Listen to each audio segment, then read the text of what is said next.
Feong tragically perished in an accident, only to find his soul traversing to the realm of true spirits, inhabiting the body of an orphan who bore his name. For an entire year, Feong lived in trepidation, until the Empress of the Celestial Realm was betrayed and fell into the realm of true spirits, fortuitously crashing into his home. This unexpected encounter forged a bond between them, granting him the most formidable sign and system, bestowing upon him unparalleled cultivation. He initially believed that he could soar to great heights, free as a bird. Yet fate had other plans, leading him to unexpectedly embrace fatherhood. Chapter 1. Invincible Cultivation. Was that an earthquake? In a humble dwelling, a young man lying on a wooden bed suddenly sat upright, hastily preparing to rush outside. However, he paused, realizing that aside from the earlier rumble, there was no tremor indicative of an earthquake. Damn it. I almost forgot that this is no longer Earth. How could an earthquake even occur here? The young man, named Feong, was originally a freshly graduated university student from Earth. An orphan since childhood, he had just confessed his feelings to the goddess he secretly admired at his graduation ceremony, only to be rejected. Dejected, he left the school, unaware that it was to be a day of misfortune. Shortly after departing, he encountered a robbery, something that he, a model student, could not abide. With courage, he pursued the assailant, managing to catch up, but alas, as an unarmed college student, he stood no chance against the criminal. The outcome was inevitable. He was grievously injured, losing his life in the process. However, it seems that fate played a jest on Feong, as his soul traversed into another realm, inhabiting the body of a recently deceased young man. This young man was also named Feong, sharing a similarly arduous existence. Orphaned from young age, he had managed to survive with the aid of kind-hearted neighbors. Tragically, during a hunting expedition, he met his demise after falling into a crevice, thus granting the original Feong the opportunity to take his place. With great effort, Feong extricated himself from the fissure and returned to the village known as Laga. He initially believed he would possess the typical advantages of a protagonist from novel. Surely a system would be at his disposal. Unfortunately, after a year of living in this world, he had yet to awaken any such system, nor did he possess any heirloom trinkets like rings, necklaces, or bracelets, leaving him devoid of any mystical artifacts. This realm was a fantastical one, far more perilous than Earth, and without any safety net, Feong felt compelled to remain cautious, opting instead to play the role of a prudent villager. Regaining his composure after the earthquake, he lit the solitary oil lamp in his home and cautiously stepped out of his room. In the living room, he beheld a substantial hole in the ceiling, and to his astonishment, a figure stood within the space, presumably a woman. Could it be that the heavens have taken pity on me, bestowing a wife? He mused. With trepidation, Feong approached the figure, eager to discern the nature of this unexpected encounter, only for the figure to rise abruptly to her feet, the figure that stood up suddenly, enveloped Feong in an embrace, and thus, the young man who had never experienced a kiss in 2 lifetimes lost his first kiss in this very moment. Miss, my dear lady, we ought to cultivate some feelings. First, your actions place me in a rather awkward position. Feong, nearly breathless, finally found a moment to catch his breath. Yet, before he could extricate himself from the woman's hold, he felt her tugging at his garments. This startled Feong. Were women in this world so audacious? If one were to engage in such intimate acts, at the very least, a glimpse of her visage should be granted. Although, judging by her figure, she should be a beauty. What if it were merely a case of a captivating silhouette?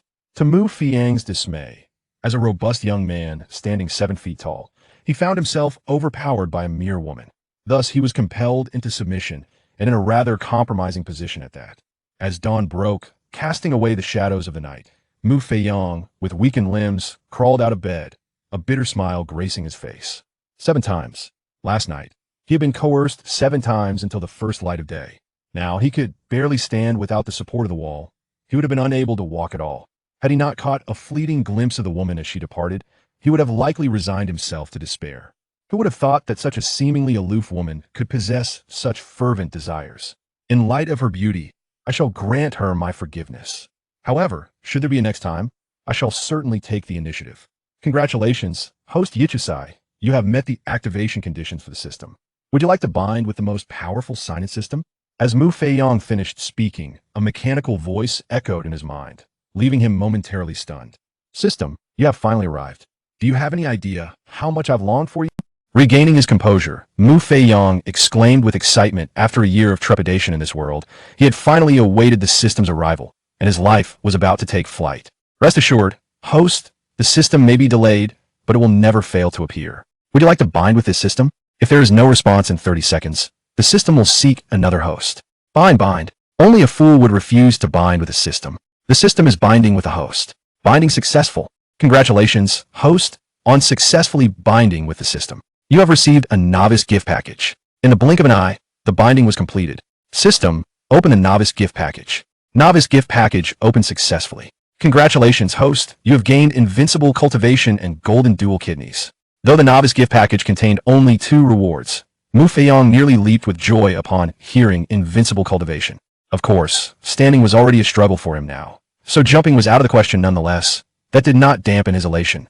Host, would you like to integrate the invincible cultivation with the golden dual kidneys? Harmony. At the moment Mu Feong issued the command for harmony, a powerful surge of energy coursed through his body, penetrating every inch of his skin. It felt as though he were luxuriating in the womb, and he could not suppress a soft moan. It was not until half an hour had elapsed that the energy was fully absorbed by him. My waist no longer aches, and my legs feel free of pain. Is this the essence of invincible cultivation? Mu Feong clenched his fists, feeling the robust strength coursing through his hands. He was confident that even if a ferocious tiger stood before him, he could effortlessly bring it down with a single punch. System, enlighten me about the cultivation realms in this world. Is my invincible cultivation the most formidable? To which realm have I ascended? Replying to the host, the invincible cultivation awarded by the system transcends all realm distinctions. Regardless of the adversary faced, the host shall remain invincible. As for the categorization of realms in this world, the host is already invincible. Is there any significance in knowing further? It does indeed seem to be the case. I must commend you, dear system. The host is too generous. This system merely ranks second in the world. Second in the world, you say? Who then holds the title of first? The first in the world, of course, is the host himself. Chapter 2. The remote village Mu Chinchue. Just you wait. When I find you, I shall make you experience the might of my golden dual kidneys. Upon hearing the system's words, Mu Feong erupted into hearty laughter, astonished by the system's endearing nature as it flattered him so charmingly. The Mu Chinchue he referred to was none other than the woman who had coerced him the previous night, leaving only her name in the morning's wake. System, please introduce your functionalities. Reply to the host. This system possesses but a singular function, which is daily sign-in, further categorized into daily, monthly, and yearly sign-ins. Daily sign-in permits one to check in once per day, with rewards being random. The monthly sign-in, however, guarantees a critical reward on the final day after a consecutive month of sign-ins. Similarly, the yearly sign-in follows the same principle. Yet the rewards will be diverse rather than singular. Can I commence today's sign-in now? Of course, host. Would you like to sign in? Sign in. Congratulations, host. On successfully signing in for the first day, receiving the primordial mixed elemental ancient divine method. System, you truly understand me. Knowing I lacked a cultivation method and presenting me with one. Please continue your excellent work. Mu Feong recognized at once that this was undoubtedly a remarkable cultivation technique. Although he had already attained invincible prowess, lacking a method rendered him unable to wield it effectively. Now, not only did he possess unparalleled strength, but he also acquired an extraordinary cultivation technique. If only he could obtain a divine weapon as well, it would be absolutely perfect. Subsequently, Mu Feong retrieved the rewarded martial art from the system space, which was inherently equipped with an infinite space capable of containing living beings after the system was bound. He extracted the primordial chaos ancient divine art, a green-bound volume, and gently opened it. To his astonishment, the entire text transformed into a stream of light and surged into his mind. Half an hour later, having absorbed the knowledge contained within the art, he found himself attaining a perfect state without any further practice. The following morning, Mu Feong languidly stretched in bed. Since his arrival in this world, last night had been the most restful he had experienced. Possessing unparalleled cultivation, he no longer had to worry about his safety and enjoyed a peaceful slumber. System, I wish to check in. The first thing upon waking was, naturally, his daily check-in, so Mu Feong promptly instructed the system to proceed. Daily check-in successful. Congratulations to the host for acquiring the soul-devouring spear. With a mere thought, a pitch-black long spear manifested in his hand, intricately carved with dragons and phoenixes, enveloped in an eerie red mist. The words soul-devouring spear were inscribed at the end of the shaft. What a remarkable weapon. Although Mu Feong was unaware of the spear's classification, its appearance alone indicated its exceptional quality. System, what is the rank of this soul-devouring spear? In response to the host, the soul-devouring spear is not categorized by rank. Its potency is primarily determined by its wielder's cultivation. The greater the host's prowess, the mightier the spear. Ha ha! I, Mu Feong, am invincible. You may do as you please. At this moment, Mu Feong burst into hearty laughter. With his unparalleled cultivation, formidable techniques, and weaponry, he truly stood as an invincible force. Mu Qianxue, are you prepared? I am coming for you. After his laughter subsided, Mu Feong closed the door to the dwelling that had caused him trepidation for an entire year. In a flash, he soared into the air, determinedly selecting a direction to depart. He sought to find Mu Qianxue, insisting that she take responsibility for him. After all, one cannot simply indulge in pleasures and leave without consequence, especially when it pertains to his cherished principles cultivated over 23 years. Although Mu Feong had not ventured beyond the confines of the remote village in the past year, through both overt and covert inquiries, he learned that this world was known as the True Spirit Realm. The True Spirit Realm is a chaotic realm inhabited by mortals, cultivators, magical beasts, and other peculiar entities. Powerful cultivators possess the ability to traverse the skies and earth, wielding boundless capabilities. Furthermore, formidable magical beasts can transform into human forms, and even certain spiritual herbs, upon reaching a certain age, can metamorphose into humans as well. In summary, the True Spirit Realm is a tumultuous world where, without sufficient strength, one is perpetually at risk of demise. Here, the concept of law is non-existent. To encapsulate it succinctly, in this realm, the mightiest prevail. The Seven-Star Sect is located 100 miles beyond the Despairing Forest in the southern part of the True Spirit Realm, and it is considered a significant sect in that region. On a towering peak of the Seven-Star Sect, there stands a magnificent palace, the principal edifice of the sect, known as the Seven Stars Hall. Suddenly, a deep rumbling echoed before the Grand Palace, stirring a tempest that swept up the dust from the ground. Who dares to cause a disturbance in the Seven Stars Sect? The voice of indignation emanated from the foremost figure who emerged from the palace, surveying the dust-laden square. This individual was none other than Eureka, the leader of the Seven Stars Sect, accompanied by 3 elders who had just convened inside and had come out to investigate the commotion. As the dust settled, a youthful figure was revealed before them. Appearing to be in his early 20s, with striking sword-like eyebrows framing a handsome visage, exuding an air of elegance. The young man was none other than Mu Feong, who had ventured forth from a remote village in search of a bride. However, as this was his first flight, he had struggled to control his speed, resulting in an unexpected landing. I am the irresistibly handsome Mu Feong, and I have come here to inquire if any of you know the whereabouts of my wife. He dusted himself off and approached Eureka and the others, articulating the purpose of his visit. Young man, do you have any idea where you are? You have come here in pursuit of a wife, and it seems you have lost your senses. Upon hearing that Mu Feong had arrived at their Seven-Star Sect in pursuit of his beloved, before Eureka could utter a word, an elder standing nearby sneered at him. Although they were oblivious to the nature of Mu Feong's wife, they were well aware that this was the main peak of their sect, a place not meant for just anyone to trespass. They sensed no aura emanating from Mu Feong. He appeared to be an ordinary individual, and the very notion of such a person seeking a wife within their hallowed grounds was utterly absurd to them. How did you, an ordinary person, manage to appear here? Speak. They soon regained their composure, perplexed at how Mu Feong, an apparent commoner, was able to infiltrate their sanctum, especially since they had not received any notification from their disciples. Although the Seven-Star Sect was not a prestigious sect, it was hardly a place that could be entered at whim by anyone. I initially intended to engage with you under the guise of a commoner. However, it seems you are not particularly fond of that approach. Chapter 3. Mu Feong's quest for his beloved. Given the circumstances, perhaps I shall adopt a more elevated demeanor. Mu Feong observed the expressions of those before him, and, with a cold voice, proclaimed as he slowly ascended into the air, gazing down upon them. Much to the horror of the sect leader and the 3 elders. You are of the Skyward Realm. As Mu Feong hovered above, casting his gaze upon them, Eureka nearly collapsed in shock, utterly unprepared for the revelation that Mu Feong was indeed a practitioner of the Skyward Realm. Such a status was remarkable, especially for one so young, appearing no older than 18 or 19. Had he begun his cultivation since the moment he drew breath? Eureka, as the leader of the Seven-Star Sect, has cultivated for over 5 centuries, yet has only just managed to break through to the Diamond Realm. The cultivation levels in the True Spirit Realm are categorized into 12 realms: Body Refining Realm, Chi Gathering Realm, Innate Realm, Diamond Realm, Spirit Sea Realm, True Spirit Realm, Sky Mastery Realm, Sovereign Realm, Supreme One Realm, Sage Realm, Great Sage Realm, and Emperor Realm. Each realm is further divided into 9 levels, where each level signifies a vast chasm. Even a single level's difference within the same realm can be as disparate as heaven and earth. In the True Spirit Realm, it is rare for individuals to fight above their level, except for those exceptionally gifted prodigies who might achieve such feats. Please, spare my life. I harbor no ill intentions. I merely wish to inquire about your background. I hope you might consider my family and refrain from killing me. After a moment of sheer terror, Eureka immediately knelt, pleading for mercy before Feong, who was a formidable presence in the Sky Mastery realm. Goodness, are the cultivators in this world truly so spineless? I have yet to make a move, and he is already on his knees. Even the villagers from a remote hamlet would show more fortitude. Feong was utterly astonished by Eureka's behavior. He never anticipated that, without lifting a finger, these so-called cultivators would prostrate themselves before him. Unbeknownst to Feong, the cultivators in this world harbor immense reverence for those of higher realms. The hierarchy of strength is absolute. Should someone of a lower realm dare to show disrespect to a superior, their demise would be utterly futile, with no justification to be found.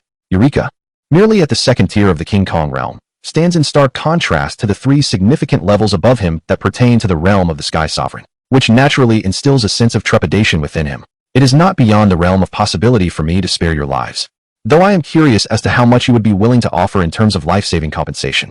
As Feong descended from the sky before the group, he spoke with a tone reminiscent of a rogue, for he had no intention of actually taking their lives. Rather, he sought only to instill a modicum of fear. Their actions had irked him, and he believed some form of compensation for his emotional distress was in order. Moreover, they had inadvertently squandered his time in search of a suitable partner. My lord, this is a trifling token of my esteem. I humbly ask you to accept it, Eureka said, hastily removing the storage ring from his finger and presenting it to Feong. At that moment, Eureka's heart bled internally. He regretted his momentary lapse in judgment that had provoked a Sky Sovereign. That ring contained a lifetime of his cherished possessions. Yet, if it meant preserving his life, he would relinquish the entirety of the Seven Stars sect without a second thought. Resources may be replenished, but should he lose his life, he would have nothing left at all. After Eureka surrendered his storage ring, the three elders and his company followed suit, each presenting their rings to Feong. Consider yourselves fortunate. This time I shall grant you mercy. Should there be a next time, a mere ring will not suffice to resolve the matter. Nay, we would not dare. We shall never offend again, my lord. Humph, I doubt you would. Feong let out a cold snort, and in the blink of an eye, his figure appeared in the distance, only to vanish before Eureka and the others. With a sigh of relief, Eureka collapsed onto the ground, exhaling deeply. They had just traversed the gates of the underworld, and the experience had been utterly terrifying. Master, we are merely on the fringes of the Empire. How could a being of such caliber appear here? Even within our Empire, there are scarcely a few of such formidable powers. You ask me, but to whom can I turn for answers? Eureka shot a glance at the elder who had posed the question, recognizing that such esteemed figures were beyond their humble comprehension. Let us depart, Eureka declared, leading the way back to the palace, followed closely by the three elders. Just as the quartet was nearing the palace, a figure suddenly reappeared before them. Master, why have you returned? The one who stood before them was none other than the returning Feong, who had been momentarily bewildered by the earlier events, even forgetting to inquire about his wife. Her name is Qianxue. Have any of you seen or recognized her? Feong disregarded the fearful expressions of the others as he conjured an image of Qianxue with his spiritual energy, seeking news of her whereabouts. Forgive us, master, but we have neither seen this individual nor heard of her name. Upon examining the image before them, Eureka shook his head in response to Feong, indicating that he did not recognize her. You haven't heard of her? Feong murmured softly, his figure vanishing once more before several individuals. Since they did not recognize him, he resolved to search elsewhere. He refused to believe that he could not find Qianxue after scouring the world. He was determined to make her experience the full extent of his mastery over women. 108 exquisite techniques. Thus began Feong's quest to find his beloved wife, unaware that the person he sought was not even from this realm. In the realm of the immortal spirits, within a celestial palace, sat a woman. Had Feong been present, he would have immediately recognized her as Qianxue, the very person he yearned for. Your Majesty, where have you been these past 2 days? We searched for you tirelessly, fearing the worst, a voice called from below. It was only upon hearing this that Qianxue recalled the events of the previous days. Astonished that as the illustrious sovereign of the immortal spirit realm, she had succumbed to a mere mortal from the lower world. It was all the wretched Yongle Emperor's fault. Had he not ambushed her and administered that potion, she would not have inadvertently fallen to the lower realm under its influence. I am fine, merely a minor accident, she replied. Dispatch orders. The Lingxian Palace shall declare total war against the Yongle Holy Land. We shall not relent, even if it costs us every last soldier. Understood, Your Majesty. Though puzzled by her fierce anger, the attendants of the Lingxian Palace knew that the sovereign's word was law, and despite their uncertainties, they had no choice but to comply. As the woman departed, Qianxue fell into a deep reverie. Initially, she had intended to eliminate that mere mortal, yet for reasons unknown, she chose to leave her name behind and exit instead. Mortal, await my return. Once I have dealt with the Eternal Joy Emperor, I shall return to finish what I started with you. Chapter 4. The unexpected fatherhood of Mu Feong remained oblivious to the events transpiring within the celestial spirit realm. At that moment, he was fervently scouring the world for the woman who had taken his innocence. Alas, this quest was destined to end in disappointment. For the person he sought was not present in the true spirit realm, and Mu Feong, unfamiliar with this realm, was unaware that above it lay the celestial spirit realm. Time passed swiftly, 3 years having elapsed since Mu Feong left Laga village, during which he had roamed the true spirit realm aimlessly. In this span, he had thoroughly searched the realm, leaving no desolate corner unexplored, yet he had failed to find the one he yearned for. Disheartened, Mu Feong returned to Laga village, resuming a languid existence. Each day was spent either indulging in wine or fishing in the small river behind the village. Strangely enough, the more one desires to find someone, the more elusive they become. Yet, when one relinquishes hope, that very person may unexpectedly reappear. After a year of this languorous lifestyle in Laga village, Mu Qianxue once again stood before Mu Feong, this time cradling an infant in her arms. Take good care of my daughter. I will return for her once I have settled my matters. Mu Qianxue entrusted the infant in her arms to Mu Feong, uttering a brief phrase before turning away. This left Mu Feong utterly bewildered. Before he could comprehend the situation, her figure had vanished once more. Hey, wait. Just as Mu Feong regained his senses and attempted to call out to Mu Qianxue, he realized she had already disappeared from sight. That wretched woman. He muttered through gritted teeth, his irritation palpable. Were it not for the child in his arms, he would have certainly detained her. She claimed this was her daughter. Could it be that she had indeed fallen prey that fateful night?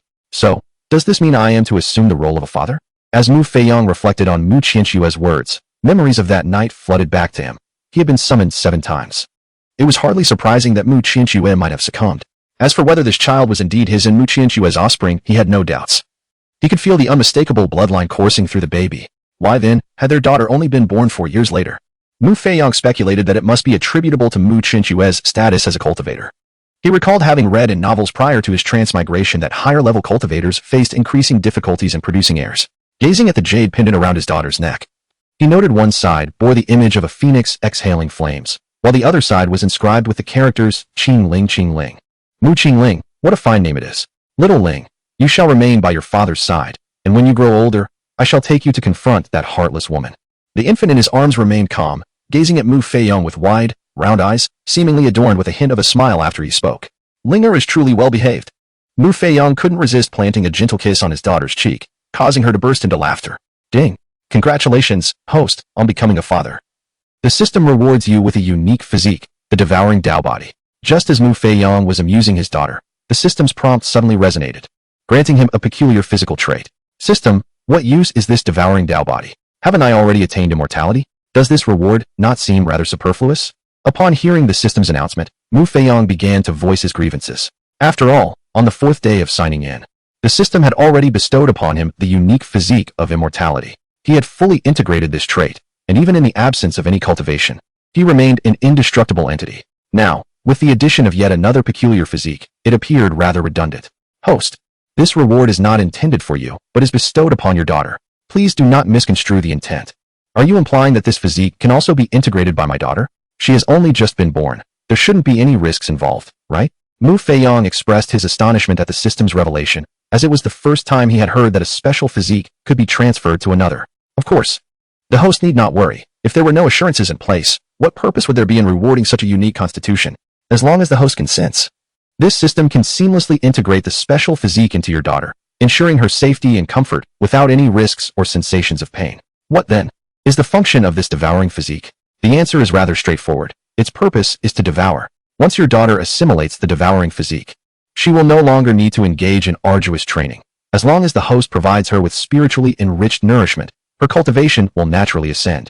System, please assist in the integration of the devouring physique for my daughter. Without a moment's hesitation, Mu Feong recognized the value of such a remarkable constitution for his daughter. Over the past few years, he had accumulated an abundance of resources. He himself possessed unparalleled cultivation. Now, those resources would no longer languish in the system's space. With an infinite supply of resources at his disposal, was it not inevitable that his daughter's cultivation would flourish exponentially? As his own flesh and blood, how could she possibly lag behind others in her cultivation? Ding! The system announced the successful integration of the devouring physique. As the sound of the system's confirmation echoed, Mu Feong beheld a gentle radiance enveloping his daughter's form, followed by the notification of successful assimilation. Excellent! Truly, the system has become increasingly adept at its tasks. May I now offer my daughter some spiritually enriched delicacies? Thank you for your kind words, host. The devouring physique has been successfully integrated, and you may freely provide your daughter with spiritually enriched food. However, she currently possesses no cultivation, so the host should refrain from providing an excessive amount of spiritually infused food at once. It would be prudent to start with smaller portions. Once your daughter's cultivation improves, there will be no issues. However, should she consume an overwhelming amount of spiritual energy in one sitting, she might succumb to a deep slumber. Nevertheless, there is no need for concern. After she has absorbed the spiritual energy, she will naturally be fine. The system thoughtfully advised Mu Feong on these considerations and simultaneously imparted the cultivation realms of the true spirit realm to him, ensuring he was not left in ignorance of these levels. It was only at this moment that Mu Feong, possessing unparalleled cultivation, realized the multitude of levels that exist within the realm of cultivation. After becoming aware of these essential precautions, he cradled his precious daughter and made his way back, intending to prepare a nourishing meal to enhance her cultivation. Chapter 5. The Ordinary Courtyard. Upon returning to his modest courtyard, Mu Feong, after more than an hour of diligent effort, finally transformed some Zijing spiritual rice into powdered milk, preparing approximately 100 milliliters to feed his daughter. The Zijing spiritual rice had been a reward from the system, and Mu Feong found its flavor quite delightful. He had even cultivated a small rice paddy on the hillside behind his village, Lagua. The population of Lagua village is modest, comprising fewer than 10 households with a total of over 50 individuals. As Mu Feong's residence is located at the easternmost edge of Lagua village, it lies deep within its confines. Mu Feong was raised by the villagers due to his lack of parental guardianship. His silence and reticence stemmed from this absence, and as he matured, his introverted nature led to diminishing interactions with the villagers. After all, he had reached adulthood, and his ability to survive was his own concern. Upon his arrival in this new realm, inheriting the body of his predecessor, his detachment from the villagers only deepened, primarily due to his fear of revealing any hints that he was a foreign soul, especially in a world dominated by cultivators. His tranquil courtyard offered solace, and he led a leisurely life, particularly in recent years, spending his days either feeding the koi in the pond or tending to the flora. On particularly dull days, he would take his little black dog out for a hunt. However, with the arrival of his daughter, life began to take on a new rhythm. Watching his daughter eagerly consume her milk, he felt an overwhelming sense of accomplishment. Linger is truly adorable. He marveled as she finished her bottle in mere moments. Unable to resist, he planted a gentle kiss on her chubby cheek, eliciting a fit of laughter from her. Mu Feong refrained from preparing another bottle. Although the purple bamboo spiritual rice contained a modest amount of spiritual energy, his daughter was merely a few months old, and he was wary of allowing her to consume too much. Before long, Mu Qingling fell asleep in his arms. He gently laid her on his bed, pondering the heights she might reach upon awakening. Filled with anticipation for the future, Mu Feong stepped out of the room and into the small courtyard, preparing to gather some essentials for his daughter. In his solitary existence, he had lived rather carefree, but now he could not afford to neglect his dear child. Xiaohei, I will be out for a moment. You must keep a vigilant watch over my daughter. Otherwise, when I return, I might just stew you, he jested. Woof woof. Xiaohei barked in response, his demeanor endearing as he wagged his tail, seemingly assuring Mu Feong of his commitment. Observing Xiaohei's antics, Mu Feong vanished from the courtyard. Shortly after his departure, the previously tranquil courtyard erupted with lively activity. Xiaohei, who had been a black dog, transformed into a young man and settled himself at the entrance of the room, appearing to guard the slumbering Mu Qingling within. As Xiaohei assumed human form, several koi fish in the pond suddenly leaped into the air, morphing into young men and women, each radiating vitality. Soon, all the flowers and plants cultivated by Mu Feong followed suit, transforming into humans who gathered around the entrance of the room. Splendid. Our master now has a little master. Henceforth, he shall have less time to oversee us, and I can finally flourish freely, one of the flowers mused. Hey, could we be allowed to peek at the little master?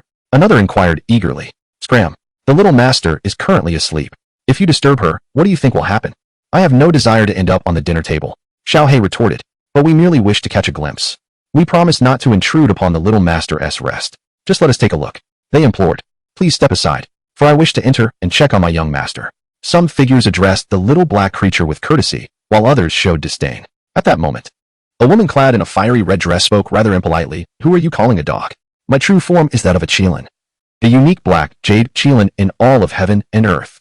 You ought to show me some respect, lest my master returns and deals with you harshly. Initially seated at the entrance, the little black creature sprang to its feet upon hearing the woman's words, responding with exasperation. Who are you calling a hen? I belong to the immortal bloodline of the Phoenix clan. I am a phoenix, not some hen in your eyes. The woman in red, incensed by the little black creature's retort, appeared ready to escalate the confrontation. The onlookers exchanged helpless glances, aware that unless their master was home, a conflict between the two was inevitable. Enough, you two. If you alarm the young master, we shall all bear the consequences. There will be plenty of opportunities to see our young master in the future. Why rush? Just as the pair seemed poised to continue their quarrel, an ancient tree in the courtyard transformed into an elder who approached them with a grave demeanor. Ancestor, ancestor. The onlookers greeted the elder respectfully, for he was the embodiment of a Bodhi tree, the first that Mu Feong had planted. Furthermore, the Bodhi tree's cultivation level surpassed that of all present. Regardless of whether it be the Ink Jade Qilin or the Undying Phoenix, or even the Celestial Dragon clan along with those extraordinary flowers and herbs, all revered him as the ancestor. Everyone disperse. Yes, ancestor. The crowd responded in unison, subsequently transforming back into their original forms and returning to their respective places, except for the solitary figure of Xiao He, who remained seated. Suddenly, the once stationary Xiao He at the doorway instantaneously morphed into a small black dog, now lying at the entrance. At that moment, an unexpected figure appeared in the courtyard. It was Mu Feong, who had just departed. His earlier excursion was to procure a selection of daily necessities for his daughter. However, after a brief jaunt, he found that none of the items met his expectations. Determined to personally craft the essentials for his daughter, Mu Feong returned to his quarters, glancing at her to find she was still asleep, seemingly blissful. Subsequently, he entered the system space, commencing the creation of items necessary for her daily life, with the first being the milk bottle for his daughter. He retrieved a piece of life essence jade, a remarkable gem he had obtained as a reward for a year of system registration, a mineral of divine caliber. The primary function of life essence jade is purification. Anything subjected to its refining will experience a significant elevation in quality. Even ordinary water, when contained within life essence jade, can be transformed into spiritual liquid, making it an exceedingly precious material perfect for crafting a milk bottle for his daughter. If the elders of the immortal spirit realm were to discover what Mu Feong was undertaking, they would undoubtedly chastise him for squandering precious resources, as he dared to use divine-grade materials to craft a baby bottle. Chapter 6. Preparing daily necessities for his daughter. Even within the immortal spirit realm, divine-grade materials are scarce, highlighting the rarity of the life essence jade. Yet Mu Feong now presented a piece as large as a basin. With a flick of his wrist, he sliced off a portion of the life essence jade, roughly the size of a bowl, and subsequently summoned a pill furnace, a remarkable artifact in its own right. This pill furnace, a true divine-grade treasure awarded by the system, was responsible for creating all the tools he typically employed, be it hoes, sickles, or even the large pots used for cooking. Mu Feong snapped his fingers, igniting a spirit flame at the base of the furnace. Once the furnace reached an optimal temperature, he lifted its lid and cast the life essence jade inside. He monitored the jade's transformation into liquid with his spiritual awareness, and upon its complete liquefaction, he purified it to eliminate any impurities, molding it into the shape reminiscent of a baby bottle from his past life memories. After shaping it, Mu Feong inscribed various formations onto the bottle, a somewhat intricate process. However, given his unparalleled cultivation, he swiftly engraved dozens of formations. Once completed, he altered his hand seal, and a brand new baby bottle emerged from the furnace, swirling in the air before gracefully hovering before him. It seemed that his prolonged absence from practice had rendered him a tad rusty. Nevertheless, it was indeed a premium celestial artifact. Clearly, more practice would be necessary in the future. Mu Feong gazed at the floating baby bottle before him, feeling a sense of melancholy as he muttered to himself. If anyone were to overhear his words, they would undoubtedly look down upon him. Goodness. Surely, there are more refined ways to flaunt one's status. This was a top-tier celestial artifact. If one were dissatisfied, they could simply offer it to me.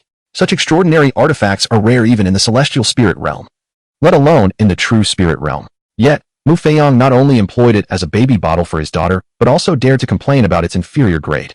Is this not the very definition of pretentiousness?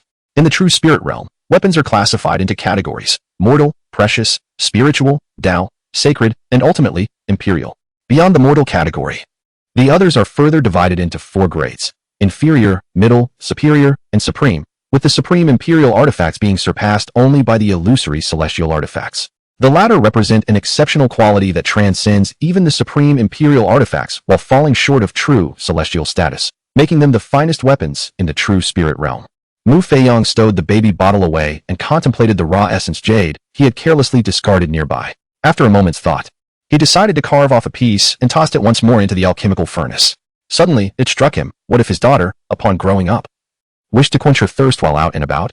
Thus, he resolved to forge a small water flask for her, ensuring she would never find herself parched, no matter where she wandered. Once Mu Feong began his crafting, he found it difficult to cease. After successfully creating a genuine divine artifact in the form of a water flask, he proceeded to fashion garments, bracelets, bells, and other assorted items. He endeavored to manufacture anything that came to mind, believing it prudent to prepare an abundance of provisions for his daughter. After all, one could never predict when they might be needed in the future. It was not until darkness enveloped the outside world that Mu Feong emerged from the confines of the system space. By that time, Mu Qingling had already awakened, seemingly unperturbed, whether due to a lack of cries or the presence of Xiaohe keeping her company. Observing his daughter's tranquility brought a sense of relief to Mu Feong, who then turned his attention to gauging her cultivation level. Had she reached the third level of body refinement? A smile graced Mu Feong's face as he marveled at the fact that his daughter, having consumed merely around 100 milliliters of spiritual milk, had already attained such a level. He felt quite content with her progress, especially considering it was her first encounter with something imbued with spiritual energy. He was confident that with proper nurturing, her cultivation could be swiftly elevated. Xiaohe, go into the mountains and fetch back a wild delicacy. Tonight, I shall reward you with meat. Mu Feong cheerfully instructed the wagging-tailed Xiaohe by his side. Having just entertained his daughter, it was only fitting for Mu Feong to grant Xiaohe some deserved treats. Previously, Xiaohe had often ventured into the mountains to pilfer from the beasts, returning with the stench of blood upon him. After a stern reprimand from Mu Feong, a rule was established. He was not permitted to enter the mountains for the sake of hunting without explicit permission. Knowing that these creatures were rewards from the system, Mu Feong was well aware of their origins. However, he also feared that their presence might frighten the villagers, which was why he decreed that they should not take on their true forms. As Xiaohe was a Mo Yuqilan, resembling a beast known as the Heavenly Winged Tiger. Under Mu Feong's guidance, this Mo Yuqilan had transformed into an ordinary dog on earth. The phoenix has been reduced to mere poultry, while the celestial dragon clan has transformed into a pond of koi, occasionally subjected to the culinary whims of Mu Feong. Barking with excitement, upon hearing Mu Feong's words, the little black creature dashed out of the courtyard and sprinted into the mountains. It had been quite a while since it had tasted flesh, and today it was determined to capture a somewhat larger demon beast. The Thunder Mountain Range stands as one of the most primordial, perilous, and enigmatic landscapes of the Shilling Empire, rumored to harbor an imperial-level demon beast deep within its heart. At this moment, within a jungle near the central perimeter of the Thunder Mountain Range, two individuals were concealed atop a colossal tree. Beneath them, a demon beast prowled, seemingly searching for something. Observing the creature below, the two women perched in the tree trembled with fear, utterly silent, lest they attract the attention of the beast. One of the women appeared slightly older, around 21 or 22 years of age, while the other looked more youthful, approximately 17 or 18. The elder woman was named Zhao Shanshan, and the younger one was Zhao Yingying. Both held distinguished statuses as the 7th and 8th princesses of the Shilling Empire. Logically, their noble lineage should preclude them from being in such a perilous location, yet here they were, driven by the urgency to save their father. 2 months prior, the emperor of the Shilling Empire had unexpectedly fallen into a coma, remaining unresponsive ever since. Diagnoses by the imperial physicians revealed that the emperor had been poisoned with a virulent toxin known as soul-biting powder. Unless an antidote could be found within 3 months, his soul would be consumed by the deadly poison. Upon discovering that only in the central region of the Thunder Mountain Range exists a mystical herb known as the Spirit Communication Flower, capable of antidoting poison, the two sisters plunged recklessly into the perilous terrain. The reason for their undertaking, rather than that of their brothers, lies in their siblings' preoccupation with vying for the throne following their father's unconsciousness, leaving no thought for venturing into the Thunder Mountain Range in search of a cure. Perhaps it was the trepidation of the dangers that lurked within, or perhaps a desire for their father's demise. But none of the princes exhibited any inclination to embark on such a quest. Upon their arrival, Zhao Shanshan and her sister encountered a formidable 6th-level demonic beast, akin to a human in the true spirit realm, while they themselves were merely at the Spirit Sea and Diamond realms, one at the 8th level of Spirit Sea and the other at the 3rd level of Diamond. In Chapter 7, the sisters were outwitted by a porcupine demon. As the porcupine demon gradually retreated, Zhao Yingying whispered softly to her elder sister, expressing the fright it had instilled in her moments before. "Let us wait a while before proceeding," she advised. "The porcupine demon is notoriously cunning, and we are not even in the central region of the Thunder Mountain Range. How could a 6th-level beast appear here?" Thus, it was prudent for them to exercise caution. Zhao Shanshan, having observed the beast's departure, fully acknowledged the inherent dangers of the Thunder Mountain Range, compelling her to remain vigilant. Otherwise, not only would they fail to locate the Spirit Communication Flower to save their father, but it was uncertain whether they could even escape the treacherous confines of the Thunder Mountain Range. The two individuals waited for a while atop the grand tree, and upon noticing that the beast did not return, they cautiously descended. Just as Zhao Shanshan exhaled in relief, she suddenly sensed an ominous presence, as if something were fixating upon her. Struggling to turn around, she discovered that the previously departed porcupine demon had reappeared behind the sisters. Zhao Shanshan's complexion turned pale, and she quickly pulled her younger sister Zhao Yingying behind her, retreating slowly. "Sister, what shall we do?" Zhao Yingying trembled at the sight of the massive porcupine demon, her body shaking uncontrollably. This creature was a 6th-tier demon, far beyond their capacity to confront. Had they attained the realm of aerial mastery, the situation would have been different. Even if they could not defeat it, they could at least ascend to the safety of the tree. However, they had not reached such heights. Moreover, even if they could climb back up now, it would be futile, for such a grand tree could not withstand the onslaught of the porcupine demon, which could easily shatter it with a few strikes. "Wait here, I shall send you up to the tree. I will lure the beast away, and then you can escape," Zhao Shanshan declared resolutely. "Sister, what about you?" Zhao Yingying's face paled further. She understood the dire consequences of her sister's plan. The only outcome would be her sister's tragic demise at the hands of the porcupine demon, which was already a tier above her. If Zhao Shanshan actively lured the demon away, there would be no chance of survival. "I will find a way to escape. Once I divert the beast, you must run towards the mountains, without looking back or re-entering." At that moment, Zhao Shanshan had abandoned the thought of searching for the spirit-connecting flower. Her only focus was on preserving her younger sister's life. "Sister, obey." At that moment, the porcupine demon, positioned across from the two sisters, leaned slightly forward, one of its hind legs scraping the ground, a precursor to its impending attack. Zhao Shanshan seized the opportunity, and at the instant the beast was about to strike, she hurled Zhao Yingying, whom she had been holding at her waist, towards the large tree. Boom! The demon's assault was unleashed, charging at Zhao Shanshan like a bulldozer, causing the earth around them to tremble from its onslaught. Just as the creature reached her, Zhao Shanshan narrowly evaded its charge, then darted in another direction, heading towards the heart of the mountains. Her intention was to lure the beast deeper into the mountains, thereby granting her sister a chance to escape, while simultaneously seeking to discover the elusive spirit flower. With a thunderous crash, the demon collided with another tree as Zhao Shanshan evaded its charge, causing the unfortunate tree to topple. The porcupine demon, after regaining its footing and shaking its head, fixed its gaze on the fleeing prey, then raised its pig-like head to glance at Zhao Yingying, who was now perched atop the tree. Whether it was merely Zhao Yingying's imagination or not, she perceived a glimmer of mockery on the demon's face. Then, under Zhao Yingying's terrified gaze, the porcupine demon charged towards the tree where she was situated. Bang!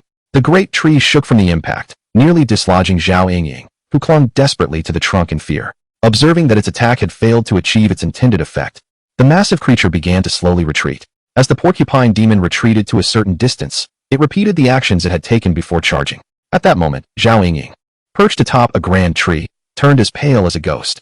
Was she truly destined to perish here today? Gazing upon the demon poised to charge once more, a wry smile crept upon her face. She was still so young, unwilling to embrace death so soon. Moreover, the thought of dying here, only to have her corpse devoured by the beast, filled her with dread. Meanwhile, Zhao Shanshan, after fleeing for a while, realized that no demon pursued her from behind. With uncertainty clouding her mind, she hesitated and came to a stop. Suddenly, an idea struck her, and her expression shifted dramatically as she hurried back, inwardly cursing the porcupine demon and its ancestry. Boom! Just as Zhao Shanshan returned to her previous location, she witnessed the porcupine demon's charge collide violently with the tree where Zhao Yingying was situated. Cursed be this fate! Zhao Shanshan recklessly charged at the beast, no longer concerned about her ability to combat it. She had to save her younger sister. Clang! When Zhao Shanshan's spiritual weapon struck the porcupine demon, it merely ricocheted off the thick hide of the creature. To her astonishment, her full-force attack could not even breach the demon's defenses. Bang! In the brief moment that Zhao Shanshan was caught off guard, the porcupine demon unleashed a fierce assault, sending her flying and crashing into a tree over 10 meters away before she finally fell to the ground. Cough! Thrown aside by the demon, Zhao Shanshan spat out a mouthful of blood, nearly succumbing to the impact. Now, she lay beside the tree, utterly devoid of the strength to even sit up. Even the slightest movement of her fingers was agonizing. Her mind became increasingly unclear, as if she were on the verge of succumbing to slumber. Sister! Upon witnessing her royal sister's dire predicament from atop the tree, Zhao Yingying was overwhelmed with tears. Her sister had returned solely to save her. Otherwise, she would undoubtedly have had the opportunity to escape.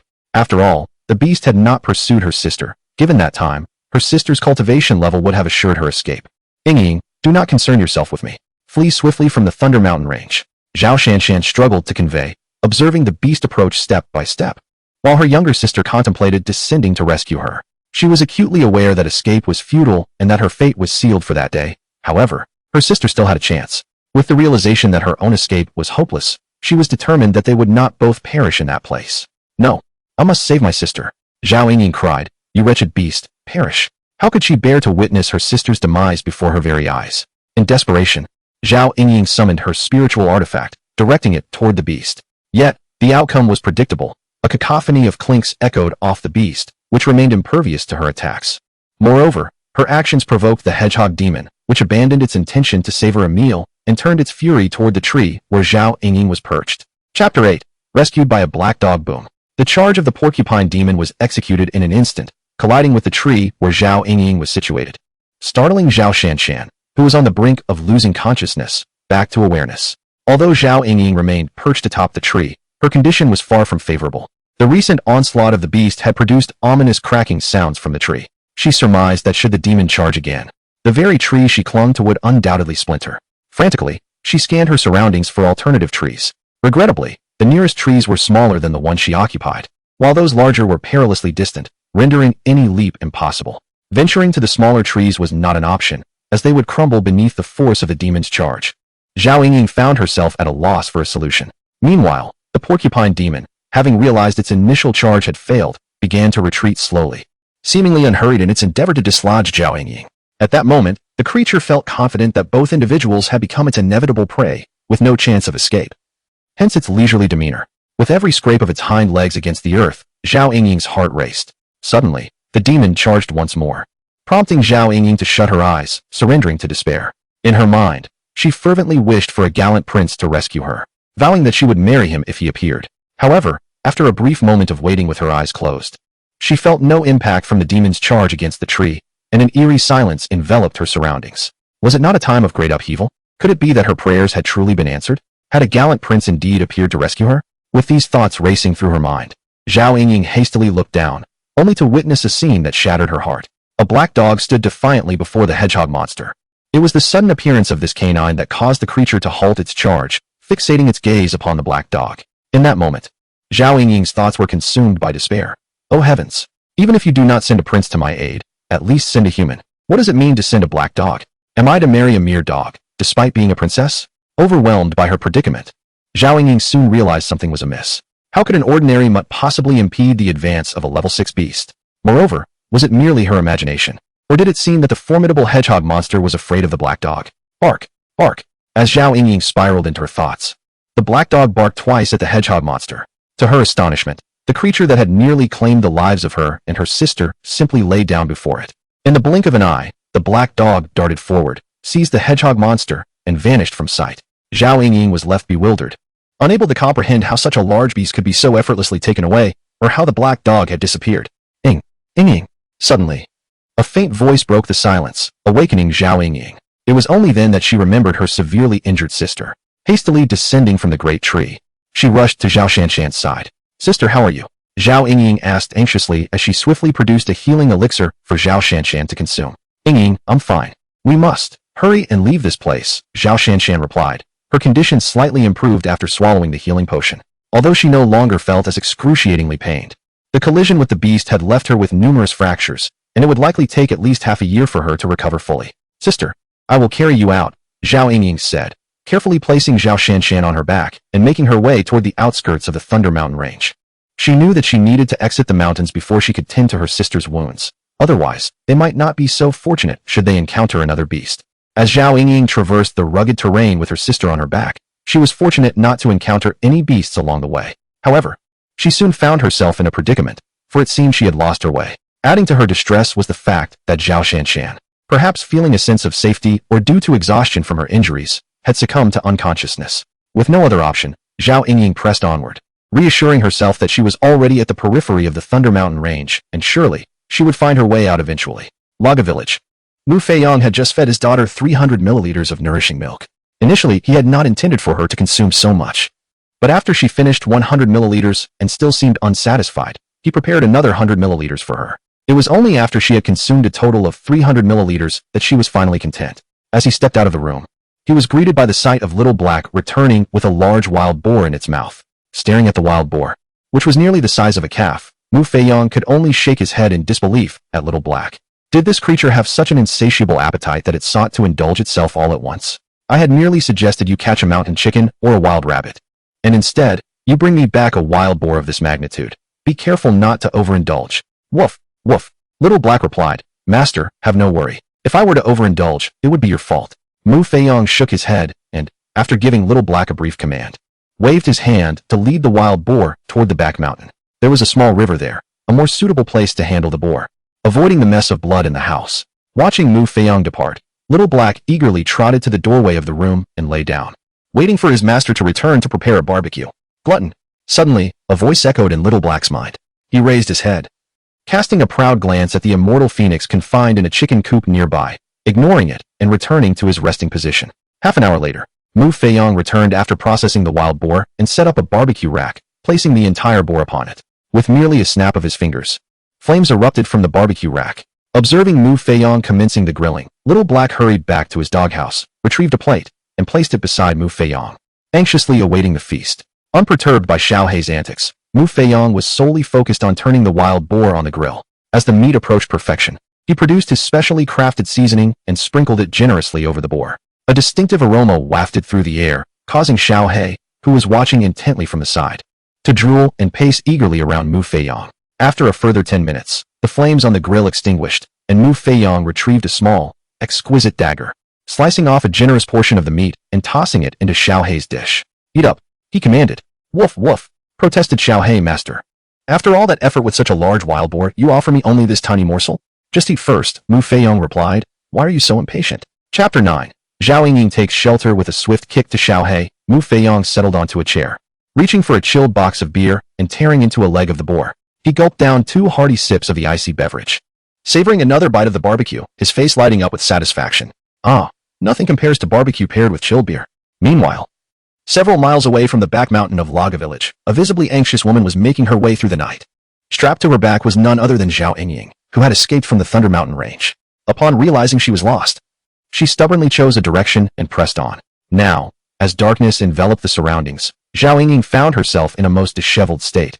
Her clothing was tattered and worn, giving her the appearance of a beggar to those who might happen to glance her way. Suddenly, an unprecedented fragrance wafted into Zhao Yingying's nostrils, causing her to pause in astonishment. How could such an overwhelming aroma permeate this place? Could it be that there are cultivators nearby?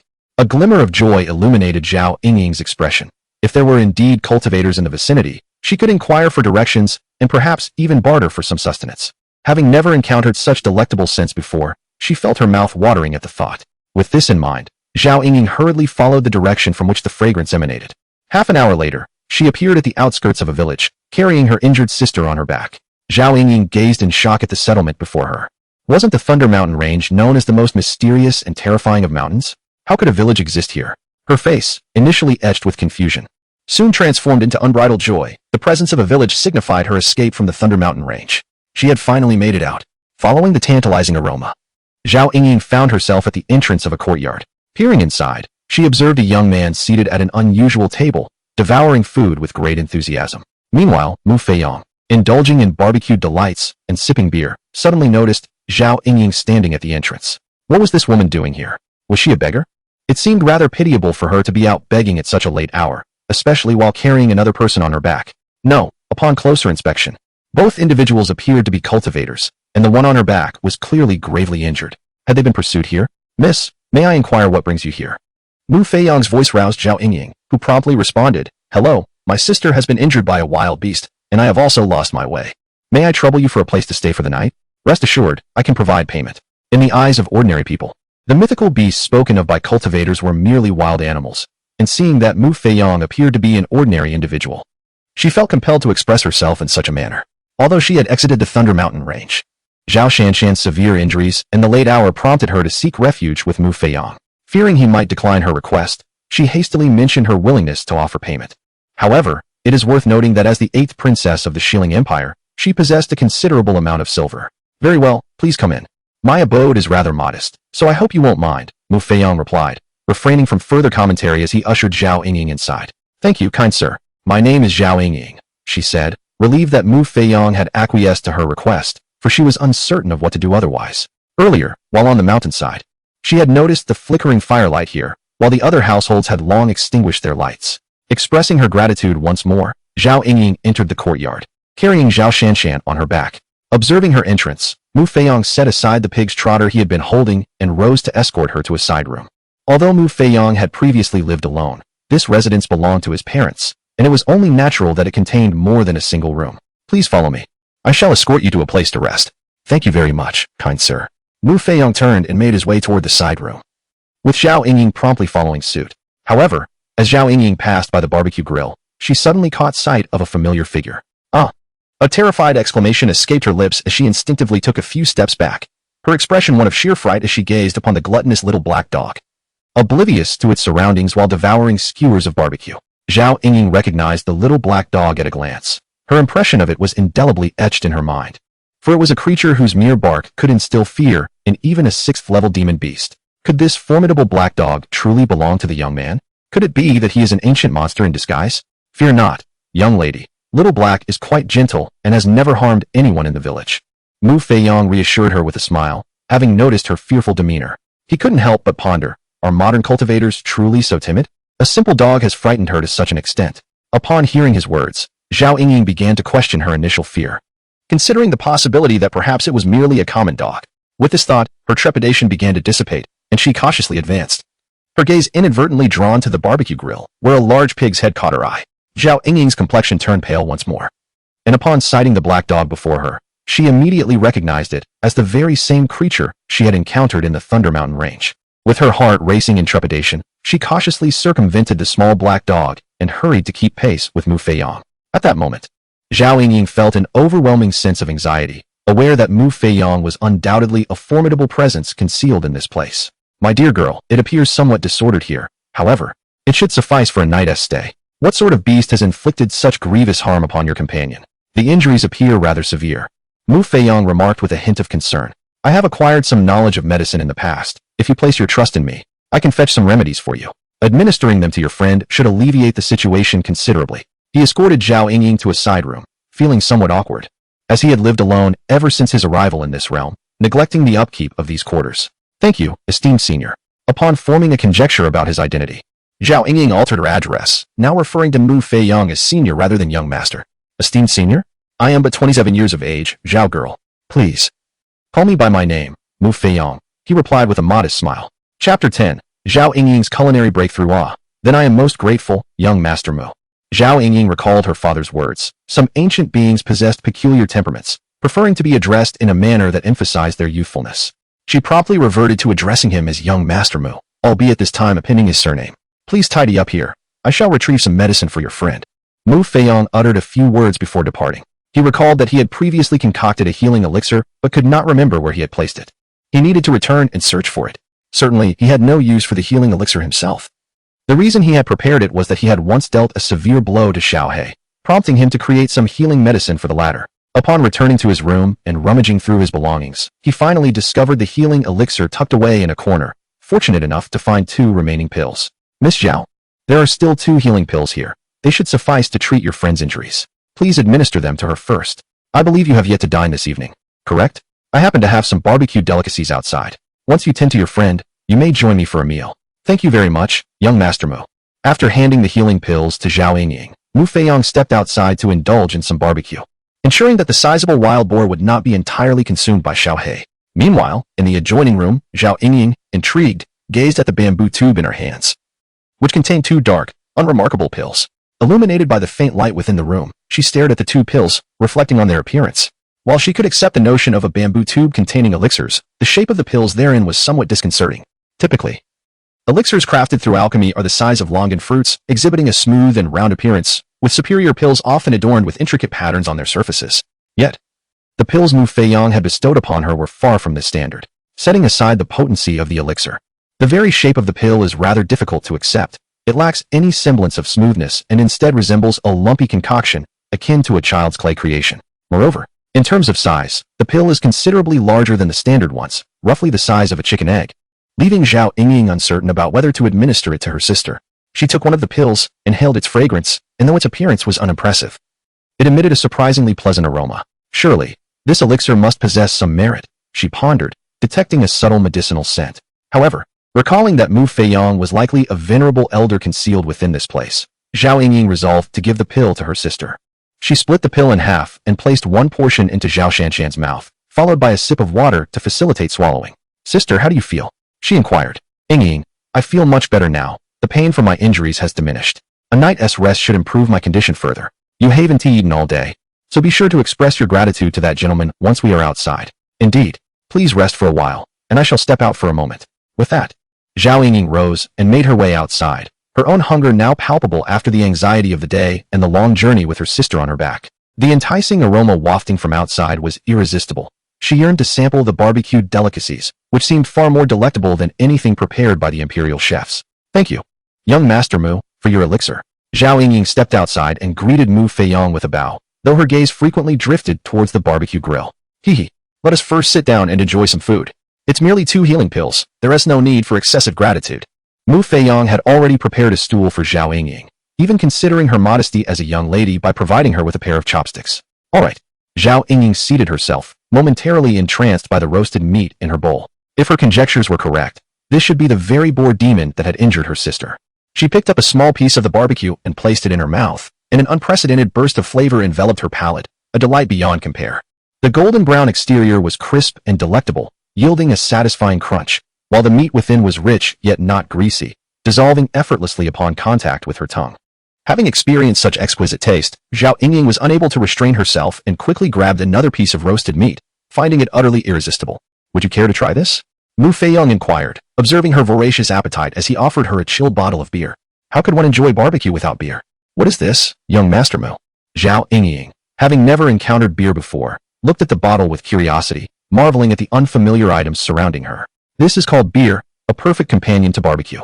The proper way to enjoy it is to take a bite of meat followed by a sip of beer. Mu Feong smiled and demonstrated the pairing, understanding that their unfamiliarity with beer was quite natural, given it was not a product of their world. As Zhao Yingying imitated Mu Feong's actions, savoring a piece of grilled meat followed by a sip of beer, she discovered that the experience was indeed vastly different from before. How is it? Isn't it even more delectable than earlier? Mu Feong inquired, observing the sheer delight on Zhao Yingying's face. It was undeniably gratifying for him to receive acknowledgement for his culinary skills. It's delicious, truly exquisite. I have never tasted anything so delightful, she exclaimed. If it's so delicious, indulge a little more. There is plenty of grilled meat here. Watching Zhao Yingying with grease adorning her lips, Mu Feong suddenly found her rather endearing, and he too continued to relish the barbecued delicacies. Suddenly, while engrossed in her meal, Zhao Yingying felt a surge of immense spiritual energy coursing through her body, swirling within her. Alarmingly, she sensed that her third level of the Vajra realm was becoming unstable.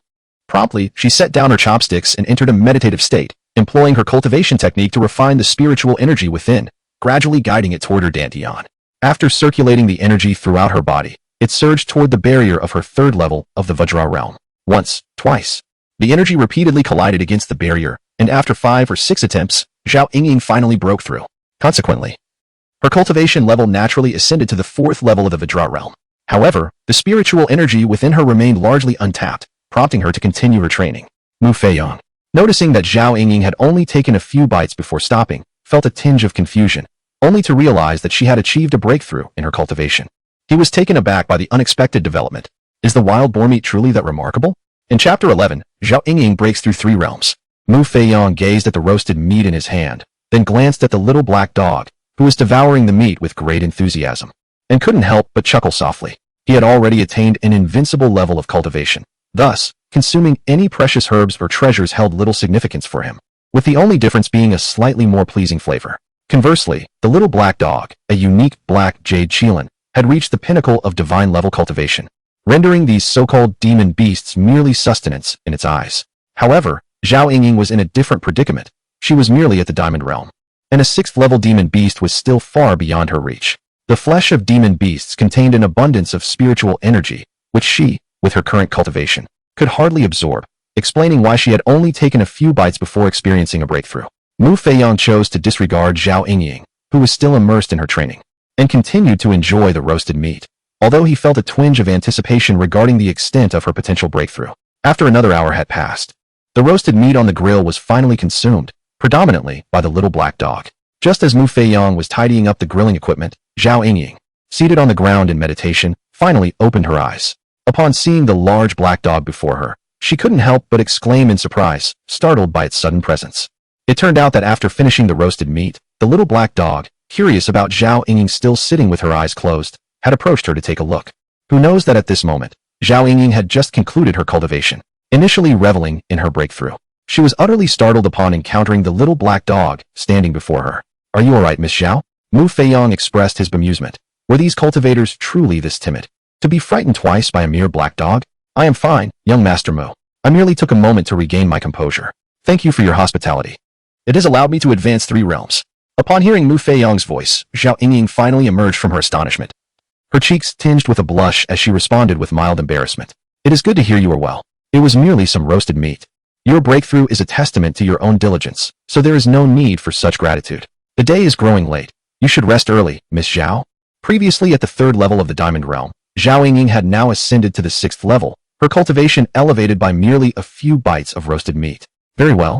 Zhao Yingying recalled her elder sister still inside, uncertain of her current state of recovery. After bidding farewell to Mu Feong, she made her way back to the side room. "Little Black, keep a watchful eye on the door. Woof woof, woof woof woof." Mu Feong instructed Little Black and returned to his own chamber, observing his daughter sleeping soundly. A warm smile graced his face as he carefully lay down beside her and drifted off to sleep. In the morning, still enveloped in slumber, Mu Feong felt an itch at his nose, prompting him to open his eyes and discover his daughter playfully touching his nose. As dawn broke, the little one awoke early, perhaps due to hunger. "Let me prepare some milk for you right away," the father, Mu Feong, exclaimed anxiously as he sat up and embraced his daughter. He was taken aback by how deeply he had slept, unaware that his daughter had already stirred. In his arms, Mu Qingling beamed with joy, seemingly relishing the achievement of having roused her father, her cherubic face radiating cuteness. "What a good girl." Mu Feong couldn't help but plant a gentle kiss on her cheek before placing her in a stroller. He hurriedly set about preparing her milk. However, this time, the formula was distinct from the previous 2 occasions, which had consisted solely of pure spirit rice without any additives. Now, the milk was enriched with spiritual herbs, offering enhanced benefits compared to the simpler rice formula. This change was prompted by Mu Feong's realization that his daughter had undergone a remarkable breakthrough, advancing her cultivation from the 3rd to the 8th level of body refining, a significant leap indeed.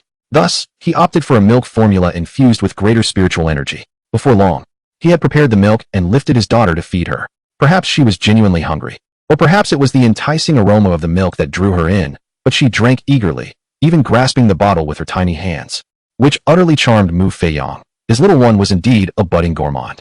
As he fed her, he cradled her in his arms and made his way outside. For the warmth of the rising sun was delightful, and he wished to ensure his daughter did not remain cooped up indoors. As Mu Feong emerged, cradling his daughter, 2 figures coincidentally stepped out from the adjoining room, Zhao Yingying and her sister, who had been lodging there for the night. The previous evening, Zhao Yingying had administered half of a medicinal pill to her elder sister, and by this morning, Zhao Shanshan had completely recovered. The sisters, filled with astonishment, ensured the remaining half of the pill was securely safeguarded. They intended to bid farewell to Mu Feong, but upon reaching the doorway, they were taken aback to see him with an infant in his arms. "Greetings, young Master Mu. It is a pleasure to see you," they exclaimed. The night before, when Zhao Yingying returned to their room, Zhao Shanshan was still recovering from her injuries.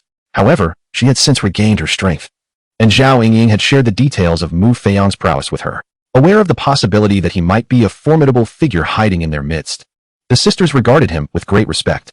There is no need for formality. It appears that the young lady has made an excellent recovery and is free from major concerns. Mu Feong remarked. "Thank you for your concern, young Master Mu. I owe my recovery to your miraculous healing pill. Without it, I would be fortunate to have survived, let alone recover so swiftly."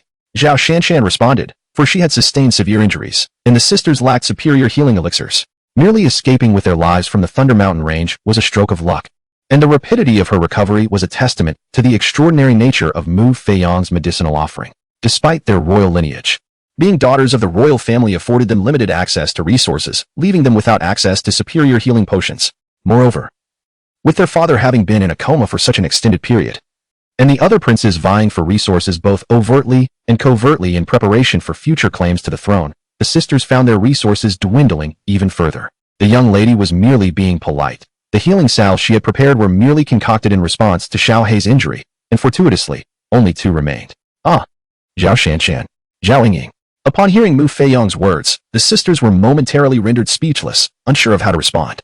They both understood that the Xiao Hei referred to by Mu Feong was the large black dog, implying that the healing salve Zhao Shanshan had previously consumed was intended for the dog instead. "Xiao Hei, woof woof. Woof woof woof, are you being polite?" Chapter 12. A glimmer of hope amidst the darkness. What is the matter? Mu Feong perceived that Zhao Yingying was not only timid but also prone to exaggerated reactions, lacking the demeanor of a true lady. "It is nothing. Young Master Mu, We have intruded upon your time for an entire night. Now that my injuries have healed, we have come to bid farewell. This is the silver my sister promised earlier. I hope young Master Mu will not look down upon it. We have matters to attend to, and once we are finished, we shall return to properly express our gratitude. Zhao Shanshan, overcoming her embarrassment, produced 2 gold ingots and presented them to Mu Feiyong. Although she was aware that Mu Feiyong would likely disdain such monetary offerings, she felt compelled to honor the prior agreement. As for the immense favor bestowed by Mo Tianyu, that would have to be repaid at a later time, especially since they still needed to seek the spirit flower to save their father. Very well, I shall not be modest. As for matters of gratitude, let us set them aside. After all, it was merely an overnight stay. Moreover, you have already bestowed silver upon me, which hardly constitutes a significant matter. Mu Feiyong did not decline Zhao Shanshan's golden ingot. At times, he found it necessary to utilize silver, albeit sparingly. Young Master Mu, we shall take our leave now. The sisters Zhao Shanshan gracefully bowed once more to Mu Feiyong before turning to depart. However, as they approached the gate of the courtyard, they suddenly halted in astonishment. Sister, is that not a spirit communicating flower? And over there, is that not celestial origin grass, as well as resurrection grass and Yashua grass? How could there be such an abundance of spiritual herbs? It seemed, perhaps, or so they hoped. The sisters gazed intently at the rows of spiritual herbs flanking the courtyard, their disbelief evident as they questioned whether they were merely victims of an optical illusion. To their eyes, there stood an array of rare and exquisite spiritual herbs at the entrance of the courtyard. Even the spirit-communicating flower they had tirelessly sought in the Thunder Mountain range blossomed robustly in a thriving patch nearby. What troubles you, young ladies? Is there something amiss? Originally, Mu Feiyong had been watching the sisters depart, but he was taken aback to find them lingering at the entrance, fixated on his garden. Surely, they did not intend to pluck his cultivated vegetables. Young Master Mu, is this your cultivation of spiritual herbs? The sisters Zhao Shanshan turned their heads with difficulty, gazing at Mu Feiyong in disbelief. The shock was overwhelming. Even their royal family did not possess such exquisite spiritual herbs. Yet, here in Mo Tianyu's domain, not only were these rare and precious herbs abundant, but they were also cultivated in vast patches. How could the sisters not be astonished? It was not merely their Xiling Empire. Even the most esteemed sanctuaries of the true spirit realm could hardly boast such an abundance of top-tier spiritual herbs. Spiritual herbs? What are those? These are my favorite vegetables, the ones I labored to acquire. Mu Feiyong had often lamented about the unpalatable vegetables in the true spirit realm, frequently beseeching the system for rewards of the vegetables he cherished back on Earth. It remained uncertain whether Mu Feiyong's persistent complaints bore fruit or if other factors were at play, but on the occasion of his 3-year anniversary with the system, a bag of vegetable seeds was bestowed upon him. This brought him immense joy, prompting him to overlook even the divine artifacts awarded by the system. In a fervent rush, he prepared a patch of land in the courtyard to plant the varieties of vegetables he adored. Vegetables? The expressions of the sisters Zhao Shanshan froze. The most elite spiritual herbs of the true spirit realm were merely regarded as vegetables in Mu Feiyong's eyes. Had their previous assumptions been entirely misguided? Was Mu Feiyong truly an ordinary individual, devoid of the extraordinary powers they had imagined? Otherwise, how could he treat the finest spiritual herbs of the true spirit realm as mere vegetables to be cultivated? However, if Mu Feiyong were truly an ordinary person, how could one explain the existence of the black dog over there, or the exquisite healing elixirs he consumed?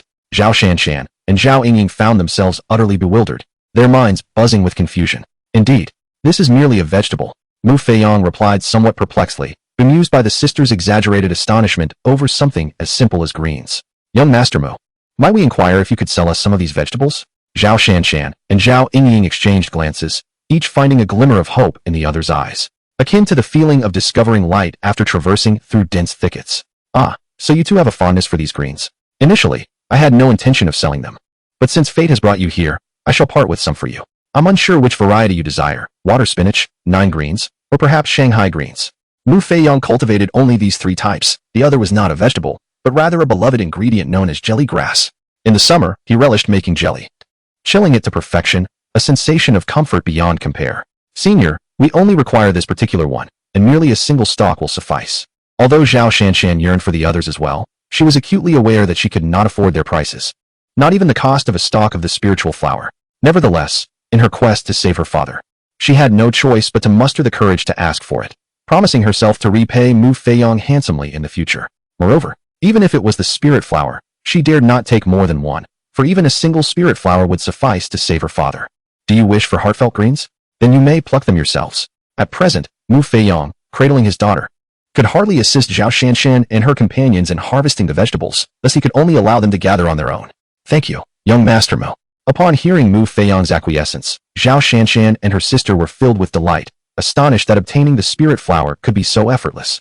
Zhao Shanshan hurried to the patch of spirit flowers, crouching down to carefully pluck one. Next, she produced a wooden box from her storage ring and placed the spirit flower inside it. Clutching the wooden box tightly, Zhao Shanshan returned to her sister Zhao Yingying and removed the storage ring from her hand. Young Master Mu, we possess no valuable items. These are the storage rings belonging to my sister and me. All our belongings reside within. Once we have concluded our affairs, we shall return to repay your immense kindness. Observing the two storage rings handed over by Zhao Shanshan, Mu Feiyong's mind momentarily faltered, bewildered by such a celestial transaction. Although he relished the vegetables he cultivated himself, having already promised to assist them, he would not accept their silver. However, Zhao Shanshan had even offered her own storage ring to him. Was such a gesture truly necessary? What rendered Mu Feiyong most speechless was the fact that rather than merely offering money, they had chosen to pluck a single heartfelt green. Was the intention for the sisters to each savor a taste of it? Chapter 13 Zhao Wuji Young Master Mu. This is all that my sister and I possess. Zhao Shanshan said, her voice laced with anxiety. Rest assured, once I conclude my affairs, I shall certainly return with a generous gift to express my gratitude. Noticing that Mu Feiyong had not accepted her storage ring, she assumed he found their offering insufficient, which only heightened her unease. She feared that he might reclaim the spirit flower, a crucial remedy for her ailing father. If you have matters to attend to, please do so without concern for payment. Consider it a gift from me. Mu Feiyong, momentarily taken aback, turned to enter the house, for the little girl had finished her milk. Thank you, young Master Mu, for your immense kindness. Zhao Shanshan exclaimed as she pulled Zhao Yingying to kneel before Mu Feiyong, who was retreating into the dwelling. Although Mu Feiyong regarded the spirit flower as mere greenery, to the sisters, it represented a life-saving elixir. His willingness to bestow it upon them felt like an extraordinary act of benevolence. Dear sister, how wonderful. We can finally return and save father. Zhao Yingying, undeterred by Mu Feiyong's apparent indifference, perceived him as a genuinely kind-hearted individual. She grasped Zhao Shanshan's arm, her face alight with exhilaration. For they had acquired the precious spirit flower that could rescue their father. Yes, let us hasten back. Saving my father a day earlier would allow us to repay young Master Mu's kindness sooner. The two sisters stood up, bowed once more toward Mu Feiyong's chamber, and then turned to exit the courtyard, making their way outside the village. Father? It seems these young ladies possess remarkable identities. No wonder they exhibit such strength at such a tender age. They are indeed princesses of a nation. However, on Earth, they are merely ordinary vegetables. How could they be perceived as life-saving elixirs in their eyes? Naturally, Mu Feiyong, with his formidable prowess, could discern the essence of their conversation and glean some fundamental information from it. Yet, what piqued his curiosity were those commonplace vegetables, which, in the eyes of the cultivators in the true spirit realm, had inexplicably transformed into the most exquisite spiritual herbs. He pondered whether the sisters had misjudged, or if it were a consequence of the system, but soon dismissed such thoughts, recognizing they held little relevance to him. Mu Feiyong's days began to take on a delightful hue, revolving around his cherished daughter.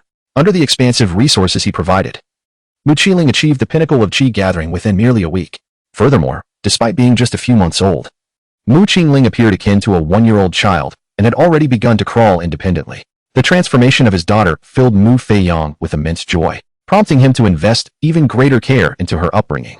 In the imperial palace of the Qiling Empire, upon the return of the Zhao sisters, after administering the spirit flower to their father, the sovereign of the Qiling Empire finally awakened from a slumber that had lasted over 2 months. Following several days of recuperation, he has fully regained his strength, much to the dismay of the princes who had been vying for the throne through both overt and covert means. My dear daughters, you have worked hard. If there is anything you desire, do not hesitate to express it to your father. As long as it exists within our Qiling Empire, I shall procure it for you, Zhao Wuji declared, gazing fondly at his beloved daughters. During these days, he had come to understand the tumultuous events that transpired in his absence, realizing the extent of the intrigues that had unfolded. Disappointment washed over him regarding the actions of his sons, and a troubling suspicion began to take root in his mind. The poison that had befallen him might well have been orchestrated by one of them, for it seemed implausible that he could have been poisoned within the confines of the palace otherwise. Father, it is our duty as your children to support you. As long as you are well, we find joy in that, replied Shaner, while Inger added, Indeed, father, we lack for nothing. There is no need for rewards. Haha, very well. Since you do not currently seek anything, I shall reserve this opportunity for you. Should you find yourselves in need in the future, your father will gladly fulfill your wishes, Zhao Wuji responded, his countenance brightening with joy and laughter at his daughter's words, promising them the privilege of future desires. Thank you, father. Well, you have all worked hard during this period. It is time for you to return and rest well. Yes, father, I take my leave. The Zhao sisters performed a respectful bow and gradually exited the palace. However, once they departed, the smile faded from Zhao Wujia's face. Lingwei, have you found any results regarding the matter I instructed you to investigate? Zhao Wujia spoke to the emptiness before him, his expression devoid of joy or sorrow. As his words lingered in the air, a figure emerged before him. Your Majesty, we have conducted inquiries into all 11 princes, and the one with the most suspicion is the second prince. He was the only one to have contact with the outside world before your Majesty fell into a coma. However, we have yet to uncover definitive evidence. Is it the second one? Zhao Wujia fell into deep contemplation. Initially, he had suspected the eldest, but Lingwei's statement prompted a new wave of doubt. In Zhao Wujia's mind, the second prince was merely a hedonist, indulging in wine and pleasure, utterly disinterested in the throne. In contrast, the eldest was fiercely ambitious and deeply concerned with power, and his mother, the queen, was the daughter of the state minister, making him the most influential among the princes. It was not surprising that Zhao Wujia would cast suspicion upon the eldest, though they were all his sons. The potential for patricide was a chilling reality that Zhao Wujia could not overlook. It is often said that the most heartless are those of royal blood, a statement that is not merely a saying. Throughout history, numerous instances abound where individuals have ascended to the throne through fratricide or patricide. Do you know whom the second prince associates with? Returning to his majesty, the second prince is in contact with an inner disciple from the Valley of the Medicine King, and I have already begun investigating this disciple. Very well, you may leave now. I require that all matters be thoroughly examined once more. I seek only accurate information. Yes. After the spiritual guards departed, Zhao Wuji fell into contemplation before closing his eyes to meditate. Meanwhile, the Zhao sisters, upon returning to their palace, summoned a considerable amount of gold and silver treasures, as well as precious artworks of various kinds. They gathered an array of cultivation resources, filling no fewer than 10 large chests, which represented all that they could mobilize. Royal sister, shall we present these items to young Master Mu? Zhao Yingying inquired anxiously, gazing at the 10 chests before her. She felt a sense of embarrassment, believing that merely sending these gifts would not suffice to express their gratitude for the immense kindness young Master Mu had shown them. Yingying, do you truly think that someone of young Master Mu's caliber would be concerned with what we offer? The answer is a resounding no. It is certain that young Master Mu would not covet these gifts. However, whether he appreciates them is one matter, and our intent in presenting them is another. Therefore, regardless of whether young Master Mu values our offerings, we must fulfill our responsibilities with sincerity. Your Highness, I understand. Shall we now seek out young Master Mu? Indeed. We have already lingered for several days. Let us depart at once. With that, the two sisters exited their palace and made their way towards the outer realms of the imperial city, unaware that they were being discreetly followed by a watchful observer as they left their abode. In the Tiansu Palace, a young man sat in a pavilion, engaged in a game of Go with a middle-aged man across from him. Beside the young man knelt another youth clad in black, reporting to him, Your Highness, the 7th princess and the 8th princess have exited the imperial city. Are there any further updates? Indeed, Your Highness. The 2 princesses have emptied the Ling Feng Palace of all its valuable possessions, along with a portion of spirit stones and cultivation resources, presumably to be given to someone. Follow them closely. Inform me immediately upon discovering their destination. Yes, Your Highness. Meanwhile, after more than 3 days of travel, Zhao Shanshan and her sister finally arrived at the entrance of Laga village. Let us proceed. They ventured into the village, heading towards the eastern side until they reached the small courtyard of Mu Feong. However, the gate to the courtyard remained firmly shut. Zhao Shanshan approached and gently knocked twice, but no response came from within. She knocked again. Your Highness, could it be that young Master Mu is not at home? He must have stepped out, Zhao Shanshan replied. Uncertain. If he is not inside, then he is likely away. What shall we do now? Are we to wait here for young Master Mu? Yingying, please wait here for a moment while I step outside to inquire with the villagers. They may know whether young Master Mu has ventured out. Zhao Shanshan turned to seek the villagers of Laga village, only to find a group of children approaching from behind. Sister, are you here to find Brother Mu? One bold child stepped forward, addressing Zhao Shanshan and her companion. These were the children of Laga village, drawn to the 2 unfamiliar yet beautiful sisters. They had witnessed Zhao Shanshan knocking at the door, which prompted the child's question. You are quite perceptive, little one. Indeed, I am searching for your brother Mu. Could you kindly inform me where he may be? Zhao Shanshan replied, crouching down with a smile at the children. Sister, at this hour, Brother Mu is usually fishing at Qibao River. If you wish to find him, you should head there. Qibao River? Could you direct me to its location, dear child? Qibao River is located behind the mountain. Just follow that small path, and you will find it over there. The child pointed towards a narrow path beside Mu Feiyong's courtyard, indicating the direction of Qibao River, a small stream known by the villagers of Laga. As for the origin of the name 7 Treasures River, it derives from a particular fish found within its waters, known as the 7 Treasures fish. This exquisite fish is highly favored by the inhabitants of Laga village, renowned for its delicious flesh. Many villagers have grown up relying on the sustenance provided by the seven treasures fish, as hunting for other game often proves challenging. However, following Mu Feiyong's unsuccessful quest for a wife, the number of villagers venturing to the seven treasures river to fish has diminished over the years. This shift is largely attributed to Mu Feiyong occasionally bringing back game to share with the villagers, in gratitude for their past assistance to his former self. Had it not been for the villagers' support, it is conceivable that Mu Feiyong's past incarnation may have perished before he could traverse into this realm, possibly preventing his arrival in Laga village altogether. If Mu Feiyong had not crossed over, the subsequent events might never have unfolded. Thank you, little one. Here are some coins for you, Zhao Shanshan said, offering a handful of silver to the child as she gently took their hand. Sister, my mother taught me not to take things that aren't mine. I cannot accept your silver, the child replied, promptly returning the coins to Zhao Shanshan before quickly departing. The sisters were momentarily taken aback by the child's principled response, surprised that such young ones could exhibit such integrity. Come, let us seek out young Master Mu, Zhao Shanshan called to her sister, as they observed the children frolicking away. She then led Zhao Yingying along the narrow path adjacent to the courtyard. As the two individuals meandered along the narrow path, they soon beheld a small river ahead, beside which sat a young man, the very person they sought, Mu Feiyong. On his left lay a black dog, while to his right rested an unusual object, within which sat an infant. Young Master Mu. Young Master Mu. The two approached Mu Feiyong, bowing respectfully. However, after their greeting, they found themselves momentarily frozen in astonishment. They were utterly taken aback by the scene before them, their gazes fixated on the infant within the peculiar object. They even rubbed their eyes, questioning whether they were mistaken. The infant waved cheerfully at the two sisters, as if greeting them. Yet, this was not the source of their astonishment. What truly left them in disbelief was the realization that this adorably cherubic child, seemingly around 1 year of age, was already a practitioner at the innate stage of cultivation. At that moment, their entire worldview crumbled. Having dedicated over a decade to their own cultivation, one of them had attained the 6th level of the Diamond Realm, while the other had reached the 8th level of the Spirit Sea Realm. Their talents were commendable, especially as they were princesses of the Shieling Empire, never lacking in resources for cultivation. Their achievements surpassed those of most peers. Yet now, they were confronted with the fact that a mere child, scarcely a year old, had already attained the innate stage of cultivation. How could they not be astonished? Ah, it appears 2 young ladies have arrived. How fortunate you are today. Chapter 15. Mu Feiyong prepares for hot pot. As noon approached, Mu Feiyong was already contemplating his return when, coincidentally, the Zhao sisters appeared before him. The reason Mu Feiyong mentioned their good fortune today was that he planned to indulge in a hot pot for lunch, having determined through experience that the best dish was hot pot made with qibao fish. After expressing this thought, he neatly stowed away his fishing rod and all his belongings into the system space, then lifted his daughter into his arms and began to make his way back. Come on, what are you still doing there? After a few steps, noticing the absence of sound behind him, Mu Feiyong turned to glance back and discovered that the Zhao sisters were still standing in a daze. He felt compelled to call out a reminder. Upon hearing his voice, the sisters snapped back to reality and hurriedly quickened their pace to catch up with him.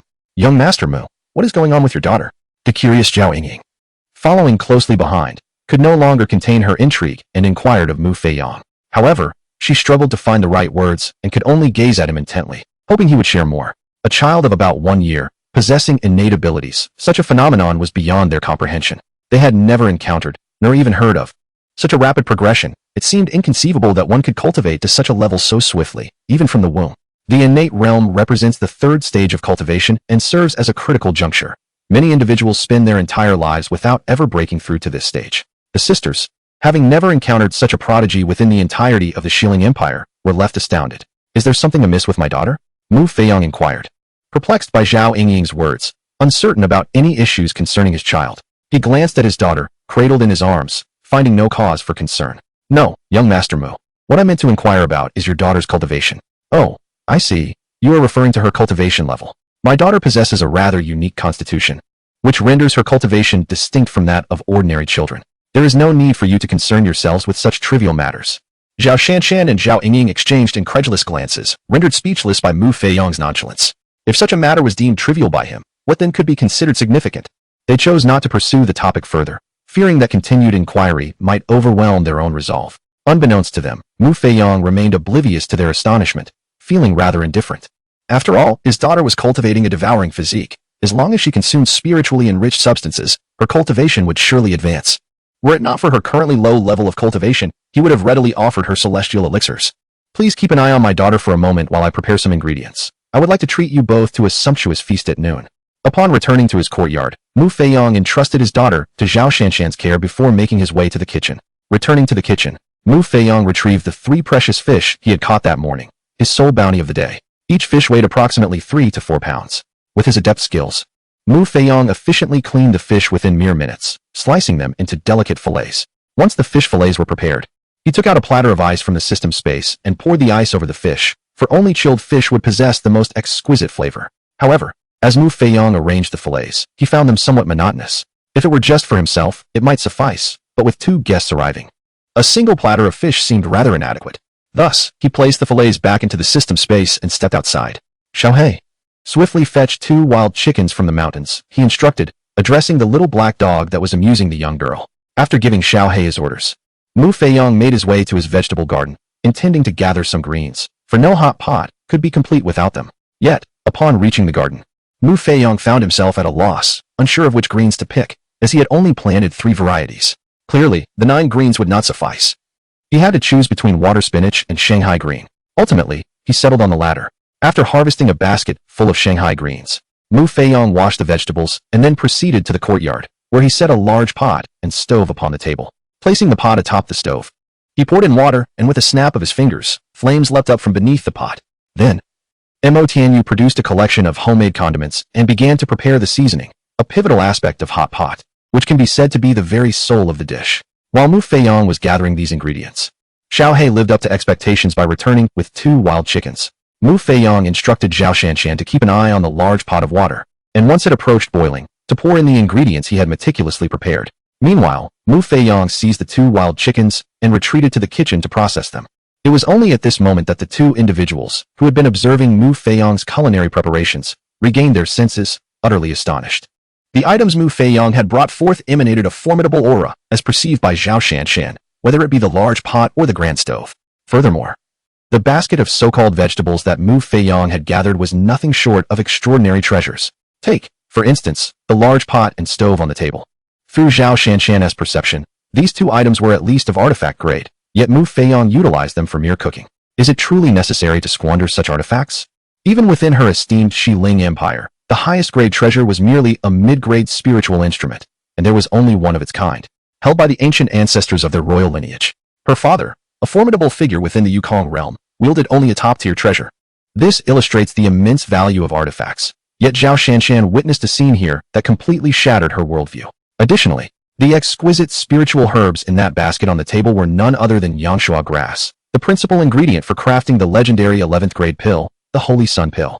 The sacred Sun Pill stands as the pinnacle among the 11th tier elixirs, capable of assisting cultivators in effortlessly transcending into the realm of the great sage. Even the most ancient of beings, upon discovering the existence of the sacred Sun Pill, would undoubtedly covet it fiercely. Yet, in the hands of Mu Feong, this supreme spiritual herb is casually employed as mere greens for a hot pot, leaving Zhao Shanshan utterly astonished. Furthermore, gazing at the steaming clear water in the large pot, Zhao Shanshan realized that this so-called clear water is, in fact, a rare treasure within the true spirit realm. The liquid within the pot is none other than the innate spiritual liquid, which only emerges within the finest of spiritual veins, and even then, the probability of its appearance is dismally low. There exists but a 1% chance for it to manifest, implying that only 1 in 100 premium spiritual veins yields the innate spiritual liquid. However, such exquisite spiritual veins are exceedingly scarce in the true spirit realm, predominantly held by superpowers, while small nations like their Hope Spirit Empire have never even laid eyes on them. Chapter 16. The Wrath of Mu Feong. Woof. Woof woof. Just as Zhao Shanshan pondered these matters, a sudden bark jolted her back to reality, and she turned her gaze to the black dog beside her. To her surprise, the black dog stood upright, extending a paw towards the large pot on the table, prompting Zhao Shanshan to regain her focus.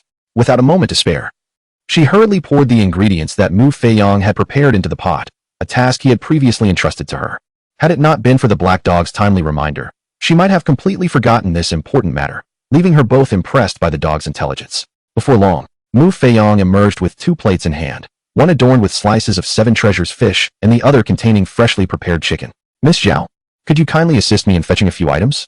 He called out to Zhao Shanshan after placing the main dishes on the table, before retreating back into the room. Naturally, Zhao Shanshan hurried to follow him. Meanwhile, Zhao Yingying, cradling Mu Qingling in her arms, stood beside the table, inhaling the enticing aromas wafting from the pot, unable to suppress a swallow. Although she had yet to grasp the concept of hot pot, the mere fragrance of the broth had ignited an extraordinary anticipation within her. At that moment, Zhao Shanshan, having followed Mu Feong into the room, emerged carrying 3 chairs, while Mu Feong brought out 3 sets of chopsticks and some beverages. Come, come. Everyone take a seat. It is time to dine. He beckoned. Miss Yingying, may I take the little one? He invited them to sit, gently lifting Mu Qingling from Zhao Yingying's arms and placing her into the stroller. Thank you, young Master Mu. Zhao Shanshan and her sister expressed their gratitude, taking their seats, yet uncertain of how to begin, as the 2 plates of meat remained uncooked. No need for formality. Guests are always welcome. It's merely a meal. After all, come, you've likely never experienced this before. Watch me once, and you shall understand. Aware that the sisters were unfamiliar with hot pot, Mu Feong proceeded to demonstrate, guiding them through the process. Zhao Shanshan observed Mu Feong's movements, and the 2 of them began to mimic him as they dipped ingredients into the hot pot. Ah, the aroma was exquisite. For the first time indulging in hot pot, they were utterly captivated by a mere slice of fish, having never experienced such delectable flavors before. In that moment, both women reflected on the meals they had consumed in the palace, which now seemed akin to swill. If it's delicious, indulge a little more, Mu Feong remarked to them, as he dipped a piece of fish for his daughter. At that moment, his daughter, who had been placed in a stroller, stood up upon seeing Mu Feong preparing the hot pot, tugging insistently at his clothing. Meanwhile, over 100 miles away from the quaint village, a group of cloaked figures advanced with an uncommon swiftness, each one a cultivator. Have you gathered all the intelligence? Inquired the leader of the dark-clad individuals to one kneeling before him. Yes, my lord, the subordinate replied. I have learned that the 2 princesses are located in a small village just ahead, within a certain household. What is the situation in the village? Asked the leader. My lord, the village is populated solely by common folk, primarily hunters, numbering only a few dozen. Proceed with utmost urgency. Upon arrival, seal off the entire village. No one must escape. All who are seen must be mercilessly exterminated. Upon receiving this report, the leader commanded everyone to hasten their pace, issuing a ruthless decree. Understood. In the eyes of cultivators, a journey of 100 miles is but a mere half hour. Upon the arrival of the group clad in black at Laga village, one faction proceeded to encircle the entire village. The remaining members, led by a commanding figure, ventured into Laga village. Just at that moment, an elder, having finished his meal, stepped out of his home for a leisurely stroll. Curiosity piqued upon witnessing a throng of black-clad individuals flooding into the village. He approached, intending to inquire about their purpose. Given the unique geographical position of Laga village, it was not uncommon for strangers to appear, most of whom were typically hunters venturing into the mountains to slay ferocious beasts. These individuals were either seeking lodging or pausing to rest after their hunts. Thus, the elder assumed that this large assembly had come merely to take a respite. You have come to Laga village for what? Suddenly, before he could finish his sentence, a long sword pierced through his chest. The elder, with great difficulty, lowered his gaze to the blade that had impaled him. You. His words were abruptly cut short, and he slumped over, lifeless. Feong Jin, take a squad and eliminate these intruders. The rest, follow me. Yes, my lord. The messenger from earlier led the remaining members eastward towards Laga village, oblivious to the grim scene unfolding in the village while 3 others continued to savor their hot pot. Incorrect. It should depict an individual savoring hot pot. As Zhao Shanshan and her companion, after consuming a piece of chicken, felt a powerful surge of spiritual energy coursing through their bodies, the 2 were immediately taken aback, abandoning their meal to sit down and cultivate.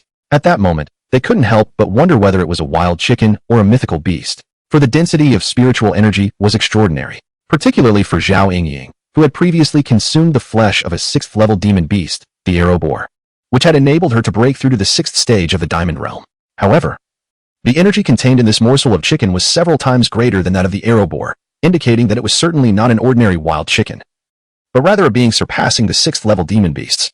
Zhao Yingying's conjecture was indeed accurate. The creature brought back by Xiao He was not a wild chicken, but rather a member of the prestigious Phoenix clan from the Thunder Mountain range. Although it was not yet an adult and only classified as a 7th-level demon beast, the Phoenix was a divine creature, and even at the 7th level, it was incomparable to ordinary demon beasts. The spiritual energy inherent in the Phoenix's body was far superior to that of the 6th-level arrow boar, making Zhao Yingying's thoughts entirely reasonable. Suddenly, as Mu Feong was enjoying the hot pot, he was startled by Xiao He's fierce barking. Confused, he turned to look at Xiao He, who was barking vigorously at the yard's entrance, having sensed the presence of an ill-intentioned stranger, thereby alerting Mu Feong. Mu Feong felt a surge of bewilderment and then extended his spiritual sense outward, only to witness a scene that ignited his furious wrath. Are you seeking death? Mu Feong's form abruptly vanished from the spot, only to reappear above the village of Laga. A chilling aura enveloped the surroundings, rendering the entire village as though it had been ensnared by a pause button. You wretched beings, he seethed, daring to commit murder in my village of Laga. Regardless of your identities or the forces you represent, I shall uproot you all. Chapter 17. The mastermind suspended in the air above Laga. Mu Feong's expression darkened considerably. His senses revealed a harrowing reality. The villagers had fallen victim to a group of cloaked assailants. Not a single soul remained alive among the more than 50 inhabitants of Laga. The brutality exhibited by these black-clad figures was beyond comprehension. Both adults and children alike were mercilessly slaughtered. Even the livestock were not spared. Every living being had been extinguished by their hands. This was a loss of over 50 lives, not merely the death of livestock. Though Mu Feong had attained an invincible prowess, he had never taken a life. Having been an educated university student on Earth in his past life, even after his transmigration to the true spirit realm and the subsequent acquisition of unparalleled strength, he retained vestiges of his previous ideals, refraining from senseless killings. Yet, the sight before him was profoundly shocking. These were not mere animals, but human lives, over 50 of them. While he had not closely interacted with the villagers, having lived in Laga for several years forged a bond, if not exceptionally deep, that he could not dismiss lightly.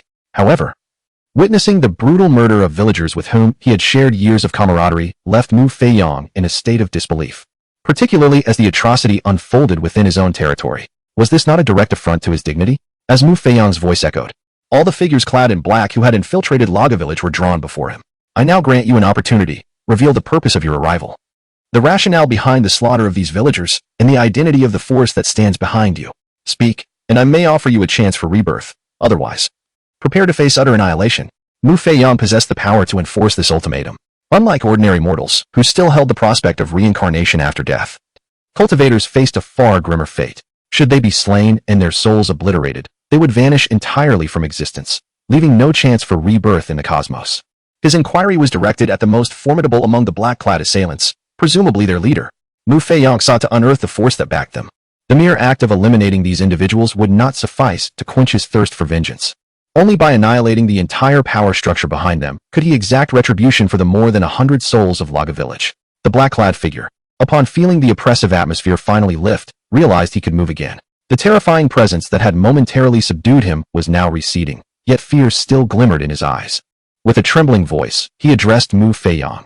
Though your cultivation is formidable, marking you as a powerful figure of the sky-soaring realm, the force behind me is not one you can afford to offend. If you were to take our lives, you would undoubtedly face dire consequences. Our master would not spare you.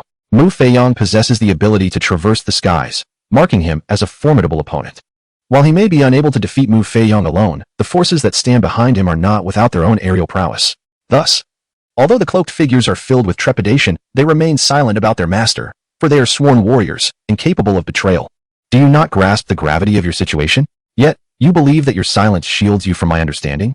I merely wish to offer you a chance at redemption. Since you choose to squander it, then obliteration shall be your fate.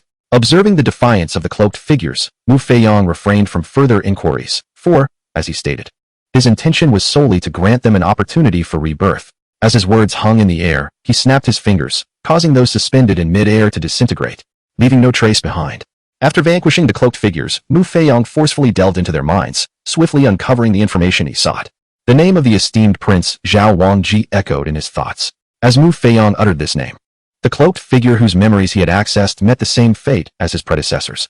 Within the memories he explored, he discovered that these cloaked figures were assassins dispatched by the Sacred Spirit Empire, specifically sent to eliminate him and the sisters Zhao Shanshan. The strife within the palace appears to be far more brutal than I had anticipated. However, you ought not to provoke me. Although Mu Feong remains unaware of the intricacies of the situation, he can infer from the previous remarks of the Zhao sisters that it likely pertains to their endeavor to rescue the sovereign of the Shilling Empire. Furthermore, it becomes evident that the mastermind behind these events is none other than the Crown Prince, who has orchestrated the entire affair. What astonishes Mu Feong is that a mere act of kindness, bestowing a vegetable upon the sisters, has led to such peril. Most intolerable to him is the senseless slaughter of innocent villagers. If the Crown Prince's assassins had not taken the lives of the villagers of Laga village, even if the Crown Prince sought his own life, Mu Feong would not harbor such fury. You perished because of me. May you be reborn into a benevolent household in your next life, he uttered softly to the deceased villagers of Laga. With a wave of his hand, he returned the bodies of the fallen villagers to their respective homes. After laying them to rest, the houses of Laga village collapsed, transforming into mounds of earth, with gravestones rising from the ground, inscribed with the names of the villagers. Having completed this solemn task, Mu Feong returned to his own courtyard. Observing the Zhao sisters still immersed in their cultivation, his expression bore a hint of complexity. At this moment, Mu Feong found no desire to indulge in hot pot any longer. He entrusted all remaining provisions to Xiao He, and, cradling his daughter, retreated to his chamber. Mu Feiyong waited for about another hour, and finally, the two sisters ceased their cultivation, both having experienced significant breakthroughs in their abilities. Zhao Shanshan advanced from the 8th layer of the Spirit Sea to the 1st layer of the True Spirit Realm, while Zhao Yingying ascended from the 6th layer of the Diamond Realm to the pinnacle of the 9th layer, just a step away from breaking into the Spirit Sea Realm. Thank you, young Master Mo. The sisters, disregarding their own cultivation advancements, hurriedly rose to express their gratitude to Mu Feiyong. Without his assistance, they would never have achieved their current levels of prowess. However, the sisters found it peculiar that the previously polite and courteous Mu Feiyong was now sitting in silence. Yet, Zhao Shanshan dared not voice her thoughts. Instead, she retrieved a prepared gift from her storage ring, 10 large chests in total. Young Master Mo, we are truly grateful for the spirit-connecting flowers you bestowed upon us, which allowed me to save my father's life. These gifts represent the entirety of our savings. She continued, though these items may not be of value to young Master Mo, they are a token of our heartfelt appreciation. We sincerely hope you will accept them. Chapter 18. Competing for quotas. What is your relation to the Zhao Wangji? Mu Feiyong did not pay attention to the chest on the ground, but instead posed this question to the sisters. Although he had his suspicions earlier, he sought confirmation regarding their identities. Mu Feiyong held no grievances against Zhao Shanshan and her sister. After all, if their identities were indeed genuine, they were also victims of circumstance. After all, the one who might wish to harm them could very well be their elder brother. While it is true that the most ruthless individuals often hail from royal families, through his encounters with the sisters, Mu Feiyong has discerned that they are not devoid of compassion. On the contrary, he perceives a profound familial bond between them, evident from their willingness to venture into the Thunder Mountain range to procure medicine for their ailing father, their unwavering loyalty to one another during times of injury, along with their various displays of affection here, further illustrate their commendable character. Upon hearing Mu Feiyong's words, the Zhao sisters exchanged glances, and Zhao Shanshan spoke up. Young Master Mu, we must confess that we are princesses of the Shilling Empire. We beg your forgiveness for not disclosing our identities earlier. The Zhao Wangji you mentioned is indeed the crown prince of the Shilling Empire and our elder brother. May I inquire as to why you asked such a question? Do you happen to know our elder brother? Unbeknownst to them, their affectionate reference to their brother belied the grim reality that he had just dispatched someone to eliminate them. With a hint of irony, Mu Feiyong remarked that while they regarded Zhao Wangji as their elder brother, he harbored intentions of their demise, driven by a hatred rooted in their act of rescuing the ruler of the Shilling Empire.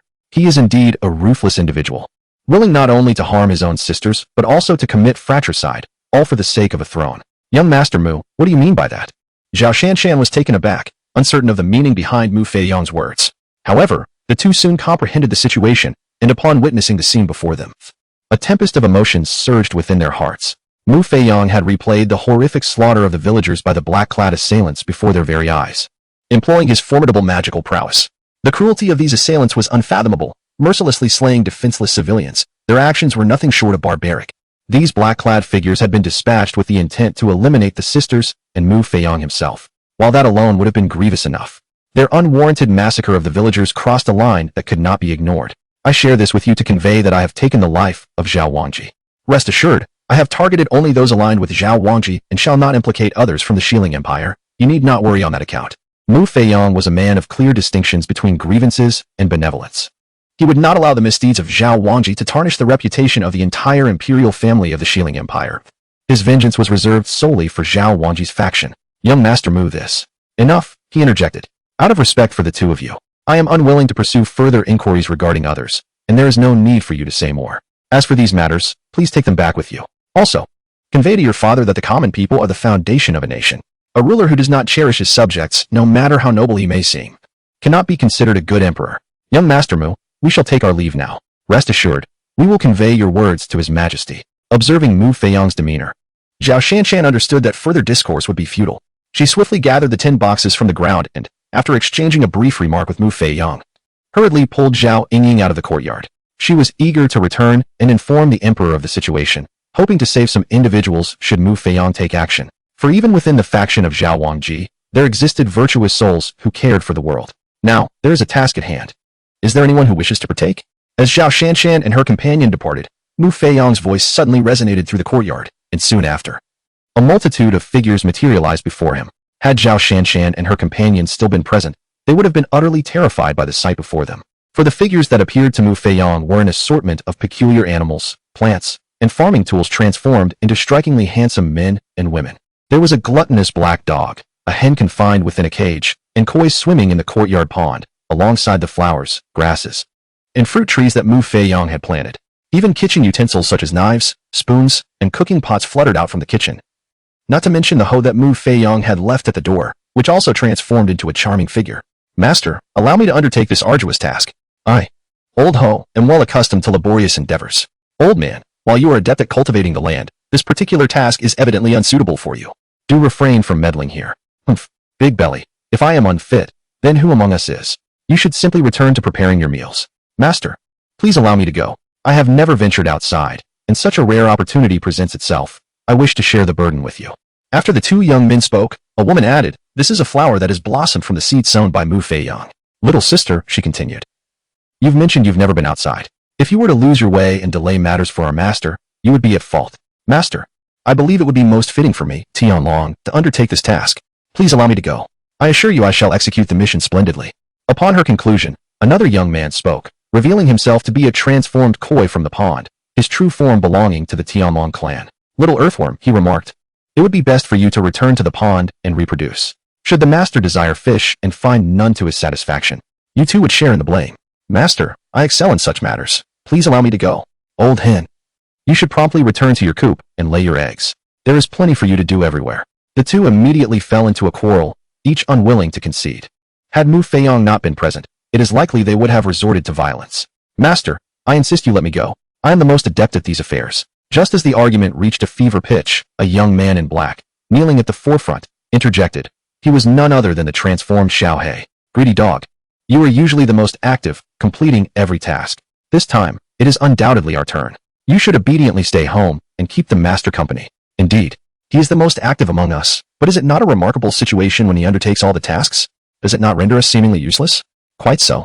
Brother dog, we implore you to relinquish this opportunity to us, for guarding the home is your rightful duty. If Little Black were to remain silent, it would be well. However, once he speaks, everyone begins to enumerate his shortcomings, for it is often Little Black who has been tasked with carrying out Mu Feiyong's wishes. Naturally, this time, the group is reluctant to allow Little Black to take charge. A collective resistance has arisen against him, as if he has become the target of universal animosity. Chapter 19. The dawn of revenge due to the minor tasks Mu Feiyong routinely assigns to Little Black, such as procuring demonic beasts for a barbecue. There exists a palpable discontent towards him.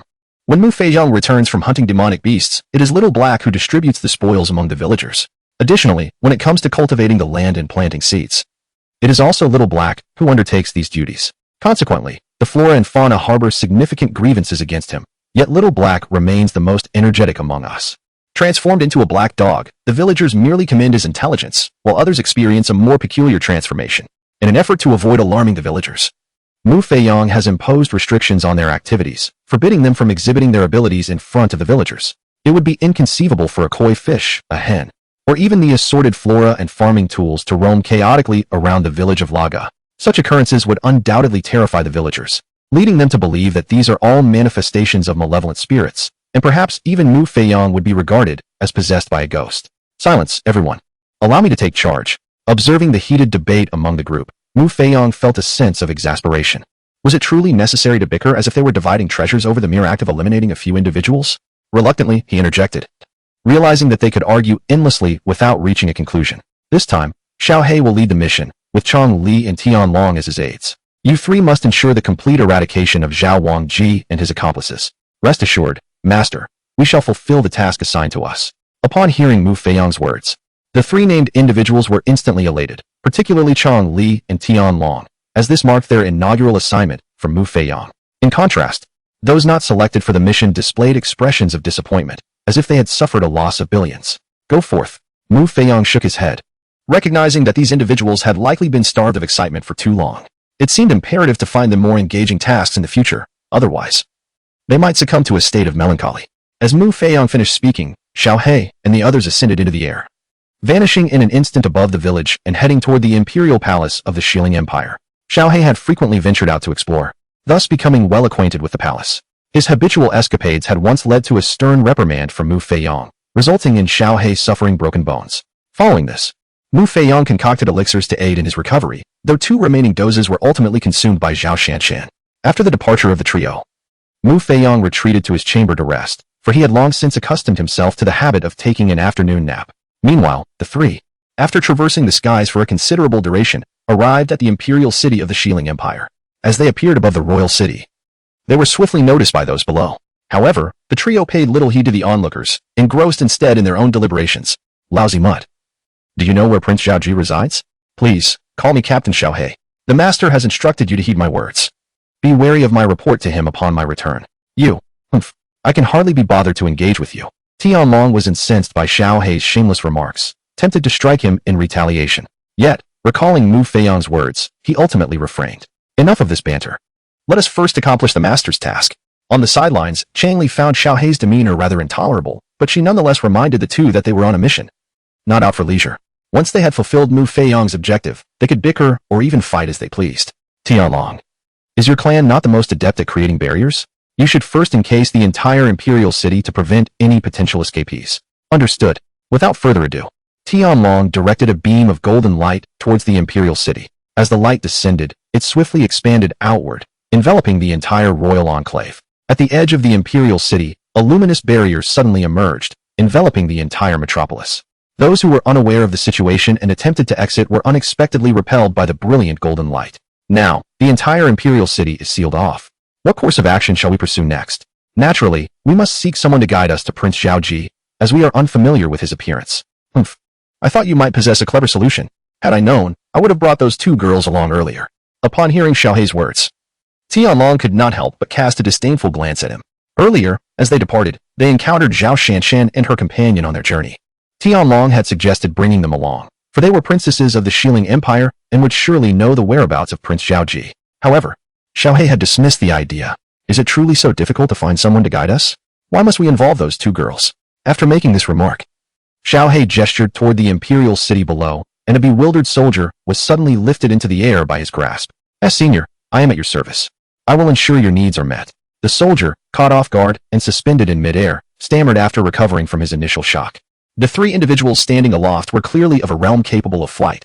Their decision not to eliminate him immediately suggested that they required something from him. Hence the soldier's deferential tone. Do you know where Prince Zhaoji resides? Your Highness? Yes, your esteemed Highness. Are you, esteemed seniors, on a quest to find His Highness? I am aware of His Highness's residence. Would you like me to escort you there? With a response from the small black figure, he led the soldier down from the imperial city. Upon solid ground, the soldier finally exhaled in relief. He was merely a patrolling soldier of the imperial city, a minor character with a cultivation level of merely the 8th stage of body refinement. It was a wonder he had not been frightened to death by the sudden elevation into the sky. That he could maintain such composure was commendable. After a sigh of relief, he turned and led the small black figure and the other two in a specific direction. Meanwhile, deep within the palace, in the chambers of Zhao Wuji, a figure clad in black was reporting to him about the three individuals, as well as the lockdown of the imperial city. Spirit Guard, are you aware of the cultivation levels of those three? Your Majesty, due to the considerable distance and my uncertainty regarding their intentions, I did not approach too closely and thus could not ascertain their levels. However, from a distance, I sense that they are at least at the Royal Extreme Realm. The Royal Extreme Realm, you say? It appears their intentions are not benign. Spirit Guard, monitor their movements with utmost diligence and report to me immediately should anything arise. Upon hearing that the three individuals were at least at the Royal Extreme Realm, Zhao Wuji's expression grew grave. The strongest ancestor of the Shilling Empire was also merely at the Royal Extreme Realm. If these three indeed intended to cause trouble, then even the imperial family would be powerless against them, unless they mobilized 1,000,000 troops for confrontation. However, given that this was the imperial city, it was evidently impossible to gather such forces. Thus, Zhao Wuji held a fervent hope that those three were not here to incite chaos. Chapter 20. The Spirit King's Mansion. Capturing King Zhaoji. Meanwhile, Zhao Shanshan and her sister Zhao Yingying were hurrying back to the imperial palace of the Shilling Empire when Zhao Yingying suddenly halted in her tracks. Yingying, what is the matter? Zhao Shanshan inquired with a hint of confusion, noticing her younger sister's unexpected stop. They were pressed for time, so it was puzzling that she would come to a standstill. Royal sister, do you think the three individuals who just flew by might be associated with young Master Mo? Zhao Yingying pondered, recalling that they had only recently departed from Laga Village. The Thunder Mountain Range, where they were, was devoid of any inhabitants, making it highly coincidental for three people to pass overhead. Surely not. Young Master Mu is accompanied only by himself and his daughter. We have never seen anyone else. Perhaps it was merely a chance encounter, Zhao Yingying speculated. But if young Master Mu has a daughter, then he must certainly have a wife as well. Though we have never encountered her, it is quite possible that those three were indeed sent by young Master Mu. Given his enigmatic nature, it is only natural that we would be unaware of his associates. I believe it would be prudent to inform father about this. We wouldn't want to inadvertently provoke anyone associated with young Master Mu. Zhao Yingying was convinced that the three individuals they had spotted were dispatched by Mu Feong.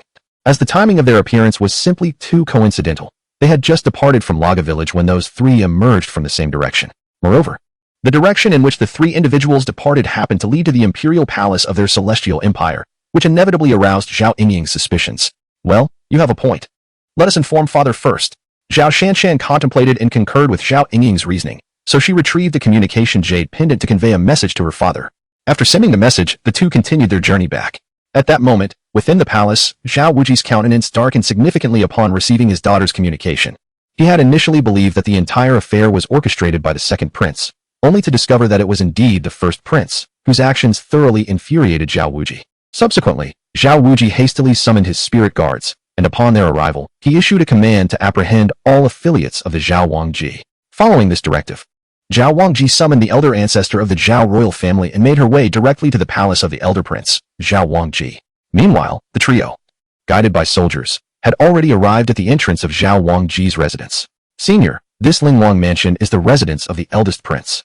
Your presence is no longer required. You may leave, Little Black remarked to the soldiers before proceeding towards the Lingwang mansion, for now that the target had been located. It was time to commence the mission. Halt. This is the Lingwang mansion of the eldest prince. No one is permitted to intrude. However, with a swift motion, Little Black unleashed two bursts of magical energy, swiftly eliminating the guards without a glance at the fallen sentinels, murmuring, "You are indeed the ones from the Lingwang mansion." Having admitted it, you may as well hurry and reincarnate.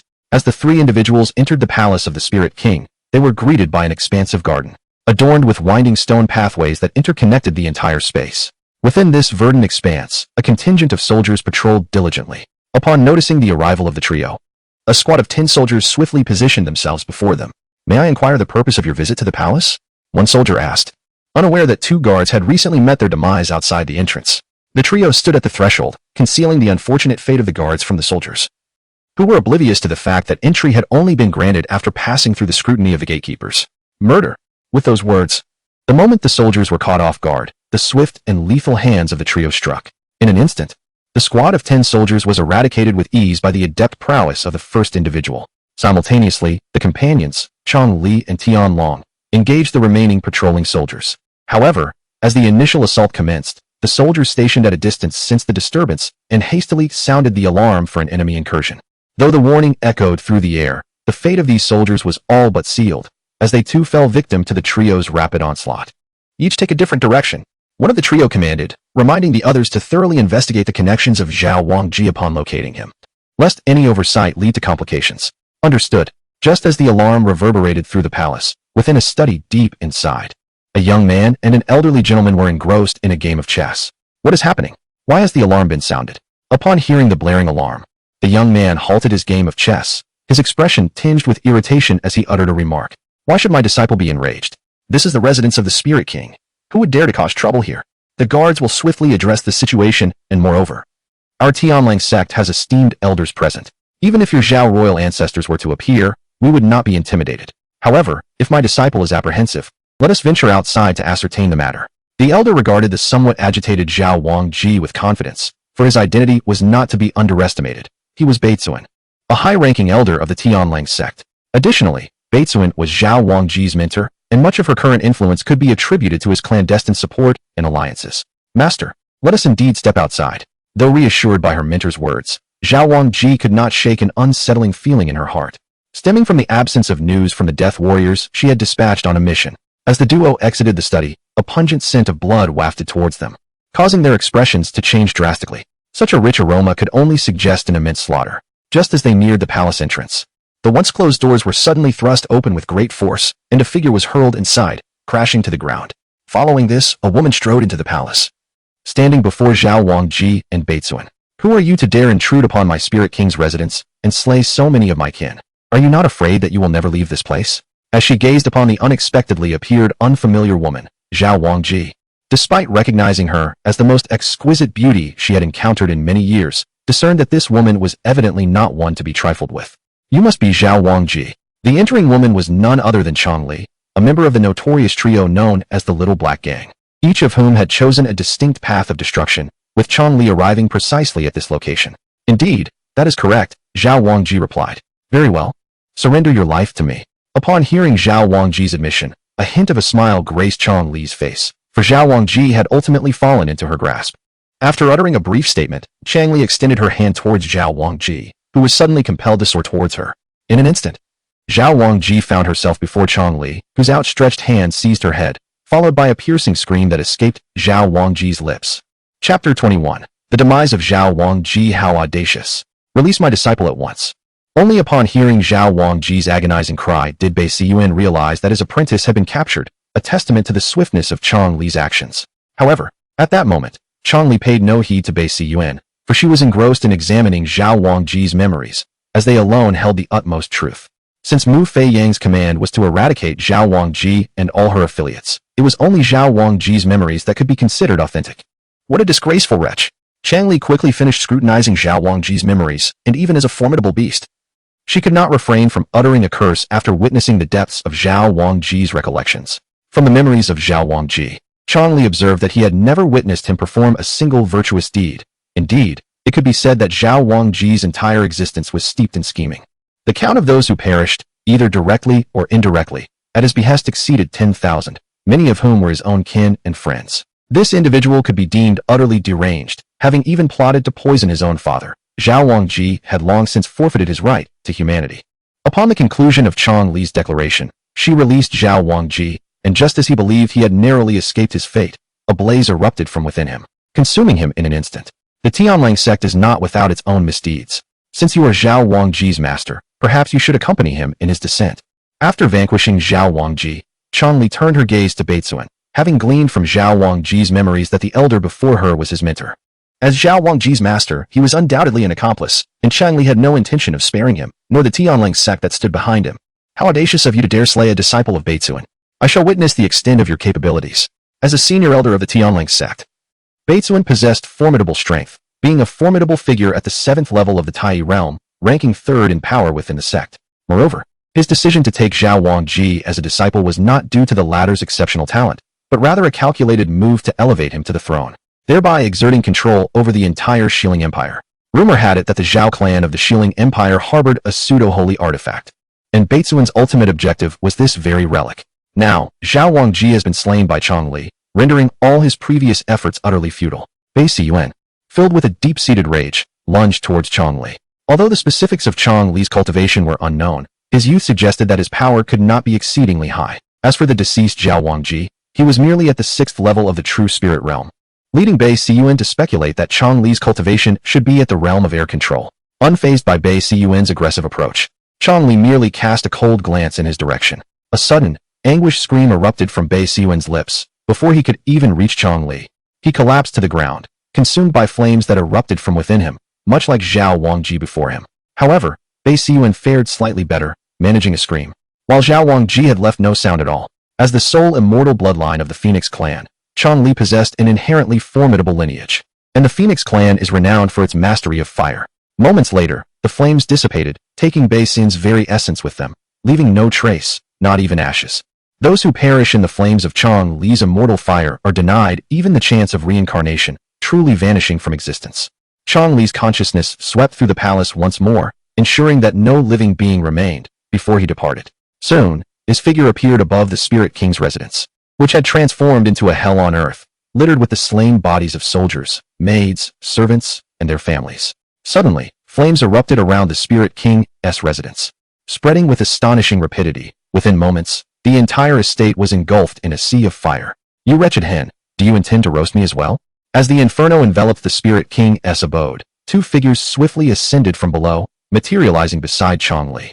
The one berating Chang Li was none other than Xiao He, whose sleeve had already been singed by the flames. Had he not acted promptly, he would have indeed been charred. Humph, who told you to move so sluggishly? It's taken you an eternity to dispatch those insignificant minions. Observing Xiao He's somewhat disheveled appearance, Chang Li refrained from expressing her usual ire. Had Xiao He dared to call her a hen on any ordinary day, a fierce quarrel would undoubtedly have ensued. Has anyone located Zhao Wangji? Xiao He inquired, along with Tianlong, without contesting Chang Li's words. Gazing at the flames consuming the Spirit King's residence, Xiao He directed his question towards them. I have already eliminated him. Have you thoroughly investigated all of Zhao Wangji's affiliates? Of course. After affirming, Changli imparted 2 beams of light into the minds of her companions, memories extracted from Zhao Wangji's consciousness. I didn't anticipate that Zhao Wangji had such a considerable following. Now that we have a target, let us proceed with our plans. Changli, you shall visit the Tianlang sect and eradicate everyone there. Tianlang, you are to venture to the outskirts of the Imperial City and eliminate all of Zhao Wangji's trained assassins. As for the remaining foes within the Imperial City, I shall handle them. Once we have dealt with Zhao Wangji's affiliates, we shall each return to our respective domains.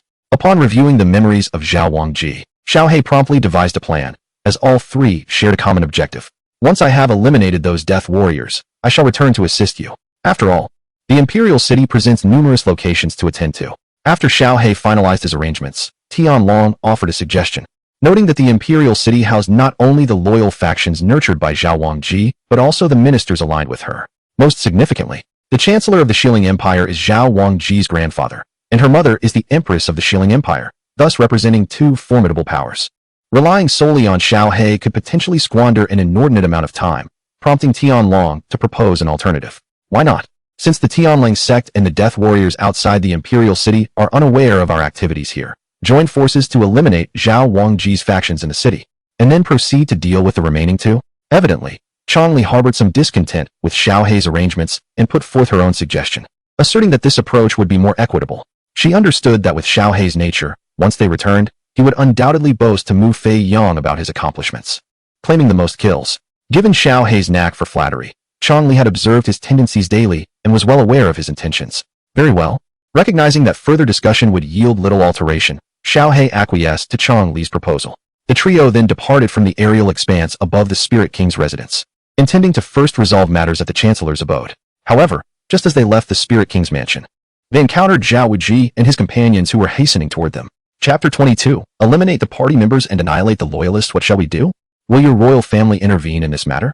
Upon seeing the individuals before him, Changli immediately recognized the middle-aged man in front, the sovereign of the Shilling Empire. Zhao Wuji, having delved into the memories of King Zhaoji. Do not misunderstand me, senior. That ungrateful wretch deserves his fate, and I shall not plead for him. Moreover, I have control over all his followers within the Imperial City. I beseech you to refrain from acting against them and allow my royal family to handle the situation. After all, not all of them are malevolent. They merely followed the wrong master. Zhao Wuji observed the vanishing estate below and the shimmering barrier encasing the Imperial City. Realizing that the 3 individuals before him were beyond the capabilities of his royal family, he had previously attempted to summon the ancestral guardians of the royal family, but found the barrier impenetrable, unable to convey any messages. Furthermore, the ancestral guardian had just conveyed a warning, stating that the realms of the 3 were unfathomable, and they lacked the assurance to confront such formidable beings, urging Zhao Wuji not to offend them. The master's command was to eliminate all of Zhaoji's followers. Will you yield the way? Or shall you accompany them to their demise? I grant you 10 breaths of time to deliberate. Upon hearing that Zhao Wuji sought mercy for those individuals, a cold voice emerged from the shadows, granting him a mere 10 breaths to consider. This was a task ordered by Mu Feong. How could the shadow agree to Zhao Wuji's plea so easily? What should we do now, ancestor? Upon hearing Xiao He's words, Zhao Wu was taken aback, unable to fathom how difficult Xiao He could be in conversation. Reluctantly, he turned to the royal ancestor. Esteemed elder, might we have the honor of experiencing your formidable prowess? The most powerful royal ancestor, proficient in the sovereign realm, pondered for a moment. Given Xiao He's unwavering stance, he was disinclined to provoke the trio without a clear understanding of their capabilities. However, he proposed a condition. He wished to gauge their strength. Should they prove inadequate, he would concede. Yet, should they possess potential, the royal family could still vie for their favor. After all, an excessive loss of life within the Imperial City would indubitably impact the empire profoundly. The Shilling Empire, being merely a mid-tier empire in the Songlong domain, faced numerous threats from surrounding forces. Should chaos ensue within Shilling, it would be effortless for rival empires to seize the opportunity to strike. You wish to gauge our strength? Very well, I shall demonstrate merely 10% of my power for your appraisal. Do not claim that I am denying you an opportunity. Should you endure my 10% without injury, I shall entrust you with Zhao Wangji's faction, the elder declared. Upon hearing the elder's words, Xiao He couldn't help but chuckle at the naivety of these individuals. Alright, Zhao Qingtian's expression soured slightly. He felt underestimated by Xiao He. Nonetheless, he suppressed his displeasure, determined to first ascertain Xiao He's strength. Are you prepared? Ready, came the reply. Zhao Qingtian exchanged a glance with 2 other elders, who encased themselves in several layers of seals, then regarded the trio of Xiao He with palpable caution. Although Zhao Qingtian felt a twinge of irritation at Xiao He's apparent disdain, he recognized that such audacity was not without merit, prompting them to adopt a stance of utmost vigilance. Observing their defensive posture, Xiaohe shook his head with a slight chuckle before extending his palm toward them in a sweeping motion. As Xiaohe's hand moved, a colossal shadow resembling a claw materialized before Zhao Qingtian and his companions, descending upon them with overwhelming force. With a resounding crash, before Zhao Qingtian and the others could comprehend the nature of the formidable paw, they were struck and sent plummeting beneath the imperial city. The sound of 5 bodies hitting the ground was accompanied by a series of spitting coughs, as each of Zhao Qingtian's party expelled blood, their faces etched with terror as they gazed up at the 3 figures hovering above. What manner of power was this? They found themselves utterly devoid of the capacity for resistance, crushed beneath a single paw strike, leaving them bloodied and wounded. Moreover, this was merely a fraction of Xiaohe's true strength, an absurd notion. When had the Shilling Empire harbored such terrifyingly potent individuals, of whom they were entirely unaware? Unbeknownst to Zhao Qingtian, this display was but half of Xiaohe's 1/10 of full power. Had he not tempered his strength at the last moment, the 5 would have perished instantly. Do you wish to feel this once more? Xiaohe inquired as he and his companions descended before the 5. With a gentle smile, he continued, "We thank you for your mercy, esteemed elder. We shall no longer concern ourselves with the affairs of the Zhao King's faction. However, we kindly request that you leave their bodies intact." Zhao Qingtian promptly rose and performed a bow, having distinctly sensed that Xiaohe had restrained some of his strength. For aside from spitting blood, they had not sustained significant injuries.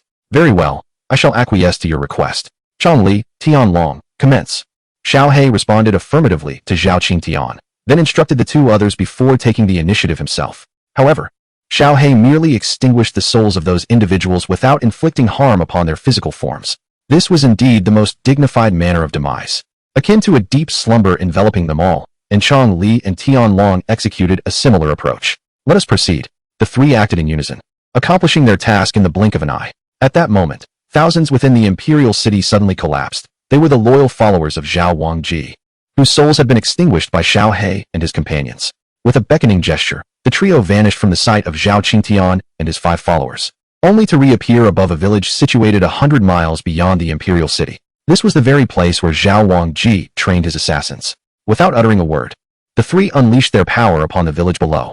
The unsuspecting assassins within the village were caught completely unaware, annihilated by the sudden onslaught of 3 attacks, leaving no survivors. After the 3 figures vanished from that location, the entire village erupted into flames, and when others arrived, they found nothing but scorched earth. The Tianlang sect is located in the northern region of the Shilling Empire, atop a mountain shaped like a wolf's head, and is one of the top 10 second-tier sects of the Shilling Empire. The most formidable ancestor, standing at the pinnacle of the Tai realm's 9th layer, ranks 4th among the top 10 second-tier sections. Logically, such formidable strength should deter anyone from seeking trouble, except for those within the top 10 sects themselves. However, an unexpected turn of events has unfolded today, as the Heavenly Wolf sect finds itself under siege, brutally slaughtered by 3 young assailants. Regardless of whether they are disciples, elders, or even the sect leader, none can withstand a single strike from these 3 youths. A young man clad in black effortlessly waves his hand, claiming the lives of several, even dozens, without a hint of resistance. Meanwhile, a more terrifying and eerie scene unfolds. A stunning woman in red strolls leisurely, as flames erupt from her presence, engulfing the hapless disciples of the Heavenly Wolf sect. This bizarre occurrence incites panic among the disciples, who flee at the mere sight of her, though this only grants them a fleeting reprieve from death. Chapter 23. Annihilation of the Heavenly Wolf sect. The Heavenly Wolf sect is engulfed in chaos, littered with the fallen and those desperately attempting to escape. Yet, no matter how fervently they flee, it proves futile. A golden light has encircled the entire perimeter of the sect, leaving no avenue of escape. They can only delay their fate momentarily. Cease. As despair grips the hearts of the disciples, a commanding voice resonates from the depths of the sect. Soon, they behold a group of their elders soaring towards them. At last, it is the elders and the ancestor come to our rescue. We shall not perish today. Indeed, it is imperative that the venerable ancestor captures the 3 individuals, methodically dismembering their flesh while simultaneously administering healing to their wounds. The surviving disciples of the Celestial Wolf sect were filled with exhilaration, eagerly discussing their strategy to confront the assailants responsible for the demise of their brethren. Who are you to dare disturb the tranquility of the Celestial Wolf sect? Should you fail to provide a reasonable explanation, prepare to endure a century of torment. The speaker was none other than Wang Ling, the most formidable ancestor of the Celestial Wolf sect, standing at the pinnacle of the 9th level of the Tai realm. Flanking Wang Ling were 4 other ancestors, all of whom possessed the same Tai cultivation. The remaining dozen or so were elders of the sect, each at least at the Empty Sky realm. representing the zenith of the Celestial Wolf sect's combat prowess. The Celestial Wolf sect has allied with Zhao Wangji to massacre innocent civilians. By the command of my master, we have come to escort you on your journey to the afterlife. Since you have ventured forth, let us commence this passage. With a sense of anticipation, as several worthy adversaries finally appeared, Xiaohe boldly declared their transgressions and charged towards Wang Ling. Are you from Zhao Wujia? Wang Ling was taken aback by Xiaohe's words, astonished that Zhao Wujia had the audacity to send individuals to slaughter the disciples of the Celestial Wolf sect, and to do so with merely 3 individuals. Was this an act of recklessness or a sign of disdain towards the Celestial Wolf sect? Regrettably, no response was offered, as he was met with Xiaohe's fist, which rendered him unconscious in an instant. Ancestor! Ancestor! As they witnessed their most formidable ancestor being felled with a mere glance, disbelief washed over them as they gazed at the prostrate Wang Ling. Before they could fully comprehend the situation, the fallen Wang Ling was mercilessly crushed underfoot by the small black figure. Kill! Avenge our ancestor! One of the elders bellowed upon witnessing Wang Ling's tragic demise. Yet he did not charge at the small black figure himself. Instead, he urged the other elders to advance. Observing the elders rushing toward the small black figure, he retreated a few steps, swiftly making his way back in the direction he had come from. How childish! The small black figure could not help but scoff at the fleeing elder before unleashing a rapid onslaught. Boom, boom, boom, with the sounds of flesh exploding echoing. The dozen or so elders were dispatched in mere moments, leaving behind mere puddles of bloodied remnants. The slaughter did not cease with the elders' demise. Rather, it hastened the obliteration of the Tianlang sect. It was only after half an hour that the anguished cries of the sect finally subsided. Let us depart. The Tianlang sect is no more. We must return to report to our master. As Chong Li surveyed the devastation of the Tianlang sect, he spoke, preparing to leave, but was halted by the small black figure. Black Dog, do you have something to say? Hee. Since we rarely venture out, why not indulge ourselves for a couple of days before returning? After all, our master has not set a specific time frame for us. If you wish to play, you may do so alone. Our master is in a foul mood. I do not wish to provoke his displeasure. Upon hearing Xiaohe's words, Chong Li retorted with irritation, stating that under normal circumstances, she would indulge in play. However, given that Mu Feiyong's mood was evidently not favorable at the moment, Chong Li was unwilling to provoke any displeasure. After all, she wished to extend her years of life. To irritate Mu Feiyong over a mere whim would be folly, as it could lead to dire consequences. Lousy mutt, have you forgotten the last time your master interrupted you, leaving you in a heap of broken bones? Perhaps this time, you would find yourself served on a platter. After Chong Li's remark, Tianlong echoed her sentiments, cautioning Xiaohe. He, too, had no desire to follow Xiaohe into mischief. Given that his clan was the largest, the risk of being caught was significantly heightened, and he preferred not to accompany Xiaohe in reckless abandon. You all truly lack courage. If we remain silent, how would the master ever find out? Observing the absence of support for his proposition, Xiaohe expressed his frustration, feeling that it was a pity they would not join him, for he dared not venture alone. Humph. If you are so bold, then go by yourself. Chong Li huffed, summoning Tianlong to return, confident that the mutt would not dare to play alone. Oh dear, this is infuriating. Watching Chong Li and Tianlong depart, Xiaohe was left seething with indignation, yet ultimately, he trailed behind them. If they were to stick together, he felt emboldened. However, the thought of sneaking off alone was daunting indeed. Little Black believed that if he dared to sneak away to play, he would undoubtedly be apprehended by Mu Feiyong, who would at the very least administer a sound beating. And there was a significant possibility that he would end up in a great deal of trouble. With the combined prowess of the three, they swiftly returned to Laga village to report their findings to Mu Feiyong. Upon hearing their account, Mu Feiyong exhibited no particular reaction. He merely waved his hand, restoring the trio to their original forms. Previously, Mu Feiyong had transformed them into various animals to prevent the villagers from discovering their presence. But now that the villagers of Laga village had perished, Mu Feiyong saw no reason to revert them to human form. After all, he had grown accustomed to a solitary lifestyle, and his thoughts were now entirely devoted to his precious daughter. Furthermore, keeping them in animal forms allowed for some amusement for his daughter, which naturally led Mu Feiyong to refrain from restoring their humanity. Meanwhile, the Zhao sisters, after several days of travel, finally returned to the imperial city. However, they had no time to observe any changes within the city and hurried to meet their father, the emperor. Greetings, father. Has anything transpired in the imperial city? After bowing to Zhao Wuji, Zhao Shanshan quickly inquired about the situation, particularly regarding the 3 individuals they had previously encountered, eager to ascertain whether they were indeed sent by Mu Feiyong. They are dead. Dead? Father, who has died? The sisters were taken aback, uncertain of the implications of Zhao Wuji's words. However, upon observing the expression on Zhao Wuji's face, Zhao Shanshan began to piece together some understanding of the matter. In Zhao Wujia's discourse regarding death, it appears he is referring to their royal brother, Zhao Wangji. In Chapter 24, A Visit to the Hidden Village, he reflects on the demise of the treacherous offspring and his accomplices, all eradicated by the trio. Zhao Wujia expressed his profound anguish, having narrowly escaped death at the hands of that rebellious son. Furthermore, after the departure of the trio, he instructed the spiritual guards to investigate the situation of the Heavenly Wolf sect. According to the intelligence gathered, the Heavenly Wolf sect, being a second-tier sect of the Shilling Empire, exhibited no capacity for resistance against the trio, being annihilated in less than half an hour, with none managing to escape. Of course, had there been any disciples of the sect outside at the time, they might have evaded disaster. What? The two were taken aback. Having initially believed that Mu Feong's intent was solely to eliminate Zhao Wangji, only to discover the extensive ramifications of his actions, resulting in the deaths of Zhao Wangji and all his affiliates. Father, what of the Empress?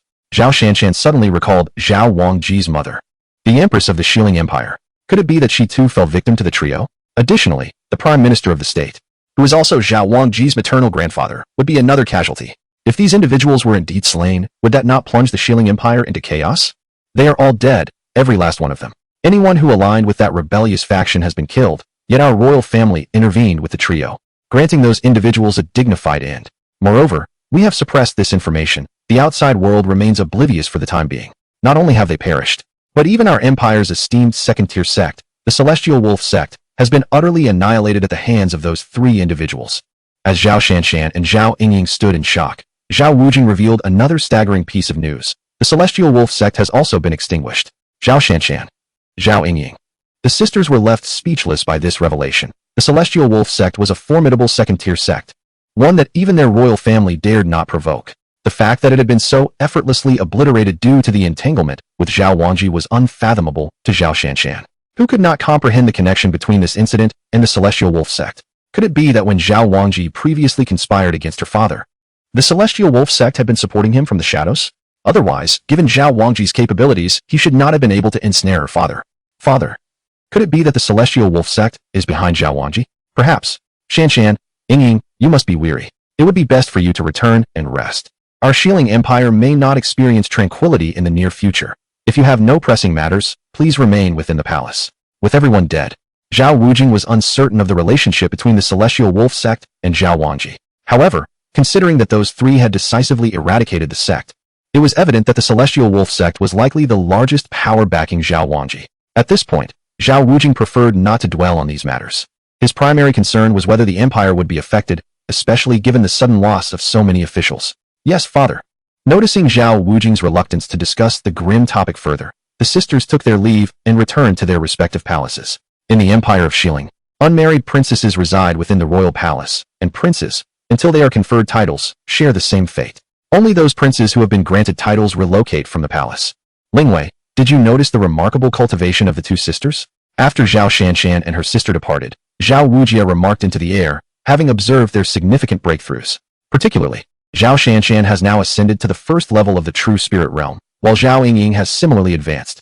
Her previous breakthrough to the 6th level of the diamond realm had already astonished him. Now, after just a brief excursion, she has attained the 9th level of the diamond realm in a matter of days. With their current levels of cultivation, they would be considered prodigious even among the second-tier sects, and it is worth noting that they are merely in their teens. Zhao Wujia himself had not reached such heights at their age. He understands that all of this is a gift from Mu Feong. Yet, Zhao Wujia remains perplexed as to how they could achieve such rapid progress, especially given the solidity of their foundations, which do not resemble that of recent breakthroughs. Your Majesty, I have already perceived it. A figure appeared before him as Zhao Wujia's words fell, the Lingwei who had been covertly protecting him. It seems I must pay a visit to this esteemed individual, Zhao Wujia murmured. His curiosity piqued about the gentleman Mu mentioned by Zhao Shanshan. Your Majesty, this may not be advisable. Why? Zhao Wuji found it rather perplexing that the spirit guard would express such sentiments, despite being the sovereign of the empire. In the eyes of those reclusive ancient beings, he was no more than a mere mortal. Furthermore, that esteemed young Master Mu was his savior. Previously, Zhao Wuji was unaware that the Zhao sisters had visited Mu Feong. Had he known, he would undoubtedly have accompanied them. Your Majesty, given the recent upheaval surrounding the Crown Prince, it may not be prudent to pay a visit to that esteemed elder, the spirit guard cautioned. Leaving his words hanging in the air, Zhao Wuji understood the implication, that the guard feared for his safety, concerned that the venerable elder might hold him accountable. Spirit guard, your reasoning is flawed. Precisely because of this turmoil, I feel compelled to go.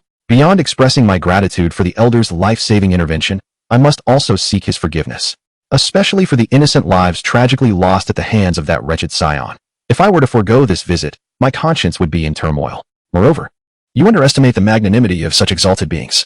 If you truly wish to blame me, do you think we would still be sitting here? The elder had previously spared Zhao Wuji's life, only exacting retribution on that scoundrel and his cohorts, thus demonstrating that he was a person clear in matters of gratitude and grievance. Prepare yourself, we shall set forth in 3 days. Yes, your majesty. Once the spirit guard departed, Zhao Wuji summoned attendants to prepare a generous gift and also made a trip to the ancestral grounds. Before long, the 3 days had swiftly passed. On this day, Zhao Wuji donned a simple attire, shedding his imperial robes, and ventured out of the royal city accompanied by only a few companions. Accompanying Zhao Wujia, aside from the 2 sisters Zhao Shanshan, were 3 venerable ancestors of the royal family. Apart from the hidden spirit guards, Zhao Wujia brought no attendants with him. He was on a mission of atonement, and having too many people would be inappropriate. Moreover, Zhao Wujia could not allow his subordinates to witness his moment of contrition. Another reason was that generally, reclusive beings of such stature preferred their lives to remain undisturbed. Were it not for the unfortunate circumstances that had arisen, Zhao Wujia would have had no desire to meet Mu Feiyang. With the guidance of the royal ancestors, their journey was considerably expedited. Within 2 days of flight, they approached the Thunder Mountain range. Had it not been for the presence of the Zhao sisters, they would have arrived much sooner. However, Zhao Wujia was concerned that without their guidance, he might not be able to meet Mu Feiyang. Father, ancestors, we are nearing young Master Mu's village. Let us descend and walk the remaining distance. Chapter 25, 8 years, System Upgrade. As they gazed upon the looming gravestones in the distance, Zhao Shanshan felt a wave of melancholy wash over her. Previously, they had encountered warm-hearted villagers, but now, only gravestones remained. In order to pay respects to the deceased, Zhao Shanshan suggested that her father and the ancestors proceed on foot. Very well. Zhao Wujia readily acknowledged the sight of the gravestones ahead, and without hesitation, he descended. With the 3 royal ancestors following suit, they alighted and made their way towards Laga village, and after a brief period of walking, they finally reached the village entrance. Let us proceed. At the intersection leading to Laga village, Zhao Wujia called out and prepared to enter. However, just as Zhao Wujia was about to step into Laga village, an unexpected barrier of light materialized, blocking his path.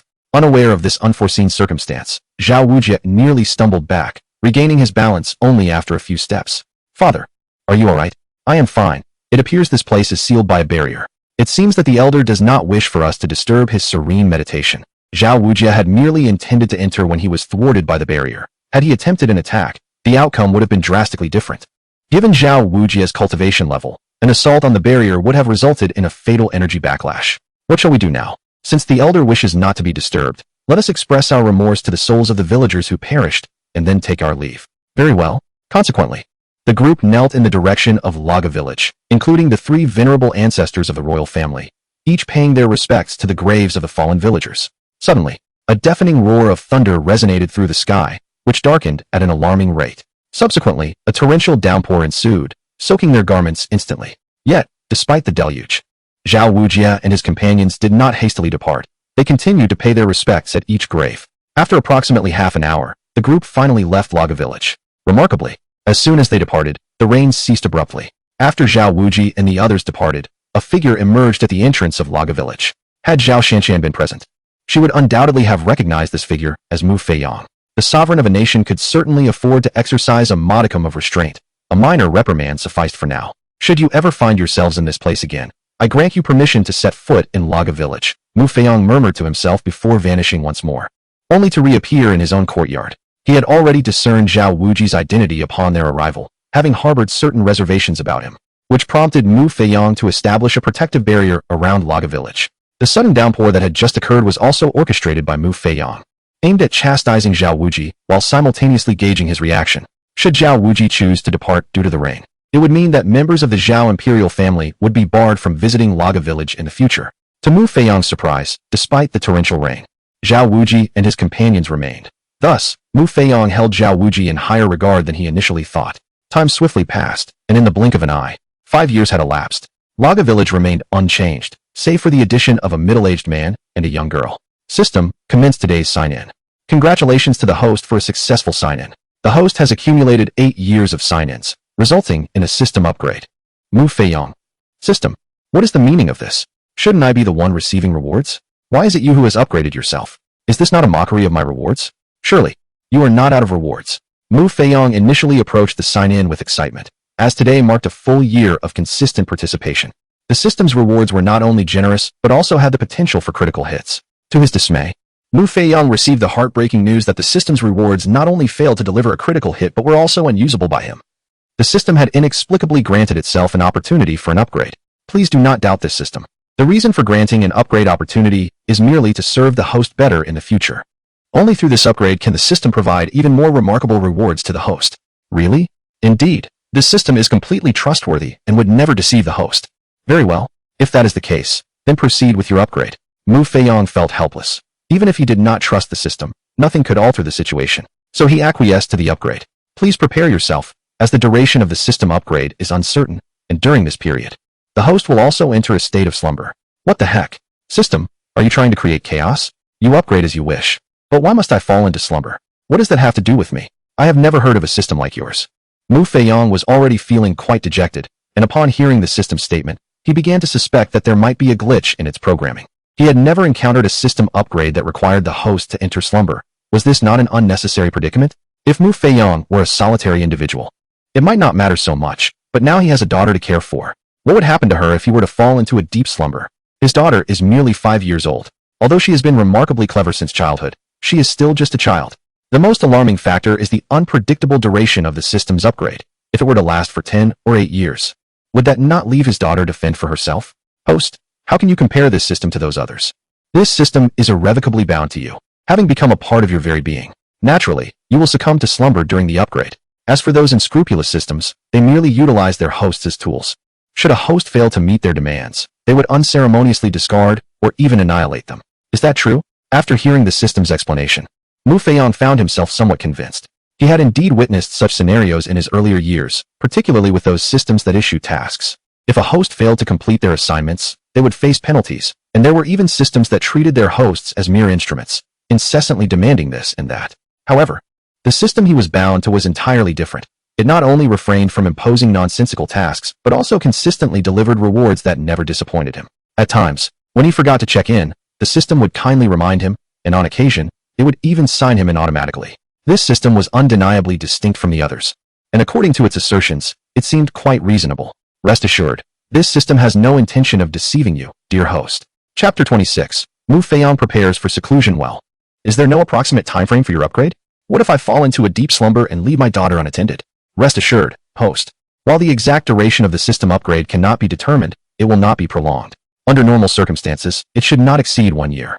Moreover, your daughter is already 5 years old. She is capable of venturing into the mountains to hunt magical beasts. What is there for you to worry about?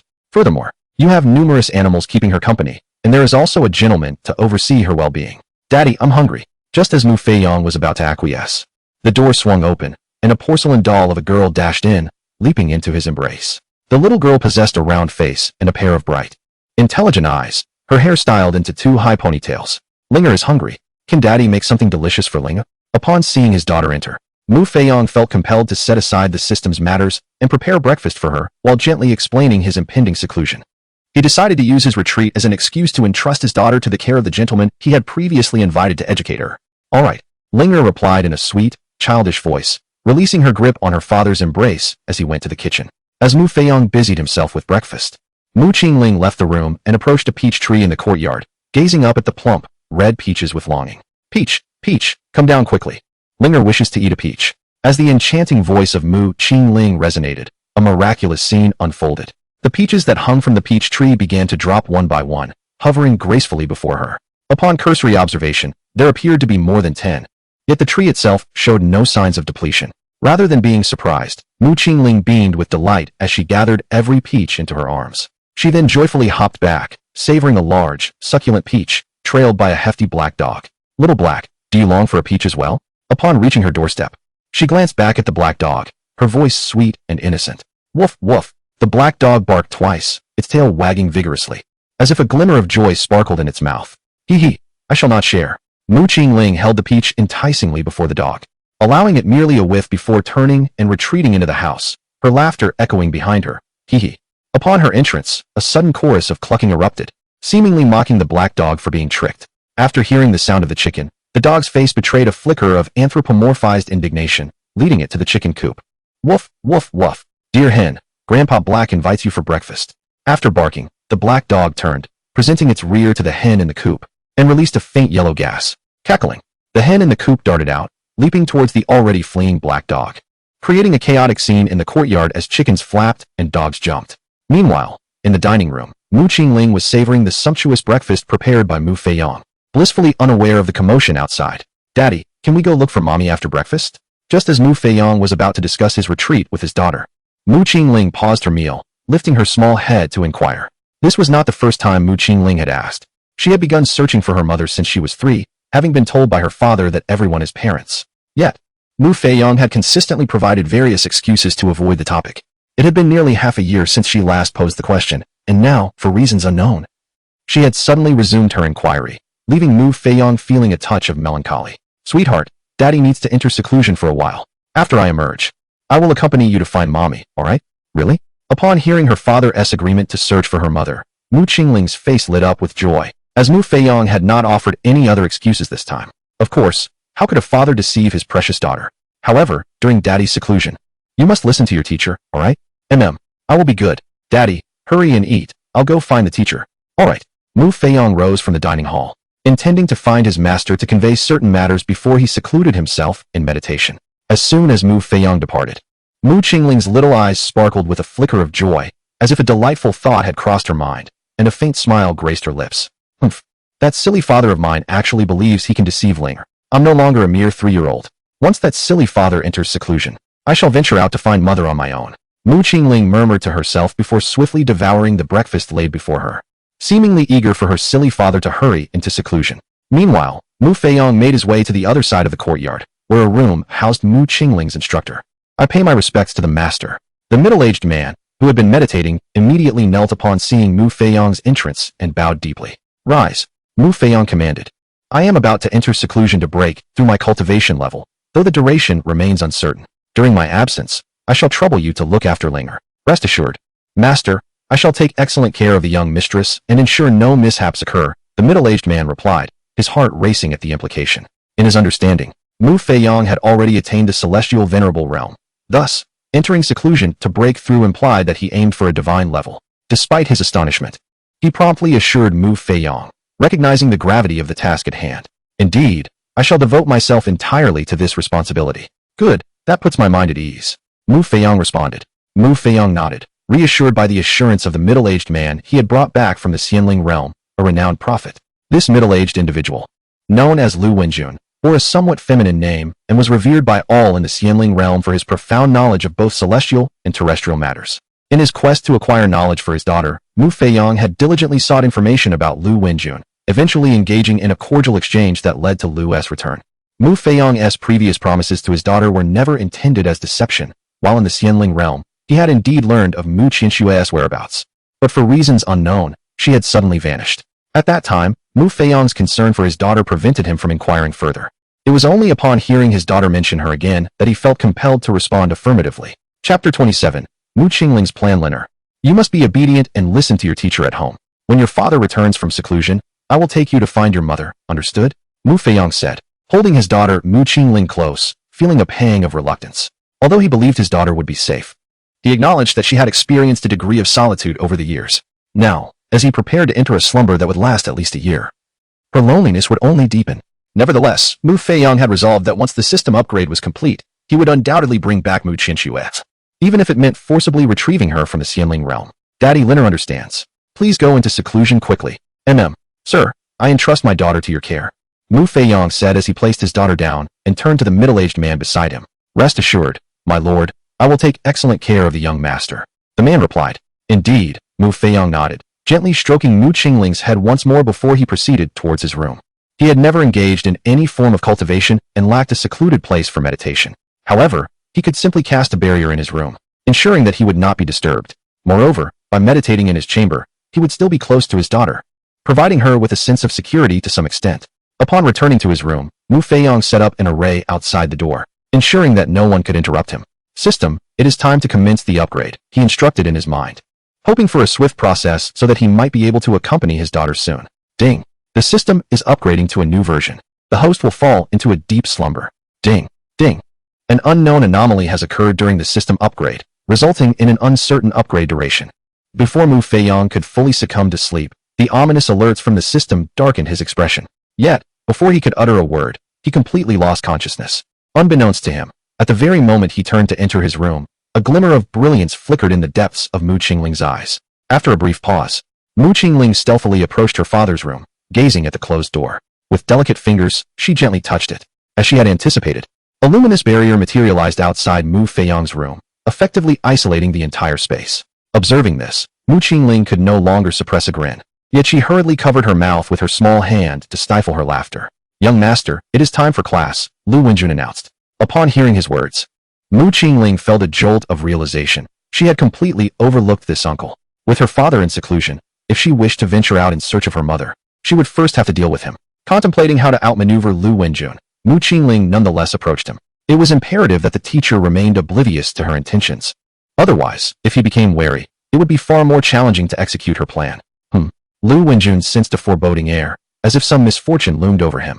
He absent-mindedly began to calculate with his fingers, but to no avail. "Am I overthinking this?" he murmured, dismissing the notion and returning to impart knowledge to his young charge.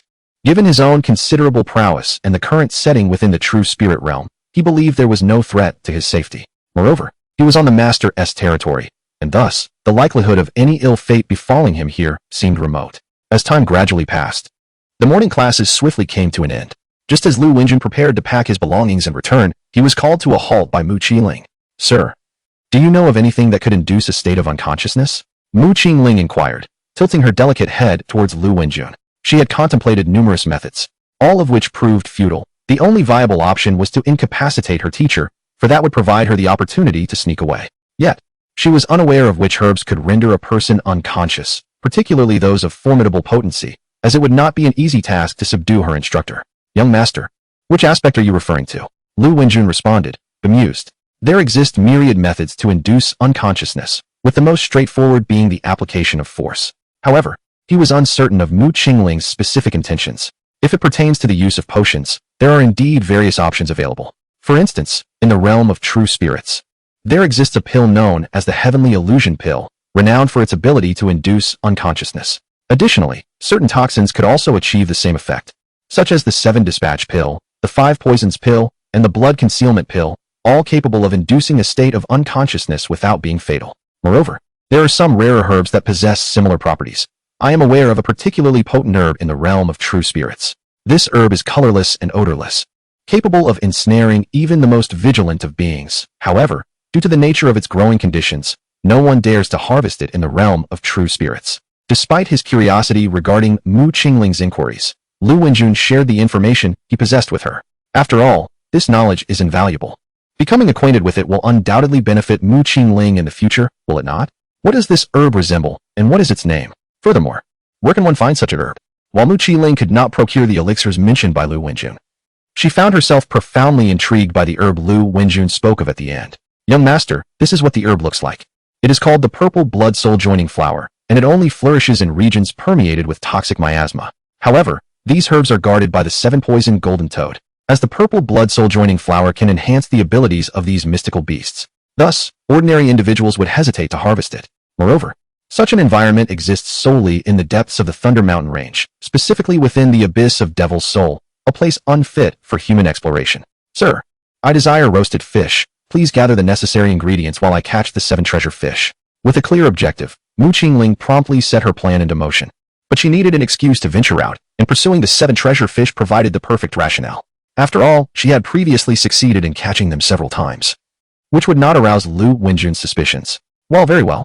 Lu Wenjun found it difficult to keep pace with Mu Qingling's thoughts. Had they not just been discussing the purple blood soul joining flower? How had the conversation shifted so abruptly to roasted fish? Nevertheless, Lu Wenjun acquiesced. He was not overly concerned about Mu Qingling encountering danger. Not only did she possess extraordinary cultivation prowess, but with Xiao He accompanying her, she was assuredly safe.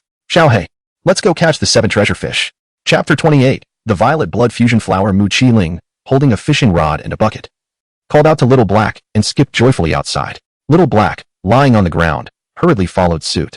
Observing Mu Qingling as she exited the courtyard, Lu Wenjun shook his head with a smile before heading inside to prepare the ingredients. Over the years spent here, While Lu Wenjun could not claim to have mastered many other skills, he had certainly learned a great deal about culinary arts. Initially, he was skeptical of the unconventional dishes prepared by Feong, doubting their edibility. However, after tasting them, he was utterly captivated. Through years of diligent learning, Lu Wenjun had acquired some skills, and today he intended to showcase them impressively in front of his young master. Unbeknownst to Lu Wenjun, after Mu Qingling left the courtyard, she did not head towards the back mountain, but instead made her way directly to the Thunder Mountain range. Woof woof, woof woof woof. Little Black, do you know how to get to the abyss of demon souls? Quickly lead me there. We are going to pick the violet blood fusion flower. Although Mu Qingling was unaware of the route to the abyss of demon souls, she was confident that Little Black knew it well, as he frequently ventured into the Thunder Mountain range to hunt demon beasts. Upon hearing Mu Qingling's words, Little Black tilted his head, pondering why they weren't going to catch the 7 treasure fish instead. If you help me gather the violet blood fusion flower, I promise to treat you to sumptuous delicacies from now on. Otherwise, you can forget about enjoying any tasty treats in the future. Once that smelly father of mine emerges from seclusion, I plan to indulge in dog meat hot pot, so you better figure it out. Alas, upon hearing the words of its young master, Little Black was taken aback, given the master's indulgence towards the young one. Should it fail to escort the little master to pluck the purple blood merging flower today, it could very well find itself served as a dish upon the master's return. Little Black whimpered a couple of times, and promptly crouched before Mu Qingling. After all, it was merely the abyss of demon souls, with its status. It could freely come and go. What a good little creature. Mu Qingling giggled as she affectionately patted Little Black's head, then mounted its back, a habit she had developed over time. To facilitate his daughter's convenience, Mu Feong fashioned a saddle for Little Black, making it easier for Mu Qingling to ride. Once she was settled atop its back, Little Black transformed into a gust of wind, vanishing from the spot, only to reappear hundreds of miles away. The Thunder Mountain Range. The largest mountain range in the true spirit realm, teems with demonic beasts in abundance, including those of the Emperor realm, and their numbers are not insignificant. Even seasoned experts of the Emperor realm would generally avoid venturing deep into the Thunder Mountain range unless absolutely necessary, for even they risk peril in its depths. Demonic beasts of the same realm inherently possess an edge over humans, and those that attain the Emperor realm typically boast unique bloodlines. These creatures possess their own inherited divine abilities, making it unwise for ordinary humans of the Emperor realm to confront them. Thus, throughout the long existence of the Thunder Mountain range, few have dared to traverse its deeper recesses. However, an unexpected event transpired today. A human ventured deep into the Thunder Mountain range, and it was none other than a young girl. The sudden appearance of a human in such a secluded area naturally incited the interest of numerous beasts, yet as they prepared to strike, they discovered that the young girl had vanished without a trace. Nevertheless, even if some beasts managed to intercept her, they were swiftly subdued by an overwhelming pressure that descended upon them. This led to a state of chaos within the depths of the Thunder Mountain range, with many beasts frantically fleeing towards the periphery, fearing they might be incapacitated at any moment. Woof woof. After a brief period of frantic flight, the little black creature appeared on the edge of a cliff, turning back to bark twice at Mu Qingling. Is this the abyss of demon souls below us? Mu Qingling inquired, peering down as she addressed the little black creature, which responded with 2 barks and a nod. Then let us descend swiftly. It would be unfortunate to be discovered by the master. Having been away for quite some time, Mu Qingling felt a sense of urgency. If she did not return soon, the master might grow suspicious or learn of her quest to gather the purple blood fusion flower, which could lead to unforeseen consequences. Sensing her anxiety, the little black creature enveloped her in a protective light shield before leaping into the abyss. A sudden sensation of weightlessness enveloped Mu Qingling as she rode upon the back of the little black creature, her exclamation not one of fear, but rather a thrill of excitement. The depths of the abyss of souls remain an enigma, yet it took the creature, known as Little Black, a considerable time to reach the ground, approximately the duration of a tea break. Upon arriving at the abyss's bottom, a grim sight awaited. Scattered remains lay everywhere, accompanied by an unbearable stench that lingered in the air. Not only was the atmosphere tainted with this foul odor, but a faint crimson mist also permeated the surroundings. This was the dreaded toxin of the soul-melting golden toad. The potency of this toxin was formidable, capable of instilling fear even in the most powerful of emperors. Who would avoid it as one would a venomous serpent? For the soul-melting golden toad's poison was specifically designed to dissolve souls. This malevolent toxin is secreted by the demon beast known as the 7-poison golden toad, and its presence deters even the mightiest emperors from venturing here lightly. However, the protective aura surrounding Little Black offered ample safeguard to Mu Qingling, rendering the toxins ineffective against them. Were this scene to be revealed to the outside world, it would undoubtedly incite a storm of astonishment, for none could so brazenly disregard the soul-melting golden toad's poison. Little Black, do you know where the purple blood soul-melting flower is? Mu Qingling inquired, her tone tinged with displeasure as she surveyed the unappealing surroundings. They had traversed a considerable distance without sighting the elusive flower. Woof, woof. Little Black barked twice, and at that moment, a fissure materialized before him. He promptly leapt through, emerging at the edge of a pond. This pond, spanning approximately 1,000 meters, possessed water of a deep crimson hue, distinctly abnormal for a typical body of water. At the very center of the pond, a small rise jutted out, upon which grew a peculiar plant with 7 branches. The leaves on each branch are peculiarly distinct. Unlike the ordinary foliage of typical plants, they are elongated and appear as if they have been intentionally curled. At the pinnacle of the plant rests a purple bud, the fabled purple blood convergence flower. Suddenly, as Xiao He and Mu Qingling make their entrance, a flurry of bubbles erupts from beneath the water's surface, followed by the emergence of an unsightly beast. To think that humans could venture here, it has been ages since I feasted on one, though this one seems rather diminutive. Oh, what a grotesque creature. Xiao He, swiftly eliminated. I desire that purple blood convergence flower. Chapter 29. All is prepared as Mu Qingling gazes upon the beast that has surfaced from the pond. A flicker of fear crosses her delicate countenance. Not due to the creature itself, but rather its frightful appearance. The 7 poisons golden toad shines with a golden hue, its body riddled with grotesque, poisonous growths that render it a ghastly sight. Were it not for these deformities, it might not be so alarming, as the 7 poisons golden toad is notorious for its repugnant visage, with those fleshly tumors being the source of its toxic nature. However, it is the slimy secretions oozing from its body that are particularly revolting. With Mu Qingling pressed for time, she naturally wishes to avert her gaze from the creature. Bark. Bark. Upon hearing that the 7 poisons golden toad intends to consume its young master, Xiao He is already incensed, and, upon hearing Mu Qingling's words, directs a fierce glare at the vile beast. As Little Black barked twice, a surge of energy erupted from the dog's mouth, piercing through the body of the 7 poisoned golden toad before it could comprehend the situation. Wow, Little Black, you are incredible. You've vanquished the monstrous beast. Let us hasten to retrieve the purple blood fusion flower. Overjoyed by Little Black's prowess, Mu Qingling clapped her small hands while perched upon the dog's back. Hearing her praises, Little Black leapt joyfully, landing on a small slope in the center of the pond. Upon spotting the coveted purple blood fusion flower, Mu Qingling waved her hand to collect it, then gently patted Little Black's back. Woo-woo. Little Black responded with a soft whimper, and before them appeared a spatial rift. With a gentle nudge, Little Black carried Mu Qingling through the rift. Little Black, you are ever so obedient. From now on, I shall take you out to savor delightful feasts. Upon finding herself back by the small river in the back mountain, Mu Qingling could not help but praise Little Black once again. She had resolved to take Little Black out after rendering the master unconscious. After voicing her intentions, she retrieved a bucket, filled it with water from the river, and waved her hand again, causing shimmering 7 treasure fish to leap from the water into the bucket. Time to return and feast on grilled fish. With the bucket, nearly half her height, in tow, Mu Qingling hummed a peculiar tune as she made her way back. Soon arriving at the courtyard. Master, I have returned. Please prepare grilled fish for me at once. The young master is truly remarkable, having caught so many 7 treasure fish. Surely, she must be weary. You should return and rest for a while. I shall prepare grilled fish for you shortly. Lu Wenjun, upon seeing Mu Qingling bring back more than a dozen 7 treasure fish, could not help but praise her. Entirely unaware that she had ventured deep into the Thunder Mountain range, Mu Qingling softly acknowledged his words and turned to head back. Once she arrived in her chamber, she took out the purple blood melting divine flower. How could she possibly persuade the master to consume this flower? And how much should she offer him? Would he be harmed if he consumed too much? As Mu Qingling contemplated the purple blood melting divine flower in her hand, she realized that while she had successfully retrieved it, she could not simply present it to the master without understanding its effects. What if she inadvertently caused harm by giving him an excessive amount? Just as she was lost in thought, a delightful aroma wafted into her senses, the scent of grilled fish, which brought a smile to her delicate face. Hee. The master absolutely delights in the joyful beverage. Now, with grilled fish at hand, I shall generously offer him a bottle of joyful water as well. Mu Qingling chuckled softly as a bottle of dark beverage materialized in her hand. A delightful Coca-Cola she had stealthily taken from her father. Coca-Cola was a reward bestowed upon Mu Feong during a previous check-in.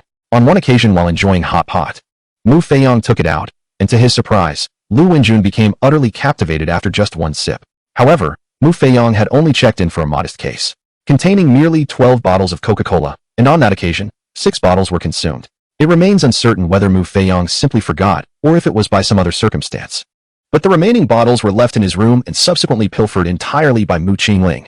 In her hands, Mu Qingling conjured a small flame, which swiftly reduced the purple blood melting divine flower into a fine powder.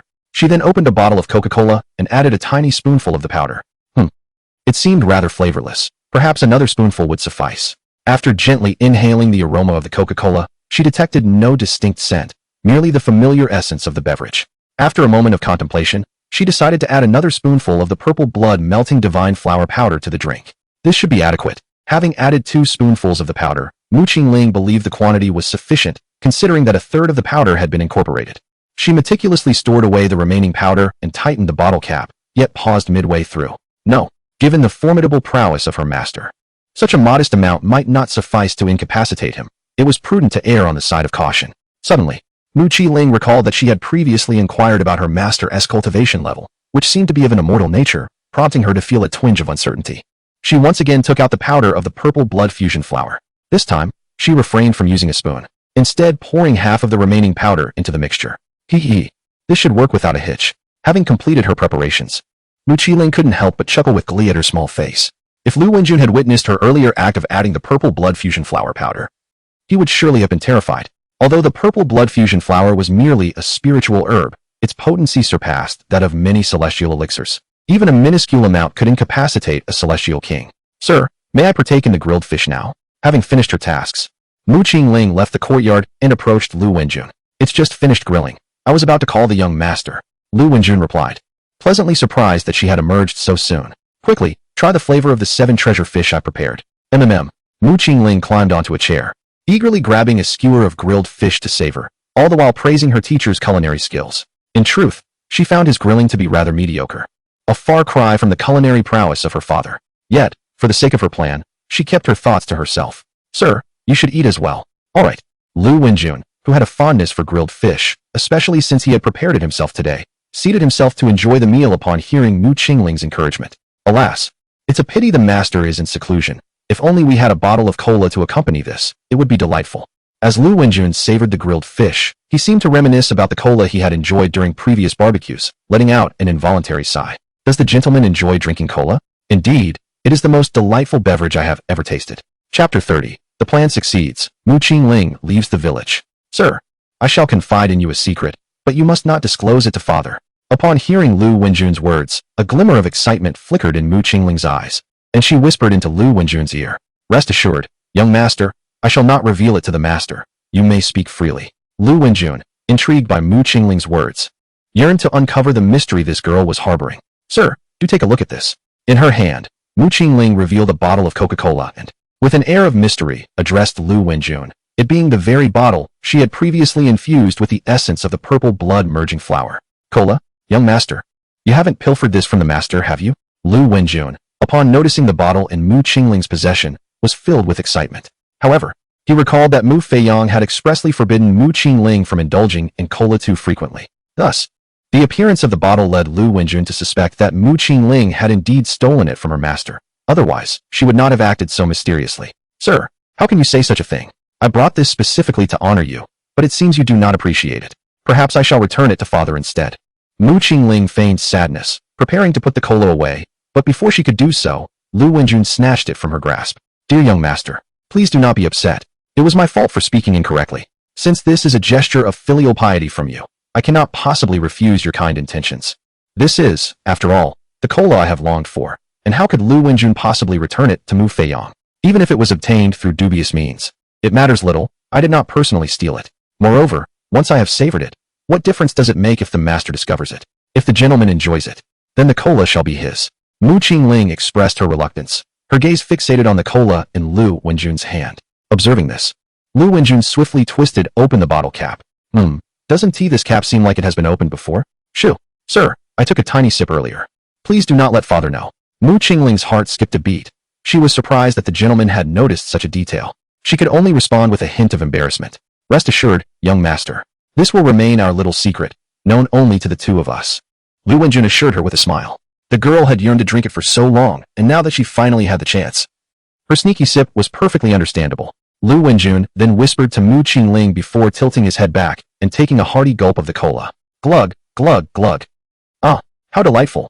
This flavor truly lives up to its reputation as the drink of joy, Lu Wenjun exclaimed, relishing the long-awaited taste of cola. He could hardly believe that he was finally able to enjoy the beverage he had so dearly craved. The gentleman enjoys drinking, so let him indulge. Once father emerges from his seclusion, I shall inquire about acquiring more. There will undoubtedly be no shortage of the gentleman's delightful beverage in the future. Haha. The young master is truly a director. I shall henceforth rely on him. Initially, Lu Wenjun had intended to satisfy his craving briefly before putting away the cola for another occasion, as he was uncertain when he would have the pleasure of drinking it again. However, upon hearing Mu Qingling's words, Lu Wenjun erupted into laughter and took a few more sips from the cola in his hand. He securely fastened the bottle cap. Remembering Mu Feong's warning that if the delightful drink lost its fizz, it would be unpalatable. Just as Lu Wenjun tightened the cap, his expression shifted, and he suddenly laid his head down on the table. Sir. Observing Lu Wenjun's prone position, Mu Qingling gently nudged him, but he remained still. Yay. After pushing Lu Wenjun a few more times without any response, Mu Qingling leaped from her chair.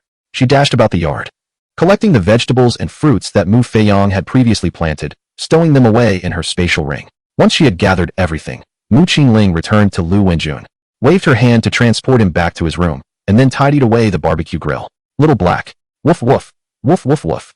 Originally, Little Black had been watching Lu Wenjun faint suddenly, but upon witnessing Mu Qingling's frantic actions, the corners of his mouth involuntarily twitched. No wonder the young master is venturing to the Thunder Mountains to gather the purple blood-melting godflower. It is evidently to confront that young man. However, Little Black simply cannot comprehend why the young master has chosen this course of action. Just a moment ago, they were savoring delectable barbecues, and now, without warning, the young man has been rendered unconscious. Little Black, let us seek out Mother. I must bring her back, exclaimed Mu Qingling as she swiftly mounted Little Black's back, finally articulating her intention. Upon hearing her words, Little Black was taken aback. Realizing the true reason behind the young master's actions, she intended to search for the lady of the house. Yet, Little Black hesitated to immediately acquiesce and instead consulted the companions in the courtyard. If it were to take the young master out and subsequently incur the master's ire upon returning from his seclusion, it might very well lead to dire consequences for itself. Old ancestor, what should I do now? Little Black could not help but transmit a message to the Bodhi Tree ancestor, the most powerful and sagacious among them. Handle it as you see fit. Just ensure the young master remains unharmed. I sense that the master's current meditation is unlike any other. The young master simply wishes to indulge in a brief excursion. After a tour, should she fail to locate the lady, she will naturally desire to return. The Bodhi Tree ancestor refrained from persuading Little Black to thwart Mu Qingling's departure, for it was clear that any attempt to dissuade her would be futile. They were far too intimidated to oppose her wishes. Moreover, having made such extensive preparations, even going so far as to incapacitate her own teacher, Mu Qingling would certainly not relinquish her opportunity to venture forth. As long as the safety of Mu Qingling is assured, there is no harm in venturing out for a brief respite. Xiaohei, let us hasten. Noticing Xiaohei standing motionless, Mu Qingling could not restrain herself from gently prodding him, urging him to embark without delay. She was unaware of the duration of the effects of the purple blood-melting divine flower, and should her master awaken, her carefully laid plans would be rendered futile. Woof woof. Woof woof woof. Xiaohei, with a sense of resignation, let out a few barks before proceeding outside. He understood that he could not deter his young master.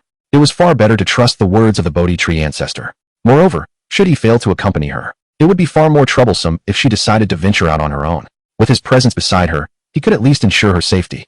Chapter 31. Xiaohei's resignation. Hurry, Xiaohei, erase our presence. We must not allow the master to find us. Once they exited the village, Mu Qingling hastily instructed Xiaohei. Although she was aware of Xiaohei's formidable abilities, she remained uncertain of their full extent. Nevertheless, she was confident that he could obscure their scent, for she had no desire to be captured by her master upon their initial escape. Woof woof. Xiaohei barked once, and in that moment, a wave of energy enveloped him, clearly erasing the traces of both the girl and her dog. Xiaohei, why are you so capable, yet unable to speak? Even that grotesque creature from the back mountain can utter words. At this moment, Mu Qingling, perched atop the little black dog, expressed her discontent, seemingly dissatisfied with the dog's inability to speak. She even dared to compare it to the grotesque seven-poisoned golden toad that resided within the Thunder Mountain range. Despite its repulsive appearance, the toad could articulate words. Woof woof. Woof woof woof. The little black dog thought to itself, how dare my young master compare me to those monstrous beasts? It is utterly infuriating.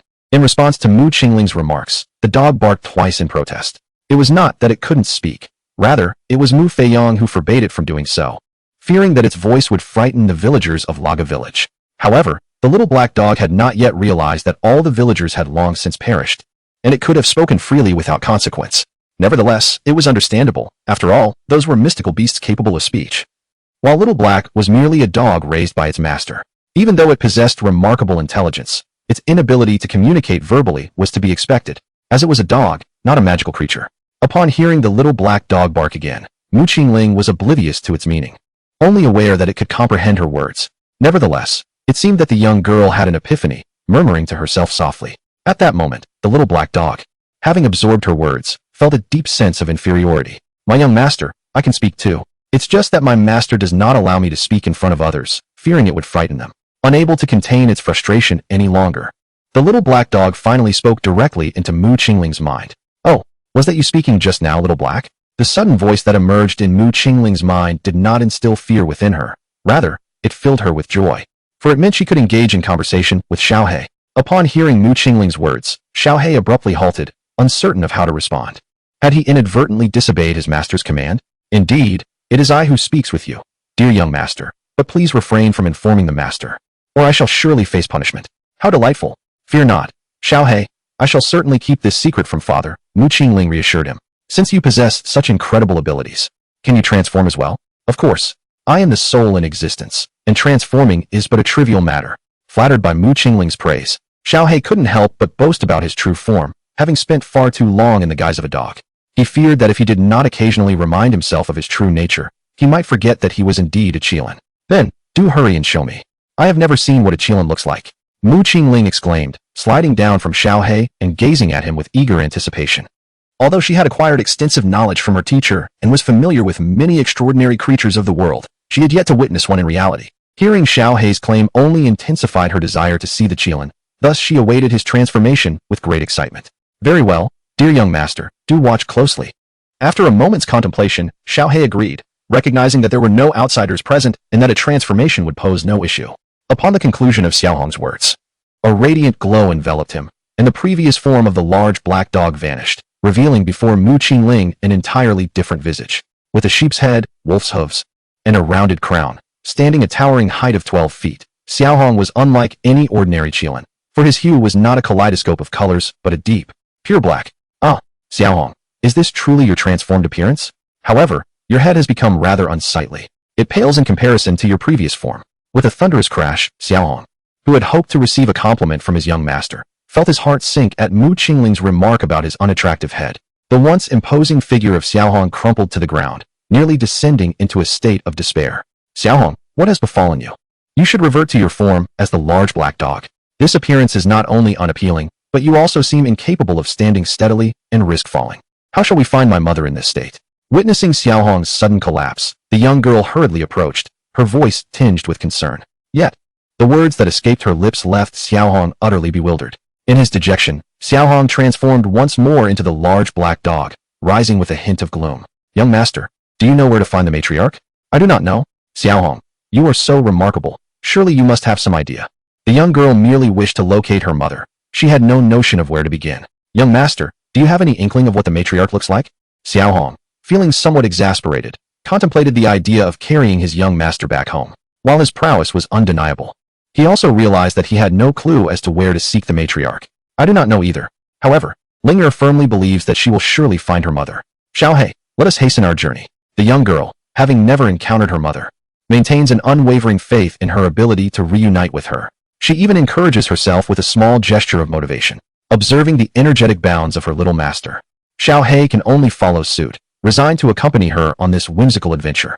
Aside from fishing on the back mountain, this marks Linger's first departure from the quaint village of Lajia, and she is filled with curiosity about the world beyond. As they traverse the landscape, she explores her surroundings, and before long, the duo has wandered for half a day. As darkness begins to envelop the sky, the little girl's stomach protests its emptiness. Xiaohe, I am hungry. Please find some meat, so we can prepare a meal. Exhausted, she plops down onto the ground, unwilling to walk any further, commanding Xiaohe to procure sustenance. Little master, what do you think of this deer? Just as Linger finishes her sentence, Xiaohe produces a magnificent unicorn-spotted deer from its spatial realm, a prize acquired during a secret expedition into the mountains, intended for such occasions. You are truly remarkable. Xiaohe, you know I adore meat, and you have brought back such a sizable catch. Linger's face brightens with joy upon seeing the splendid deer before her, and she promptly sets up a barbecue grill, clearly intent on feasting on the entire deer. Chapter 32.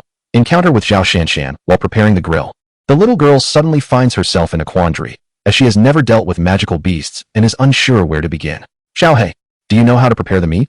Little Black was at a loss for words. The magical beasts he had prepared were all secretly consumed by him. And being a magical beast himself, he found no need for such complicated handling. He could simply devour them, unless he transformed into human form. How could he address the magical beast in his current guise as a large black dog? However, Little Black merely sighed in silence before unexpectedly transforming into a young man. Since he had already revealed himself before his little master, there was no longer any cause for concern. Moreover, if he remained in human form, it would facilitate his care for his little master. Henceforth, he decided to appear as a human. The only time he would revert to his canine form would be during their travels, which should not pose any issues. Little Black, you can actually transform into a human, exclaimed his little master. My dear master, any magical beast that attains a certain level of strength can indeed take on human form. It was merely that you previously forbade us from doing so. Ah, so that is how it is. Mu Qingling began to understand. She had known that a magical beast could become human upon reaching a certain prowess, but she had never witnessed Little Black's transformation until now. Once transformed back into a human, Little Black commenced preparing the magical beast, swiftly placing it upon a barbecue grill, while Little Black tended to the grilling. Mu Qingling busied herself as well, as she suddenly craved some soup. She requested Little Black to set aside some of the magical beast meat for her to prepare broth. With that, Mu Qingling retrieved a large pot and a peculiar little kettle. After pouring a suitable amount of water into the pot, she added the meat from the platter into the large vessel. Having accomplished all of this, Mu Qingling produced an odd object and placed it beneath the large pot. The young girl blew gently upon it, and a flame erupted instantaneously. Success! This peculiar item, known as a flame lamp, was prepared for her by her father. It bore a resemblance to the familiar alcohol lamps, specifically crafted by Feong for his beloved daughter. After a brief wait of half an hour, the broth in the pot finally reached a boil. The young girl added some seasoning, and a rich aroma wafted from the pot. It was finally time to indulge in a meal. Eagerly, the girl retrieved a bowl and chopsticks, ladling out a portion of the savory broth. Unable to resist, she took a small taste. Young master, someone is approaching. Just as she savored her culinary creation, the voice of Xiaohe interrupted her. Having sensed the presence of individuals nearing their vicinity, Xiaohe transformed back into his larger canine form. Oh no, could it be that the master has come after us? A wave of panic washed over the young girl, fearing that Lu Wenjun had awakened and pursued her. She was so startled that she forgot about the broth and hurriedly began to gather her belongings to flee. Do not worry, young master. Even if 3 days pass, that fellow will not awaken. It is not the master pursuing us, but rather two figures, familiar yet strange. As Xiaohe finished speaking, two silhouettes emerged from the distance, hastening towards them, with more than 10 figures trailing behind. The two figures fleeing ahead also noticed someone in front and were about to change their direction when they suddenly hesitated, for they recognized the silhouette ahead. However, this brief pause led to their encirclement by more than a dozen pursuing figures from behind, effectively blocking their escape route. Little beauty, this time I wonder how you plan to flee. You should obediently return with us, one of the burly men among the encircling group declared, disregarding the presence of the small black dog and Mu Qingling nearby. Just a large black dog and a little girl, they pose no threat to us. Even if they are spotted, it matters not. At worst, we can deal with that girl when we leave, for we cannot allow this incident to be exposed. Besides, we could even enjoy a meal of dog meat. You shall not escape. You have no say in this matter. Capture them, but be careful not to harm them. These are the two that the young master specifically wanted. The burly man would not engage in further conversation. After pursuing them for so long, he was determined not to let them go easily, especially since they were the ones the young master had ordered captured. The two may have been injured beforehand, as they were swiftly subdued. After sealing their cultivation, the burly man approached Mu Qingling. Little girl, you have witnessed things you should not have. Thus, I must eliminate you. Next time, do not venture out alone to play. He glanced at the skewers of roasted meat, then at the girl before him, uttering an inexplicable remark. You are the villains. Haha. Little girl, you are truly amusing. Indeed, we are villains, but what can you do to me? The burly man paused, then burst into hearty laughter. It was the first time he had heard someone, especially a mere child, label them as bad people. Oh, how pitiful. The two captives, upon hearing his words, grew anxious, unable to fathom the cruelty of these individuals who would not even spare a small girl. However, their abilities were sealed, rendering them incapable of speech or even urging the little girl to flee quickly. The two captured individuals were none other than the Zhao Shanshan sisters, who had appeared in the remote village years ago. Their flight in this direction was driven by a desperate hope to seek assistance from Mu Feong. The Xiling Empire had undergone significant changes. Following the demise of the first prince, Zhao Wangji, and his cohorts, a rare calm had settled over the empire for several years. Yet, this tranquility was merely superficial. After the incident involving Zhao Wangji, Emperor Zhao Wuji had ceased his investigations into the second prince. Unbeknownst to Zhao Wuji, this very decision would lead to calamity. In the span of a single night, under the assault of the second prince, Zhao Pingchuan, The once peaceful Shilling Empire was plunged into chaos, with the royal family swiftly falling under his control. Not only were the three ancestral guardians of the Shilling Empire imprisoned, but Emperor Zhao Wuji also met the same fate. Only Zhao Shanshan and Zhao Yingying managed to escape, thanks to the valiant protection of the spirit guards. Now, the entire Shilling Empire lay within the grasp of Zhao Pingchuan, who, unbeknownst to all, had transformed into a very different man from the one he once was. Currently, Zhao Pingchuan has merely transformed into a disciple of the esteemed second-grade sect, Yaowang Valley, and this disciple is none other than the young master of Yaowang Valley, Yao Wuchen. Yao Wuchen has long harbored intentions towards the sisters Zhao Shanshan, but unfortunately, they managed to escape. Consequently, Yao Wuchen mobilized a squad of medicinal attendants with the unwavering determination to capture Zhao Shanshan and her sister. Thus began the harrowing pursuit. It was also due to a momentary hesitation upon seeing the little black creature that the sisters were prematurely apprehended. Chapter 33. The little black strikes. Go and eliminate that little girl, and do not forget about the black dog. Today, I shall indulge in dog meat hot pot, commanded the burly man to his subordinate, not pausing to think as he turned away, preparing to escort Zhao Shanshan and her sister back to claim his reward. After the burly man departed, one among the more than 10 individuals stepped forward, approaching Mu Qingling and the little black creature. You are all villains. My teacher says that those who bully girls are bad people, and I will vanquish you wicked beings. The little girl exclaimed in a sweet, childlike voice, raising her tiny hand to strike the approaching middle-aged man. The middle-aged man, upon witnessing the girl's petite fist, displayed a trace of disdain in his eyes. The audacity of a mere child, claiming she would kill a being of true spirit realm, struck him as amusing. Bang! The girl's delicate fist struck the middle-aged man, sending him hurtling through the air. Disbelief etched across his face as he was propelled over 10 meters away. Bang! As he landed, the astonishment lingered on his visage. Yet alas, the middle-aged man had already drawn his last breath. The sounds behind him piqued the curiosity of the burly man, who had not ventured far. Unable to resist, he glanced back, only to discover that his subordinates had inexplicably fallen silent. You scoundrels, release the two ladies at once. Before the man could comprehend the situation, the voice of a young girl echoed once more, pulling him back from his stupor. Little girl, I never expected you to be a formidable opponent. However, you have dared to slay my underlings. Regardless of your identity, you shall meet your demise. Humph. I am an invincible little master, devoted to vanquishing scoundrels like you. Upon hearing the man proclaim himself as a master, the young girl replied in a childlike tone, as if announcing her prowess to the world. Yet, her words felt somewhat incongruous. Being invincible should not necessitate the title of little master. The burly man paid no heed to Mu Qingling's remarks, commanding his 4 companions to join forces against her. Although he was unaware of her precise capabilities, he was confident that 4 against 1 would quell any upheaval she might incite. Xiaohei, come quickly to my aid. They are attempting to bully me. While everyone assumed Mu Qingling to be exceptionally formidable, she unexpectedly retreated to Xiaohei's side, beckoning the creature to confront the advancing 4 men. Wong wong, wong, wong wong. Xiaohei barked twice before darting towards the 4, eliciting disdainful expressions from the 4 medicinal attendants as they witnessed this unfolding scene. They are all formidable warriors at the 9th level of the true spirit realm. If they cannot defeat a mere dog, their existence would be rendered meaningless, for they would be inferior to a dog in life. Bang! Bang! Little Black dashed before the attendants, rearing up on its hind legs, delivering a swift blow from each paw to 2 of them. Then, spinning gracefully in the air, it kicked the remaining 2 with its hind legs. Before anyone could comprehend the unfolding events, Little Black had dispatched the 4 attendants, proving that their lives were indeed less valuable than that of a dog. Little Black, however, was indifferent to such considerations.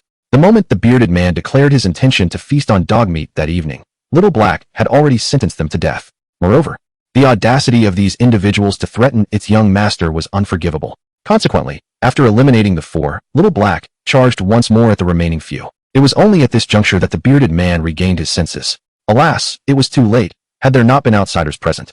A mere glance from Little Black could have annihilated them all. Nevertheless, none of the so-called attendants could withstand even a single paw strike from Little Black, each being swiftly dispatched to the northwest. Even the leader, a 3rd-level warrior of the Sky Control Realm, succumbed after barely parrying 2 of Little Black's strikes. Woof! Woof! Little Black barked twice at the corpses, as if to scold them for their hubris. After vanquishing the assailants, it discreetly released the seals binding Zhao Shanshan and her sister, though the 2 remained in a state of shock. Sister, are you alright? Upon witnessing the demise of the villains at the hands of the valiant Xiaohei, Mu Qingling approached Zhao Shanshan and her companion, inquiring, for her father had always instructed her to address beautiful women as sister. Ah, we are quite alright, thank you. Young lady, may I ask your name? What brings you here all alone? It is perilous outside. At the sight of Xiaohei, Zhao Shanshan surmised that the little girl must be Mu Feiyong's daughter, though she remained unaware of Mu Qingling's name. Moreover, the child was so young. How could Mu Feiyong permit her to venture out alone? Fortunately, Xiao He was there to protect them, for otherwise, the sisters would have found themselves in dire straits. Most concerning was the thought that if Mu Qingling were to come to harm due to their negligence, Zhao Shanshan would no longer have the face to seek Mu Feiyong's assistance. In such a scenario, it would be a miracle if Mu Feiyong did not exact vengeance upon them, let alone offer aid. Sister, my name is the invincible little master Mu Qingling. I am searching for my mother. Do you know where she might be? Zhao Shanshan and Zhao Yingying were momentarily taken aback by Mu Qingling's words, rendered speechless as they struggled to respond. After all, if the young girl herself was unaware of her mother's whereabouts, how could they possibly know? Sister, you do not know where my mother is either? The little girl, having finally encountered someone from the outside world, was eager to ascertain whether they possessed any knowledge of her mother's location, yet Zhao Shanshan remained silent. Mu Qingling's eyes glistened with unshed tears, as if on the verge of weeping. The adorable little girl, displaying such a pitiful expression, instantly evoked feelings of maternal love in Zhao Shanshan and her sister. Having grown up without a mother themselves, the sisters longed for maternal affection. Seeing the little girl in such distress, Zhao Shanshan promptly knelt down and embraced Mu Qingling. Little Linger, why don't you ask your father about finding your mother? Humph. My father is nothing but a great deceiver. He has always promised to take me to find my mother, yet he has never done so. Does he think I am still a 3-year-old child? I am already 5 years old, no longer a toddler. So, while my father is in seclusion, I have come out to search for my mother. Miss, could you help me find her? The little girl initially expressed her anger towards her father's shortcomings, yet her eyes sparkled with hope as she looked at Zhao Shanshan, yearning for assistance in her quest. Linger, do you know where your mother might be? Upon hearing that Mu Feiyong was in seclusion, Zhao Shanshan's heart sank into despair, realizing she might have arrived at an inopportune moment. Nevertheless, she felt a strong desire to assist the little girl. Even though Mu Feiyong was currently unavailable, he had saved them on 2 previous occasions, and it was essential to first understand the situation. Chapter 34. The invitation from Xiao He. Moreover, if she could indeed help the little girl locate her mother, it could be possible to request Mu Feiyong's assistance later, significantly increasing the chances of success. Moreover, she truly adores the little girl, for she is undeniably adorable. Sister, you are so foolish. I am looking for my mother precisely because I do not know where she is. Mu Qingling regarded Zhao Shanshan with a gaze full of incredulity, pondering to herself how such a beautiful young lady could seem rather dim-witted.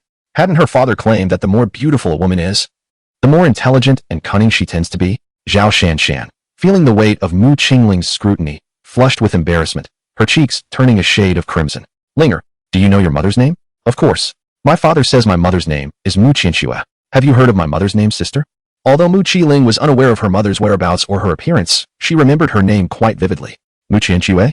Upon hearing Linger's words, Zhao Shanshan reflected and realized she had never encountered the Mu surname before. There were no prominent families bearing that name in the empire. Little girl, our young master is out in search of the mistress. If you agree to guide him in this quest, I would be more than willing to assist you with your trivial matters. Just as Zhao Shanshan pondered the absence of a Mu clan, a sudden voice echoed in her mind, startling her. She turned to look at the small black dog, a hint of confusion crossing her face. Could it be that the creature before her had spoken? No need to look further. It is I, your esteemed servant, who is conversing with you. In truth, Little Black did not wish for Zhao Shanshan to take Mu Qingling in search of her mother, yet it found itself in a rather inconvenient position, lacking the aptitude to care for young children. If it were to engage in combat or biting, that would be a different matter altogether. Furthermore, Mu Qingling was merely a little girl, often facing numerous challenges. Regarding the character of the 2 sisters, Little Black held a certain level of respect for them. Given that they were fleeing from pursuers in this direction, Little Black could surmise Zhao Shanshan's intentions. Essentially, she sought assistance from its master. However, its master was currently in seclusion, utterly unable to intervene in such matters. Nevertheless, if Zhao Shanshan was willing to take Mu Qingling on a quest to find her mother, Little Black would find it quite simple to assist Zhao Shanshan. Upon hearing the voice echo in her mind once more, Zhao Shanshan finally realized it was indeed Little Black communicating with her. Without a moment's hesitation, she nodded in agreement. This was precisely the opportunity she had longed for. And how could she possibly refuse? Moreover, she had a strong affection for Mu Qingling, who was simply adorable, compounded by the fact that she had never seen her mother. In many ways, they shared a bond of mutual understanding. The prospect of resolving her own situation while aiding Mu Qingling was something Zhao Shanshan could not decline. Little Ling, I have not heard your mother's name, but do not be disheartened. I will accompany you in search of her, all right? Really? That would be wonderful. Sister, I have prepared some meat soup and delicious barbecue. I invite you to enjoy the soup and barbecue. But you must take me to find my mother. All right. Sister promises to help little Ling's sister, Wei. Ying, I am aware of what you wish to convey, yet it bears little significance. Just heed my words. Zhao Shanshan interjected, fully cognizant of Zhao Yingying's concerns. However, with the assurance provided by Xiaohe, Zhao Shanshan felt little trepidation. Xiaohe, the pet nurtured by Mu Feong, possessed formidable strength, as evidenced by its ability to accompany Mu Qingling and safeguard her. The recent confrontation with the medicinal servants revealed that they were indeed formidable opponents, with several being true cultivators at the 9th level, and even one at the Skyward Realm. Yet, they were effortlessly dispatched by Xiaohe's powerful kicks. Such prowess would be unattainable even for those at the Sovereign Extreme Realm. Thus, Zhao Shanshan surmised that Xiaohe was at least a 9th-tier demonic beast, akin to the human realm of Tai. In a contest of equal standing, demonic creatures generally surpass human cultivators in strength. Zhao Shanshan held no doubts regarding Xiaohe's capability to assist them, yet now was not the moment to clarify matters with Zhao Yingying. She would wait for a more opportune time. Dear sisters, do you have other matters to attend to? If you are preoccupied, please feel free to continue with your affairs. Linger is not in haste to find her mother. Though merely 5 years old, the little girl displayed remarkable intelligence. Given their recent perilous encounters, she understood that her 2 elder sisters likely had pressing matters to address. Linger is perfectly fine. You must be hungry as well. Let us first satisfy our appetites before discussing anything further. Zhao Shanshan preferred not to burden Mu Qingling with the grim realities of their violent encounters, for she was still but a child, and knowing too much about such matters would not serve her well. Zhao Shanshan lifted Mu Qingling and made her way towards the barbecue grill. Although Zhao Yingying was unsure of the situation, she chose to trust her elder sister. Linger, what kind of soup have you prepared? It smells absolutely delightful. This is meat soup. Of course it's fragrant, as I cooked it myself. Mu Qingling replied, her little mouth curling into a proud smile. For being a child, she naturally wished to earn praise in front of the adults. Then I shall express my gratitude to you. Linger, Zhao Shanshan said with a smile as she accepted the bowl and chopsticks from the little girl. After serving a bowl of meat soup to Zhao Yingying, she filled one for herself as well. The soup was simply too aromatic to resist, and in truth, both of them had not eaten for over a day and were quite famished. Unconcerned with the thoughts of the 2 sisters, Mu Qingling eagerly began to eat, while Xiaobai busied himself with clearing away the remains of their earlier endeavors. With a swift kick, he sent the remnants flying, and once he completed this task, he hurried back to the barbecue grill, barking twice at Mu Qingling. Does Xiaobai wish to partake in the meat as well? Hearing his barks, Mu Qingling suddenly recalled that there were others present. Xiaobai had mentioned that his father forbade him from transforming in front of outsiders. She set down her bowl and chopsticks and approached the grill, retrieving a dagger to slice a generous piece of roasted meat for Xiaobai, while she herself began to enjoy a deer leg. As she contemplated fetching another bowl of meat soup, she turned around only to see Zhao Shanshan and Zhao Yingying seated on the ground, seemingly neglecting the soup. What is the matter with you? Is my meat soup not to your liking? Little master, do not disturb them.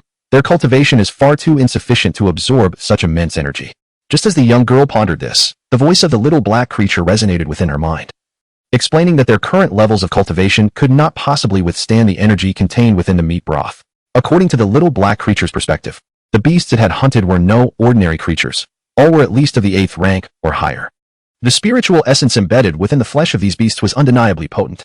For Zhao Shanshan and her companion to digest even a single mouthful of the broth was already a stroke of good fortune, let alone the fact that they had each consumed 2 pieces of meat. Chapter 35. The concern of Yao Wuqing. Is there a problem?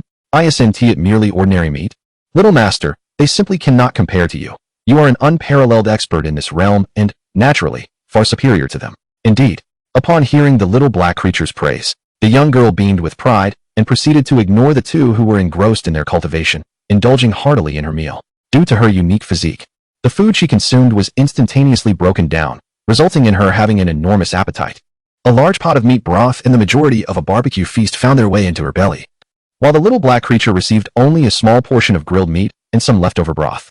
This sight caused the little black creature great distress. After all, this was meat from the beasts it had procured, and it had even roasted the barbecue itself. The young girl had taken only a morsel and a bit of broth. Was this truly what the little master meant by sharing delightful feasts together? After the little girl had her fill, she tidied everything away and sat beside Zhao Shanshan. Observing the 2 individuals engrossed in their cultivation, a flicker of curiosity dancing across her face. Xiaohe, do you know how much longer they need to cultivate? The little girl had never engaged in cultivation herself and thus possessed no understanding of its intricacies. Her strength was solely derived from her hearty meals, leaving her utterly ignorant of the cultivation process. It won't be long. They should be finished in about the time it takes to brew a cup of tea, replied Mu Qingling, who, feeling somewhat bored, took out a bottle of happy water and began to drink. She had received 6 bottles in total and had gifted one to her companion, leaving herself with 5. Typically, she would hesitate to indulge in such treats, but her current ennui compelled her to break the norm. As the little girl finished her bottle of happy water, the 2 practitioners simultaneously halted their cultivation. Expressions of surprise mingled with a tinge of fear gracing their faces. It was unclear whether they had forgotten the events that transpired in the remote village of Laga, or if their hunger had overwhelmed them. They quickly devoured 2 pieces of meat and took a hearty sip of soup. However, that mere morsel of meat and a sip of soup nearly overwhelmed the sisters. And had it not been for a sudden surge of energy shielding them, they might have suffered dire consequences. Despite the harrowing experience, their gains were substantial. Zhao Shanshan advanced from the 1st to the 4th level of True Spirit, while Zhao Yingying ascended from the 1st to the 5th level of Spirit C. This remarkable progression surpassed the achievements they had made over 4 years of cultivation prior. Indeed, since departing from Laga Village, they had only managed to elevate their cultivation by a single level in 4 years. Linger, thank you for the delightful soup, Zhao Shanshan expressed gratefully. The 2 individuals expressed their heartfelt gratitude to the young girl, with Zhao Shanshan casting a grateful glance towards Xiao He, fully aware that it was Xiao He who had come to their aid earlier. Sister, a hug, please. Upon witnessing that both had ceased their cultivation, the young girl eagerly requested an embrace from Zhao Shanshan, who, of course, did not refuse. However, it was not long before the young girl fell asleep in Zhao Shanshan's arms. What should we do now, Senior Xiao He? Zhao Shanshan inquired, somewhat flustered as she looked at the peacefully slumbering child. Let us find a place to rest first. The young master is accustomed to sleeping as night falls. Tomorrow, we shall head to the imperial city to resolve your matters before making further plans, Xiao He replied articulately. Zhao Yingying, taken aback by this display of speech, quickly acclimated to the fact that Xiao He could talk. After all, given Xiao He's formidable strength, it was not surprising that he possessed such abilities. Listening to Xiao He's words, Zhao Yingying finally grasped the situation. Very well, Zhao Shanshan responded, relieved to know that a small town was not far from their location, where they could find refuge. Otherwise, they would have been forced to spend the night in the wilderness. With the young girl in her arms, Zhao Shanshan set off. And after more than an hour had passed, the trio along with their canine companion finally arrived at the small town. They located an inn within the town and secured a luxurious room. Zhao Shanshan instructed Zhao Yingying to keep an eye on the young girl while she stepped out of the inn. I recently overheard Xiao He mention that the young girl must retire by dusk, as she needs to prepare for certain matters. After all, she will eventually assist in the search for her mother, and it is improbable that they will always remain within the confines of the city. Thus, one must be ready to brave the wilderness. In the imperial palace of the Shilling Empire, Elder Wu Yuan inquired, have there been any reports regarding the medicinal attendants? Young master, there is still no word, replied the elder. However, there is no need for concern. The entire imperial city is under the control of my Medicine King Valley. Those 2 women are merely at the True Spirit and Spiritual Sea realms. The medicinal attendants I dispatched are led by a team of 9th level True Spirits from the Void Realm, and capturing them is merely a matter of time. They may very well be on their way back as we speak. Upon hearing Elder Wu Yuan's words, a flicker of anxiety crossed Yao Wuchen's face. He feared unforeseen complications. Although he was not entirely privy to the details of the Zhao Wangji incident, he could surmise a rough outline. The failure of Zhao Wangji was attributed to the attempt on the lives of those 2 women, and Yao Wuchen was aware that they had befriended formidable allies. Now, with the dispatched medicinal attendants yet to return with news, he worried he might follow in Zhao Wangji's unfortunate footsteps. Elder Wu Yuan, please reach out to the medicinal attendants for an update. With this thought, Yao Wuchen instructed Elder Wu Yuan. If the attendants had succeeded in capturing their targets, it would be fortuitous. However, if they had yet to do so, Yao Wuchen would need to devise an alternative strategy. Understood, young master. While somewhat perplexed by Yao Wuchen's caution, Elder Wu Yuan complied and retrieved the communication jade pendant specifically meant for contacting the medicinal attendants.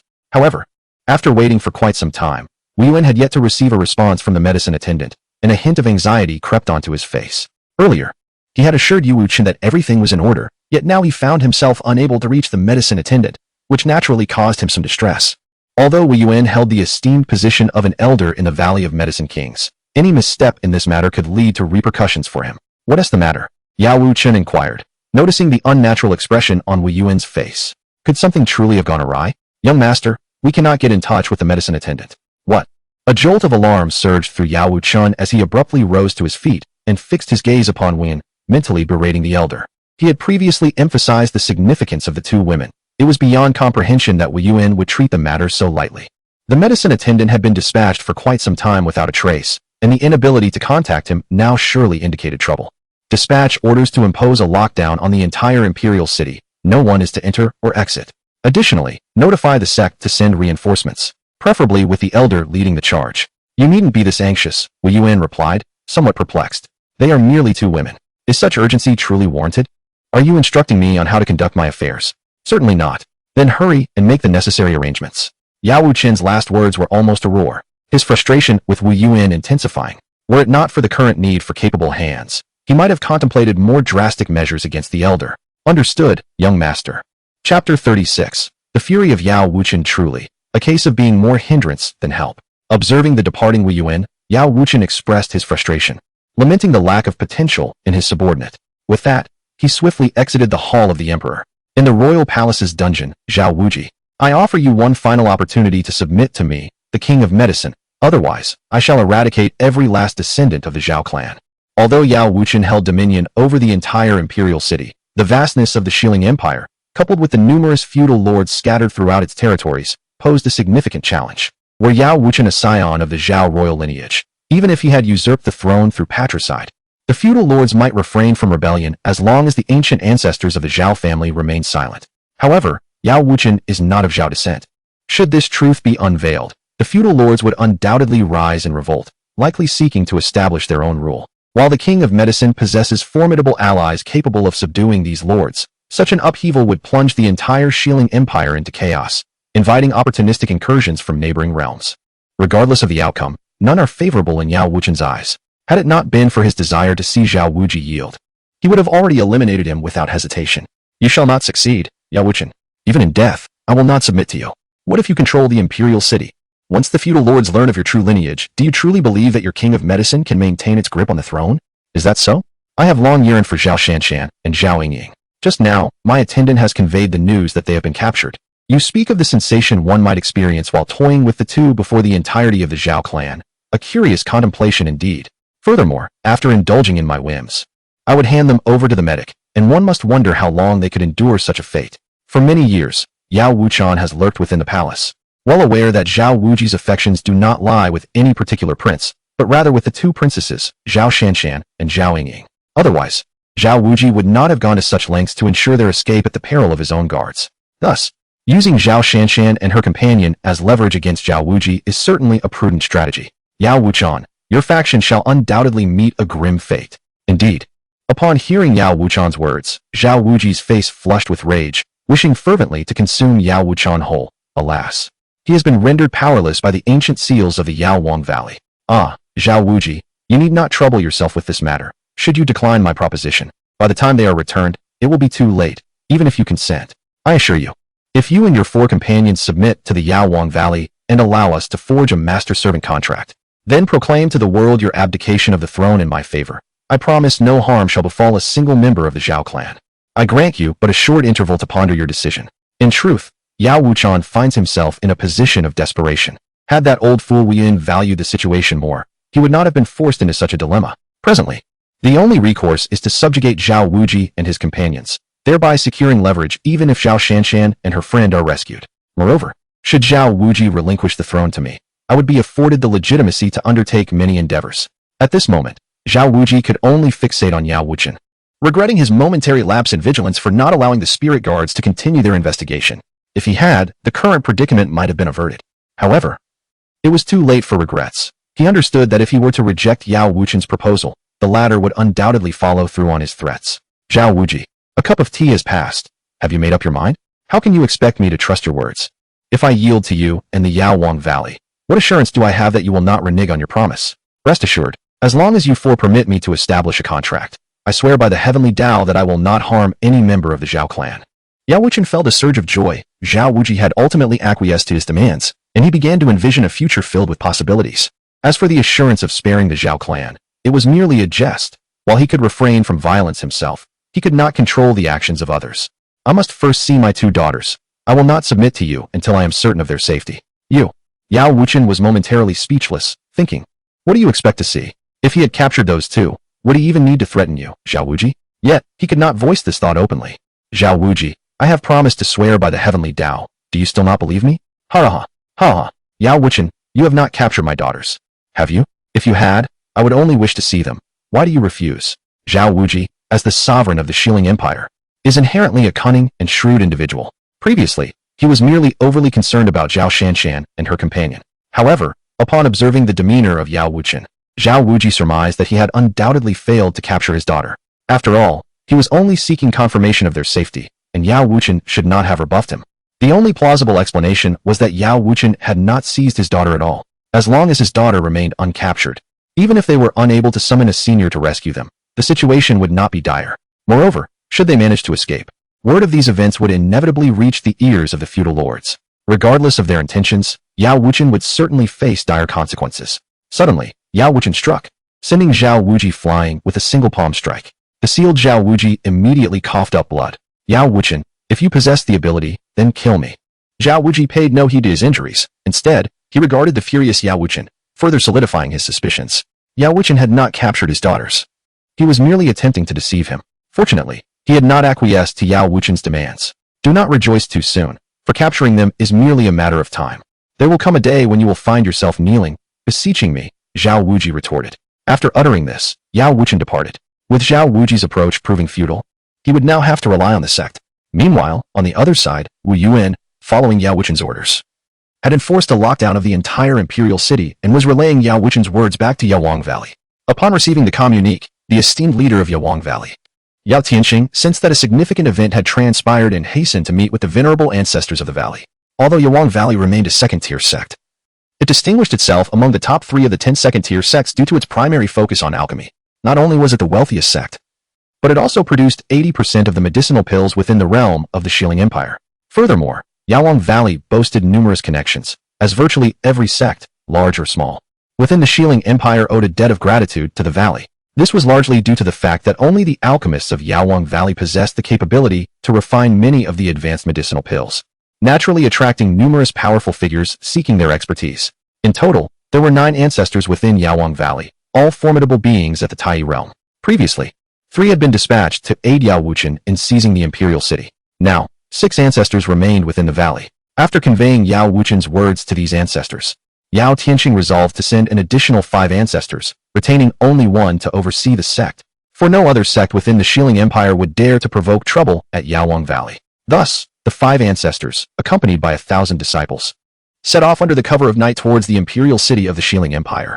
Among the 1,000 disciples, the weakest were at the 9th level of the spiritual sea, while the elders at the Emperor's extreme realm numbered over 100, far surpassing the previous strength of the Tianlang sect.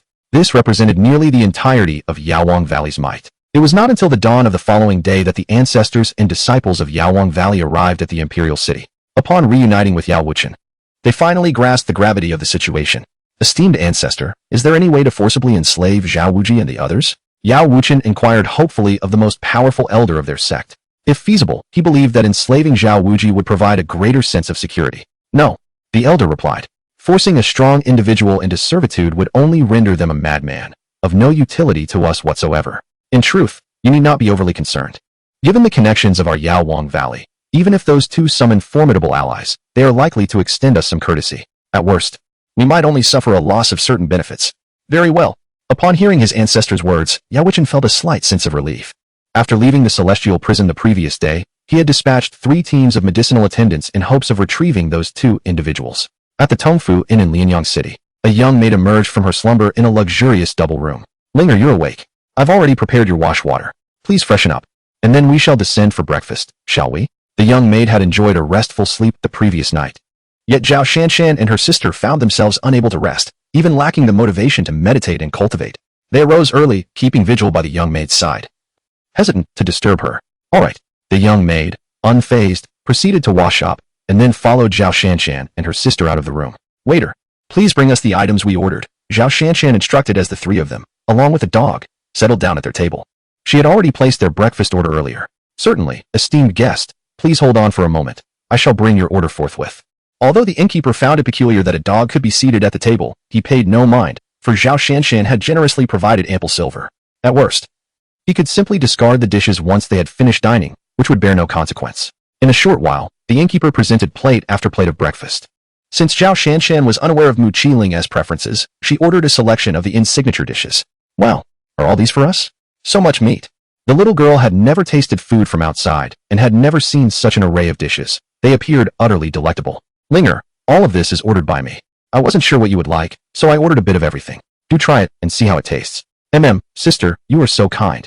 This is the first time I have seen so many dishes. The little girl was overjoyed to learn that all of this was for her. She eagerly picked up her chopsticks and grabbed a piece of meat to taste. Ah, what is this meat? It tastes terrible. The moment the little girl took a bite, she spat it out, for it was far from the delicious meat she was accustomed to. It was simply unchewable. Is that so? Zhao Yingying remarked with a hint of confusion. But these are all signature dishes of the inn. They shouldn't be inedible, should they? Zhao Yingying, somewhat incredulous, picked up a piece of meat and placed it in her mouth. Although it did not rival the exquisite dishes prepared by the royal chefs, it was still palatable. Linger, why don't you sample the other dishes? Zhao Yingying thought that perhaps the little girl simply did not enjoy this particular meat, which led her to perceive it as unappetizing. She urged Mu Qingling to try the other offerings as well. Fortunately, they had the foresight to order all the signature dishes, or else they would have felt quite embarrassed. The little girl wore a pained expression. Heeding Zhao Yingying's suggestion, she picked up another platter of meat. This time, however, it seemed she approached it with caution, refraining from putting an entire piece in her mouth. Instead, she merely brought it close and took a tentative taste, only to find it as unsatisfactory as before. With a sigh, she discarded the meat back onto the table. Without waiting for Zhao Shanshan and the others to comment further, she proceeded to sample several other meat dishes, all yielding the same disappointing result. None suited her palate. The peculiar sight of 3 individuals and a dog at the table naturally drew the attention of other patrons in the inn. They watched in disbelief as the little girl squandered a feast of delectable dishes, their expressions reflecting a mix of astonishment and dismay. Even the innkeeper, observing the scene from a distance, might have been unable to bear it were it not for the fierce gaze of the little black dog, coupled with the substantial coin he had received. Miss, the meat here is simply awful. Linger wants some milk, the little girl lamented after sampling all the meat dishes, none of which met her taste. She spoke pitifully to Zhao Shanshan. Zhao Shanshan and Zhao Yingying were momentarily at a loss for words. They had not anticipated the little girl's discerning palate, discovering that not a single item among them piqued her interest. Moreover, the little one insisted on having milk. Yet they were not her mother's. Where could they possibly procure milk for her? In their predicament, Zhao Shanshan turned her gaze towards the ravenous little black dog, hoping it might offer a suggestion. The little master possessed a bottle and some milk powder. Perhaps they could prepare a bottle for her. However, ordinary water would not suffice. They had to boil water for her themselves. Little Black had long been aware that the little girl would not take to these common foods, as they lacked any spiritual essence. Naturally, she would reject them. Due to Mu Feong's influence, the little girl had consumed items imbued with spiritual energy since her infancy. Even a drop of water or a single vegetable was infused with potent energy. Linger, may I assist you in preparing some milk? The little girl beamed at Zhao Shanshan's willingness to help, promptly retrieving a bottle, milk powder, and a small kettle from her storage ring. Yingying, go borrow a small stove from the innkeeper. Observing the items the little girl had produced, Zhao Shanshan instructed Zhao Yingying to fetch a stove, preparing to boil water to mix the milk powder for the little one. Chapter 38. Return to the imperial city in no time. Zhao Yingying returned with a small stove, which even featured a little plate, a commonplace sight, even among peasant households. Typically, individuals resort to boiling water for bathing and washing during colder seasons, employing charcoal for this purpose, while the affluent may opt for beast oil. This beast oil, an essence extracted from the bones of mystical creatures, is akin to the gasoline that is well known, a luxury only the wealthy can afford. The stove borrowed by Zhao Yingying indeed utilizes beast oil. As Zhao Shanshan lifted the small kettle presented by the young girl and opened it, a rich aura of spiritual energy wafted forth. Momentarily taken aback, Zhao Shanshan was intrigued by the contents of the kettle, which emanated such a potent spiritual essence. Could it be spiritual liquid? As she poured the liquid from the kettle, she stood frozen, her gaze fixated on the spiritual liquid upon the stove, doubting her own eyes. It was not merely Zhao Shanshan who was astonished. Zhao Yingying, seated nearby, shared the same disbelief, as did the other patrons at different tables. Many of them displayed avaricious glances. After all, it was spiritual liquid. This so-called spiritual liquid represents a crystallization of spiritual energy, typically only found within superior spiritual mineral veins, a resource that is both rare and coveted, not only in this small town but throughout the entire Shilling Empire. Such treasures are seldom seen, typically reserved for sects of the highest rank. Isn't it just some ordinary spring water? What is all the fuss about? You should hasten to prepare milk for the young master. Observing the navet of Zhao Shanshan and her companion, Xiaohei felt compelled to remind her that this was merely the most commonplace preparation made by the master for the young mistress, intended for routine tasks such as washing vegetables and cooking. Upon receiving a reminder from Xiaohei, Zhao Shanshan regained her composure and promptly returned the small water bottle to the little girl, focusing intently on preparing the milk formula. Before long, she had successfully boiled the milk, filling an entire bottle for the child, who brightened at the sight of the nourishing drink. Sister, shall we go find Mama? The little girl said while sipping her milk. Linger, My father has been captured by villains. I must return to rescue him before I can accompany you in searching for your mother. Really? Your father has been taken by bad people? Then let us hurry and save him. Linger will help you fight the villains. The little girl, sensing the urgency in Zhao Shanshan's words, urged her on. Despite her tender age, she understood the difference between urgency and calmness. Thank you, dear Linger. Zhao Shanshan expressed her gratitude before turning her gaze to Xiaohe, who had already finished the food on the table. It would take at least 2 days to return to the imperial city. And considering they were accompanied by the little girl, there was a possibility that her father might be killed by the time they arrived. Their only hope of reaching the imperial city swiftly lay with Xiaohe. If he had no solutions, they would have to travel on foot. Fortunately, Xiaohe did not disappoint Zhao Shanshan. The small black creature stood up, and with a swift motion of its front paw, it opened a spatial portal. Glancing back at Zhao Shanshan and the little girl, without hesitation, Zhao Shanshan scooped up the child and stepped into the portal, and in the blink of an eye, the trio along with the dog vanished from the inn. Curse it, I never expected that black dog to be an 8th-level demon beast. Fortunately, I refrained from taking action just moments ago. After the 3 individuals and the dog departed, 3 burly men sat at a table in a corner of the inn. One of them, still somewhat apprehensive, remarked, "Indeed, who would have thought that an 8th-level demon beast would appear in such a small town? Moreover, it seems to be enslaved. It is evident that the identities of those 3 are not trivial. Regrettably, they are not the kind we can provoke." Upon hearing this, another man added, "Those 3 are rogues from the vicinity, specializing in robbing unfamiliar travelers." They had taken note of Zhao Shanshan and the others when she poured out that spirit liquid, planning to gauge their strengths before striking once they left the town. However, upon witnessing the black dog open a spatial portal, the 3 nearly lost their lives from fright.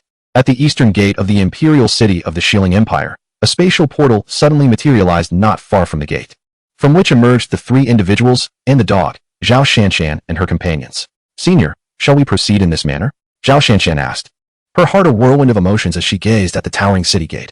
She understood that the imperial city was now under the control of Yao Wuchen. Had it been just her and the black dog, Zhao Shanshan might have had no reservations. However, with the presence of little Linger, she felt a twinge of concern for the child's safety. Moreover, the Valley of the Medicine King is also a second-tier sect within the empire. She was uncertain how many formidable beings resided in the imperial city. If Xiao Bai proved unable to prevail, they would forfeit any chance of resurrection. What more could be desired? Xiao Bai's voice resonated within Zhao Shanshan's mind, asserting that this was not a den of dragons and tigers, for with a mere breath, it could obliterate those adversaries. Furthermore, even if it were indeed a perilous lair, Xiaobai could assure their safety. There was no need for trepidation. Their concerns for the little girl's safety were utterly unfounded. Even the collective strength of the entire imperial city could not match her prowess. Over the years, Feong had consistently provided the little girl with rare treasures and materials, as well as various demonic and celestial beasts. Now, her cultivation had reached an alarming level. Otherwise, her companions in the courtyard would not have permitted her to venture out alone. Additionally, she was equipped with several treasures refined by Feong, rendering her formidable. Very well. Upon hearing Xiaobai's words, Zhao Shanshan embraced the little girl and made her way toward the city gate. Halt! No one is permitted to enter or exit the imperial city today. As they approached the entrance, the guards stationed at the gates obstructed their passage. These were merely the most junior soldiers of the imperial city and naturally failed to recognize the 2 princesses. Impudent! I am the 7th princess, Zhao Shanshan. Am I not allowed to enter the city? Zhao Shanshan exclaimed, revealing her princess token. With the imperial city now sealed, her concern for her father's safety intensified. We pay our respects to the 7th princess. Upon seeing Zhao Shanshan's princess jade pendant, the soldiers hastily knelt in reverence, astonished to realize they had intercepted the 7th princess. Open the city gates. I wish to return to the palace. Yes. The soldiers promptly opened the gates, welcoming the trio into the imperial city. Their hearts relieved that the princess bore no resentment towards them. Once Zhao Shanshan and her companions entered the royal city, they were swiftly detected by the men of Yao Wuchen, who immediately relayed the news back. Chapter 39. The recklessness of Yao Wuchen upon receiving the message. Yao Wuchen sought out the elder, conveying the return of Zhao Shanshan and her companion. Did they bring anyone back with them? The elder inquired. According to the message, they only brought a little girl, with no one else accompanying them. A little girl? Yao Ling was perplexed. Could it be that those 2, realizing escape was futile, had returned voluntarily to meet their doom? Or did they believe they could confront the Yao Wang Valley on their own? As for the little girl mentioned in the report, they had dismissed her entirely. Oh, and there was also a large black dog. The elder of Yao Wang Valley was not the only one perplexed. Yao Wuchen shared the same confusion. Could it be that the little girl and the black dog were the reinforcements they sought? A smile crept onto Yao Wuchen's face as he pondered. Was that black dog some formidable beast? This was the only explanation Yao Ling could conjure. Unless those 2 had truly lost their wits and returned to their demise willingly. Elder, Should we send someone to apprehend them? Or, no need. Since they have returned of their own accord, they must be seeking us. Inform everyone not to obstruct their entry, allow them to come in. Indeed, esteemed ancestor. Time passed. And half an hour later, Zhao Shanshan and Zhao Yingying led Mu Qingling into the emperor's hall, followed closely by a large black dog. My dear sister, I never expected you to return on your own. Can it be that you cannot bear to part with me? Yao Wuchen, where are my father and the others? Zhao Shanshan disregarded Yao Wuchen's remarks, focusing instead on inquiring about her father, for their return was solely to rescue him. Zhao Wuji. They are, of course, imprisoned in the dungeons. If you wish to save them, you must agree to a condition of mine. Otherwise, now that your family is gathered, you know the consequences. Yao Wuchen, I advise you to release my father and the others promptly. Otherwise, the Valley of the Medicine King will come to regret it. Ha ha. Zhao Shanshan. Has your mind been clouded? Just the two of you sisters? Or perhaps this little girl? Or even this large black dog? Upon hearing Zhao Shanshan's words, Yao Wuchen burst into laughter, for he had already assessed them upon their entrance. The little girl was merely an ordinary child, and the large black dog was nothing but a common mutt, albeit larger than usual. Humph. So, you captured the sister's father, did you? Release him at once, or I shall have to take action. The little girl, still clutching her milk bottle, let out a huff and spoke to Yao Wuchen in a tone that, while intended to be fierce, sounded utterly comical coming from her lips. Even the person known as Yao Wuchen couldn't help but chuckle, had the circumstances been different. He might have been tempted to embrace the little girl. Hee hee, little girl, I stand here. Come and strike me. Yao Wuchen, who was originally standing in the grand hall, couldn't resist addressing the little girl upon hearing her intent to hit him. As if fearing she might miss, he squatted down and pointed to his chest, inviting her to unleash her blows upon him. Humph, you are a bad person, and I shall strike you. The little girl did not hesitate. She broke free from Zhao Shanshan and another's grasp and approached Yao Wuchen, raising her chubby little hand to hit his chest. Just as Zhao Shanshan and Zhao Yingying, who had initially intended to pull the girl back, were about to act, they suddenly received a telepathic message from Xiao He, causing them to halt in their tracks. Before they could comprehend the situation, a loud bang echoed through the hall, and to their astonishment, Yao Wuchen had vanished. When Zhao Shanshan and Zhao Yingying finally spotted him again, he lay sprawled beneath the table in the center of the emperor's hall, blood gushing from his mouth as if it were free. You bad person, do you now realize my power? Release my sister's father at once, or I shall strike you again. You. Yao Wuchen stammered in terror as he gazed at the little girl, and after uttering a few words, he spat out another mouthful of blood before his head drooped, and he fainted. Yao Wuchen found himself utterly perplexed, unable to fathom how he could not withstand even a single blow from a mere girl. He could not accept such a disgrace, and it left him so infuriated that he fainted. How bold! Where did this wild girl come from, daring to injure the young master of the Yaowang Valley? I demand your life. An elder from the Yaowang Valley, witnessing the unconscious Yao Wuchen, was consumed by rage, shamelessly attacking a young girl. I am not a wild girl. I have parents. You are the wild old man. The young girl displayed no fear, instead advancing towards the old man, delivering a similarly light yet powerful punch. Initially, the old man had dismissed her, but after she struck, he was bewildered as her fist connected with his body. The outcome was predictable. He was sent flying, crashing beside Yao Wuchen, desperately coughing up blood. Boom. This spectacle thoroughly astonished the members of Yaowang Valley, who rose from their seats, their faces reflecting disbelief as they gazed at Mu Qingling. If Yao Wuchen had initially permitted the girl to strike him, they might have accepted that she possessed some strength. However, the one who had just attacked was an elder of their own ranks, a master of the Tai realm. Not some insignificant character. Who exactly are you? This is a matter of Yaowang Valley. Are you certain you wish to oppose us? Yao Ling was the first to regain his composure. He addressed the young girl with a somewhat menacing tone, for even a punch capable of injuring someone at the Tai realm demanded his respect.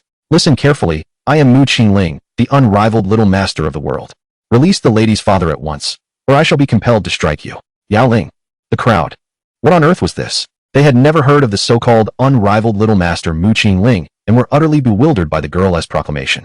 They decided to act together to subdue her. Regardless of her claims, they could not possibly heed the words of a mere child, especially when they were unaware of her true capabilities. Thus, Yao Ling resolved to have everyone join forces to apprehend the girl. Their reputation at Yaowang Valley was already in tatters. They cared little for the disgrace of uniting against a child. If they failed to capture her, that would be the real embarrassment. You shameless lot from Yaowang Valley. How can so many of you bully a mere child? Chapter 40. Yaowang Valley surrenders, witnessing the 7 elderly men shamelessly banding together to attack a child. Zhao Shanshan and her sister were incensed, launching themselves toward Mu Qingling. Despite knowing they stood no chance against the ancient ancestors of Yaowang Valley, the two were undeterred. They could not allow any harm to come to Mu Qingling. Bang, bang, bang. Yet, before the sisters could reach her, they beheld a scene they would never forget. The young girl, moving with an ethereal grace, effortlessly brought down all 7 elderly men to the ground. Just enough. Precisely 1 punch for each person. Zhao Shanshan and her companion were so astonished that they momentarily forgot to rush forward. Standing there in a daze with mouths agape as if a fist could fit within. Lingo, are you all right?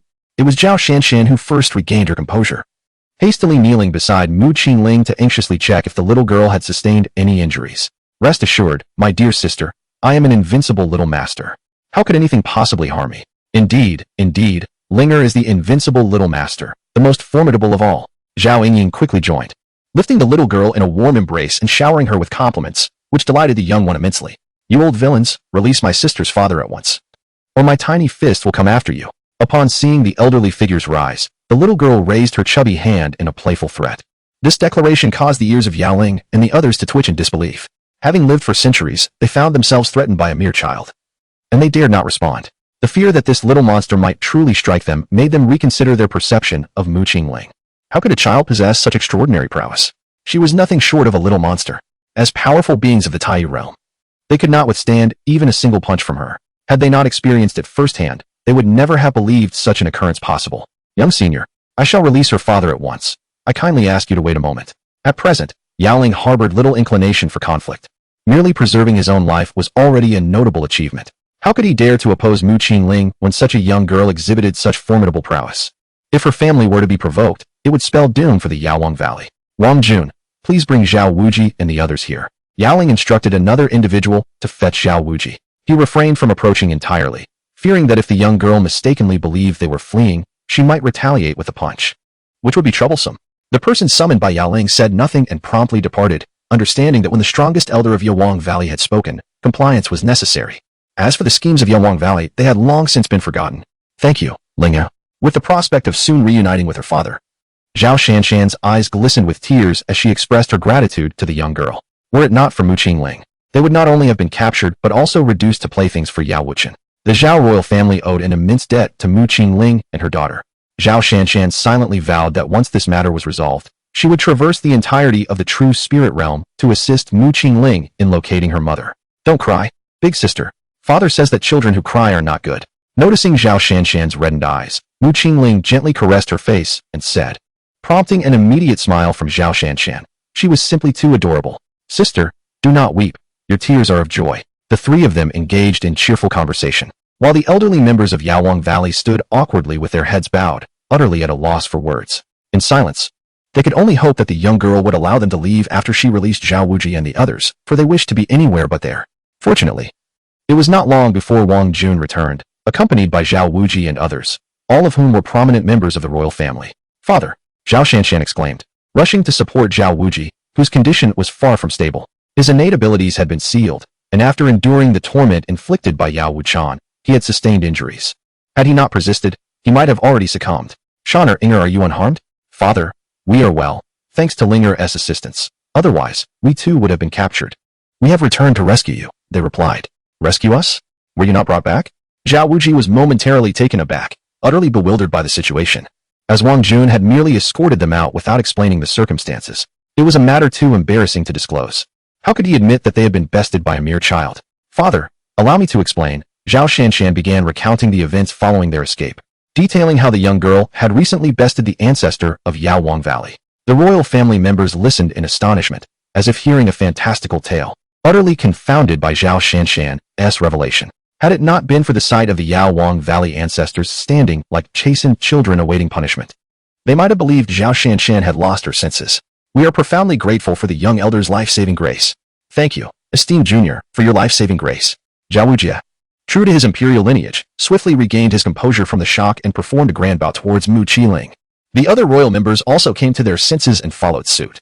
Kiki, there is no need for such formality, for it was merely a slight reprimand to those old scoundrels who refused to listen. I did not truly render any substantial assistance. Observing the multitude bowing to her, the young girl appeared both exhilarated and somewhat bashful. Esteemed junior, we have released them all. May we now take our leave? Feeling the weight of numerous scrutinizing gazes, Yao Ling could endure no longer and boldly inquired of Mu Qingling. They were the ancestral figures of a prominent sect, formidable beings of the Tai realm. Never had they endured such a gaze, standing like monkeys on display. Yet, under the eaves, one must bow their head. Now, they could not even best a mere child. leaving them in a state of helplessness. My mentor has taught me that when one commits a wrongdoing, one must offer an apology. After you express your apologies, you shall be permitted to depart, Mu Qingling stated in a tone reminiscent of a miniature adult, firmly recalling the lesson imparted by her mentor. That is indeed appropriate. Upon hearing that merely an apology would suffice, Yao Ling's heart finally eased. At the very least, his life was spared. Zhao Wujie.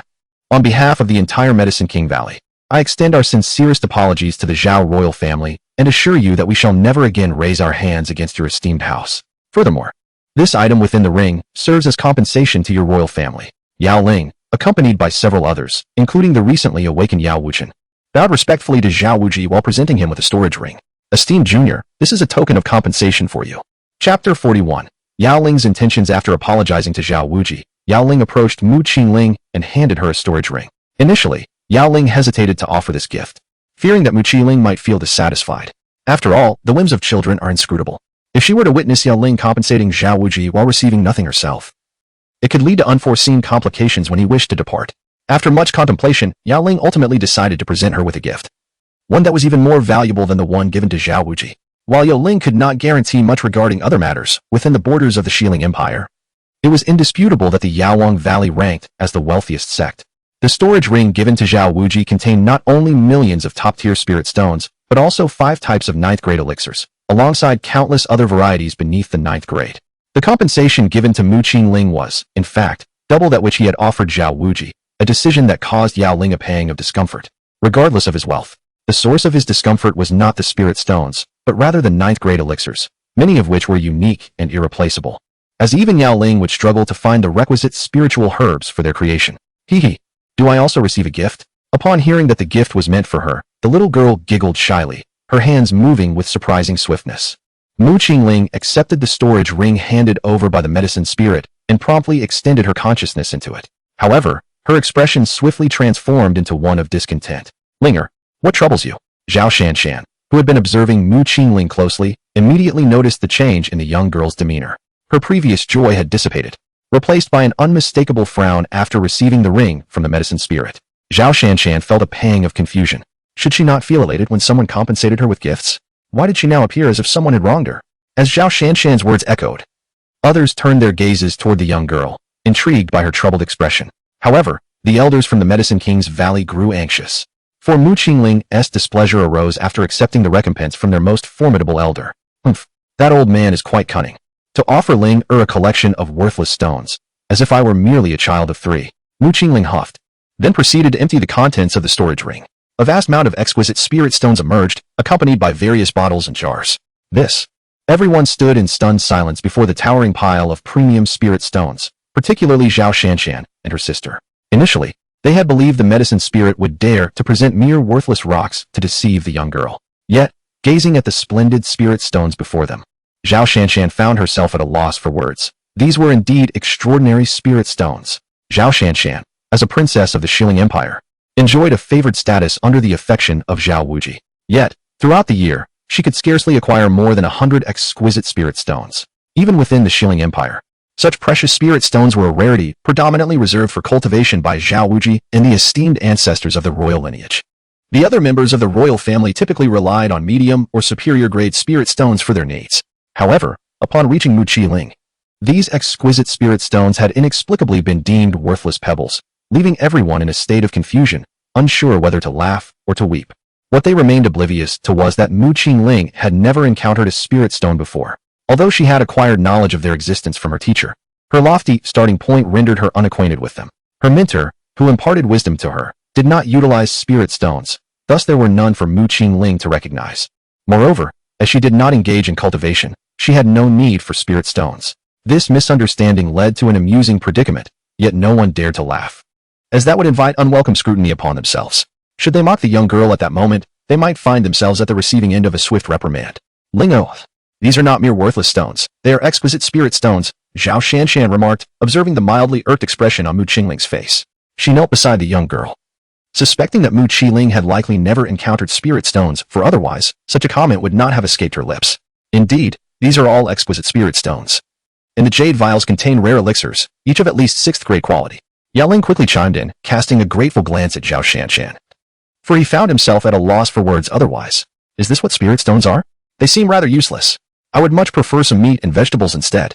Upon hearing Zhao Shanshan's explanation, Mu Qingling's ire subsided, though she remained somewhat discontent, for these spirit stones held no value for her. In the eyes of the young girl, these precious resources paled in comparison to the tangible benefits of demon beast flesh and spiritual herbs. After all, her prowess was not cultivated through training, but rather earned through consumption. Meat, vegetables.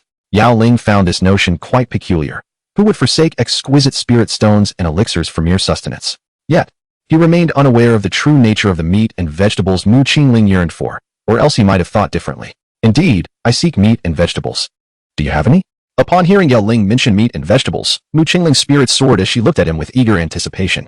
Senior, the meat and vegetables I refer to are the flesh of demon beasts and spiritual herbs. The higher the grade, the better, Zhao Shanshan clarified to Yao Ling. Despite their adversarial relationship with the Medicine King Valley, Zhao Shanshan still addressed Yao Ling as senior out of respect for his cultivation. Little senior, we have some of the meat and vegetables you desire in the Medicine King Valley, though we do not have any on us at the moment. If you do not mind, I could take you to the Medicine King Valley, and there I shall present you with the meat and vegetables you seek. Indeed, the medicine spirit harbored its own intentions. Given the failure of their recent scheme, it would be more prudent to curry favor with the young girl before them. Despite her tender age, she demonstrated remarkable prowess, suggesting that the forces supporting her must be formidable. After all, were they merely dealing with a handful of mystical beasts and spiritual herbs? Other medicine spirits might hesitate to assert their standing, yet when it comes to spiritual herbs, the Medicine King Valley undoubtedly boasts the largest collection within the Xiling Empire. As for the mystical beasts, they posed little challenge. He could simply send his disciples to hunt a few. If they could win Mu Qingling's affection, it would certainly be a boon for the Medicine King Valley. Splendid! Let us hasten our departure. Chapter 42. A visit to the Medicine King Valley outside the royal city. Zhao Shanshan was bidding farewell to her father, while simultaneously instructing him to assist in uncovering her mother's whereabouts for Mu Qinling. Having promised to help Mu Qinling find her mother, Zhao Shanshan was resolute in keeping her word. Moreover, given Mu Qingling's innocence, she could not bear to let her venture to the Medicine King Valley alone. Be cautious, my dear. After all, those are cunning old foxes that have lived for centuries. Watch out for their ulterior motives. Rest assured, father, I know how to proceed. There is no need for concern on your part. You should return and focus on your recovery. Ying, remember to take good care of father. Rest easy, elder sister. I shall look after him well. This time, Zhao Ying did not accompany them, as Zhao Shanshan chose to keep her behind. The presence of an additional Zhao Ying would not serve much purpose. After their farewells, Zhao Shanshan, along with Mu Qinling, followed the medicine spirit and the others, making their way toward the Medicine King Valley. Due to the presence of venerable ancestors in the Medicine King Valley, transporting 2 individuals and a dog through the skies posed little challenge, enabling their return to the valley in less than a day's time. Tianqing, you are to personally lead all the elders of our sect in the hunt for demon beasts, with an emphasis on targeting those of higher ranks. I shall enlist the assistance of the 10th and 11th ancestors. Upon their return to the Medicine King Valley, Yelling promptly instructed Ye Oceansing to guide the sect's elders in the hunt for demon beasts, exerting considerable effort to appease Mu Qinling, even dispatching the sect's leader. Elder, what is the situation? Do not concern yourself with the details. Swiftly fulfill the task I have assigned to you. Remember, the higher the rank of the demon beast, the better, and you must return before dawn tomorrow. Very well. Although Ye Oceansing did not comprehend the urgency behind Yaoling's instructions, he had no choice but to acquiesce. Intending to inquire with the other ancestors later, Ye Oceansing set off with 2 ancestors, preparing to lead the sect's elders into the hunt, while Yaoling, watching him depart, hastily summoned Mu Qinling. Junior, I have already dispatched them to hunt demon beasts, and they will be ready for you by tomorrow morning. How about you rest here for the night? All right. Hearing that there would be an abundance of meat by the next day, the young girl refrained from holding any grievances against Yaoling and readily agreed. Then allow me to escort you to your resting quarters. As Yaoling spoke, he began to move towards the exit, only to be halted by Zhao Shanshan. Confused, he turned back, wondering what further matters Zhao Shanshan might have. Princess Zhao, is there something you wish to discuss? Esteemed senior, the purpose of Ling O's visit this time is primarily to seek her mother. I wish to inquire if you might have any information regarding her whereabouts. Oh, is that so? Princess Zhao, please share further details. If I possess knowledge on the matter, I shall certainly convey it to you. Yao Ling cast a surprised glance at Mu Qinling, taken aback that this young girl was indeed searching for her mother. However, given her prowess and background, Yao Ling was uncertain if she could ascertain the mother's location. Nevertheless, she was keen to hear what Zhao Shanshan had to say, as there remained a possibility that she might hold the answer. Linger's mother is named Mu Qianxue. I wonder if you have ever heard of her? Yes. My mother is called Mu Qianxue. Do you know where she is gone? Mu Qinling gazed anxiously at Yao Ling, who appeared quite formidable. Surely, With so many people adhering to his guidance, he would know where her mother had ventured. Mu Qianxue? Upon hearing their words, Yao Ling fell into contemplation, rummaging through his memories to see if the name resonated with him. Regrettably, no recollection surfaced, not even a whisper of the surname Mu. With a hint of regret, he shook his head at both individuals. You two are unaware of my mother's whereabouts? Young senior, I have not encountered your mother's name before. If you possess a portrait of her, I could enlist others to assist in the search. Although Yao Ling had never heard of the name Mu Qianxue, he reflected on the esteemed position of his Yaowang Valley within the Shilling Empire. He believed that if there were a portrait, many would be willing to assist in the search. I do not possess a portrait of my mother. Young predecessor, do you recall what your mother looked like? I could arrange for someone to create a portrait of her, which would facilitate the search. I have never seen my mother, so how could I possibly know what she looks like? However, I am certain she is as beautiful as I am. Yao Ling found himself momentarily at a loss for words. How could he assist in locating someone if she did not even know what her mother looked like? At the same time, he felt a flicker of curiosity about Mu Qingling's identity, yet he dared not inquire further, for sometimes, knowledge could be perilous. Young predecessor, if that is the case, it poses quite a dilemma. Although our Shilling Empire is not a grand nation, searching for someone based solely on a name, without knowing their appearance, is indeed rather challenging. In truth, Yao Ling's words were quite diplomatic. Seeking a person with merely a name is exceedingly troublesome, if not utterly impossible. Even if one were to find someone with the same name, there is no guarantee they are the same individual. Moreover, the Shilling Empire is merely a mid-tier empire, with thousands of such empires existing within the true spirit realm. This illustrates the vastness of the true spirit realm. What if the young girl's mother is not even within our Shilling Empire? Linger, do not be disheartened. As long as we persevere, I firmly believe that you will surely find your mother. Observing the somewhat melancholic young girl, Zhao Shanshan offered her a comforting remark, vowing that she would accompany her in the search, no matter how far they had to traverse across the continent. Little Junior, if you have no leads, perhaps we should pay a visit to the Tiangong sect. The revered ancestor of Tiangong is reputed to possess omniscience, capable of unraveling any mystery. I happen to share a rapport with this ancestor, so it would be prudent for us to seek assistance there. The Tiangong sect is one of the 10 prestigious sects within the Shilling Empire. While it may not boast the strongest prowess, its ability to discern the intricacies of the world ensures that few would dare provoke it. Furthermore, Yao Ling was privy to a secret that many were unaware of. The Tiangong sect is merely a branch of a sacred domain.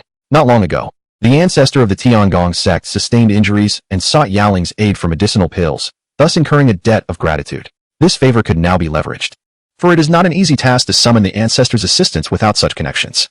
Very well, we shall visit the Tiangong sect tomorrow. Mu Qiling readily agreed, expressing that she would go anywhere as long as it meant finding her mother.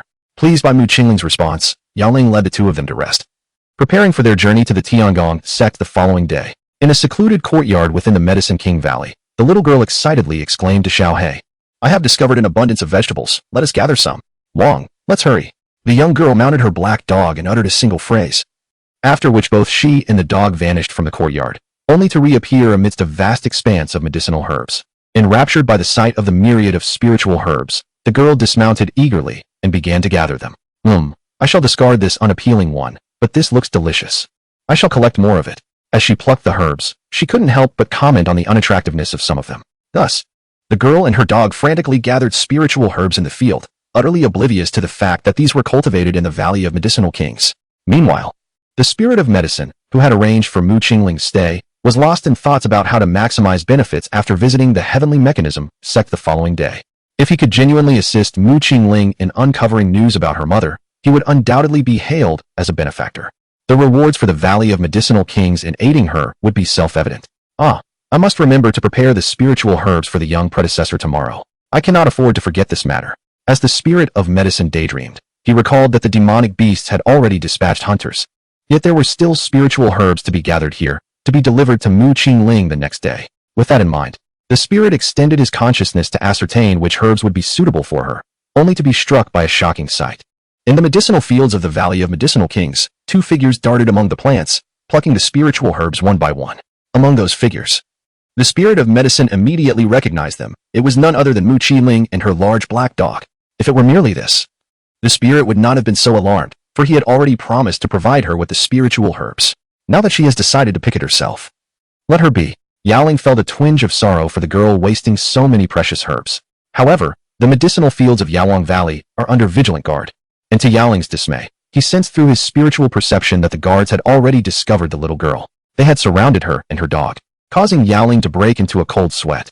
Thankfully, he had checked with his spiritual awareness. Otherwise, the thought of his disciples offending that little ancestor sent him hastily disappearing from his room, only to reappear in the medicinal fields. Stop, Yaoling called out urgently to a steward who was about to strike the little girl. Greetings, ancestor. The steward, Yang Jun, responded.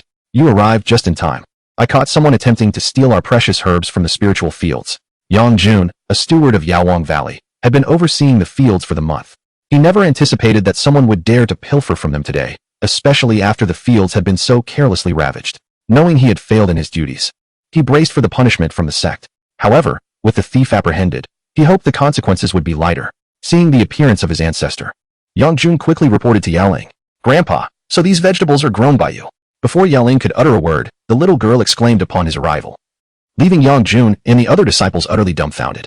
These were the meticulously cultivated spiritual herbs of Yaowang Valley. How could they be reduced to mere vegetables in the mouth of a child? Moreover, they expect the most formidable ancestor of Yaowang Valley to play the role of a grandfather. Are they attempting to evoke a sense of sentimentality? Please leave for now. This matter shall be handled by me. Yes, ancestor. Although Yang Jun longed to relish the unfolding drama, he had no choice but to depart upon hearing Yaoling's voice. However, seeing that Yaoling was not enraged alleviated his concerns somewhat. Junior, this is the medicinal field where we cultivate spiritual herbs. Feel free to pluck any that catch your eye. But I kindly request that you refrain from damaging those you do not wish to take. Observing the current state of the spiritual field, Yaoling felt a pang of sorrow. Yet he could not voice his concerns, merely suppressing his conscience to utter the most generous words. Rest assured, grandfather, my mentor has taught me not to waste food. I shall only gather what I enjoy. The rest is not my doing but rather the fault of Little Black. Nevertheless, grandfather, you need not worry. I will ensure Little Black is more cautious and will not damage your other vegetables. Woof, woof, woof. Little Black. Master, is it courteous to accuse me? You are the one pilfering the spiritual herbs, and now that you have a burden to bear, you shift the blame onto me. Indeed, I trust you, Junior. Now, I shall return to gathering vegetables. Go ahead. Yaoling endeavored to maintain an air of calm, even graciously gesturing for Mu Qi-ling to continue her gathering, though his gaze remained fixed on her every move. With Yaoling's permission, Mu Qi-ling resumed her diligent harvesting, continuing until she had circled the entire medicinal field, collecting all the spiritual herbs that piqued her interest before finally pausing. Thank you for the vegetables, grandfather. I shall now retire to rest. After Mu Qi-ling had gathered sufficient spiritual herbs, she politely expressed her gratitude to the medicinal spirit. However, her words sounded quite jarring to the spirit's ears. Young senior, please take care. Mu Qi-ling refrained from saying anything further and gently patted the small black dog beneath her, promptly vanishing before the medicinal spirit. Indeed, that black dog was extraordinary. Even I could not perceive how it had departed. It must be at least a level 10 demon lord. Observing the vanishing pair of human and dog, the medicinal spirit couldn't help but reflect on the wisdom of its choice. Such speculation arose because only demon beasts that reached the level of demon lord could traverse space at will. A demon lord is akin to a sage among humans, an entity not to be trifled with, not even by the entire Yaowang Valley, as no such formidable being existed within the Shi-Ling Empire.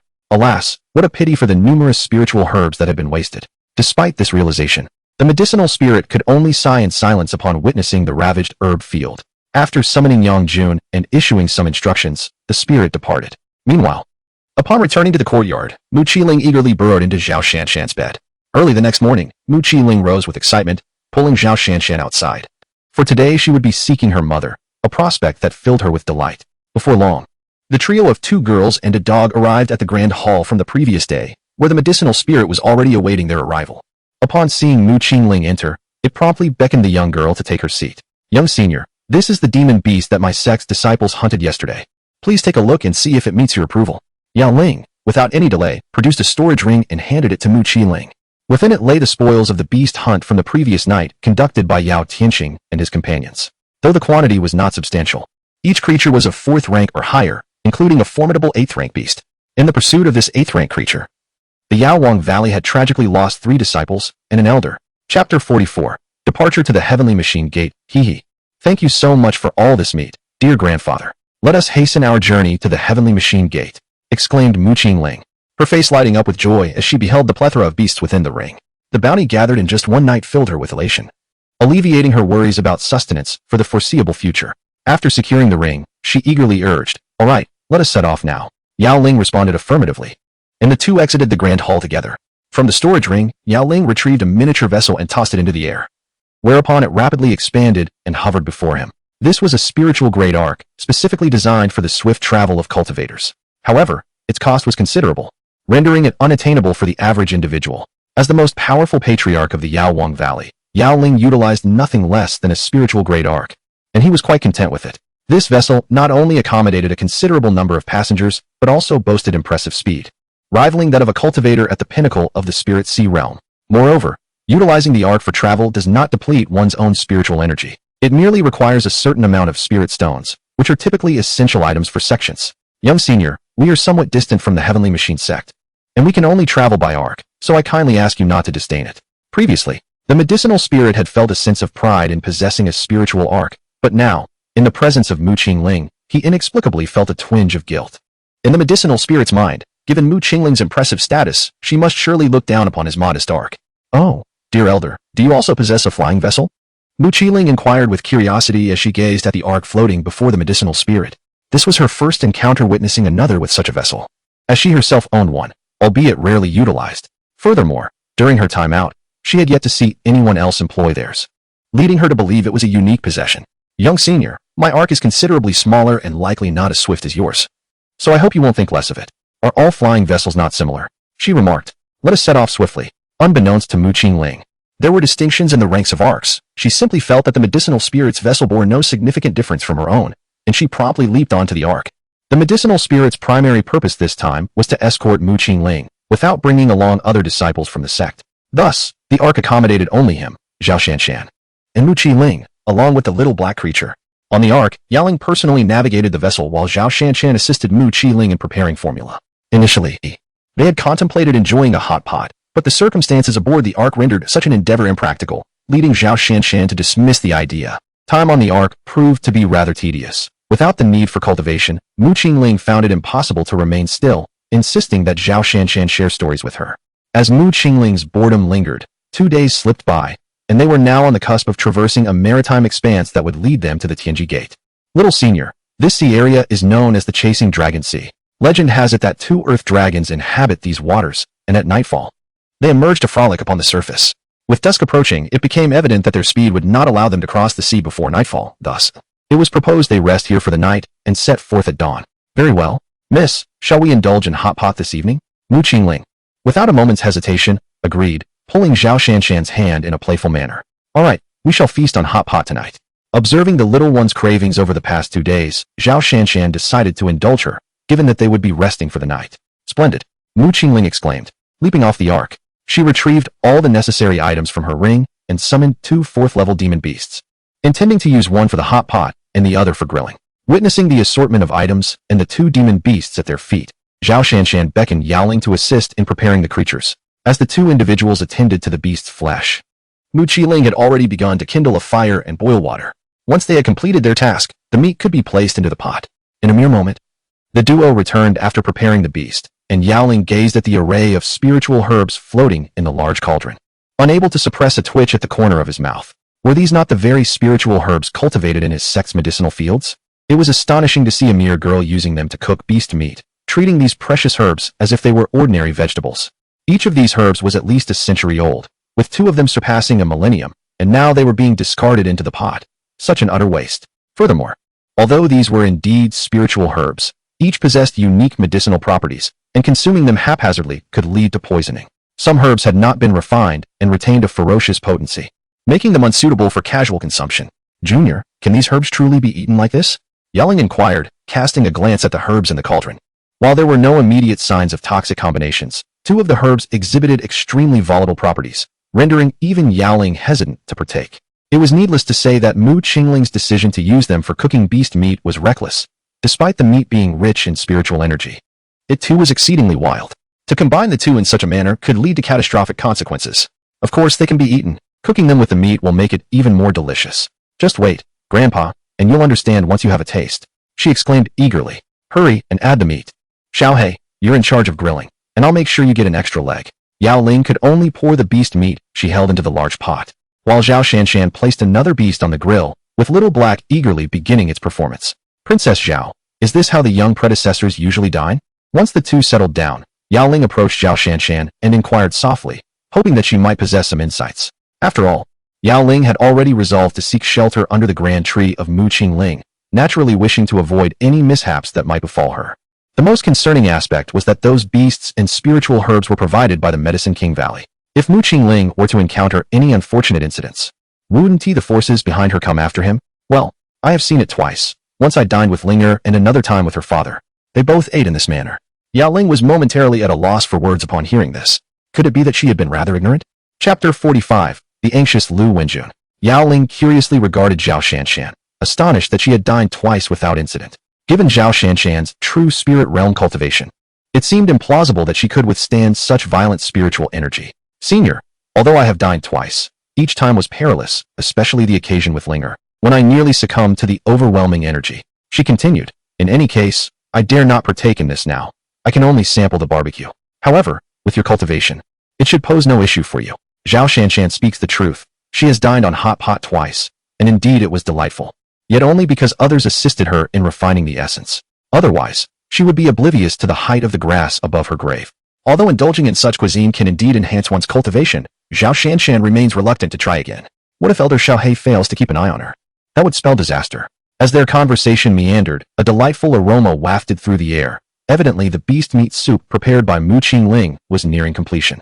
Zhao Shanshan glanced towards Mu Qingling, who was adding various seasonings to the hot pot, seemingly elevating the quality of the beast meat several notches. Miss, Grandpa, the hot pot is ready. Come and enjoy. Mu Qingling called out after finishing her seasoning, beckoning Zhao Shanshan and Yao Ling to join her, while she herself filled a large plate to the brim.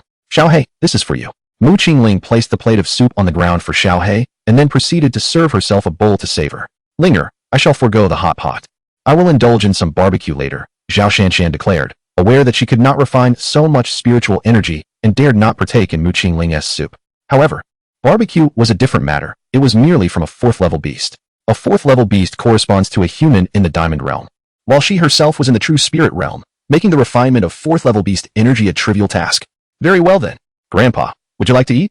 Zhao Shanshan thought that if she abstained, it would allow her to enjoy more herself. Thus Mu Qingling did not dwell on the matter, but instead inquired of Yao Ling. Zhao Shanshan stepped aside to assist with the barbecue, allowing Xiaohei to indulge in the delectable beast meat soup.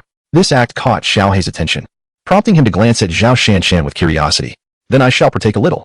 Witnessing Mu Qingling savoring her meal with such delight, Yao Ling could not help but swallow hard, compelled to experience the tantalizing aroma that wafted through the air. He took a pair of chopsticks and carefully served himself a modest portion, mindful not to take too much lest he find himself unable to consume it all, leading to waste. As Yao Ling placed a piece of beast meat into his mouth, he was astonished by an unparalleled texture that unfolded upon his palate. The meat, typically known for its toughness and subpar flavor, revealed itself to be an exquisite delicacy, leaving Yao Ling bewildered by how such ordinary beast meat could possess the taste of a rare treasure. However, he had no time for contemplation, as he swiftly devoured the contents of his bowl, ensuring not a single drop of broth went unappreciated. The earlier admonition regarding the mixing of spiritual herbs was swiftly cast aside, forgotten amid his culinary delight. After finishing the soup, he glanced at Mu Qingling, who remained engrossed in her bowl, and could not resist filling his bowl once more. Yao Ling indulged in 3 full bowls before finally pausing, feeling an immense surge of spiritual energy coursing through his body, navigating the intricate pathways of his meridians. The medicinal spirit, unable to attend to any other matters, swiftly settled into a cross-legged position to refine the energy within. Merking Ling had long since grown accustomed to the peculiar actions of the medicinal spirit, having witnessed similar behavior from Zhao Shanshan previously. Unperturbed by these eccentricities, Merking Ling devoted her attention to the rich meat broth. As soon as the broth entered her body, it was refined, eliminating any possibility of feeling overly full. After the medicinal spirit consumed 3 bowls of the substantial demon beast broth, the remainder was divided between Merking Ling and her loyal companion, Little Black. Once the pair had polished off an entire pot of the broth, the demon beast skewers on the grill were perfectly roasted. The young girl and Little Black then set to work on the barbecue. Zhao Shanshan, on the other hand, had only managed to eat a small piece, although it was merely the flesh of a 4th-tier demon beast. She did not possess Merking Ling's hearty appetite and could not consume much. It was not until over an hour had passed that their dinner concluded, during which time the medicinal spirit had already refined the energy within. A hint of astonishment graced his countenance, for he had previously been at the 9th level of the Tai realm. Thanks to the energy he had just refined, his strength had reached its zenith. The medicinal spirit even mused that had he consumed 1 more bowl, he might have achieved a breakthrough to the sage level. However, he found himself puzzled as to how a mere 4th-tier demon beast, coupled with some century-old spiritual herbs and 2 millennium-old ones, could yield such profound effects. He hesitated to inquire with Merking Ling, pondering whether she had added some extraordinary materials to the mix. In truth, the medicinal spirit's thoughts were misguided. The remarkable efficacy was solely attributable to the substantial pot itself. The large pot in question was no ordinary vessel, it was a magical artifact forged by Feong. Though its true nature remained concealed from the discerning eyes of the medicinal spirit. After satisfying their hunger and thirst, the group returned to the Ark, where they could find resting quarters, thus sparing themselves the trouble of erecting tents once again, a routine they had maintained for the past few nights. Meanwhile, in the courtyard of Feong's residence in Lejia village, Lu Wenjun, who had been in a state of unconsciousness for several days, finally regained consciousness in his room. What has happened to me? Lu Wenjun pondered, still disoriented from his slumber. He recalled a moment spent enjoying barbecue with the young master, bewildered as to how he found himself in bed. Moreover, he sensed a gap in his memory, an elusive fragment that he struggled to retrieve. With earnest effort, he began to piece together the events. While relishing the barbecue, he had suddenly experienced a wave of dizziness, losing consciousness before he could comprehend the situation. Oh no! An alarming realization struck Lu Wenjun. He recalled that he had fainted, and with a surge of anxiety, he wondered what had become of the young master. Still unaware that it was the little girl who had rendered him unconscious. Without delay, Lu Wenjun bolted from his room and hastened toward Mu Qingling's chamber, only to find it empty, devoid of her presence. This is disastrous. I have inadvertently lost the young master, Lu Wenjun exclaimed in a frenzy. Bursting from the room and unleashing his formidable spiritual awareness, meticulously scanning every inch of the true spirit realm in search of her. Child, there's no need to exert yourself in vain. The young master has ventured out on his own, accompanied by a large black dog, and you shall not find him. Chapter 46, The Azure Dragon. Just as Lu Wenjun was searching for Mu Qingling's silhouette, a voice suddenly echoed behind him. Upon turning around, he discovered another figure standing there. Greetings? Senior, are you implying that the young master left of his own accord? Why did you not stop him? Lu Wenjun regarded the figure before him with a sense of helplessness. He had been summoned back from the immortal spirit realm by Feong and was acutely aware of the exceptional nature of this courtyard. It was clear that there was no one he could offend, for be it the trees, the chickens, the dogs, or the fish within the courtyard. He could not best any of them in combat. Moreover, the elder before him was no ordinary individual. He was the most formidable presence within the courtyard. However, Lu Wenjun could not suppress his grievances. These individuals possessed such high levels of cultivation, and knowing full well that the young master slipped away, they failed to intervene. What if something were to happen to him? How shall I explain this to my master? Do you think we did not wish to stop the young master? But do you believe we are capable of doing so? It is your own ineptitude that allowed the young master to drug you without your knowledge. As Lu Wenjun's words faded, another fiery figure appeared, launching a tirade against him. Had he not informed the young master about those sedative drugs, the young master would have remained oblivious. The most exasperating aspect was that he had been drugged and was still unaware, yet he had the audacity to claim he was a seer. Lu Wenjun, chastised and silenced, was taken aback by the cunning of that girl, who had administered to herself the tasteless and odorless purple blood-melting divine flower. Moreover, Lu Wenjun speculated that the dosage must have been substantial. Otherwise, how could he have remained unconscious for such an extended period? After all, he was a dignified immortal emperor. Esteemed seniors, what shall I do now? Should I simply allow the young master to wander outside unaccompanied? What other course is available? Setting aside whether you can locate the young master, do you truly believe he would willingly return with you if you found him? Thus, it would be prudent to remain here and await the master's emergence. Sighing in resignation, Lu Wenjun acknowledged the truth of this conclusion. Nevertheless, he felt a measure of comfort knowing that the great black dog was with the young master, ensuring at least some degree of safety. Perhaps the young master had merely ventured out for a brief stroll and would soon return. With a heavy heart, Lu Wenjun retreated to his quarters, resigned to the fact that he could only wait in silence. Suddenly, two resounding roars of dragon song pierced the air, rousing Zhao Shanshan and Yao Ling from their meditative states. The two hastily emerged from the cabin to gaze toward the source of the dragon cries. To their astonishment, two enormous figures were indeed soaring in the skies above the chasing dragon sea, manifesting the legendary Earth Azure Dragons. The existence of the fabled Earth Azure Dragons was confirmed, and the oppressive aura they exuded was unmistakably that of a 10th-tier beast, far surpassing that of a mere 9th-tier creature. Observing the two dragons cavorting in the air above the sea, and feeling the ferocious energy radiating from them, Yao Ling expressed her trepidation with a quivering voice. He had only heard of the Earth Azure Dragons before. This was his first encounter with them. Moreover, the spirit of medicine discerned that these two Earth Azure Dragons were not mere level 9 beasts, but rather terrifying level 10 creatures. If the rumors held any truth, these dragons had recently broken through to this formidable level, which explained the overwhelming aura they exuded. Should we not retreat further? Zhao Shanshan, her face already pale, inquired. The sheer terror of these two Earth Azure Dragons raised concerns about the possibility of an attack. 10 miles may not seem far. If these dragons truly were level 10 beasts, they would scarcely have time to flee. Perhaps it is unnecessary, the spirit of medicine replied. There have been no reports of earth azure dragons straying from the dragon chase sea, nor have they been known to assault humans. As long as we remain outside the waters, we should be safe. While the presence of the earth azure dragons was undeniable, there had been no accounts of them attacking humans during daylight hours. However, just as the spirit of medicine finished speaking, an unsettling sensation crept in, as if a great terror had fixed its gaze upon them. Struggling to lift her head, the spirit of medicine peered towards the sea, only to find two enormous dragon eyes intensely focused on their direction, causing her heart to skip a beat. Was it not said that remaining outside the waters would ensure their safety? Why then had they attracted the attention of the earth azure dragons?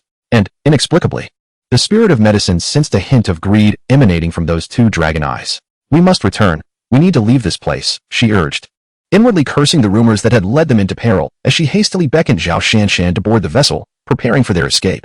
With a sudden gasp, Yaoling froze in place after taking just a couple of steps, for before him loomed an enormous pair of dragon eyes. Senior, do you require anything? He stammered, his complexion paling as he beheld the two earth dragons that had materialized beside the ark, the very same that had been in the ocean moments ago. His voice faltered under the weight of the encounter, while Zhao Shanshan, unable to withstand the pressure, had already fainted on the ark upon the dragon's appearance. Such a rich essence of celestial spirit and blood. Young one, your presence here is no longer necessary. You may depart. Why yes, I shall leave at once. Trembling, Yaoling lifted Zhao Shanshan, intending to retreat into the ark and make his escape. However, his hopes were swiftly dashed. Hurry and leave. Everything aboard this ark belongs to us now. But, he hesitated, reluctant to abandon the support he desperately needed. Yet, confronted by the two formidable level 10 beasts, he found himself at a loss. You're all so loud. You've woken Linger. Just as Yaoling was paralyzed by indecision, Mu Qingling emerged from the ark, rubbing her eyes and yawning. Indeed, there is celestial spirit and blood here. Fortune truly favors me. Observing the little girl who stepped out, one of the earth dragons expressed its excitement, confirming its earlier suspicions. Even they could not have anticipated encountering a human endowed with the blood of the celestial spirit in this place. Should they succeed in devouring such a being, their own lineage would undergo a profound evolution. While it may not elevate them to the status of the heavenly dragon bloodline, the attainment of celestial spirit blood would unlock boundless possibilities for them throughout their existence. Ah, is that dragon meat? At this moment, the young girl realized the presence of two colossal dragons before her, instantly invigorating her spirit. How long would it take to consume such enormous dragons? Grandfather, did you capture these dragons to present as a feast for me? What is happening with the young lady? Grandfather, why are you holding her? Mu Qingling remarked with excitement as she gazed at the medicine spirit, yet her expression turned to one of confusion upon seeing the medicine spirit embrace Zhao Shanshan. Did the gentleman not mention that men and women should maintain a certain distance? Chapter 47, The Unfortunate Earth Azure Dragon. Upon hearing Mu Qingling's words, not only did the medicine spirit's mouth twitch uncontrollably, but the corners of the two Earth Azure Dragons' mouths also curled in disdain, as if they were on the verge of becoming crooked-mouthed dragon kings. This little human girl dares to regard them as mere meat, and she even claims they were captured by this old man, who, judging by his trembling hands, seems hardly capable of such a feat. Nevertheless, considering her youth and the imminent prospect of becoming their sustenance for bloodline evolution, the two Earth Azure Dragons decided to be magnanimous and not hold her words against her. Little predecessor, they intend to capture you. The Princess Zhao was also frightened into unconsciousness by them. Only after Mu Qingling spoke did the medicine spirit recall that her strength far surpassed his own, undoubtedly placing her above the saint level. The most crucial aspect lies in the presence of Mu Qingling, who is accompanied by a formidable beast, the Great Black Dog, exceeding a level of 10. It was merely due to his overwhelming anxiety that he had momentarily forgotten this fact. Although the two Earth Dragons are also level 10 beasts, they are not without their own advantages, as they too are accompanied by two formidable allies. Even in a confrontation, it would not necessarily be detrimental to their side. The primary concern, however, is Mu Qingling's identity. The mere fact that she has a level 10 beast by her side leads Yaoling to believe that there must be other protective measures in place. Mu Qingling's identity is shrouded in mystery, even after living for several millennia. Yaoling has never encountered anyone who achieved the status of a sage at the tender age of 4 or 5. Not only is this unheard of in the Shilling Empire, but it is also unprecedented throughout the entire True Spirit realm. Yaoling even speculates whether Mu Qingling might have descended from a higher realm. So it turns out that this wicked dragon came to capture Linger, not only frightening the young lady, but also disturbing Linger's slumber. I shall capture you and flay your skin before tossing you into the pot. Upon hearing Yaoling's words, Mu Qingling became indignant, intent on capturing the two Earth Dragons to throw them into the pot, a clear indication of her genuine anger. After she finished speaking, she produced a spoon, the very same large one typically used for ladling soup. before Yaoling and the Earth Dragons could comprehend the situation. She leaped forward and struck one of the Earth Dragons on the head with the spoon. Bang! With a resounding crash. The Earth Dragon that had been struck by Mu Qi-ling rolled its eyes back and promptly fainted. Furthermore, from the spot where the spoon had made contact, a meatball swiftly emerged. Bang! Once again, a resounding crash echoed through the air, and the bewildered Earth Dragon soon followed in the footsteps of its predecessor, succumbing to a single strike from Mu Qingling's spoon. Hiki. Task accomplished. Mu Qi-ling neatly stowed away her spoon and waved goodbye to the unconscious Earth Dragon, collecting both creatures with ease. Grandpa, I'm heading back to sleep now, she declared nonchalantly to the medicinal spirit, as though nothing extraordinary had transpired. It was only after Mu Qingling's figure vanished that the medicinal spirit regained its composure. Was it the remarkable prowess of the young predecessor, or the inherent weakness of the Earth Dragons? The medicinal spirit found itself at a loss for words. Although it had previously speculated that Mu Qi-ling might be of saintly cultivation, such thoughts had now dissipated.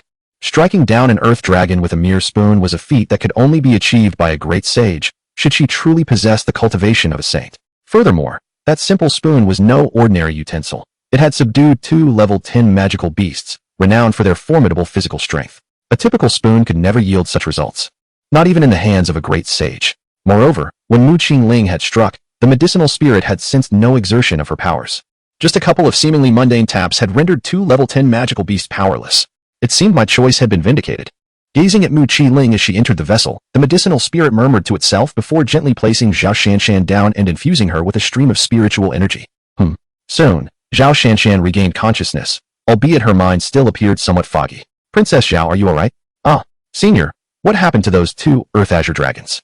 Upon hearing the words of the medicine spirit, Zhao Shanshan suddenly sat up, her heart racing as she anxiously inquired about the whereabouts of the 2 dragons. They are gone. There will be no more Earth Azure Dragons appearing in the future. Gone. For a moment, Zhao Shanshan struggled to comprehend the implications of the medicine spirit's statement. However, as the spirit elaborated, the understanding dawned upon her. Yet, her surprise was fleeting, for she had long been aware of Mu Qingling's extraordinary nature, and the current circumstances seemed entirely plausible. Subsequently, the 2 women returned to their respective chambers, though neither possessed the inclination to continue their cultivation. As the morning sun bathed the earth in its golden light and a gentle breeze whispered through the treetops, a new day unfolded. Under the guidance of the medicine spirit, the Ark successfully navigated through the Dragon Pursuit Sea. However, from this day forth, this place could no longer be referred to as the Dragon Pursuit Sea, for the Earth Azure Dragons would no longer grace its waters. After a brief journey, the Ark finally arrived at the gates of the Heavenly Mechanism sect. The medicine spirit retracted the Ark, leading Mu Qi-ling and Zhao Shanshan to the entrance of the sect. This is the Heavenly Mechanism sect. Who approaches? Please state your name. Observing the arrival of the medicine spirit and her companions, the guarding disciples of the Heavenly Mechanism sect promptly stepped forward to inquire. I am the medicine spirit of the Medicine King Valley. I have an appointment with your esteemed ancestor, the Elder of Heavenly Mechanism. Kindly relay my message. It turns out that the venerable Elder from the Medicine King Valley has arrived. Our ancestor has instructed that if Elder Yaoling comes, you may be ushered in immediately. Elder Yaoling, please follow me. Upon hearing Elder Yaoling's words, the disciple guard hastily bowed in reverence, recognizing the strength akin to their own ancestor, and moreover, the Elder hails from the Medicine King Valley. Additionally, their own ancestor had previously mandated that should Elder Yaoling arrive, they could be brought directly to her. Very well. Elder Yaoling responded softly to the disciple, and together with Mu Qi-ling and the others, they followed in the disciple's footsteps. After a short while, they arrived in front of a wooden cottage. Elder, our ancestor is already inside. You may enter on your own. Although Elder Yaoling felt a tinge of confusion regarding why the old man of Heavenly Secrets would reside in such a place, she reasoned that the disciples of the Heavenly Secrets sect could not possibly deceive her. After the disciple departed, Elder Yaoling approached the cottage, and as she reached the door, it opened automatically. A young boy emerged from within. Elder, my master has sent me to receive you. Please, step inside with me. The boy bowed to Elder Yaoling, then turned and walked back inside, with Elder Yaoling following suit without uttering a word. Upon crossing the threshold, she was not met with the interior of a mere room, but rather a fragrant little world filled with the songs of birds and the scent of blossoms. Elder Yaoling could not help but pause in astonishment. She had not anticipated such a place within the Heavenly Secrets sect. It seemed that the rumors of it being a branch of a sacred land were indeed true. Chapter 48. The Old Man of Heavenly Secrets. Brother Yao, how have you fared? As the medicinal spirit surveyed the miniature world within, an aged figure materialized before him, greeting him with a warm smile. Accompanying this venerable figure were several others, all esteemed ancestors of the Tianji sect, each radiating a formidable aura comparable to that of the medicinal spirit. Tianji, I apologize for the intrusion, the elder said, chuckling heartily. It is indeed a privilege for my Tianji sect to host you, dear friend. There is no question of disturbance. Please, come in. The elder of Tianji owed the medicinal spirit a favor, and given the latter's esteemed status, he naturally extended a courteous welcome. The elder guided the medicinal spirit deeper into the sect, without uttering a word regarding the two companions and the dog who accompanied him. It was evident that the medicinal spirit must have brought them for a significant reason, which would soon be revealed. Before long, the elder led them into the only palace within the sect. Inside, the central space was adorned with various memorial tablets, flanked by 2 rows of seats on either side. After taking their places and exchanging pleasantries, the elder could no longer contain his curiosity and inquired, "Dear friend, you rarely leave the Medicine King Valley. What brings you to my Tianji sect this time?" As the elder posed his question, the other ancestors of the Tianji sect regarded the medicinal spirit with intrigue. Such venerable figures seldom ventured beyond their secluded sanctuaries, typically remaining immersed in seclusion unless compelled by extraordinary circumstances, let alone visiting other sections. This time, I indeed have a matter to request of you, Brother Tianji. Regardless of the outcome, I shall offer 3 ninth-grade elixirs as remuneration. Brother Yao, you are being too courteous. I owe you a favor from before, and even without the 3 ninth-grade elixirs, I shall assist you to the best of my abilities. Very well, Brother Tianji. I am aware that your divination skills have reached a remarkable level. This time, I primarily wish for you to divine the whereabouts of a certain individual. Oh, might I inquire if you possess a personal item belonging to the person to be divined, or perhaps some information about them? Upon hearing Yao Ling's words, the elder Tianji felt a twinge of curiosity. Is such a generous reward truly necessary for locating a single person? However, as this pertains to another's private matters, he refrained from probing too deeply and simply agreed, for this was indeed his forte. Little senior, do you happen to have any item from your mother? Anything she has previously used would suffice. Yao Ling inquired of Mu Qingling, for it was she who sought her mother. Although elder Tianji's divination skills were formidable, they did require some object as a medium. No, I do not. This. Yao Ling was momentarily taken aback.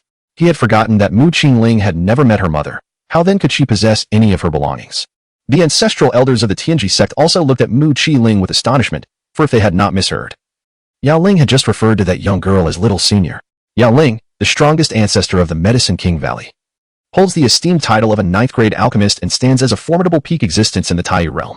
If there were cultivators more powerful than Yao Ling, their astonishment would be diminished. However, the girl before them is merely 4 or 5 years old, yet Yao Ling addresses her as Little Senior. Surely, the Yao Ling before them cannot be an impostor, merely here to amuse themselves. Brother Tianji, would it suffice to have merely a name? Yao Ling inquired, as she was unfamiliar with the intricacies of divination and thus sought the wisdom of the venerable Elder Tianji. Given Elder Tianji's prowess, it should pose no challenge. It is indeed possible, albeit with some potential discrepancies. The coordinates may not be entirely precise. Although curiosity pervaded the atmosphere, everyone understood that this was not the opportune moment for inquiries, resolving to wait for a more suitable occasion. Senior, as long as we have a general coordinate, we can allocate some time for the search. This matter is not overly burdensome. Zhao Shanshan interjected, expressing that a rough location would suffice, sparing them from floundering about aimlessly like headless flies. Very well, may I inquire the name of the individual you seek? I shall assist in divining their whereabouts. Our target is named Mu Qianxue. Mu Qianxue? Elder Tianji pondered for a moment, having not encountered this name before. He then retrieved a divination compass, first dripping a drop of his own blood onto the instrument. Brother, you. Observing Elder Tianji's actions, the other ancestors of the Tianji sect were taken aback, astonished that he would resort to a blood sacrifice for divination. Divination encompasses a multitude of methods, from the commonplace practice of analyzing one's birth chart to the art of object tracking. Yet, within the realm of celestial wisdom, there exists a more arcane technique involving the sacrifice of one's vital essence. This particular form of divination necessitates the practitioner to use their own blood as a conduit, thereby enabling the precise acquisition of the desired information. Although divination possesses an air of mystique, it fundamentally entails a challenge to the divine order.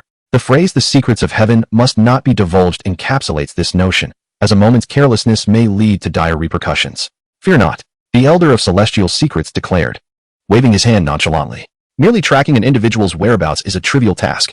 My use of blood sacrifice is solely to ensure greater accuracy. The cosmos is vast, and the principles of yin and yang govern all. I shall use my vital essence to seek out Mu Qianxue. Now, the elders swiftly formed a series of intricate hand seals, each imprint descending upon the divination compass, gradually conjuring an image. As the final syllable left his lips, the vision crystallized into clarity. The backdrop revealed a magnificent palace, wherein a figure clad in a flowing white gown sat in meditation, eyes closed in deep concentration. Mother. It's Mother. Though Mu Qingling had never laid eyes upon her mother, an instinctual recognition surged within her, compelling her to call out. Yet, as the elder endeavored to discern the exact location, perhaps influenced by the child's exclamation, the previously tranquil figure seemed to awaken in response. Her eyes, once closed, now opened, releasing a brilliant spark from her enchanting gaze. Bang! The once hovering Bagua compass, suspended before the elder of the celestial mechanism, shattered with a resounding crash, scattering into a cloud of powder upon its descent to the ground. The elder himself was not spared from the calamity. As the compass fractured, he coughed up a mouthful of blood and collapsed backward. Elder brother! Elder brother! Fortunately, an elderly man nearby caught the elder of the celestial mechanism, preventing him from succumbing to the ground. Nevertheless, the elder fell into unconsciousness. Where has mother gone? Chapter 49. The frightened elder of the celestial mechanism. While everyone around was anxious about the elder's condition, Mu Qingling voiced her grievances, having just glimpsed her mother's figure only to have it vanish in an instant. What is wrong with the old man? Hurry, awaken him so he can help me find my mother. Mu Qingling approached the elder, addressing the elders attempting to revive him, convinced that he held the key to locating her mother. Yet, she found the old man somewhat irresponsible for allowing her mother's image to slip away so quickly. Lingo, the old man is injured. Can we please wait a moment before discussing your mother? Zhao Shanshan remarked. Observing the grim expressions on the faces of those from the celestial mechanism, she turned to Mu Qingling, explaining that any information about her mother could only be sought once the elder regained consciousness. Is the old man hurt? I have candy from father.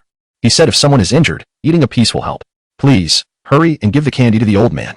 Upon hearing that the elder of heavenly mechanisms was injured, Mu Qingling produced a jade vial and poured out a pill the size of a peanut, presenting it to the elders of the heavenly mechanism sect. This is an elixir. One of the elders gazed at the pill in the young girl's hand, his expression a mix of astonishment and uncertainty. For the potent energy emanating from the pill was beyond that of any ordinary concoction. Indeed, it is an elixir. Quickly, administer it to your elder brother. The apothecary's eyes widened with surprise. He immediately recognized the pill in Mu Qingling's possession as a genuine elixir. As a professional alchemist, although he had yet to craft such a divine pill himself, it did not hinder his ability to identify it. Simultaneously, he marveled at Mu Qingling's background. How remarkable it was that she treated an elixir as if it were mere candy. What kind of family bestows such privileges? The apothecary mused that he, too, desired a father like that, so he could leisurely recline in comfort. With the apothecary's affirmation, one of the elders swiftly took the elixir from Mu Qingling's hand and administered it to the elder of heavenly mechanisms, their perception of her improving considerably. While they busied themselves with the care of the elder, deep within the death waters of the northern court in the true spirit realm, a colossal palace lay hidden. In the heart of this palace, within a grand hall, a woman sat with an expression that, despite a somewhat unsightly pallor, betrayed the beauty of a true goddess. Come forth!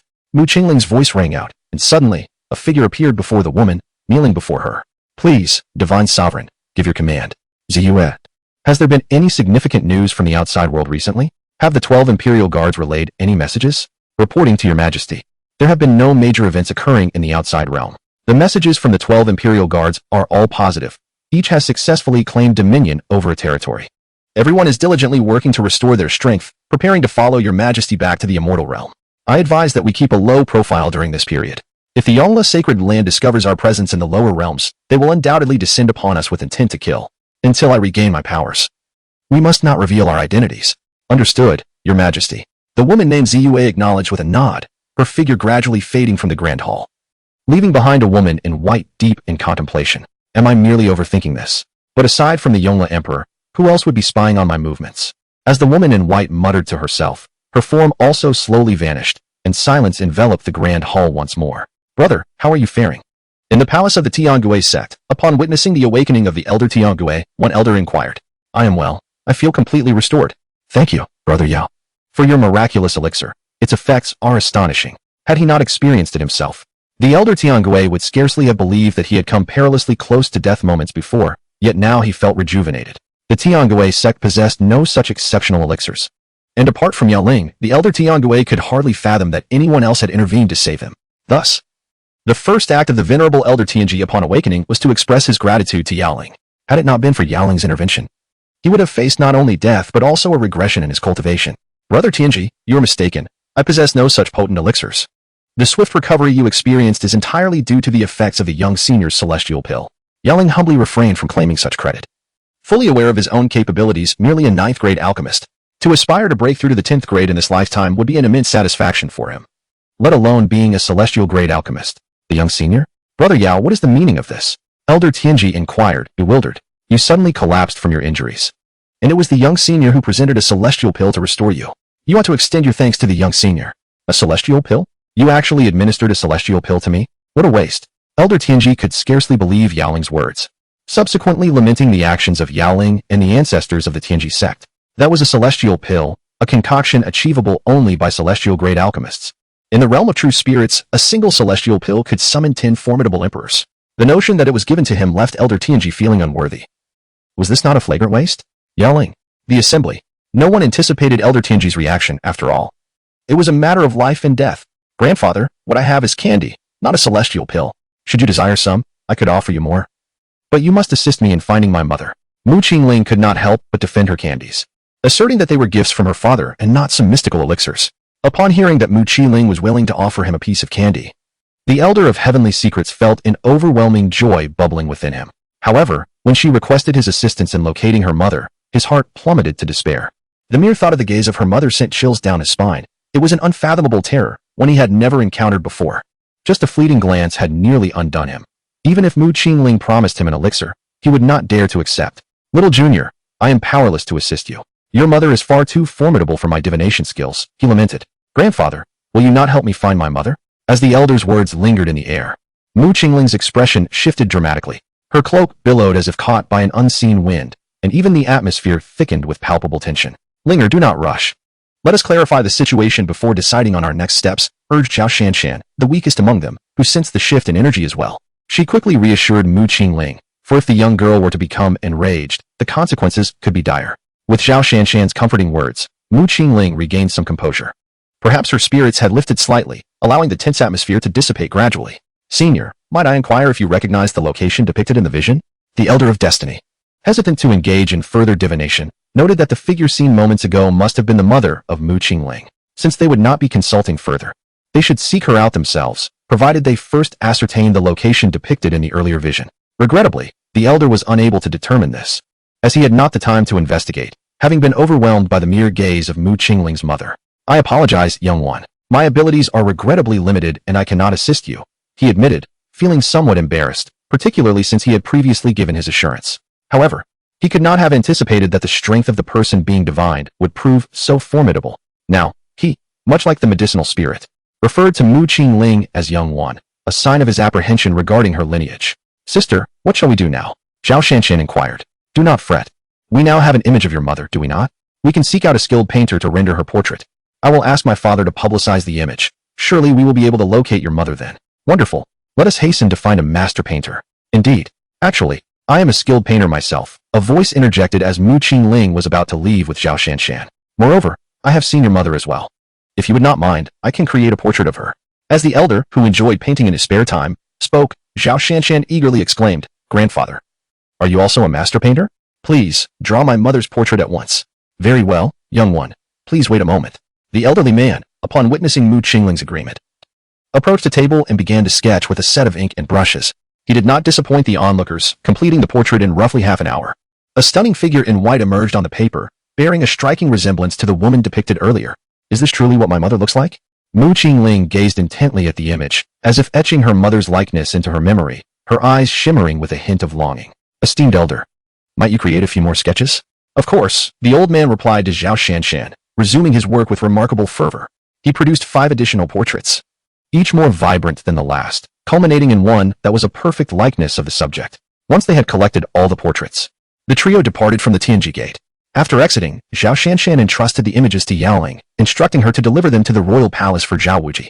Meanwhile, Zhao Shanshan and Mu Qingling continued their quest, confident that with the portraits in hand, their search would be significantly more fruitful. They believed that persistence would ultimately lead them to success. Without Yaoling by their side and lacking a vessel, they opted to hire a horse-drawn carriage for their journey. Zhao Shanshan chose to travel along the official road, which, if followed, would lead them to the Shilling Empire. Once there, she planned to seek assistance from the royal family before exploring other empires. Excitement coursed through Mu Qingling as it was her first experience in a carriage. She frequently leaned out to take in the sights, occasionally joining Zhao Shanshan in guiding the horses. Thunder rumbled in the distance. Suddenly, 2 massive trees toppled on either side of the official road, completely obstructing the path ahead. This unforeseen turn of events nearly crushed the carriage beneath their weight. Before Zhao Shanshan and Mu Qiling could regain their composure, a group of men clad in black emerged from the surrounding woods, encircling the carriage menacingly. Zhao Shanshan's complexion shifted as she realized they were being robbed. What astonished her was that she had deliberately chosen the official road, yet still fell victim to bandits. This area was on the cusp of the Xiling Empire, notorious for its rampant banditry, a fact Zhao Shanshan had heard whispers of during her time in the palace. It was precisely for this reason that she opted for the official route, yet she had still encountered danger. Her change in demeanor was not born of fear, but rather from the audacity of these robbers. How could they dare to target Mu Qingling? Was this not akin to inviting disaster upon themselves? Setting aside Mu Qingling's formidable abilities, even the likes of Xiao He would pose a significant challenge to these bandits. Today, it appeared they had miscalculated their choice of prey. "Miss, what are these people doing?" The young girl observed the black-clad figures with curiosity rather than trepidation, her excitement evident as she turned to Zhao Shanshan. "Linger, those are villains, preying on passing merchant caravans for a living," Zhao Shanshan explained, noting that the bandits were not particularly skilled. Their leader was merely at the innate level, with the rest being lowly brigands intent on robbing any merchant caravan that crossed their path. Although they were just a single carriage, Zhao Shanshan had ensured it was of the finest quality for Mu Qingling's comfort. Without delving into the opulence of the carriage, one can discern from its exterior that it belongs to the affluent. It is precisely because of its lavishness that these bandits have chosen to strike. They are acutely aware that this venture promises greater rewards than robbing a merchant convoy. A merchant caravan, undoubtedly accompanied by numerous guards, would be a formidable target, as only substantial caravans can traverse the official roads, making a successful heist considerably challenging. In contrast, a solitary carriage presents a far easier opportunity. Even though its luxuriousness suggests that its occupant is either wealthy or of high status, perhaps even under the protection of skilled defenders. Yet, emboldened by their numerical superiority, the bandits decided to target the carriage, which was merely manned by a young woman and a little girl. "Aha, little girl, we are the villains here. If you know what is good for you, hand over all your valuables promptly, or you may find yourself in dire straits in this desolate wilderness. And regret will come too late." The leader of the bandits laughed heartily upon hearing Zhao Shanshan's words, demanding all her wealth while issuing threats. Is this what banditry truly entails? However, didn't my father mention that bandits typically proclaim a slogan before commencing their heist? Why have these brigands not uttered their battle cry? While Mu Qiling has never witnessed a robbery, she is well acquainted with numerous tales that recount how bandits announce their intentions before striking. Yet, these self-proclaimed bandits seem to have omitted their customary slogan prior to the assault. The little girl declared, "If you are going to rob, then rob. Why must you chant slogans?" The crowd was perplexed, unable to grasp the meaning behind her words, particularly as the child exhibited no fear upon discovering they were bandits.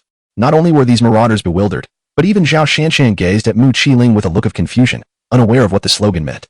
Chapter 51. The Unfortunate Bandits. My father once said that bandits always announce a slogan before committing robbery. "This road is mine, this tree is mine, if you wish to pass, leave behind a toll." Mu Qiling disdainfully remarked at the incompetence of the bandits before her. "You cannot even recite a slogan. You truly lack the essence of a bandit." With a laugh, she continued, "What a splendid phrase. This road is mine, this tree is mine, if you wish to pass, leave behind a toll, young girl. In light of this phrase, if you surrender all your riches, I shall spare your lives today." The lead bandit, upon hearing her recitation, erupted into laughter.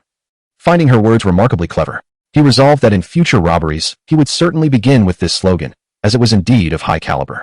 "Humph, you unprofessional bandits think you can rob me? Xiao He, shut the door and unleash the dogs." Xiao He, who had just emerged from the carriage, nearly stumbled back upon hearing his young master's command. In this desolate wilderness, where would he find a door to shut? There was indeed a dog. Even Zhao Shanshan, upon hearing this, couldn't help but cover her mouth and chuckle, finding Mu Qingling's words quite amusing, wondering from whom she had learned such things. Although Little Black felt quite dejected, he leaped down from the cart and barked twice at the bandits. If Little Black had remained silent, it might have been better. However, as soon as he barked, the bandits erupted into laughter, each scrutinizing the little black dog before them. "Third master, this black dog is rather plump. Why not capture it and stew it for a delicious dog meat pot? I've heard that black dog meat is particularly fragrant." Indeed, dog meat pot is my favorite. Back in the village, I often snatch the village dogs for a feast. I am quite adept at preparing dog meat pot.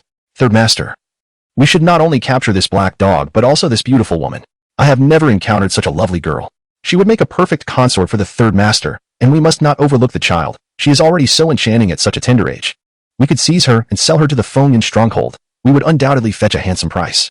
These bandits not only deliberated on how to prepare dog meat, but also plotted to abduct Zhao Shanshan as a consort, showing no mercy even towards the child. Little did they know the nature of the entity they were confronting today. Their words merely hastened their demise. Indeed, as the bandits continued their discussions, Little Black grew increasingly incensed. enraged that these wretched scoundrels dared to contemplate consuming him. Even more infuriating is the fact that these brigands actually intend to capture her young master for sale. Is this not akin to searching for excrement in a latrine with a lantern? Very well, let us take action.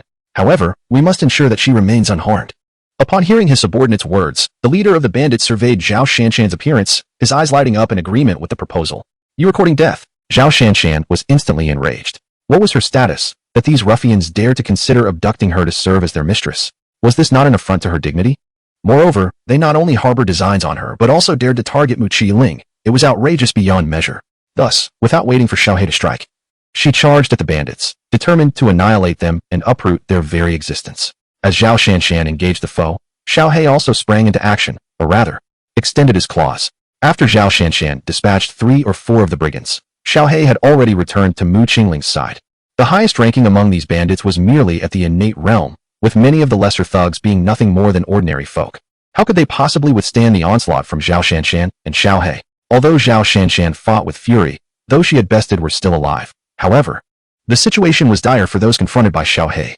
Every brigand struck by his paws met a fate of utter demise, their chests caved in, including the leader among them. They scarcely had the chance to utter a cry before being dispatched by a black dog, destined to become a stew in their own pot, a most ironic twist of fate. You please don't come any closer. At this moment, the few individuals still lying on the ground gazed in terror at Zhao Shanshan, who was approaching them with an imposing aura. They could hardly fathom the extent of her formidable cultivation. What struck the deepest chord of fear was the presence of the black dog, which had proven to be astonishingly powerful, having dispatched their third-in-command without hesitation. Their third-in-command was a practitioner of innate realm, yet he had been effortlessly vanquished by a mere paw of this black dog. As they beheld Zhao Shanshan approaching, genuine dread engulfed the bandits. Reveal to me the location of your stronghold, Zhao Shanshan demanded, her voice resonating with authority. I have warned you. Will you spare us if I divulge? Her expression darkened as she roared at the bandits. How could she possibly let them go? The only reason she had refrained from executing them immediately was to ascertain the whereabouts of their hideout. Otherwise, these cultivators at the body refining stage would hardly withstand even a fraction of her prowess. Fair maiden, our hideout is atop the mountain ahead, where over 1,000 of us reside. I implore you, grant me this one reprieve, and I assure you I shall never again resort to banditry. One of the bandits exclaimed, his voice trembling as he revealed the location of their stronghold, even disclosing the number of their comrades. You are clearly no seasoned bandits. You lack even the most basic pleas for mercy, remarked Mu Qingling, who observed the scene from the carriage. Witnessing the bandits' desperate attempts at pleading, she commented, these bandits are nothing like what father described. They do not even know how to utter a proper cry for robbery, nor do they possess the slightest professionalism. The bandits were left utterly speechless. Today not only did they fail in their robbery, but they were also scorned twice by a mere girl. And it was the same individual. One might excuse their inability to chant slogans, but is it not customary to plead for mercy? Could they not even muster a poetic plea? It was not merely the bandits who were rendered speechless. Even Zhao Shanshan cast a curious glance at Mu Qiling, perplexed by her words. They ought to have expressed themselves thus. Heroine, I implore you, grant me clemency just this once. I have an elderly mother of 80 awaiting my care, and a nursing child who relies on me. I solemnly vow to reform and become a virtuous person, never again to resort to banditry. Before Zhao Shanshan could voice her thoughts, Mu Qiling, with an air of pride, articulated this sentiment, leaving the bandits in a state of bewilderment. Such an overt proclamation was immediately discernible as disingenuous. Had they truly uttered such words, would anyone have spared their lives? They might very well meet a swifter demise. However, before the bandits could ponder further, Zhao Shanshan swiftly dispatched them. Having obtained the answers they sought, the bandits had lost all value. As for the notion of sparing their lives, that was an impossibility. The moment they had discussed capturing her to serve as their captive wife, their fates had been sealed. Sister, are we to become heroines now? Mu Qiling, fearless and unyielding, inquired of Zhao Shanshan with palpable excitement. Vanquishing bandits was a noble act of upholding justice, and Mu Qiling had longed to experience the thrill of embodying a heroine. Indeed. Let us embark on an adventure as heroines. Linger, do you wish to join? Absolutely. Let us hasten.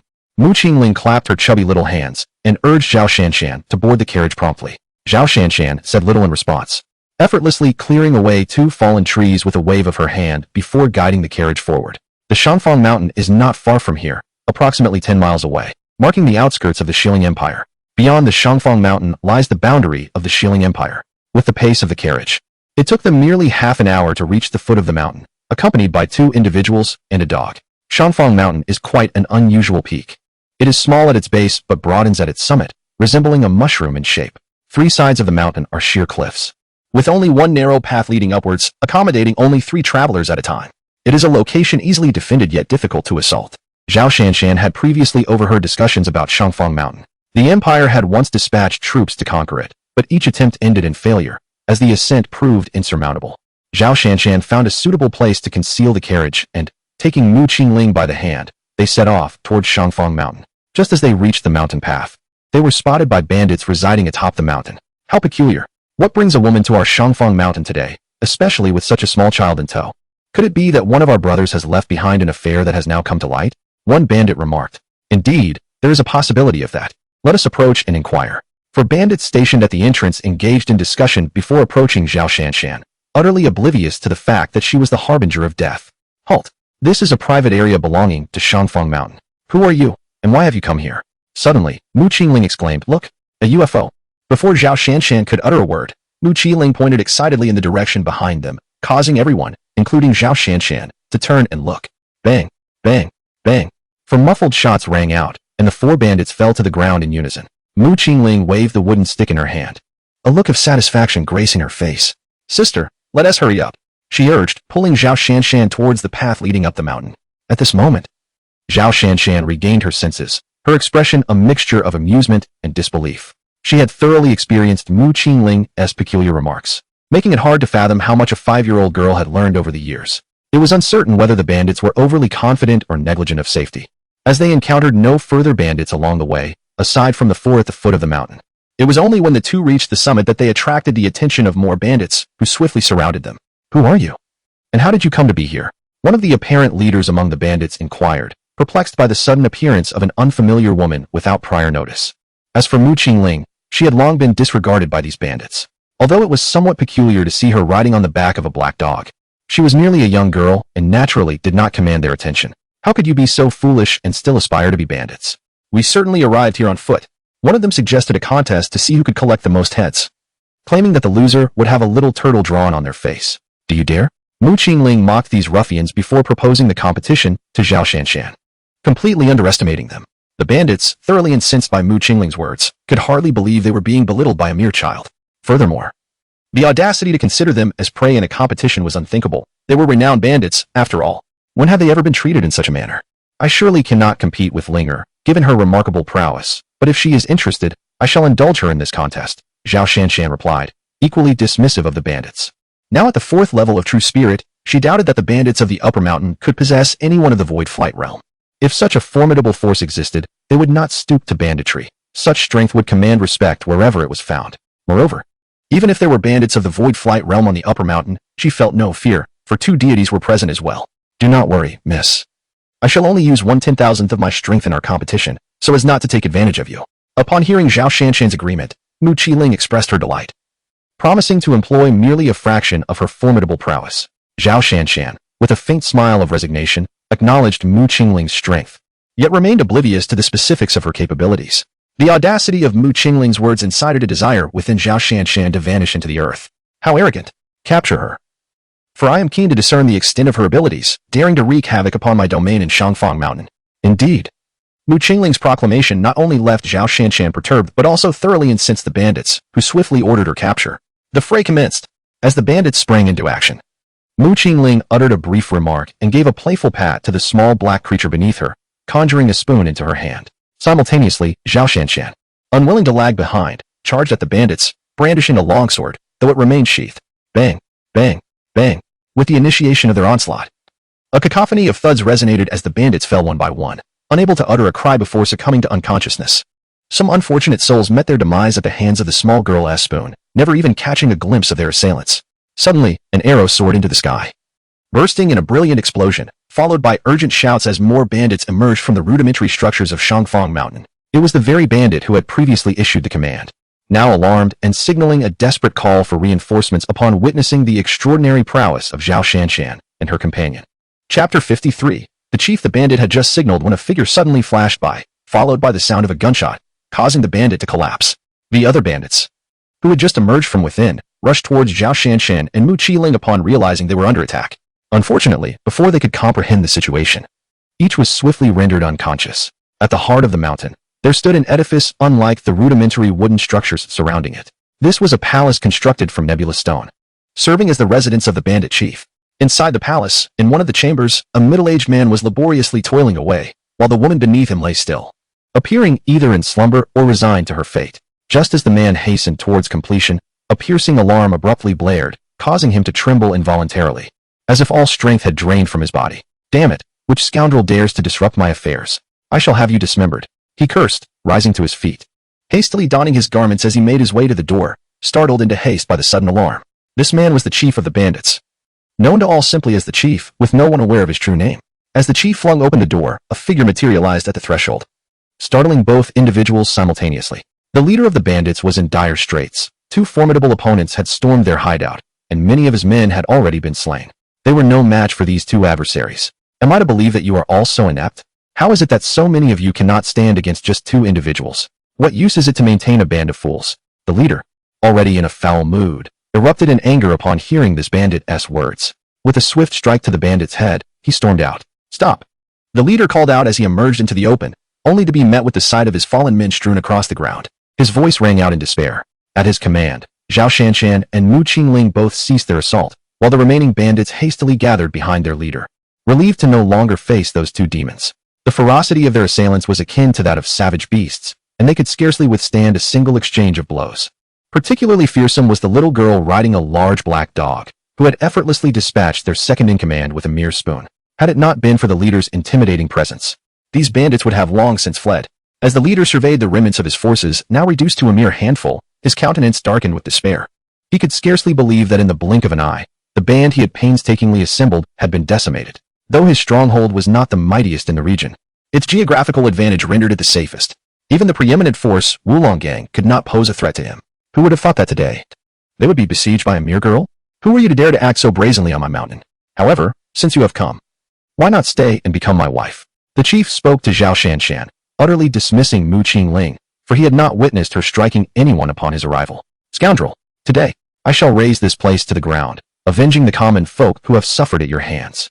Upon hearing the bandits propose to make her their captive bride once more, Zhao Shanshan's temper flared, and she lunged at the chief with her sword.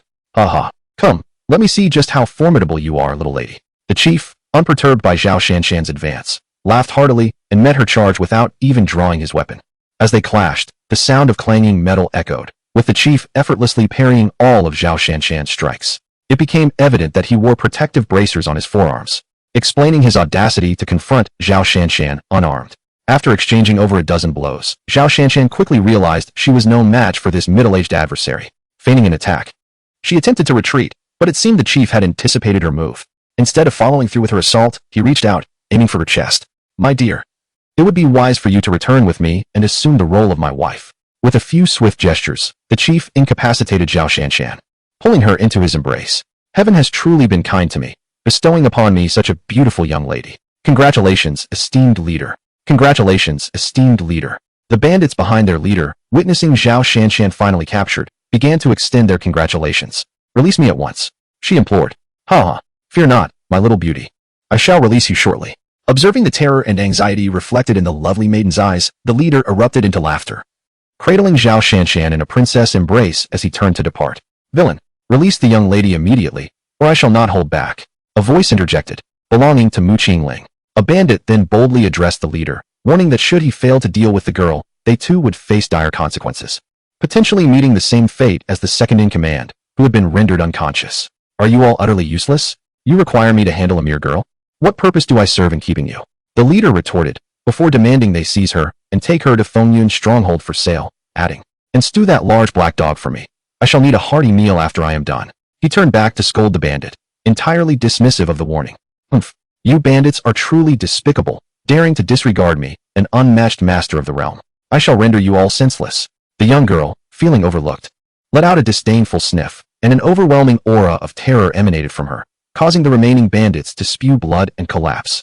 In a swift motion, a figure darted past, and the sound of thuds echoed as all the fallen bandits succumbed to unconsciousness. Meanwhile, the chief, who had been carrying Zhao Shanshan, was suddenly brought to his knees under the oppressive force of Mu Qingling's presence. Zhao Shanshan, who had been cradled in his arms, regained her strength, previously sealed by the chief. Rising to her feet, Zhao Shanshan delivered a fierce kick to the kneeling chief, with a resounding crack resembling a shattered egg.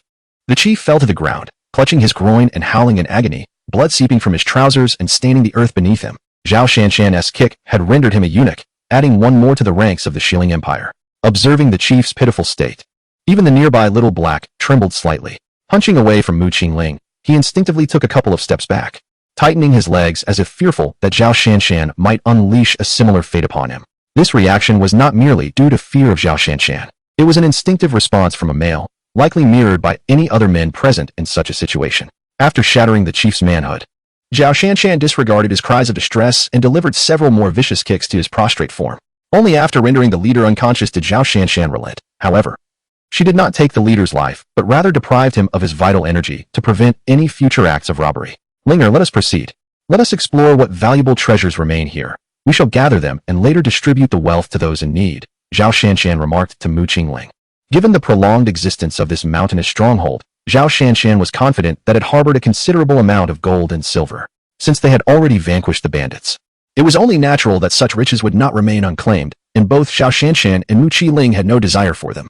However, after collecting these valuables, they could later offer assistance to impoverished families they encountered on their journey. Just as Zhao Shanshan was about to lead Mu Qingling deeper into the stronghold, she was halted by Mu Qingling, who urged her to reconsider. Sister, are you in search of silver coins? I know where they are hidden. They lie in that direction. Not this way, Mu Qingling indicated towards the northeast. Zhao Shanshan followed Mu Qingling's gesture, but observed only a cliff, devoid of any remarkable structures. Nevertheless, trusting Mu Qingling, she acquiesced and ventured in that direction, perhaps due to Mu Qingling's prior exploration of the area. Linger, there is nothing here. Upon reaching the edge of the cliff, Zhao Shanshan meticulously scanned the surroundings, but found no traps or mechanisms, prompting her to question Mu Qingling with a hint of perplexity. With a playful chuckle, Mu Qingling remarked that although these bandits were somewhat lacking, they possessed a certain cunning in concealing their treasures. So much so that even the young lady remained oblivious to the secrets hidden here. A small chamber was concealed within, where the bandit's silver was stashed away. Mu Qingling spoke with a hint of pride, as it was she who uncovered this secret, unlike Zhao Shanshan, who had failed to notice it. Linger is truly remarkable. Even my sister could not discern the mystery here, Zhao Shanshan commented with a smile, acknowledging her own inability to perceive any irregularities. Receiving such praise, Mu Qingling beamed with delight, and with a graceful gesture, she revealed a portal to another space before her. Mounting her little black steed, she ventured through the threshold. Zhao Shanshan, witnessing this spectacle, was momentarily taken aback, astonished that a spatial realm truly existed here. However, given the bandits' capabilities, it seemed implausible that they could have the power to carve out such a space. How then did this hidden realm come to be? And how did the bandits discover it, gaining access to this concealed domain? Zhao Shanshan was enveloped in a myriad of questions. Yet she resolutely followed Mu Qingling into the space. Instantly, a blinding radiance assailed her eyes. It took her a moment to adjust, and when she finally beheld the scene before her, she was rendered speechless. The dazzling light she had encountered was, in fact, emanating from mounds of silver. This chamber measured 9 feet in width and over 15 feet in length, its floor strewn with glistening silver coins, the source of the earlier brilliance. All the silver coins were piled together, forming a small mountain of riches. Zhao Shanshan found it truly difficult to fathom how many individuals had been robbed by the bandits atop this mountain to amass such a vast fortune. In addition to this mound of silver, there were 3 large chests present. Intrigued, Zhao Shanshan approached the chests and opened one. To her astonishment, a dazzling light burst forth from within, albeit in a hue distinct from the previous illumination. The light that had shone upon her entry was white, while the radiance now emanating from the chest was golden, for it contained an entire chest brimming with gold. Although the true spirit realm predominantly revolves around cultivation, the majority of its inhabitants still utilize silver and gold as circulating currency, with only sects or powerful factions employing spirit stones. Moreover, even those sects and factions occasionally resort to using silver, albeit in lesser amounts. Zhao Shanshan proceeded to open the other 2 chests, discovering an array of jewelry, all crafted from gold without exception. Ah, what is this? Mu Qingling, who showed little interest in the treasures, picked up a scroll from the 3rd chest and curiously exclaimed, "Oh, it's a portrait of my mother." As she unfurled the scroll, her voice resonated with joy. Zhao Shanshan quickly turned to look, discovering a painting of a woman whose features unmistakably resembled Mu Qianxue. How could there be a portrait of my mother here? Could it be that those bandits have seen her? Mu Qingling's face was alight with excitement. She had never anticipated encountering a portrait of her mother in such a place. Did this imply that someone among these bandits had seen her mother? Naturally, the little girl was overwhelmed with emotion, as this could very well be a clue to finding her mother. It would indeed be peculiar if she were not elated. Linger, let us hasten to inquire with the chief. He may possess knowledge of your mother's whereabouts. Zhao Shanshan also contemplated ascending to that higher level, feeling a twinge of relief that she had refrained from harming the chief earlier, for she might have lost such a vital lead. Quickly, let us urgently seek out that bandit leader. He undoubtedly knows where my mother is. Upon hearing Zhao Shanshan's words, Mu Qingling promptly made her way towards the exit, with Zhao Shanshan swiftly following suit. However, just before departing, she waved her hand to gather all the wealth they had collected. Yet, upon exiting the space, they found that the chief had long since vanished. Aside from the bandits who had been rendered unconscious, the surroundings were eerily quiet. With the absence of the chief, Zhao Shanshan began to search the vicinity of the mountain, yet there was still no sign of him. She even scoured areas far from the mountain, but discovered nothing. Chapter 55. The Mysterious Chieflinger. Have you caught sight of the bandit trail? Zhao Shanshan inquired, her brow furrowed in confusion. Given the chief's previous injuries, it seemed implausible that he could have departed so swiftly. Not only had the eggs been shattered by their own kick, but their cultivation had also been rendered useless. They had barely spent a short while in that space, so where could they possibly have gone? Unable to locate the leader, Zhao Shanshan turned her gaze towards Mu Qingling, for her strength far surpassed Zhao's, and perhaps she could discern the whereabouts of their leader. However, they found no trace of the bandit chief in the vicinity.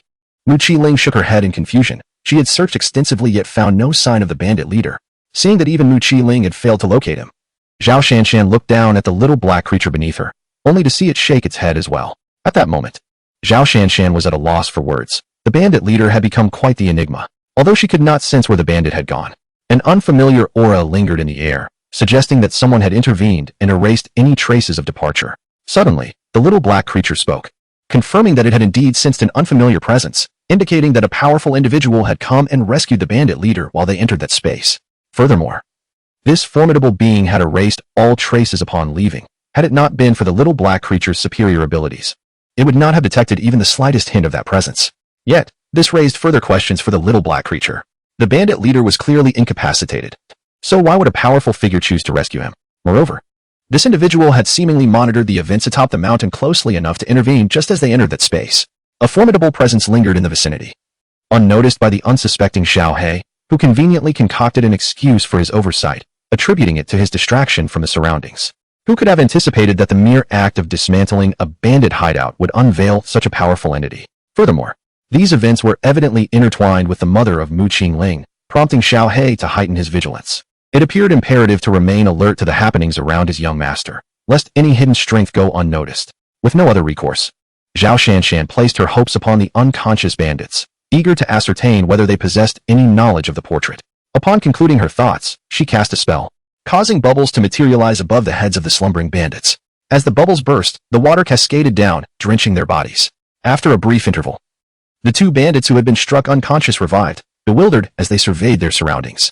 However, upon noticing Zhao Shanshan and Mu Qingling still present, the bandits hastily regained their footing, their expressions a mixture of fear and astonishment directed towards the duo. Who among you holds the highest rank here? Zhao Shanshan's voice resonated, accompanied by a palpable pressure that enveloped the bandits. They exchanged glances, and in unison, their eyes fell upon a middle-aged man, causing his demeanor to shift dramatically. Zhao Shanshan naturally noticed the gaze of the bandits, and she turned her attention to the middle-aged man, discovering that he was merely an ordinary individual, not even a cultivator. You come here. Although Zhao Shanshan was somewhat puzzled as to why an ordinary person held the highest status among these individuals, she addressed the middle-aged man nonetheless. The man summoned by Zhao Shanshan felt a surge of despair. The absence of the leader was palpable, and even a moment's reflection revealed the truth. If the leader had not fled, he had likely fallen victim to the two formidable women standing before him. The pride he once felt in his association with these bandits had now turned to a desire to relinquish that honor to another. Though he was merely an ordinary man, his position among the bandits was indeed the highest, for he served as the strategist of Shangfang Mountain. In the hierarchy of Shangfang Mountain, even the second and third leaders held lesser status than he did, as all matters were orchestrated by his cunning plans. His strategies had enabled Shangfang Mountain to evade peril on numerous occasions, earning him the esteem of the leader, who had conferred upon him the title of strategist. Yet now, he perceived this title as a calamity, a misfortune that had befallen him. Trembling with trepidation, he approached Zhao Shanshan, stopping 3 meters away. Pray tell, what is your identity? Revered heroine, I am the strategist of Shangfang Mountain. Astute as he was, he inferred from Zhao Shanshan's words that she must have inquiries for him, and for the moment, his life was spared.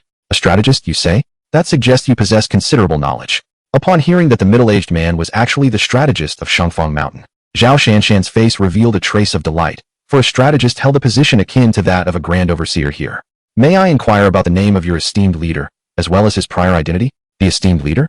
The middle-aged man realized that the leader must have fled.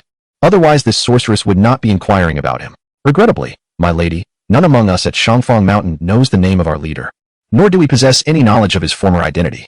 However, it is worth noting that our previous leader was not he. He appeared suddenly, vanquished our former leader, and subsequently seized the title for himself.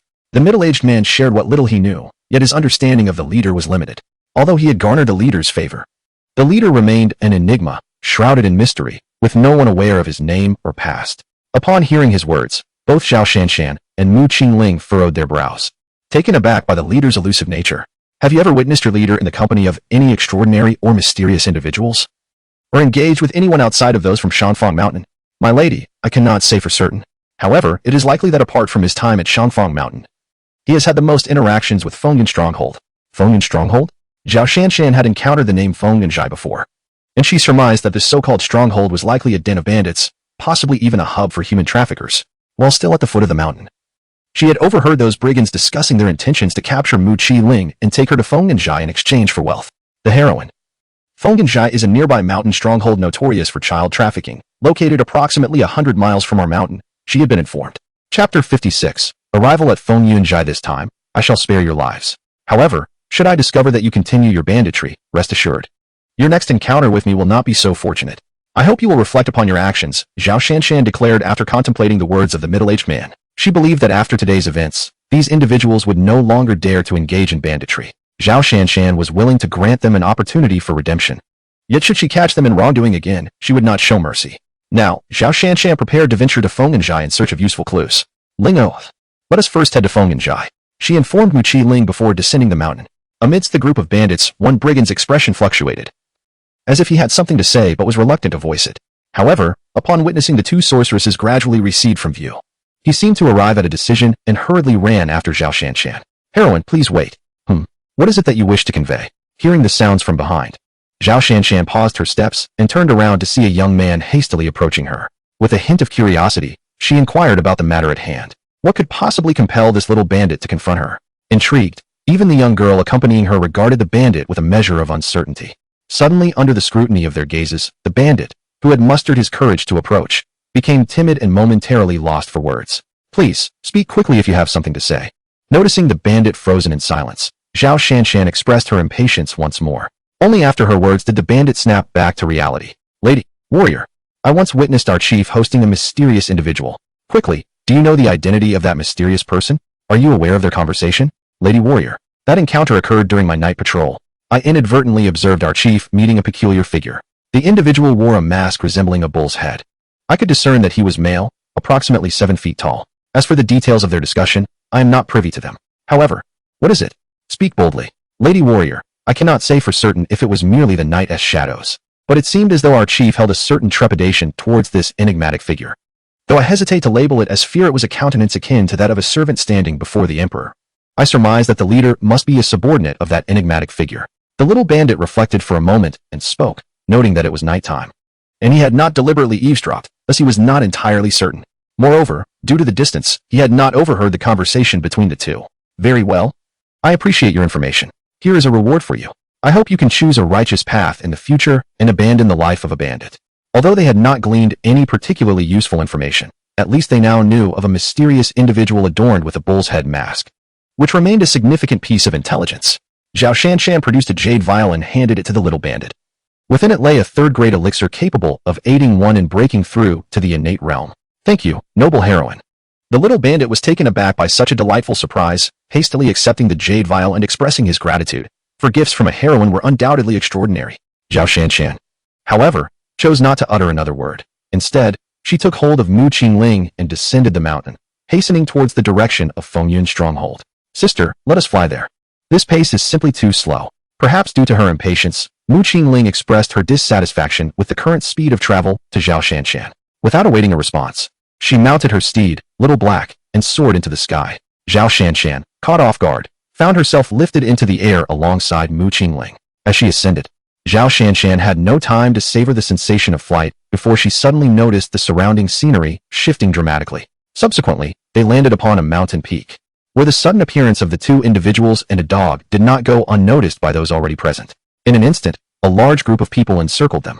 Linger, have we truly arrived at Feong stronghold? It was only at this moment that Zhao Shanshan emerged from her astonishment. The journey had been remarkably swift, covering a distance of 100 miles in what seemed like no time at all, had they traveled at their previous pace. Reaching Feong stronghold would have required at least 2 hours. Indeed, do you not see the 3 large characters Feong stronghold inscribed above?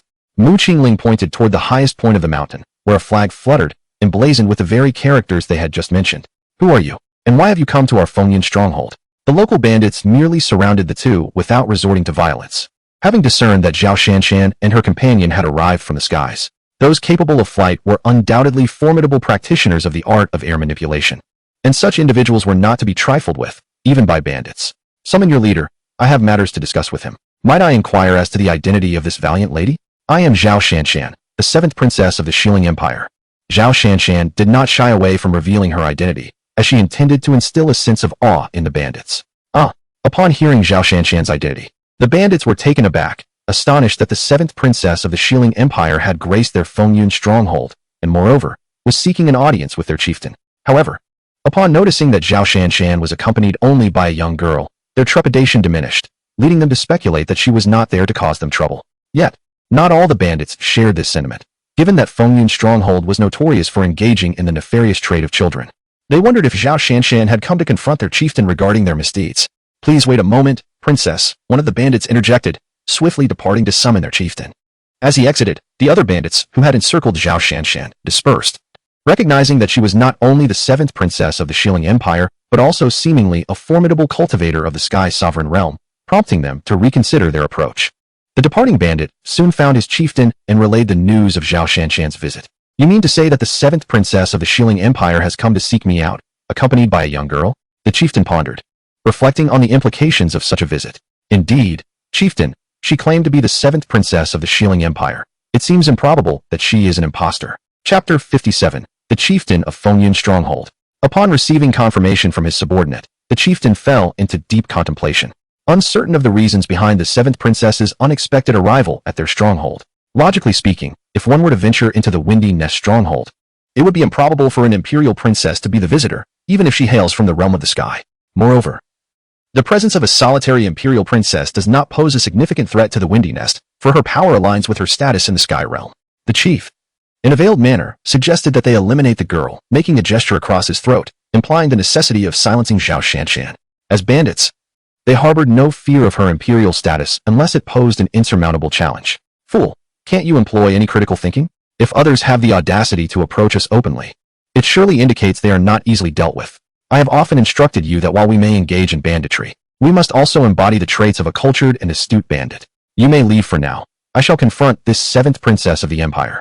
Upon the utterance of this suggestion, the chief reprimanded the bandit vehemently before rising to stride outside. Meanwhile, Zhao Shanshan and Mu Qingling remained outside, with Zhao Shanshan casting a glance towards Little Black, silently inquiring if any information had been gleaned. She wished to avoid a repetition of the events that transpired on the upper mountain, yet Little Black shook his head in response. Even Little Black seemed perplexed. If the chief of Upper Mountain indeed held some connection to Windy Nest, then it was illogical for them to remain uninformed about the occurrences that transpired there. However, from the current situation, it seems that the events concerning Shangfang Mountain remain unknown here, suggesting that Feong Village and the enigmatic masked individual are likely not aligned. There exists another possibility, though. The individuals who rescued the leader of Shangfang Mountain may have been unable to inform Feong Village in time. Yet, this notion appears somewhat implausible. The leader of Shangfang Mountain is evidently incapacitated, rendering him of little use. Why, then, did those who rescued him not simply eliminate him? After dispatching the leader, they would have had ample time to reach Feong Village. If there truly was a connection between Feong Village and that mysterious powerhouse, they would have had sufficient opportunity to retreat. Such matters are perplexing, and even the most astute of minds would find them challenging to comprehend, particularly for one like Xiaohong, who seldom contemplates such issues. Possessing absolute power allows him to suppress all, for there exists no predicament that cannot be resolved through strength. Thus, after failing to grasp the situation, Xiaohong chose to abandon the thought. A rare visitor indeed. Who would have imagined that the illustrious 7th princess of the empire would grace this den of bandits? Does her father not fear for the safety of his cherished daughter? Suddenly, a voice echoed, and the leader of Feong Village emerged from within. Upon stepping out, he immediately sensed Zhao Shanshan's realm. What puzzled him was that Zhao Shanshan was not of the Void Flight realm, but merely at the 4th level of the True Spirit realm. Yet his subordinates claimed she had flown here. This contradiction left the leader somewhat bewildered. While it is true that one cannot fly without being in the void flight realm, there are certain martial techniques within the true spirit realm that allow for flight without reaching that level. However, those martial skills are exceedingly rare. Given the strength of the Shieling Empire, it is improbable that such precious techniques exist within their grasp. If they truly possessed them, these bandits would not be so comfortably thriving. Thus, upon learning of Zhao Shanshan's realm, the chief began to test her, eager to observe her reactions. As for Mu Qingling and the large black dog, the chief scarcely cast them a glance. A mere child and a substantial canine hardly warranted his attention. There is no need for the chief to trouble himself. My primary intention in visiting is to inquire about certain matters. Should the chief cooperate, I could grant you leniency this once. However, if you refuse to assist, the outcome will mirror that of the situation at Shangfang Mountain. Aha. Do you truly believe you intimidate me with your mere 4th level of true spirit realm? You are the first to dare threaten me thus. The chief erupted in laughter at Zhao Shanshan's words, yet a flicker of doubt crossed his eyes. Was there an unexpected turn of events at Shangfang Mountain? Although the chief concealed his uncertainty well, Zhao Shanshan remained oblivious, not forgetting the presence of the formidable black dog. Uncle, it is not just my sister here. Both I and Little Black are present as well. Oh? Mu Qingling's words successfully piqued the chief's interest. A child so small, encircled yet unafraid, undoubtedly aroused his curiosity. He once again perceived that Mu Qingling and the big black dog were indeed just an ordinary little girl and her equally unremarkable companion, not a formidable beast at all. I wonder who you are. Listen closely, for I am the unrivaled little master Mu Qingling, here in search of my mother. Uncle, do you know where my mother is?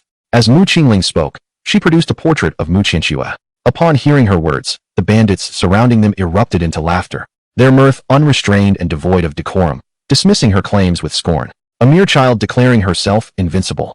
Moreover, this little girl seemed somewhat dim-witted, wandering into their den of thieves in search of her mother. Surely, this was a jest. However, as their laughter continued, it faded when they noticed that their leader was not laughing at all. Instead, he was intently gazing at the portrait in the girl's hand. Little girl, you should seek your mother elsewhere. She is not here. I am not a little girl. I am the unrivaled little master Mu Qingling. You are clearly deceiving me. You must know where my mother is, don't you? I have said there is no one here. If you do not leave now, you will never be able to. The leader's expression grew increasingly grim, clearly unwilling to engage further with the child, urging her to depart. Humph, you great deceiver. Just watch how I will teach you a lesson for your trickery. Though Mu Qingling was diminutive in stature, she possessed remarkable intelligence. Just moments ago, the chief had exhibited significant emotional fluctuations upon glimpsing the portrait in her hands. Even if he was unaware of his mother's whereabouts, he must have seen her likeness before.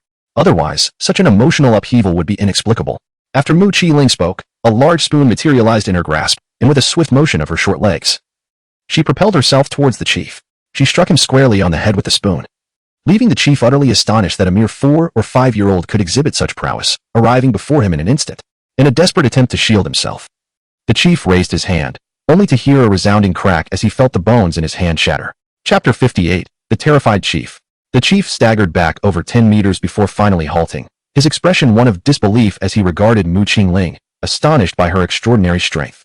It was known that his outward power was at the level of Void Realm, yet in truth, he was a formidable figure at the Sovereign Realm. The fact that he had been repelled by a mere child was unfathomable, especially to the extent that he had sustained a broken arm. Could it be that this girl possessed innate divine strength? He had sensed no fluctuations of spiritual energy emanating from her, leading him to conclude that her innate power was the most plausible explanation. Surely, he could not entertain the notion that a 5-year-old girl could be a being of Sovereign Realm or higher. Chief, eliminate them. Upon witnessing the chief being bested by a child, one of the bandits could not contain himself and shouted. Following his lead, the surrounding bandits swiftly advanced, launching an assault on Zhao Shanshan and her companion. No. The chief, upon witnessing his subordinates spring into action, had just began to utter a caution when, before he could articulate more than a mere no, he saw a shadow of a spoon hurtling towards him. In an instant, he was seized by panic, abandoning any thought of retreat as he had grossly overestimated his own prowess. Just as he contemplated evasion, an enormous spoon struck him on the shoulder, propelling him through the air. He continued to soar for 100 meters before finally coming to a halt, blood spewing from his mouth. As he glanced back in shock, he gasped in disbelief. What had once been a throng of several hundred poised to attack Zhao Shanshan and her companion now lay scattered upon the ground, all rendered unconscious.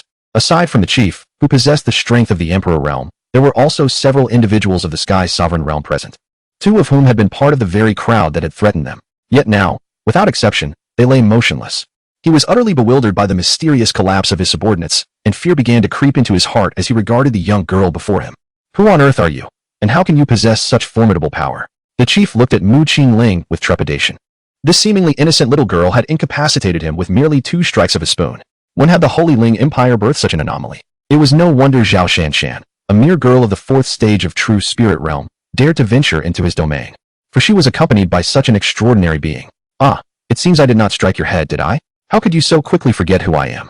Mu Qingling felt somewhat perplexed. Could it be that her name lacked sufficient renown? Had she not mentioned her name twice? Chief, it would be best for you to divulge what you know. Are you aware of the whereabouts of the person depicted in the portrait? Otherwise, you shall face dire consequences. At that moment, Zhao Shanshan approached the chief and remarked that if he remained silent, he would be rendered utterly incapacitated by the soul-searching technique. I do not comprehend your discourse. I have already stated that I have never encountered the woman in the portrait, so how could I possibly inform you? Are you suggesting you refuse to speak? Given your capabilities, you must have heard of soul-searching. Do you wish to be reduced to a fool? The chief's expression darkened significantly.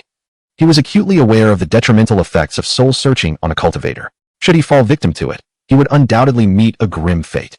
Allow me to handle this, the young lady interjected, her excitement palpable. In her hand appeared a peculiar, dark, irregularly shaped pill. Linner, what kind of pill is that? Zhao Shanshan inquired, intrigued by the oddly shaped concoction that evoked a sense of inexplicable familiarity. This is a pill I have developed myself. And I have bestowed upon it a formidable name, the Truth Pill. Originally intended for her father, it was unforeseen that he would suddenly enter seclusion.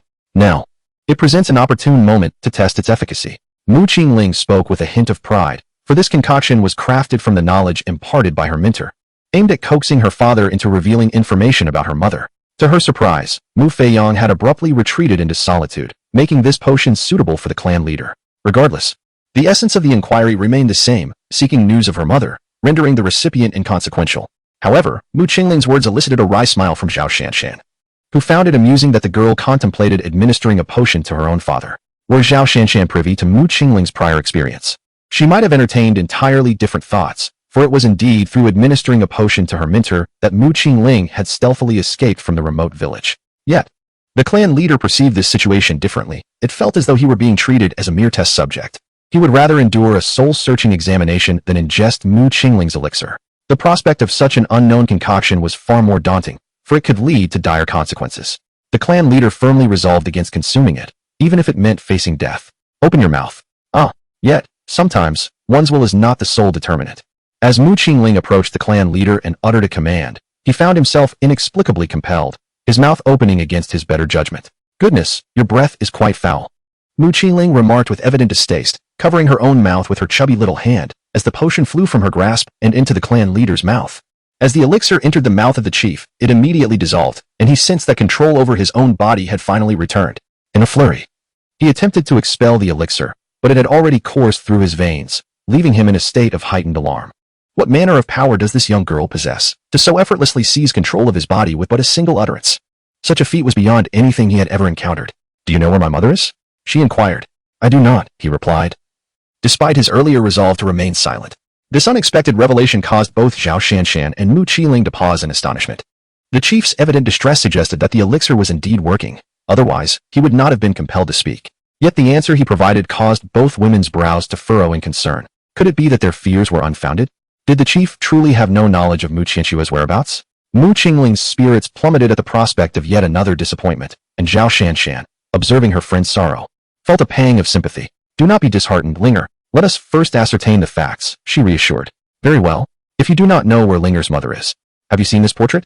Yes, the chief admitted, his face paling at the realization of his slip. Zhao Shanshan's inquiry had indeed struck a nerve. And the moment he spoke, both she and Mu Qingling exchanged glances filled with astonishment. Where did you see it? And who showed you the portrait? As the chief began to utter a single word, he suddenly coughed up a mouthful of blood and collapsed, lifeless. Zhao Shanshan was taken aback and hurried to examine the chief, only to find her countenance shift as she realized that he had already succumbed to death. Miss, what has happened to him? He's dead. Dead? Linger, could it be that there is an issue with your elixir? Zhao Shanshan, unable to ascertain the cause of the chief's demise, harbored doubts about Linger's concoction, especially since it was the result of Linger's own research, possibly harboring unforeseen side effects. No, he has been tampered with on a spiritual level. If he uttered anything inappropriate, his soul would be extinguished. As Zhao Shanshan finished speaking, the originally black dog, now transformed into a humanoid form, revealed itself as Little Black, who appeared equally astonished. Evidently, the enigmatic masked individual was formidable, having manipulated the chief's soul without even arousing Little Black's suspicion. It is you. Upon recognizing Little Black in his human guise, Zhao Shanshan was filled with trepidation, realizing that he was one of the individuals responsible for the death of Zhao Wangji. She could hardly fathom that one of the trio had transformed into Little Black. No wonder he possessed such formidable abilities. In the realm of true spirits, beasts capable of assuming human form were at least 10th level beasts, equivalent to the sage realm of humanity. Master, perhaps we should return for now.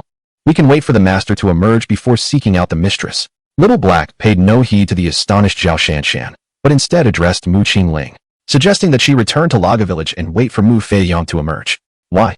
Not only did Mu Qingling find this perplexing, but even Zhao Shanshan gazed at Little Black in confusion, unable to comprehend why he suddenly wanted Mu Qingling to leave. They had just begun to uncover some clues, presenting an opportune moment for their search, yet Little Black insisted on her returning to Laga village. Young master, consider this. The events we are currently encountering are evidently orchestrated by the mistress. Given that such formidable individuals are at her side, it is apparent that her identity is far from ordinary.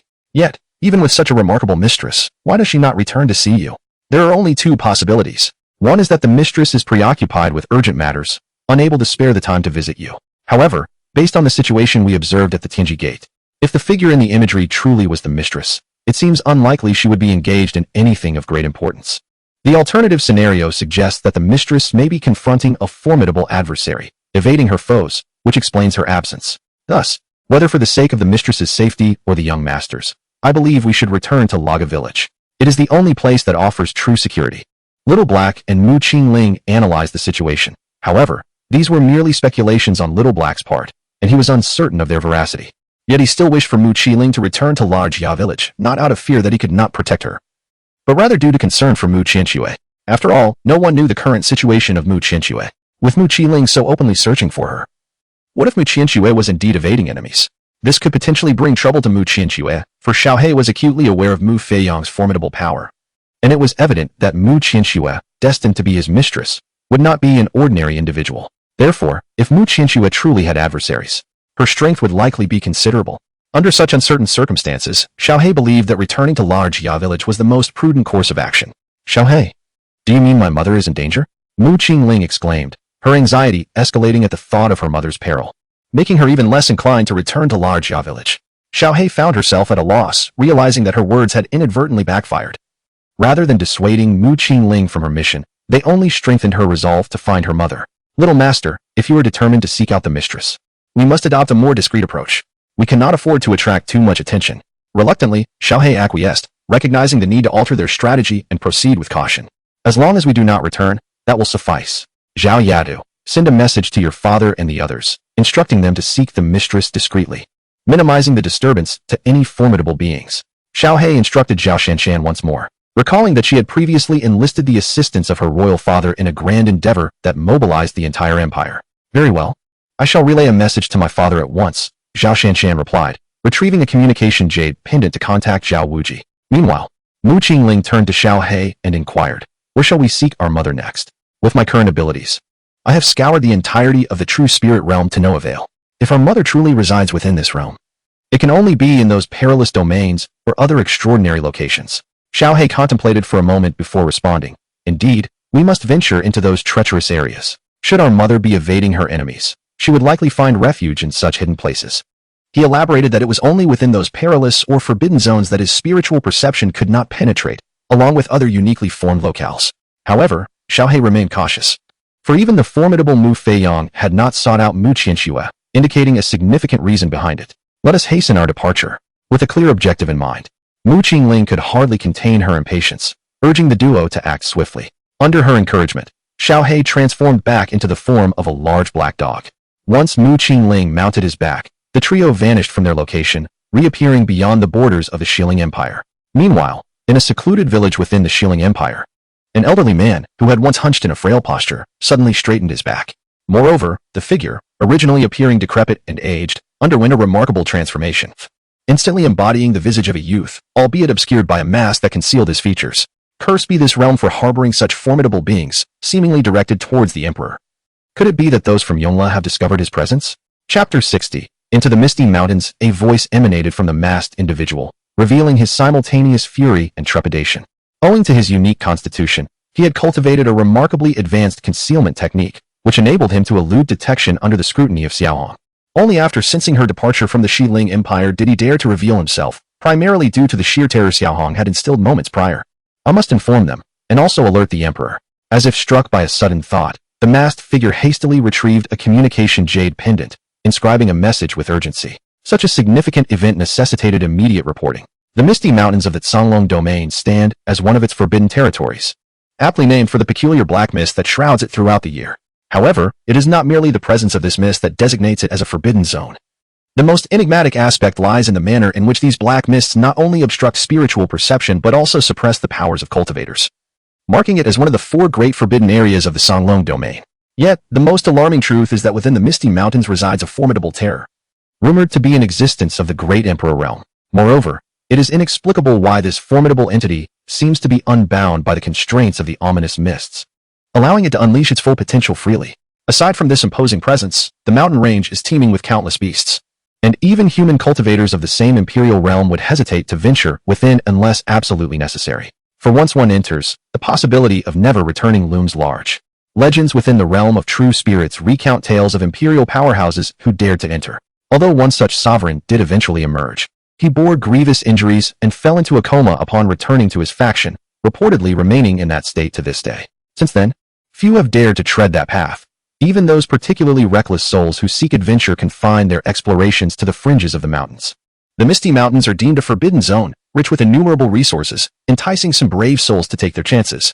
However, the majority who dare to enter are solitary cultivators or those fleeing peril, each hoping that fortune may favor them and they might soar to greatness one day. Suddenly, 2 figures, one large and one small, emerged at the outskirts of the Misty Mountains, none other than Mu Qingling and her companion, having departed from the wind and cloud stronghold.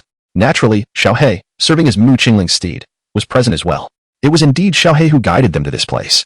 Xiaohe, where are we? And is there any news of my mother here? Mu Qingling inquired, gazing at the vast mountain range and the ominous black mists that instilled a sense of trepidation within her. Young master, I am uncertain of our whereabouts. Yet I discern that we stand within a forbidden realm of the true spirit world, a place so enigmatic that even I cannot penetrate its mysteries. I surmise that if the mistress is indeed evading her enemies, she would seek refuge in such a locale. Let us hasten our entrance, for I yearn to uncover news of my mother. Very well, yet we must proceed with utmost caution upon our entry, for the secrets harbored within these forbidden grounds remain unknown, and the very essence of this place thwarts my spiritual perception, rendering our task far from straightforward. In truth, Little Black harbors a reluctance to venture into danger, for it possesses the might of a divine beast. Logically, within the true spirit world, few entities should pose a threat to its existence. However, even a mere forbidden ground can suppress its spiritual insight, leaving Little Black apprehensive of the grotesque beings that may lurk within. Nevertheless, as Mu Qingling insists on seeking her mother, Little Black finds itself resigned to tread carefully. After imparting caution to the two, Little Black ventured into the Misty Mountains. The moment it stepped into the fog-laden expanse, it sensed the suppression of its power. Although the constraint was not severe, merely around 30%, it still sent a shiver of alarm through Little Black. For even that diminished strength surpassed the realm of the Great Emperor in the true spirit world. This implies that should a Great Emperor enter this domain, their capabilities would be reduced by at least half.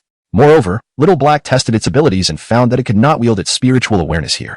For cultivators, the inability to use spiritual insight renders them little more than ordinary mortals, and in such circumstances, their inherent strength is significantly diminished. Take, for instance, the legendary Sword Immortal. The majority of their assaults involve wielding a sword to vanquish foes, a feat that necessitates the use of divine consciousness. If one is unable to harness even this spiritual awareness, how can they possibly command a sword to combat adversaries? This underscores the perilous nature of the situation. Furthermore, Zhao Shanshan and Xiao He are unfamiliar with their surroundings, rendering their entrance into the Misty Mountains akin to navigating in utter blindness. Initially, Xiao He was under the gentle restraint of Mu Qingling, but upon recognizing the complexity of their environment, Xiao He transformed into humanoid form, cradling Mu Qingling in his arms. Thus, in the event of any unforeseen circumstances, being in human form proves far more advantageous than remaining a mere dog. The Misty Mountains are replete with towering trees, and due to the lack of human intrusion, there exists not even a semblance of a proper path. Nevertheless, the primal nature of these mountains harbors an abundance of resources. Apart from mineral veins and spiritual channels, a plethora of spiritual herbs and fruits flourishes abundantly. Xiao He, please set me down quickly. There are so many vegetables and fruits here. Let us gather these delights while we search for Mother. Mu Qingling, a true gourmand, could not resist the temptation of the myriad spiritual herbs and was eager for Xiao He to release her. You all should assist in gathering the vegetables and fruits as well. Later, we shall prepare a sumptuous stew with those 2 large pieces of meat. After encountering bandits in the mountain earlier, Mu Qingling had yet to indulge in a morsel, and her hunger had become quite unbearable. Due to her unique constitution, she must consume 3 meals a day like an ordinary person, and these meals must be imbued with spiritual energy, otherwise no amount of food will suffice. Lingo, is this not perilous? Upon hearing that Mu Qingling intended to stew those 2 earth dragons here, Zhao Shanshan was rendered somewhat speechless. Wasn't she here to find her mother? Yet, the moment she spotted those spiritual herbs, her thoughts turned to feasting. Moreover, this place is a forbidden zone. Is it truly appropriate to stew earth dragons here? Fear not, dear sister. It is merely a meal of meat.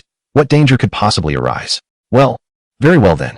Zhao Shanshan observed the small black creature having transformed into human form, reasoning that with its strength, there should be little cause for concern. The 3 of them continued to delve deeper into the mountains, gathering various spiritual herbs and fruits. The abundance of spiritual herbs here was not only plentiful, but also predominantly over a century old. There were also quite a number of millennia-old herbs. And this was merely the periphery of the mountain range.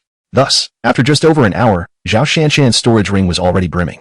Chapter 61. The moon-eating demon wolf. Although Zhao Shanshan was a princess of the Shilling Empire, her storage ring was merely of artifact grade, and its capacity was limited. Additionally, she had prepared numerous items prior to her departure, none of which proved useful. After collecting so much gold and silver treasures from the upper mountains, and now amassing an abundance of spiritual herbs here, her storage ring had become completely filled. This was Zhao Shanshan's first encounter with such a situation, and she felt a tinge of embarrassment. However, despite her shyness, she walked over to Mu Qingling. Linger, my storage ring is already full. Shall we have dinner first before continuing? Ah, has it filled up so quickly? Mu Qingling glanced at her own storage ring, which was not even a tenth full. She found it difficult to comprehend how Zhao Shanshan had filled hers so rapidly. Could it be that Zhao Shanshan had picked an abundance of vegetables? With this thought in mind, Mu Qingling hurriedly took Zhao Shanshan's storage ring and focused her mind to inspect its contents. Why can't I see what's inside? Little master, did you forget that this place suppresses divine consciousness? Alright, young lady, please take out all the vegetables so I can see how many you've gathered. Mu Qingling had momentarily overlooked this detail. The reason they were able to collect spiritual herbs into their storage rings was that they had already recognized and refined them. Once a storage ring has an owner, they can effortlessly collect items with just a thought upon contact. However, without ownership, this is not possible. As for Xiaohe, being a divine beast, he did not utilize a storage ring at all, but rather a unique internal space specific to divine beasts.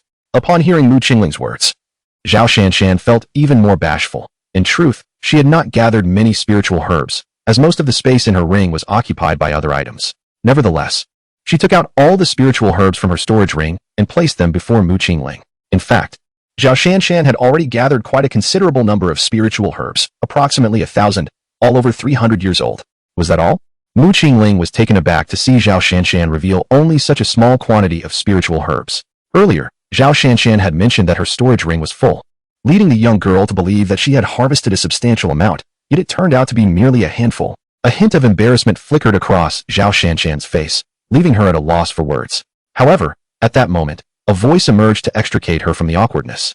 Young master, Zhao's ring is merely a treasure-grade artifact. Its space is quite limited and cannot hold much. Is that so? Miss, I have many storage rings here. Please feel free to choose one. With Xiaohe's explanation, Mu Qingling realized that Zhao Shanshan's storage ring was indeed too small. After collecting the spiritual herbs scattered on the ground, she presented several storage rings to Zhao Shanshan. There's no need for that, Linger. I can simply discard some of the unnecessary items. Even without accepting Mu Qingling's ring, Zhao Shanshan knew that these storage rings were not ordinary, as the energy emanating from them hinted at their exceptional quality. Moreover, considering Mu Qingling's extraordinary prowess, the storage rings she offered could hardly be trifling items. It's all right. I have plenty of these. Why don't you take this one? Observing Zhao Shanshan's reluctance to accept the storage ring, Mu Qingling casually selected one and handed it to her. For indeed, she possessed an abundance of such items. Zhao Shanshan, feeling somewhat at a loss, gazed at the little black creature, silently inquiring about its thoughts. After all, Mu Qingling was still young and might not fully grasp the significance of a high-grade storage ring. You should keep what your young master has given you. It will certainly prove more convenient in the future. Zhao Shanshan's current role could be described as Mu Qingling's caretaker, responsible for many of the young one's needs. Possessing a high-level storage ring would undoubtedly facilitate her duties. Had Zhao Shanshan owned such a ring, the present predicament would not have arisen. Very well then, Linger. I sincerely thank you for the storage ring. After a moment's contemplation, Zhao Shanshan acquiesced, acknowledging the truth in the little black creature's words regarding the advantages of a high-grade storage ring. You should first bond with it through a drop of blood. I will prepare a meal for our young master, and once they are satisfied, we shall proceed. The little black creature observed the storage ring in Zhao Shanshan's hand, noting it was a low-grade celestial artifact, while her previous ring was merely of treasure quality. Such a storage ring was incapable of holding celestial artifacts, making it impractical for Zhao Shanshan to possess it without first establishing a bond. Hence, the little black creature suggested that she claim ownership before proceeding. Thank you for your assistance, esteemed elder. Zhao Shanshan expressed her gratitude and then found a spot nearby to bond with the ring, while the little black creature cleared an area for their activities. Meanwhile, Mu Qingling busied herself by releasing the earth dragon that had previously been defeated, requesting the little black creature to handle the remains, while she prepared some essential items. In but a brief moment, the water in Mu Qingling's large pot began to boil, while at the same time, Xiaohei had expertly prepared the dragon meat, pouring the majority of it into the pot. Soon, an enticing aroma wafted through the air. And before long, Mu Qingling and Xiaohei began to indulge in their feast, while Zhao Shanshan hesitated, consuming only a meager portion. Just as the trio gathered around the pot to savor the dragon meat, a sudden howl echoed from a distance. When Zhao Shanshan glanced around, she was startled to find a pack of demon beasts had appeared nearby. These were the feared moon-biting demon wolves.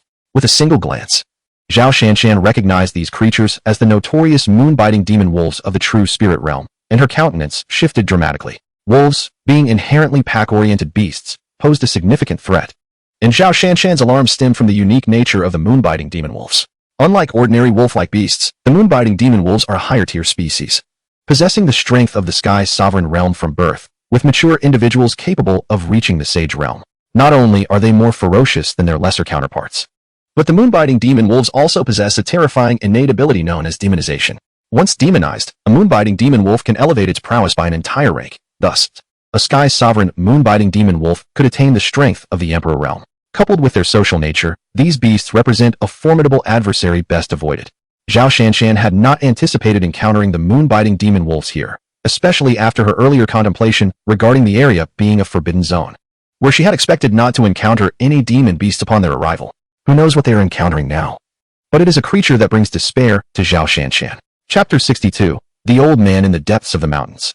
Little Black, there are so many of your kind.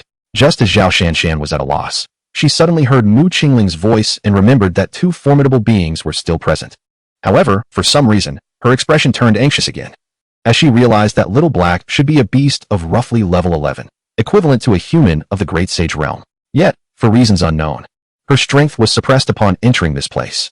Much like her own situation, where she originally possessed the cultivation of the fourth realm of true spirit, but could only manifest the power of the fourth realm of diamond, effectively being suppressed by two major realms. To put it bluntly, Zhao Shanshan was currently unable to defeat even a pup of the moon-eating demon wolf, let alone the adults that undoubtedly resided here. If these moon-eating demon wolves were similarly restrained in power, it might be manageable. However, if they were not, it would spell trouble. Adult moon-eating demon wolves possess strength at the level of the sage realm, and if they were to undergo further demonic transformation, they would reach the great sage realm. Moreover, there would certainly be a wolf king among them. A creature capable of becoming a wolf king would undoubtedly surpass ordinary moon-eating demon wolves, suggesting that its strength could potentially reach the great sage realm as well. If further transformed, Zhao Shanshan could hardly bear to contemplate the consequences. No wonder this place had become a forbidden land. Little master, they are wolves and I am a dog. No, I am a Qilin. How dare you compare these wretched creatures to me? A faint smile of bitterness appeared on the face of the little black creature. How could these unsightly beasts possibly compare to his magnificent divine form? Did this not diminish his status? Little Black, there's no need to be so particular, murmured Mu Qingling, undeterred by fear, as she engaged in a debate with him. After all, she believed the wolves bore a striking resemblance to Little Black. Suddenly, with a fierce roar, Little Black unleashed his anger, causing the previously restless moon-eating demonic wolves to vanish one by one in a puff of smoke, disappearing entirely in a matter of moments. His irritation stemmed from Mu Qingling's words, yet he could not direct his wrath towards her. Instead, he vented it upon the unfortunate wolves. Little Black, why have you killed them all? That seems excessively wasteful. Mu Qingling pouted, lamenting the loss of so much meat. Master, have you forgotten that wolf meat is rather unpalatable? Little Black replied with a wry smile. His little master was wonderful in every way, except for her undue fixation on the meat of these beasts. Wolf meat was indeed unappetizing. Mu Qingling had tasted it once back in Laga village, and that single bite had made her retch. The flesh of wolf-like demonic beasts was not only coarse, but also somewhat tough, making it indigestible even for Little Black, a creature of the same lineage. Let alone for the little foodie that was Mu Qingling. Oh right, then it's no matter, she conceded. realizing that her earlier dismay over the sudden disappearance of so much meat was unwarranted, especially after hearing Little Black's reminder about the unpalatable nature of the wolf meat. The two resumed their meal of dragon meat as if nothing had happened, until Zhao Shanshan's realization struck her once more. As she gazed at Xiaohe, her perception transformed entirely. Previously, she had conjectured that Xiaohe was merely a level 11 demon beast. However, her assessment had dramatically shifted. It became evident to her that Xiaohe was at least a level 12 demon beast, equivalent to the realm of a human emperor. This revelation brought Zhao Shanshan a profound sense of relief, as she marveled at the unexpected fortune of being in the company of an emperor-level being. The thought of this filled her with an even greater sense of reverence for Feong.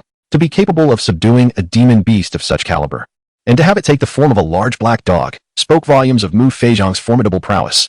It was no wonder he could raise a daughter as extraordinary as Mu Qingling. His capabilities surpassed even those of the legendary sacred grounds. With the interference of demon beasts now behind them, Mu Qingling and Xiaohe consumed the dragon meat within a mere hour. Subsequently, the trio continued their journey deeper into the mountain range. Along the way, they encountered various other demon beasts, all effortlessly dispatched by Xiaohe. On one occasion, Zhao Shanshan narrowly escaped an ambush by a serpentine demon beast. Had it not been for Xiaohe's swift intervention, she would have been devoured. This harrowing experience left Zhao Shanshan wary of traveling alone, compelling her to remain close to Mu Qingling. Thus, the three traversed the misty mountain range for over a month, gradually approaching its depths. One day, while they were engaged in their usual routine, Mu Qingling's sudden exclamation startled them. "Sister, there is an old man over there. Shall we go ask him if he knows anything about mother?" An old man? Zhao Shanshan gazed in the direction pointed out by Mu Qingling. Yet all she beheld was a dense thicket of trees, devoid of any old man. "Linger, where is this old man you speak of? I cannot see him." "It is quite normal for you not to see him from such a distance," came the reply. As Zhao Shanshan pondered this, the small black figure beside her chimed in, having also glanced in that direction after Mu Qingling's words. Habitually employing his spiritual sense, he was astonished to discover that it was indeed functional here, and that the power which had previously been suppressed had been restored. Concerning the old man mentioned by Mu Qingling, the small black figure discerned that far beyond this place, billions of miles away, there existed an elderly figure. Under his spiritual perception, he realized that the old man was not human at all, but rather a transformation of a mystical herb. With the newfound freedom of his power and perception, the small black figure swiftly transported the two girls, vanishing from their original spot and reappearing before the old man. The sudden appearance of the trio startled the elder, prompting an instinctive reaction to flee, but he halted abruptly. "Who are you? What business do you have with this old man?" he inquired of the small black figure, a wave of oppressive energy emanating from him, causing Zhao Shanshan to pale. "Please, suppress your futile pressure. It serves no purpose for us," the small black figure retorted. "Old man, I have come in search of my mother.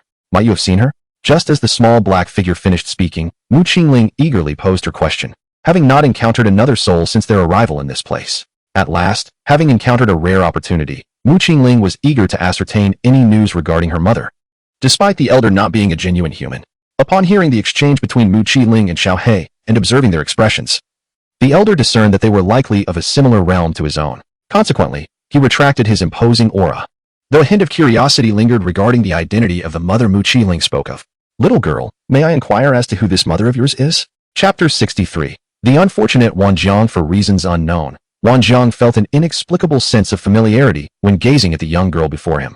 Yet, he was certain he had never encountered her. "This is my mother," she declared. "Her name is Mu Qianxue. Have you seen her, Grandpa?" Mu Qingling produced a scroll, revealing an exquisite portrait of her mother, Mu Qianxue. Wanjiang's aged face involuntarily twitched as he scrutinized the figure depicted in the artwork.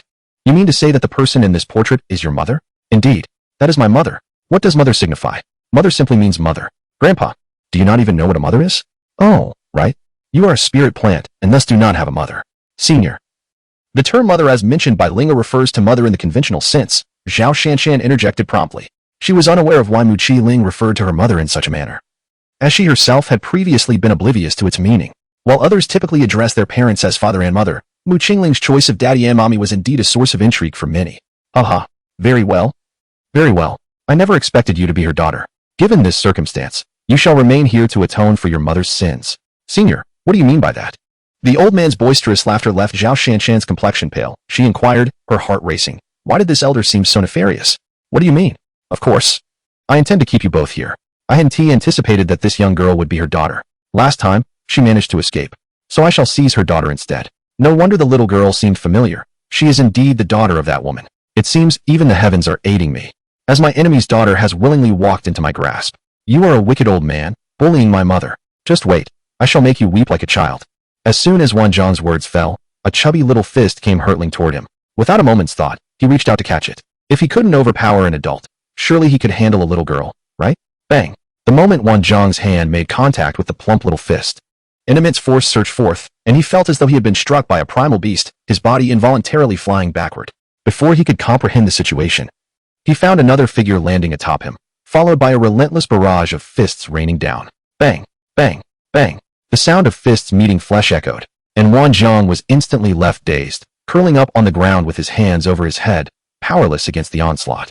A series of anguished cries emanated from his lips. He was utterly incapable of resistance, still bewildered by the unfolding events. Linger, cease this at once. If you continue, he may perish. Let us first ascertain the truth of the matter. After half an hour had passed, Wanjiang's cries diminished to a mere whisper. Zhao Shanshan hurriedly grasped Mu Qingling's hand, fearing that should the onslaught persist, the old man would indeed be beaten to death. And they had yet to extract any information regarding Mu Qianxue from him. Humph! Linger was furious. This wicked old man dares to bully mother. Though Zhao Shanshan had pulled her up, Mu Qiling remained unsatisfied and delivered another kick to Wanjiang with her tiny foot. Stop pretending to be dead. Get up and answer our questions, or I shall truly end your life. Seeing Wanjiang still sprawled on the ground, feigning death, Xiaohe felt compelled to issue a warning. Despite Wanjiang's earlier wails, he had merely sustained superficial injuries, bruises, at most, resulting from Mu Qingling's intention to teach him a lesson. Upon hearing Xiaohe's words, Wanjiang finally wobbled to his feet, yet he could not conceal the flicker of fear in his gaze directed at Mu Qingling. He could not fathom how a mere 4- or 5-year-old girl could possess such formidable strength, rendering him, a once mighty immortal, utterly powerless against her. Wanjiang's true form was that of the spiritual herb, the purple moon vine, which, after hundreds of thousands of years of cultivation, had finally achieved a breakthrough, now becoming a celestial herb. He had always dwelled here until 3 years ago when, as he prepared to transcend to the mid-stage of the immortal realm, he was abruptly interrupted by a woman who suddenly appeared. This woman, who disrupted his breakthrough, would forever remain etched in his memory. She was none other than Mu Qianxue, the mother that Mu Qingling had long sought. Not only did Mu Qianxue thwart Wanjiang's advancement, but she also seized a precious spiritual herb that he had protected for an entire millennium. Naturally, Wanjiang objected vehemently, only to be subdued by Mu Qianxue's overwhelming prowess. Who would have thought that today he would encounter the daughter of that madwoman? Wanjiang, believing he could turn the tide, found himself once again bested by Mu Qingling. His heart was on the verge of shattering. It was one thing to be unable to contend with a formidable opponent, but to be overpowered by a mere girl made him feel as though the countless years he had devoted to his cultivation had been squandered. Old man, do you know my mother? Where has she gone now? Young predecessor, I have indeed met your mother, but I am unaware of her current whereabouts. Wanjiang, now wary of any tricks, addressed Mu Qiling as young predecessor, fully aware that he could not even best her, let alone the enigmatic youth standing beside her. Relate the circumstances under which you last encountered the mistress, and clarify what you meant when you said she escaped. Little Black surmised that Wanjiang likely did not know where Mu Qianxue had gone, but if he could recount previous events, it might yield some clues. Well, very well then.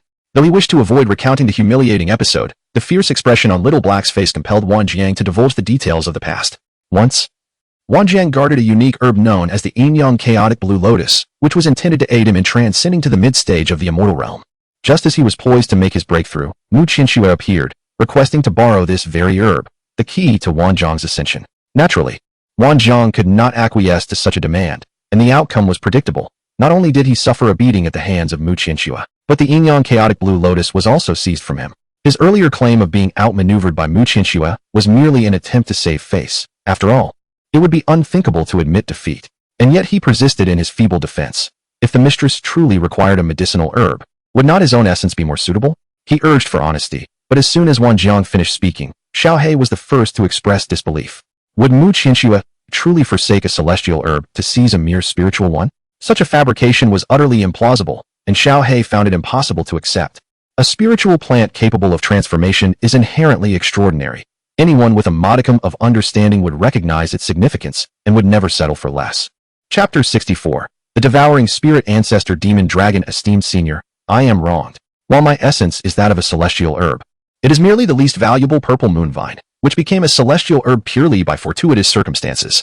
However, the herb that was taken by that esteemed individual is entirely different. It is a rare and special herb with the power of resurrection. Moreover, it possesses the ability to restore a person's foundational essence and heal injuries. I have sensed that esteemed individual is in a state of turmoil, likely due to severe injuries. My lord, Every word I speak is the truth. I implore you to spare me this once. Wang Jiang found himself in a state of helplessness, and indeed, what he stated was a veritable truth. The Yin-Yang chaotic blue lotus possessed such remarkable properties, yet one of its specimens had been seized by Mu Qianxue. The Yin-Yang chaotic blue lotus is a dual-natured spiritual herb, comprising one yin and one yang, manifesting in the distinctive hues of black and white. It is named Yin-Yang chaotic blue lotus due to its dual attributes. The black variant of the Yin-Yang chaotic blue lotus is exclusively for male consumption, while the white variant is meant solely for females. Misuse of these herbs would result in a disruption of yin and yang, causing males to transform into females and vice versa. The specimen that Mu Qianxue absconded with was indeed the white one. However, Wang Jiang was different, being an elixir himself. Consuming the Yin-Yang chaotic blue lotus would merely enhance his cultivation without any adverse effects. Do you truly not know where my mother has gone? At this moment, Mu Qingling was intensely anxious, for according to Wang Jiang's words, her mother had sustained injuries, and she was uncertain of her current state.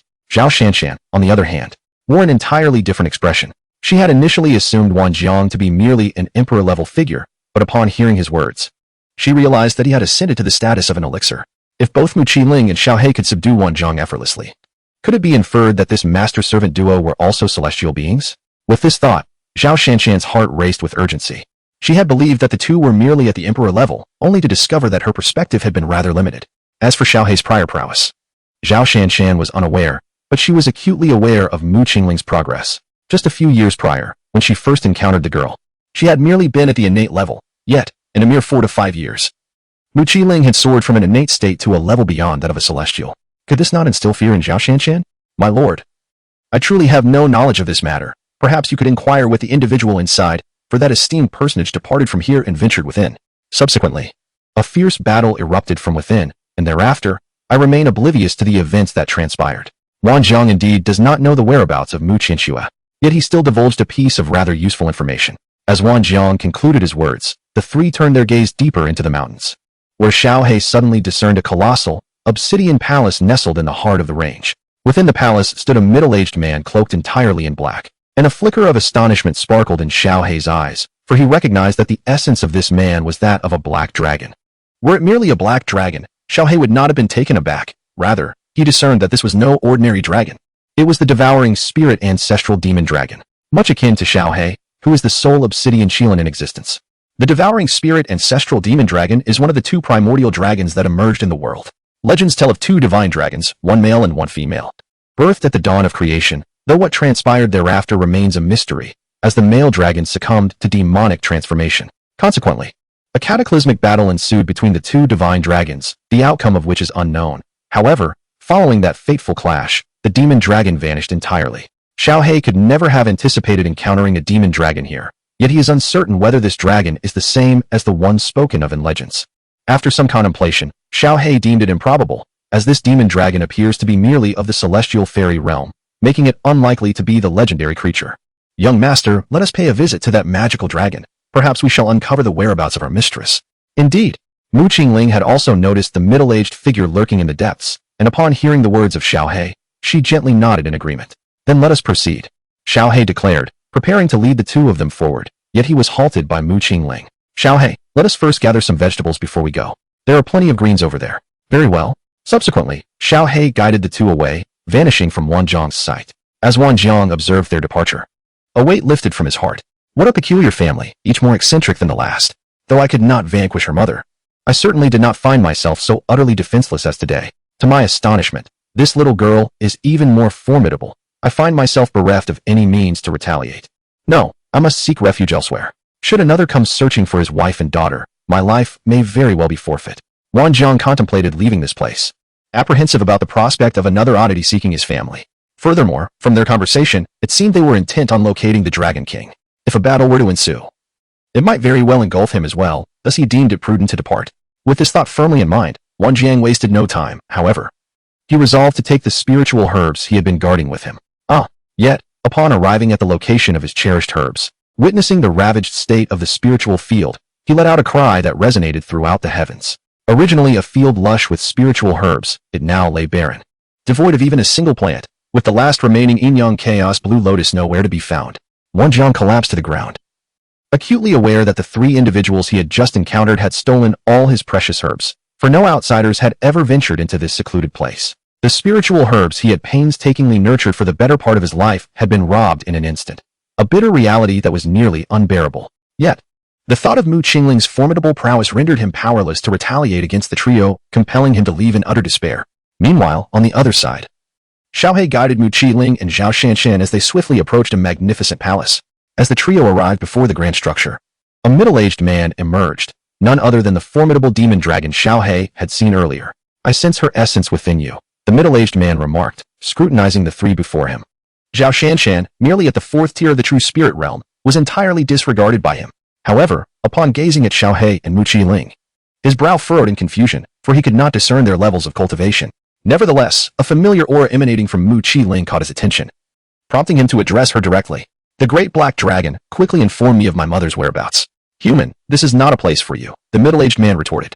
"Considering the difficulty of your cultivation, I shall grant you a single reprieve. Should you fail to depart immediately, do not blame me for my lack of courtesy." Though the middle-aged man was oblivious to the meaning behind Mu Qingling's words, he felt no need to understand. His only desire was for the trio to vacate the premises without delay. Chapter 65. The tragic avatar of the demon dragon for reasons unknown. The middle-aged man sensed ominous foreboding. He felt that should he fail to expel the three individuals before him, he would surely face calamity. This intuition stemmed from his instincts as a formidable being. Additionally, there were two others whose cultivation levels remained shrouded in mystery.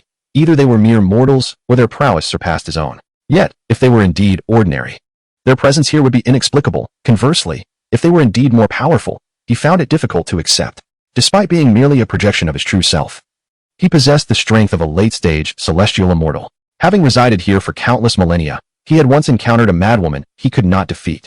This realm was merely the true spirit realm, devoid of an abundance of immortals. However, his instincts were seldom erroneous, compelling him to urge the others to depart. "So, you are merely a fragment of a soul. No wonder your strength is confined to the late stage of celestial immortal. Your true self must be the devouring spirit ancestor demon dragon." Previously, Little Black had not discerned that the middle-aged man was merely a soul fragment.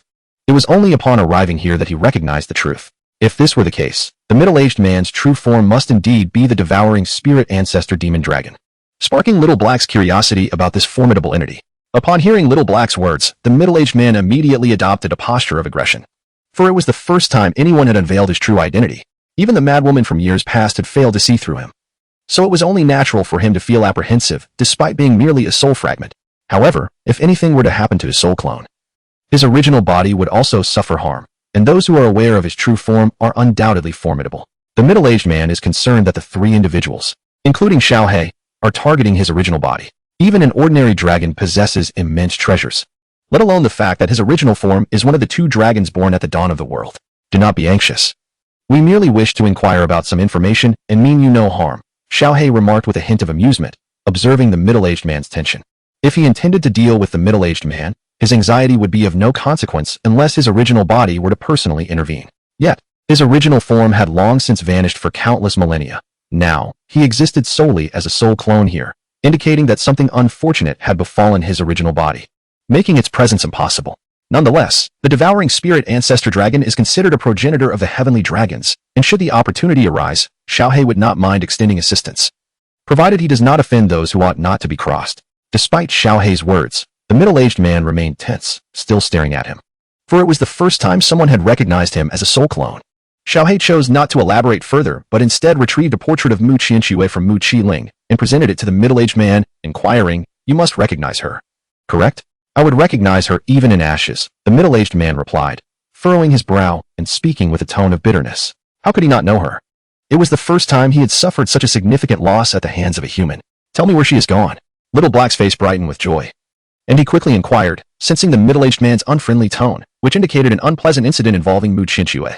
However, the crux of the matter lay in discovering Mu Qianxue's whereabouts. "I don't know. Quickly tell me where my mother is, or I shall strike you." Mu Qingling brandished a large spoon, threatening the man. Yet, her chubby face failed to convey any semblance of ferocity, rendering the scene somewhat amusing. "I have already stated that I do not know. You should leave promptly," the middle-aged man retorted before turning to walk away, dismissing Mu Qingling's threats as the folly of a mere child. "Where do you think you are going?" Infuriated by his indifference, Mu Qingling hurled the spoon at him, producing a resounding thud as it struck the man, sending him crashing against the grand palace doors. "You are being excessively arrogant." The middle-aged man rose and retaliated with a powerful palm strike towards Mu Qiling. The force of the strike caused Zhao Shanshan, standing nearby, to stagger, though she was fortunately pulled back by Little Black. However, Mu Qingling remained unfazed by the approaching palm. Instead, she boldly advanced to meet it, engaging in a battle of might. To the man's dismay, he soon realized that despite his formidable strength in the later stages of the celestial realm, he was unable to overpower a mere human child. I shall teach you a lesson for your arrogance. I will make you pay for your silence, you wicked man. Mu Qiling exclaimed, wielding a spoon nearly as tall as herself, chasing after the middle-aged man, striking him with each blow while hurling insults. The middle-aged man could only flee while passively defending himself, yet despite his efforts, he was still struck repeatedly, crying out in pain. For no matter how he tried to shield himself, that large spoon relentlessly found its mark upon his flesh. Meanwhile, Zhao Shanshan stood by, gaping in astonishment at the jumping figure of the middle-aged man, her thoughts a mystery, but her expression clearly betrayed a tumult of emotions within. Humans, you lack martial ethics. If you possess the ability, why not confront me without weapons? Humph. This princess could easily turn you into a pig's head even without arms, Spoon. Hasten to assist me in teaching him a lesson. After the shameless words of the middle-aged man were uttered, Mu Qingling indeed chose to forego her weapons, instead addressing the spoon in her hand, and then hurling it directly at him. As the spoon was cast, an overwhelming aura of pressure emanated from it, advancing towards the middle-aged man autonomously. Initially, he believed Mu Qingling would truly put away the spoon and engage him in combat. Little did he expect her declaration of disarmament to manifest in such a manner, as the spoon obediently launched itself into battle against him. Indeed, it was possible to incapacitate the middle-aged man without wielding a weapon, for the spoon was capable of independent action. Upon sensing the tremendous pressure from the spoon, the middle-aged man's face turned pale, yet before he could utter a word, the spoon struck him squarely on the forehead. Bang! He collapsed to the ground, his vision filled with stars, but the spoon remained unrelenting, delivering 3 more blows to him. With a splatter, the middle-aged man coughed up a mouthful of blood, stained with teeth, and promptly lost consciousness, leaving Zhao Shanshan in a state of shock. Well done, Spoon, exclaimed Mu Qingling, her chubby little hands clapping in delight as she observed the middle-aged man fall into unconsciousness.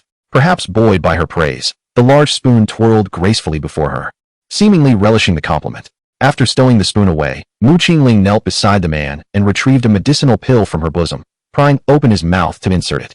This spectacle caused Zhao Shanshan and Xiao He to twitch at the corners of their mouths, both recognizing the nature of the pill, an elixir of truth that Mu Qiling had developed herself. Chapter 66, News of Mu Qianxue. After administering the elixir to the middle-aged man, Mu Qingling produced a small water flask. She unscrewed the cap and poured its contents into his nostrils. Swiftly rising to her feet, she beheld the sight of water gushing forth from his nostrils like a fountain, reminiscent of the olden days when elders would use bamboo tubes to coax reluctant cattle into drinking. Cough, cough, cough. The man jolted awake from his stupor, coughing incessantly, his face flushed red, akin to a monkey's posterior. He, how amusing, Mu Qingling declared, clapping her hands joyfully at his revival, leaving Zhao Shanshan and Xiao He speechless, while they silently mourned for the man for 3 seconds. Mu Qingling exchanged a knowing glance with Xiao He, who promptly approached the middle-aged man. What is your name? Tian Quebec. Has she ever visited you, and where has she gone now? Xiao He presented a portrait of Mu Qianxue to the middle-aged man, inquiring after his earlier response, which clearly indicated that the truth serum had taken effect. Although he had visited, he was uncertain of her whereabouts. However, he speculated she had ventured towards the ancient battlefield. After addressing Xiao He's initial question, the middle-aged man sensed a change within himself. Despite his reluctance to respond, he found himself compelled to answer. Even covering his mouth proved futile, as he continued to divulge information after Xiao He's probing inquiries, including his own conjectures. A look of panic finally crossed his face, bewildered by his inexplicable compliance to Xiao He's questions. What was her purpose in visiting you? Did an unpleasant incident occur between you? 3 years ago, she came to request my blood essence, which I naturally refused, leading to a confrontation. Despite her injuries, I was ultimately unable to best her. After my defeat, she left me a vial of blood essence, from which I have yet to recover. And how did you deduce that she went to the ancient battlefield? Where is this ancient battlefield located? Xiao He was taken aback to learn that Mu Qianxue had come to seize dragon blood. According to the middle-aged man's account, Mu Qianxue was already injured at the time, yet he, a mid-stage celestial being, was still no match for her. This underscored Mu Qianxue's formidable strength, indicating that her cultivation must be at least at the level of a celestial king. Otherwise, it would have been impossible for her to dominate the middle-aged man even while wounded. Previously, during her battle with that ethereal herb, I became aware that she had seized a chaos yin-yang blue lotus, whose primary purpose is to reconstruct one's foundation. My true form, the devouring spirit ancestor dragon. possesses a similar capability through its essence. However, for a cultivator to truly reconstruct their foundation, these two components alone are insufficient. The process necessitates the presence of a primordial spirit embryo and the primal divine water. Her acquisition of the Chaos Yin-Yang Blue Lotus and My Essence clearly indicates her intention to reshape her foundation.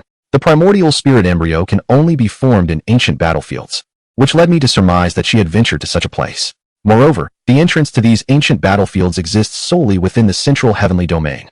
Once he realized he could not resist, Zhong Mian divulged all that he knew, primarily out of fear of Mu Qingling's identity. A mere girl possesses such formidable cultivation, not to mention wielding a ladle that is at least a Celestial King artifact.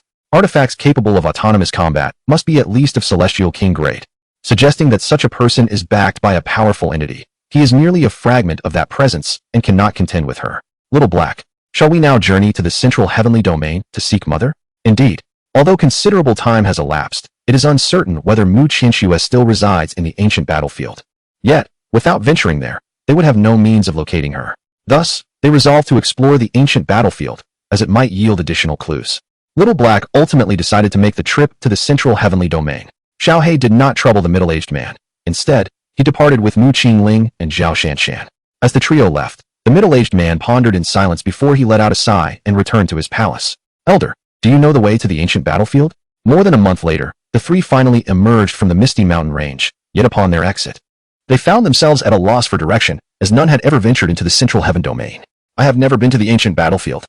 How could I possibly know the way? What shall we do now? There must be teleportation arrays between the domains. If we can locate one, we can utilize it.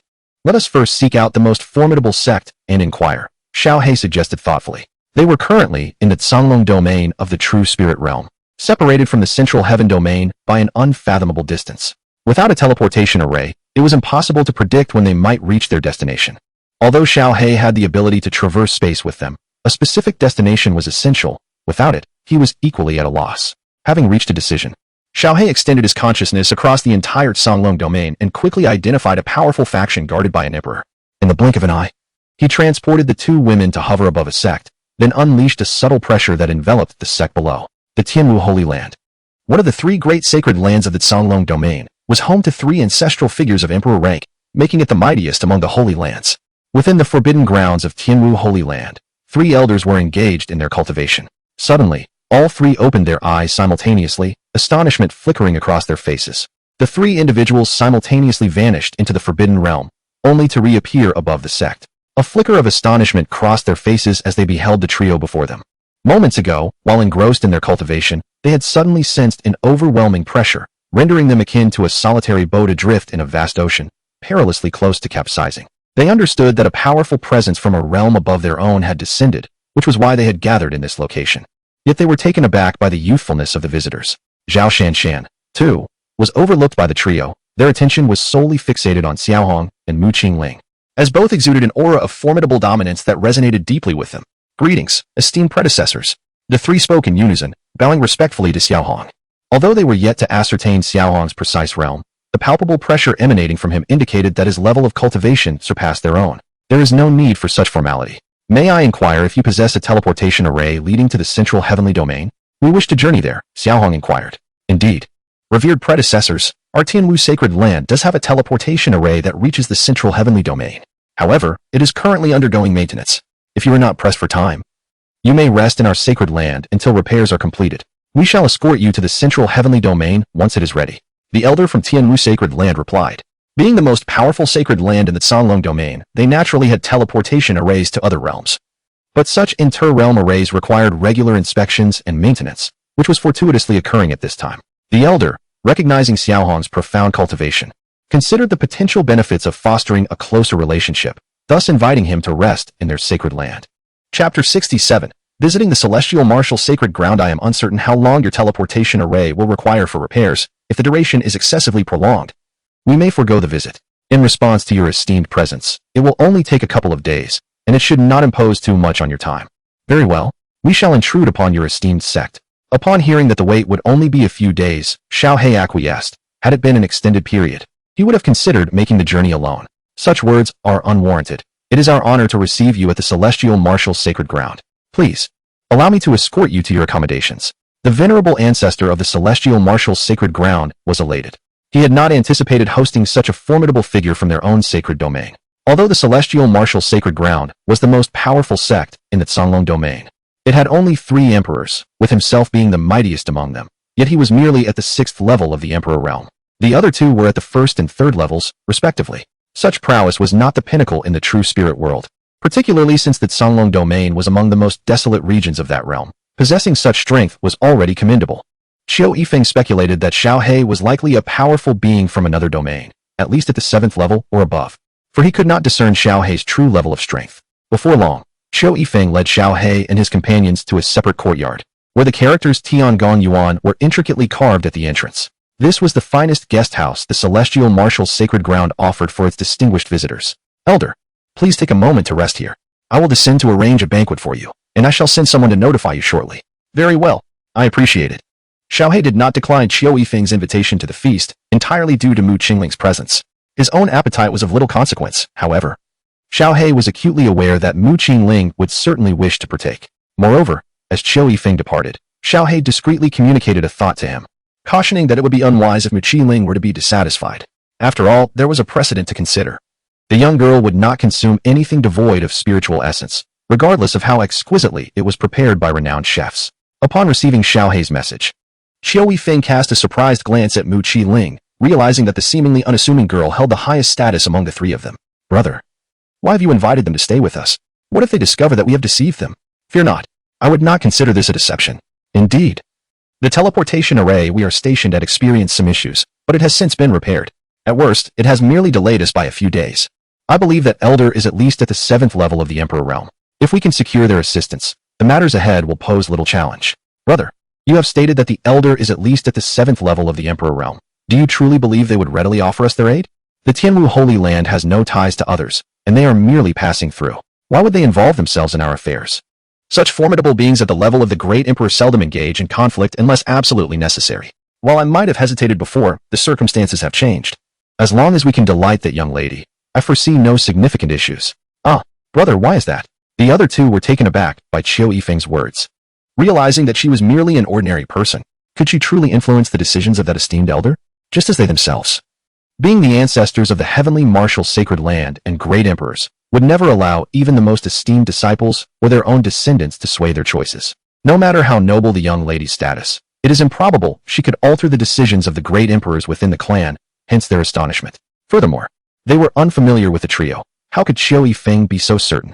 Earlier, as we departed, that elder conveyed to me through sound transmission that the banquet we prepare must be infused with spiritual energy, and the more, the better, particularly the flesh of high-ranking magical beasts. The elder indicated that the young master only consumes food rich in spiritual energy. Can you comprehend the implications of this? Brother, are you suggesting that the elder is merely a servant in that young girl's household? They both understood the significance of this. Having a servant who is at least a 7th level great emperor denotes a family of extraordinary power. From this, one can discern the noble status of the young girl. If they can indeed amuse her, there exists a genuine opportunity to enlist the assistance of that esteemed elder. After all, she is merely a 4 or 5-year-old child. A few thoughtful gestures should suffice to win her favor. Excellent.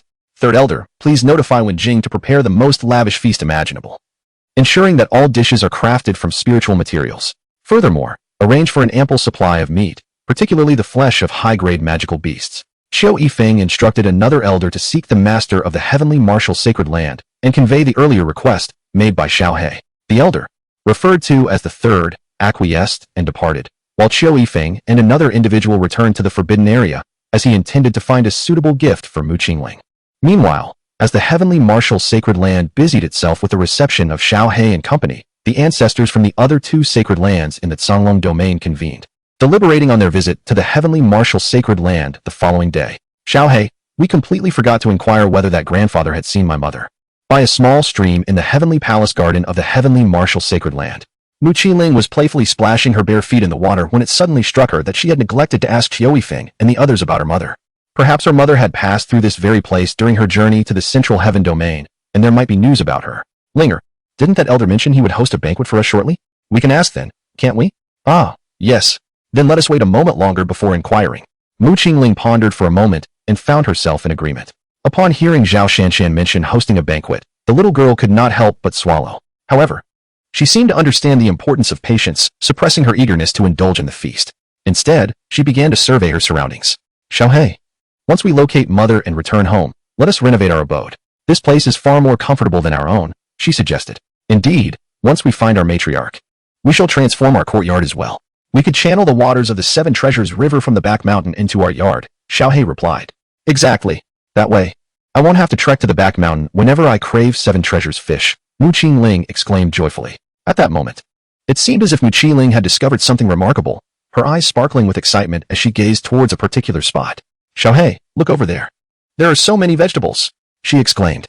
Since there is no meal prepared yet, why don't we gather those vegetables? Xiaohei followed her gaze, and indeed, within an expansive field of medicinal herbs, an abundance of various spiritual plants thrived, rivaling those found in the Misty Mountain Range. In fact, there appeared to be even more, as the Misty Mountain Range's herbs grew in a more scattered fashion, being a product of nature.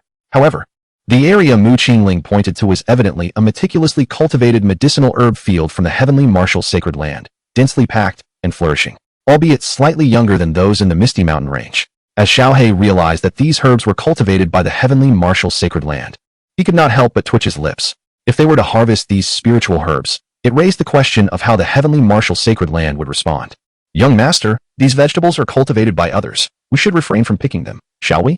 Haven't we already gathered a substantial amount in the Misty Mountains? Let us wait until you have finished eating before we collect more, if that pleases you. Xiaohei gently persuaded Mu Qingling, emphasizing the unnecessary nature of such an action, especially since they needed to utilize another's teleportation array. Causing a disturbance would not bode well. Moreover, they had indeed harvested a plethora of spiritual herbs in the Misty Mountains, sufficient for Mu Qingling to consume for an entire year, even should she eat continuously. Very well, Mu Qingling replied reluctantly, her eyes flickering with uncertainty. Only then did Zhao Shanshan realize that Mu Qingling had once again set her sights on someone else's spiritual herbs. She couldn't discern where the herbs were, as she lacked the requisite strength to perceive them through space.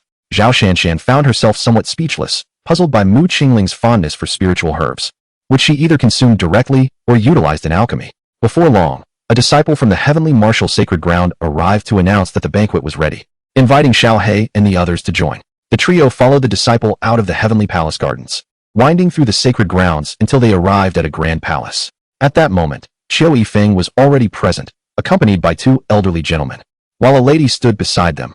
Qiu Wenjing, the sovereign of the heavenly martial sacred ground.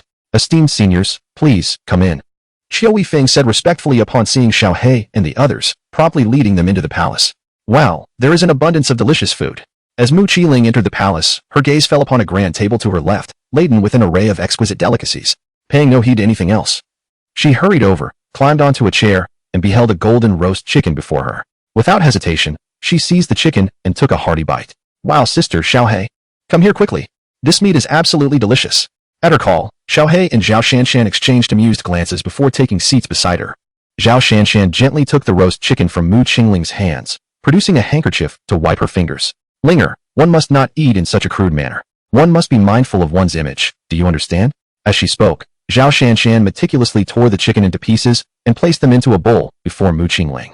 Little princess, this is a grade 3 demon beast, the little Yao chicken. Although it is not a high-level demon beast, its meat is exceptionally tender. If you enjoy it, I can certainly arrange for more to be prepared.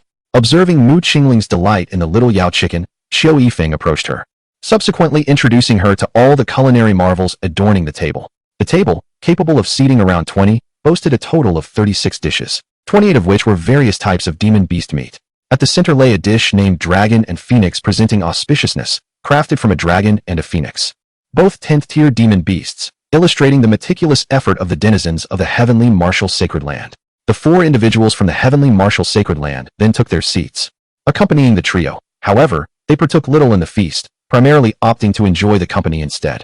Only Mu Qingling and the little black one indulged heartily in the feast, while Zhao Shanshan, due to her cultivation level, could only partake in some dishes that contained minimal spiritual energy. The banquet lasted for over an hour. Truly a delightful gathering for both hosts and guests.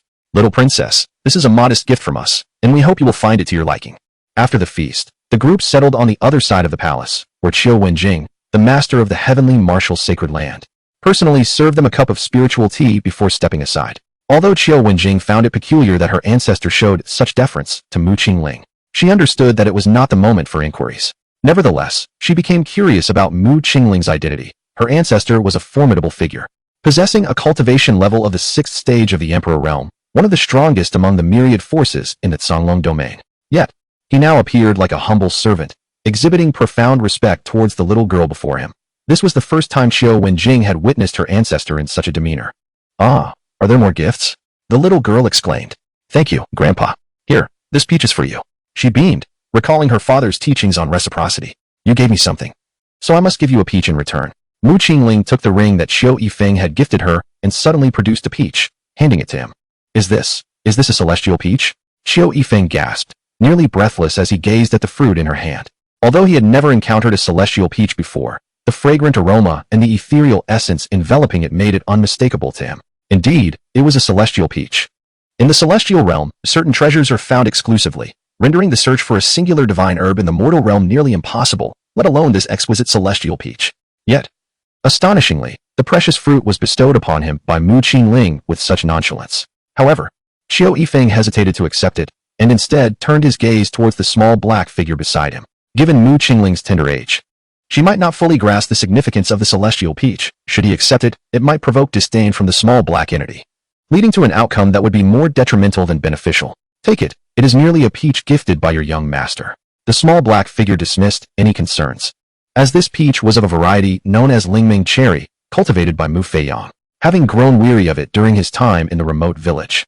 The small black figure recalled that when Mu Qingling escaped from there, she had gathered nearly 1,000 Lingming cherries, which she often indulged in during her moments of boredom. "Thank you, esteemed elder. Thank you, little princess," Xiao Yifeng stammered as he gingerly accepted the celestial peach, bowing respectfully to both. He never imagined that he would one day be able to savor such a divine fruit. With this peach in hand, Xiao Yifeng felt confident that the cultivation levels of the three of them could ascend by 2 minor realms, if consumed solely by him. It might even propel him to the 9th layer of the Great Emperor realm. "Grandfather, have you seen my mother?" Chapter 69, Xiao Yifeng in speechlessness. Mu Qingling, unfazed by their astonishment, unfurled a portrait of her mother after Xiao Yifeng accepted the Lingmeng celestial peach, inquiring earnestly. Xiao Yifeng gazed at the portrait before him, perplexed by Mu Qingling's intentions, casting a questioning glance at Xiao He. "The figure depicted in the image is my esteemed mistress, who departed for the central heavenly domain 3 years ago. I wonder if you have encountered her. Senior, we have been cultivating within the forbidden grounds and have yet to meet this esteemed individual. Furthermore, while our Tianwu sacred land possesses a teleportation array leading to the central heavenly domain, the array is not situated within the sacred land itself. However, we could summon the elder in charge of the teleportation array, and in due course, we should be able to gather some information. It is important to note that the teleportation array does not belong to the Tianwu sacred land. Rather, it has merely been under our management for the past century. Such interdomain teleportation arrays are not owned by any particular faction, as they are established through the collaboration of all forces involved. Each interdomain teleportation array is guarded by the most powerful faction in the locality. These factions collectively determine the duration of each faction's guardianship, with the spiritual stones collected during their tenure belonging to the overseeing faction. However, should any issues arise with the teleportation array, that faction is also responsible for resolving them. The interdomain teleportation array in the Songlong domain operates on a century-long rotation, and currently, it is under the management of the Tianwu sacred land. The Songlong domain's teleportation array is overseen in turns by the 3 major sacred lands, with each cycle of 100 years culminating in a martial competition to decide which sacred land will assume guardianship for the next century. The celestial martial sacred land stands as the most formidable among the 3 great sacred realms, and its disciples have not disappointed, achieving victory for 3 consecutive centuries. Consequently, the other 2 sacred lands have harbored significant grievances and have secretly allied to forcibly seize the teleportation array. This is precisely why Xiao Yifeng seeks to cultivate a favorable relationship with Mu Qingling, should the other 2 sacred lands unite. The celestial martial sacred land would undoubtedly find itself at a disadvantage. Although the celestial martial sacred land is the mightiest among the 3, its strength is not without limitations. Xiao Yifeng is acutely aware that if the other 2 sacred lands conspire against them, his own realm would certainly suffer. However, the unexpected arrival of Xiao He and his companions has instilled a flicker of hope within him. Should Xiao He join their ranks, even if the other 2 sacred lands launched an attack, Xiao Yifeng would not be overly concerned. "Very well, I shall trouble you with this task. Wenjing, please summon the elder who oversees the teleportation array." "Yes, ancestor." Xiao Wenjing said nothing further, swiftly departing the banquet hall and heading toward the sacred land's exterior. At that moment, she comprehended why her ancestor held such reverence. A person capable of casually bestowing celestial fruits must possess substantial backing. Thus, she dared not delay in attending to Xiao He's request, hastening to leave the sacred land en route to Tianyang City. Meanwhile, Mu Qingling, still within the sacred land, began to examine the gifts bestowed by Qiu Yifeng. Within the storage ring, he had placed numerous items, including a staggering 100 million top-tier spirit stones. In addition to the exquisite spiritual stones, there were also 10,000 spiritual crystals, 3 supreme sacred artifacts, and a plethora of elixirs, spiritual herbs, and ores. It could be said that Qiu Yifeng had invested a considerable amount this time. However, to Mu Qingling, these items held little significance. She merely glanced at the contents of the storage ring, withdrew the spiritual herbs, and handed the storage ring to Zhao Shanshan. Isn't this a gift from a senior to you? No, it's merely a pile of worthless stones. You may as well take it, sister. Mu Qingling was well aware that these were what one would refer to as spiritual stones, yet in her eyes, apart from the spiritual herbs and the flesh of magical beasts, everything else amounted to nothing but useless rocks. Her words left Qiu Yifeng and the others feeling somewhat embarrassed, as they exchanged wry smiles. However, upon recalling that Mu Qingling could casually give away celestial peaches, the items they had presented could indeed be likened to mere stones. Then, sister, I shall keep it for Ling. When she requires it, I will return it to you, Zhao Shanshan remarked. Understanding from Mu Qingling's words that what Qiu Yifeng had gifted was likely spiritual stones, for only Mu Qingling would refer to them as mere stones. She accepted the storage ring and put it away, yet her curiosity prompted her to take a glance inside, which left her astounded. A small mountain of exquisite spiritual stones, along with 10,000 spiritual crystals and various other resources, not to mention 3 weapons exuding a formidable aura. Zhao Shanshan turned to Qiu Yifeng, her face betraying a hint of a wry smile. In my mind, I couldn't help but ponder that if Qiu Yifeng were to bestow upon Mu Qingling a collection of spiritual herbs, she might indeed be quite pleased. However, such offerings were beneath her notice. Through the course of our recent interactions, Zhao Shanshan has gained some insight into Mu Qingling's preferences, knowing that she holds a particular fondness for spiritual herbs and the meat of mystical beasts. Amid Qiu Yifeng's intentional flattery during their conversation, half an hour swiftly elapsed. And just as Qiu Wenjing departed, she returned accompanied by a middle-aged man. Greetings to the 3 esteemed ancestors. There is no need for excessive formalities. Over the past decade, you have been in charge of the teleportation array, correct? Please come forth and take a look. 3 years ago, did you happen to encounter this esteemed individual? After allowing the elder to rise, Qiu Yifeng gestured for him to approach, pointing at the portrait laid upon the table. Bo Gechuan initially assumed the ancestor summoned him to discuss matters regarding the teleportation array, yet he was taken aback to find that was not the case. With a hint of confusion, he stepped closer to examine the portrait.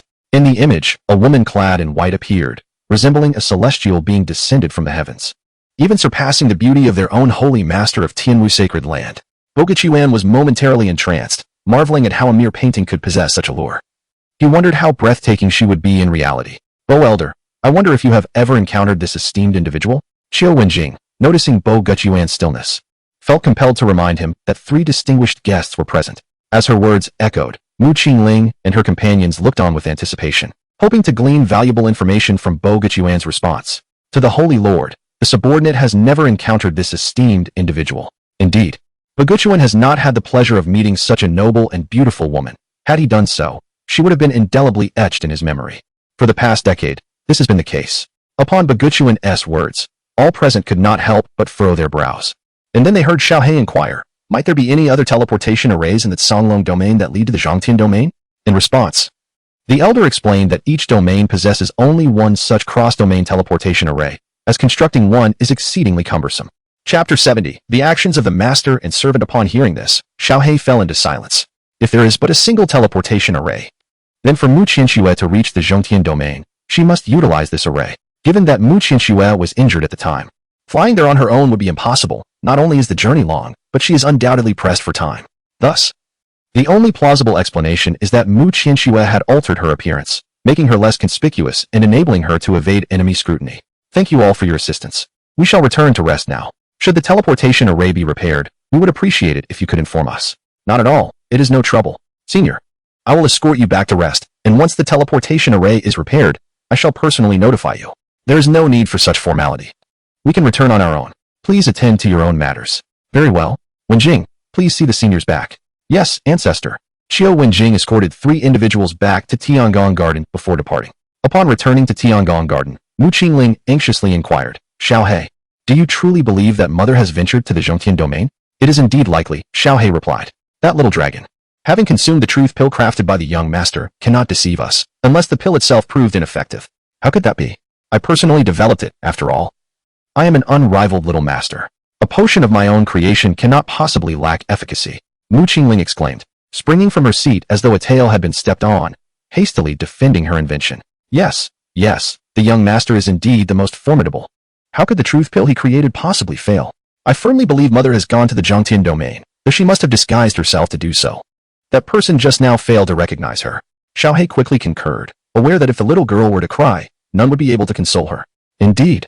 It must be that Mother is worried about villains discovering her whereabouts, which is why she disguised herself for her journey to the Zhongtian domain. Thus, we must venture to the Zhongtian domain to find her. Linger, we need not rush in our search for Mother. It is nearly dark. Allow me to prepare for you first, so you may wash up and rest well. Very well. Subsequently, Zhao Shanshan assisted Mu Qingling in gathering her toiletries. By the time Mu Qingling had completed her washing, night had fully descended. Previously, Mu Qingling had a habit of sleeping at dusk. But her time spent outside had altered this routine. Now, as she lay beside Zhao Shanshan, sleep eluded her. Zhao Shanshan found herself persistently pursued by the little girl, who eagerly requested stories. However, as a former royal princess, Zhao Shanshan had little experience in storytelling. In a moment of desperation, she resorted to recounting her own experiences as tales, unaware that the little girl would become so captivated that she refused to sleep, insisting that Zhao Shanshan continue. Linger, it is quite late now. Perhaps we should retire for the night. Otherwise, you may find it difficult to rise in the morning. Very well. With that, Mu Qingling ceased her persistent requests and obediently drifted off to sleep. Observing her compliance, Zhao Shanshan gently stroked Mu Qingling's head before succumbing to slumber herself. Time passed, and eventually, the once sleeping Mu Qingling opened her eyes. She gently nudged Zhao Shanshan, but upon receiving no response, her figure gradually slipped away from the bed. Typically, cultivators do not require sleep. However, Zhao Shanshan often accompanied the little girl to bed due to her presence. Additionally, residing in the sacred realm of Tianwu, with the skilled protector Xiaohei outside, Zhao Shanshan felt particularly at ease during her slumber. Meanwhile, in another room, Xiaohei awoke the moment Mu Qingling vanished from the bed. His consciousness trailed after her, curious about her destination. Upon witnessing her arrival in the medicinal herb field of Tianwu sacred land, a wry smile crossed Xiaohei's face, realizing that Mu Qingling was still preoccupied with the herbs of others. Subsequently, his figure vanished, reappearing above the herb field, where he waved his hand to conceal the entire area with a veil of magical energy. As Xiaohei appeared beside Mu Qingling, assisting her in plucking the spiritual herbs, a radiant smile illuminated her face. The young girl seemed eager to remain unnoticed, thus her movements were delicate and subtle, while the master and servant stealthily gathered the herbs. A disciple from the heavenly marshal's sacred land ambled toward the herb field in a staggered manner, appearing as if he had just awakened or perhaps had indulged a bit too much. Suddenly, as if struck by a realization, the disciple rubbed his eyes vigorously. Yet when he looked ahead, the herb field remained elusive. Instantly, a jolt of clarity surged through him, prompting him to stumble back in a frantic retreat, shouting, "This is terrible! The herb field has vanished." His exclamation soon roused the attention of other guarding disciples, and within moments, more than 10 emerged from a nearby palace. Hastening toward the flustered disciple, "Sun Gong, what on earth is the matter? Why are you causing such a commotion in the middle of the night?" One among them, a middle-aged man, berated the panicked disciple, instilling a sense of alarm among the others. "Elder Su, it's terrible. The herb field is missing. Calm down. What nonsense are you spouting? How could such a vast herb field simply disappear?" Elder Su retorted, his expression darkening as he scolded the disciple. Though he couldn't suppress his curiosity and glanced toward the direction of the herb field, the scolding of Elder Su abruptly ceased, as if someone had suddenly grasped his throat. Rubbing his eyes, he looked towards the direction of the spiritual herb field once more, yet still found nothing. "Quickly inform the sect," Elder Su declared, turning his back and soaring towards the herb field, closely followed by the other disciples who also rang the alarm bells within the sacred grounds. Upon their arrival at the spiritual herb field, Elder Su's investigation revealed that it had not vanished but was rather concealed by a formation set by someone. Meanwhile, within the herb field, Xiaohei and Mu Qingling had heard the shout from the disciple earlier. "Little master, others are coming. We should hurry back," Xiaohei urged. "Wait a moment. There are still many delicious ones to pick," Mu Qingling replied. "Let us gather a few more before we depart." "Very well." Xiaohei consented after a moment's thought. He had previously set up a formation around the entire herb field, ensuring it would remain undisturbed until Chou Yifeng arrived. With a bit of time still on their hands, they decided to gather more herbs. At that moment, a multitude of powerful figures from the heavenly martial sacred ground had arrived outside the herb field, even alarming the sect leader, Jiao Wenjing. Although her position as the leader of the heavenly martial sacred ground was aided by the contributions of her ancestral lineage, her formidable strength was undeniable. In the realm of the great sage, the prowess of the 6th level stands among the top 10 within the heavenly martial sacred land, second only to the ancestors. However, even with such formidable strength, Qiu Wenjing found herself utterly at a loss when confronted by the sudden emergence of an enigmatic formation in the spiritual field. "Do you recognize this formation, Holy Master?" inquired an elder standing beside Qiu Wenjing, a figure of considerable stature within the sacred domain. "Some possessing the strength of saints while others that of great saints.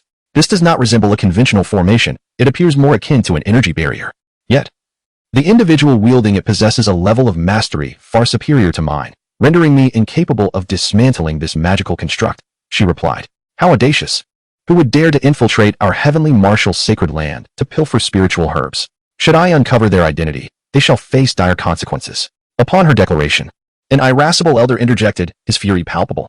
"We are the heavenly martial sacred land, the mightiest sanctum in the entire Sanlong domain. It is utterly unacceptable for anyone to cast their greedy eyes upon us." His indignation was understandable, yet he failed to grasp the gravity of the situation. Unable to breach even a mere barrier of magical energy, he would be powerless to confront the individual behind this audacity, regardless of his fury. "Elder Ba, it would be wiser for you to contemplate how to breach this magical barrier instead," another voice suggested.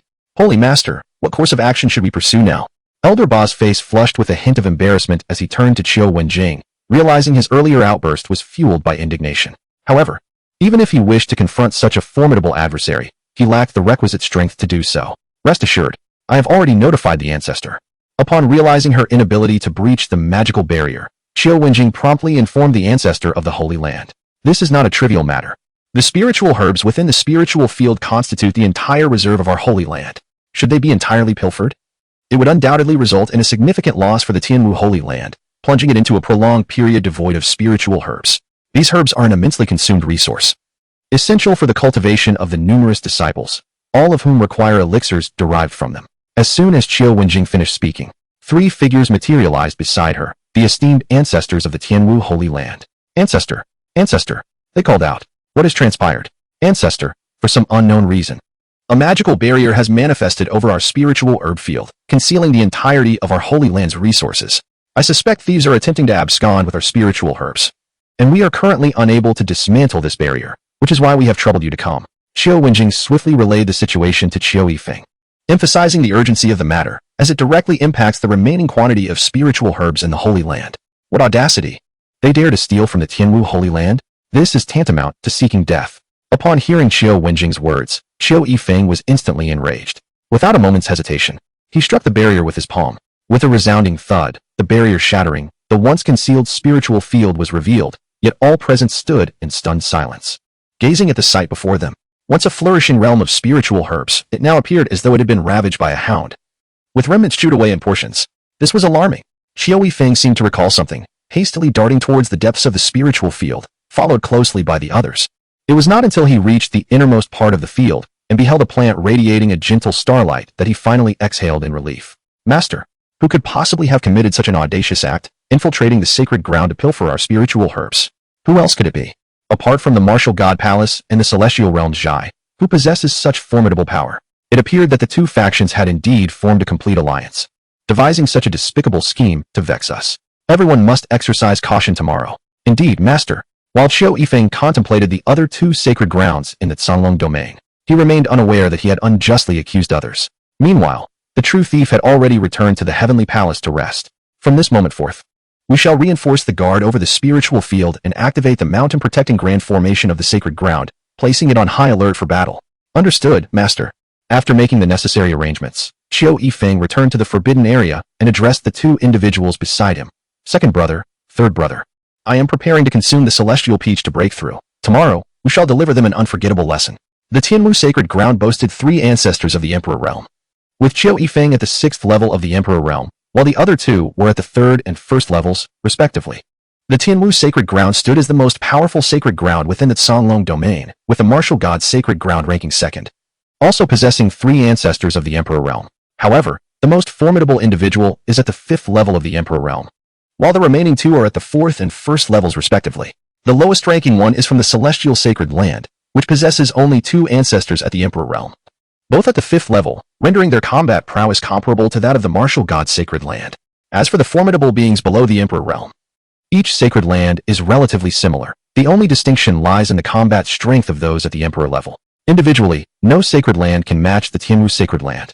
Yet if two sacred lands were to unite, the Tianwu sacred land would undoubtedly be at a disadvantage. This is because the 3 5th-level emperors could contend with Qiu Yifeng, who is at the 6th level, while the remaining 4th-level emperor could eliminate the 3rd-level member of the Tianwu sacred land. This presents a critical opportunity.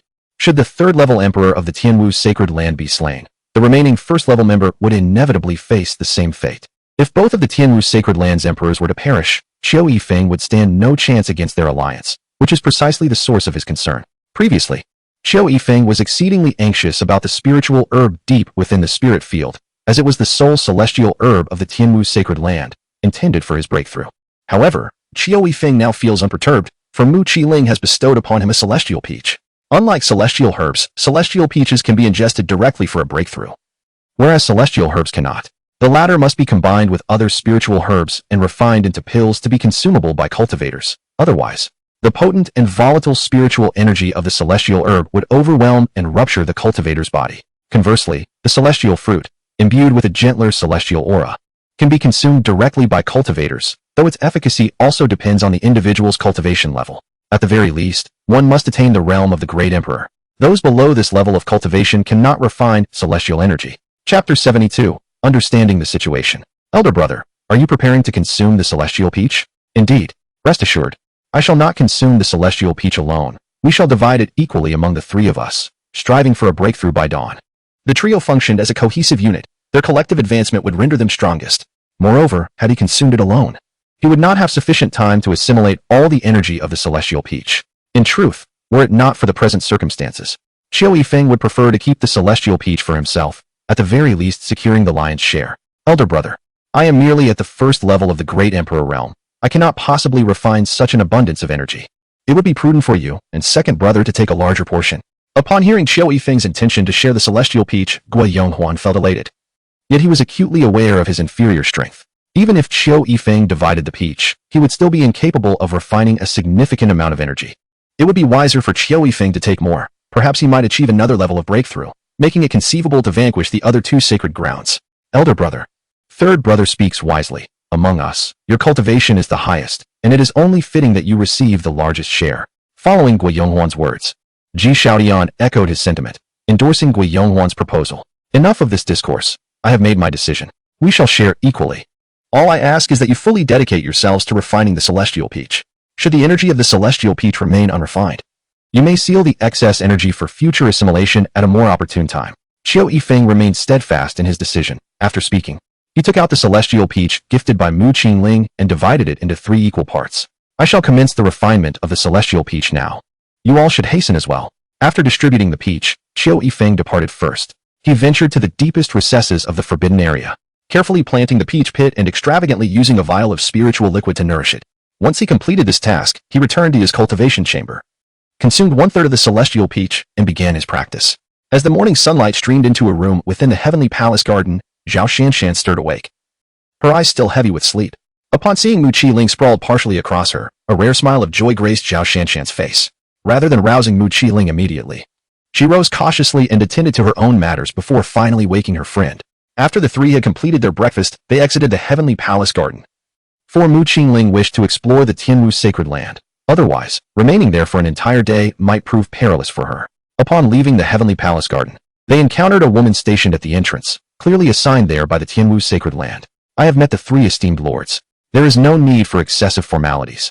We wish to tour the sacred land. This should pose no issue, correct? The woman replied, My lords, our ancestor instructed us prior to his departure that the 3 of you may freely explore our sacred land. I am currently accompanying 3 adults on a leisurely stroll. Jingying, a true disciple of the heavenly martial sacred land, and a direct protege of Qiu Wenjing, has remarkably attained the skyward realm at such a tender age, surpassing even the leaders of some minor sects in strength. She has been assigned by Qiu Wenjing to oversee Mu Qingling and her companions, having arrived early this morning to await their emergence. However, out of respect, Jingying refrained from intruding upon their gathering, patiently waiting outside the heavenly palace garden until now. I wonder where your ancestor has gone, Zhao Shanshan mused, her curiosity piqued by Jingying's remarks. Given Qiu Yifeng's previous demeanor towards them, it was evident that he held them in high regard. Now, with the ancestor of the heavenly martial sacred land absent from their presence, and having ventured outside the sacred grounds, Zhao Shanshan believed that unless an urgent matter arose, Qiu Yifeng and the others would not have departed at this time. Although such matters are likely confidential within the heavenly martial sacred land, human nature is inherently curious, prompting Zhao Shanshan to voice her inquiry. As Zhao Shanshan posed her question, both Mu Qi-ling and Little Black turned their gazes toward Jingying, eager to hear her response. Esteemed ones, Jingying replied, our ancestor has gone to Tianyang City. Tianyang City is the location of the teleportation array, as the other two major sacred lands within the Canglong domain have united in an attempt to seize control of it. Initially, the heavenly martial sacred land did not regard this matter with much seriousness. However, last night, those two despicable sacred lands audaciously dispatched experts to our domain to pilfer our spiritual herbs. Their actions have thoroughly provoked our esteemed ancestors. This morning, the three elders, accompanied by all the elders of their sect and a majority of disciples, proceeded to Tianyang City. The elites are aware that Zhao Shanshan and her companions are esteemed guests of the Tianwu sacred land, and the three elders of the Tianwu sacred land hold Zhao Shanshan and her companions in high regard. The elites did not conceal this from Zhao Shanshan, sharing all pertinent events with her. Upon hearing that the spiritual herbs of the Tianwu sacred land had been stolen, Zhao Shanshan cast a startled glance at Mu Qingling beside her. Just yesterday, in the heavenly palace garden, Mu Qingling had mentioned her intention to gather some vegetables, only to be thwarted by Xiao He. Now, upon learning of the theft of the spiritual herbs, Zhao Shanshan could not help but feel astonished at Mu Qingling. Could it be that Mu Qingling was involved? Zhao Shanshan was acutely aware of Mu Qingling's obsession with spiritual herbs, leading her to contemplate that perhaps the Tianwu sacred land's assumptions were misguided. The culprits might not be from other sacred lands at all. However, despite such conjectures, Zhao Shanshan wisely refrained from voicing them. If they were mistaken, let them remain so. After all, it was evident that they were not on amicable terms. Seizing control of the teleportation array, was it the array leading to the central celestial domain? Wasn't the teleportation array under the dominion of the Tianwu sacred land? Xiao He, indifferent to Zhao Shanshan's thoughts, inquired with some confusion after hearing the elite's words. They would still require the teleportation array to reach the central celestial domain. It would be unwise to encounter any unforeseen problems.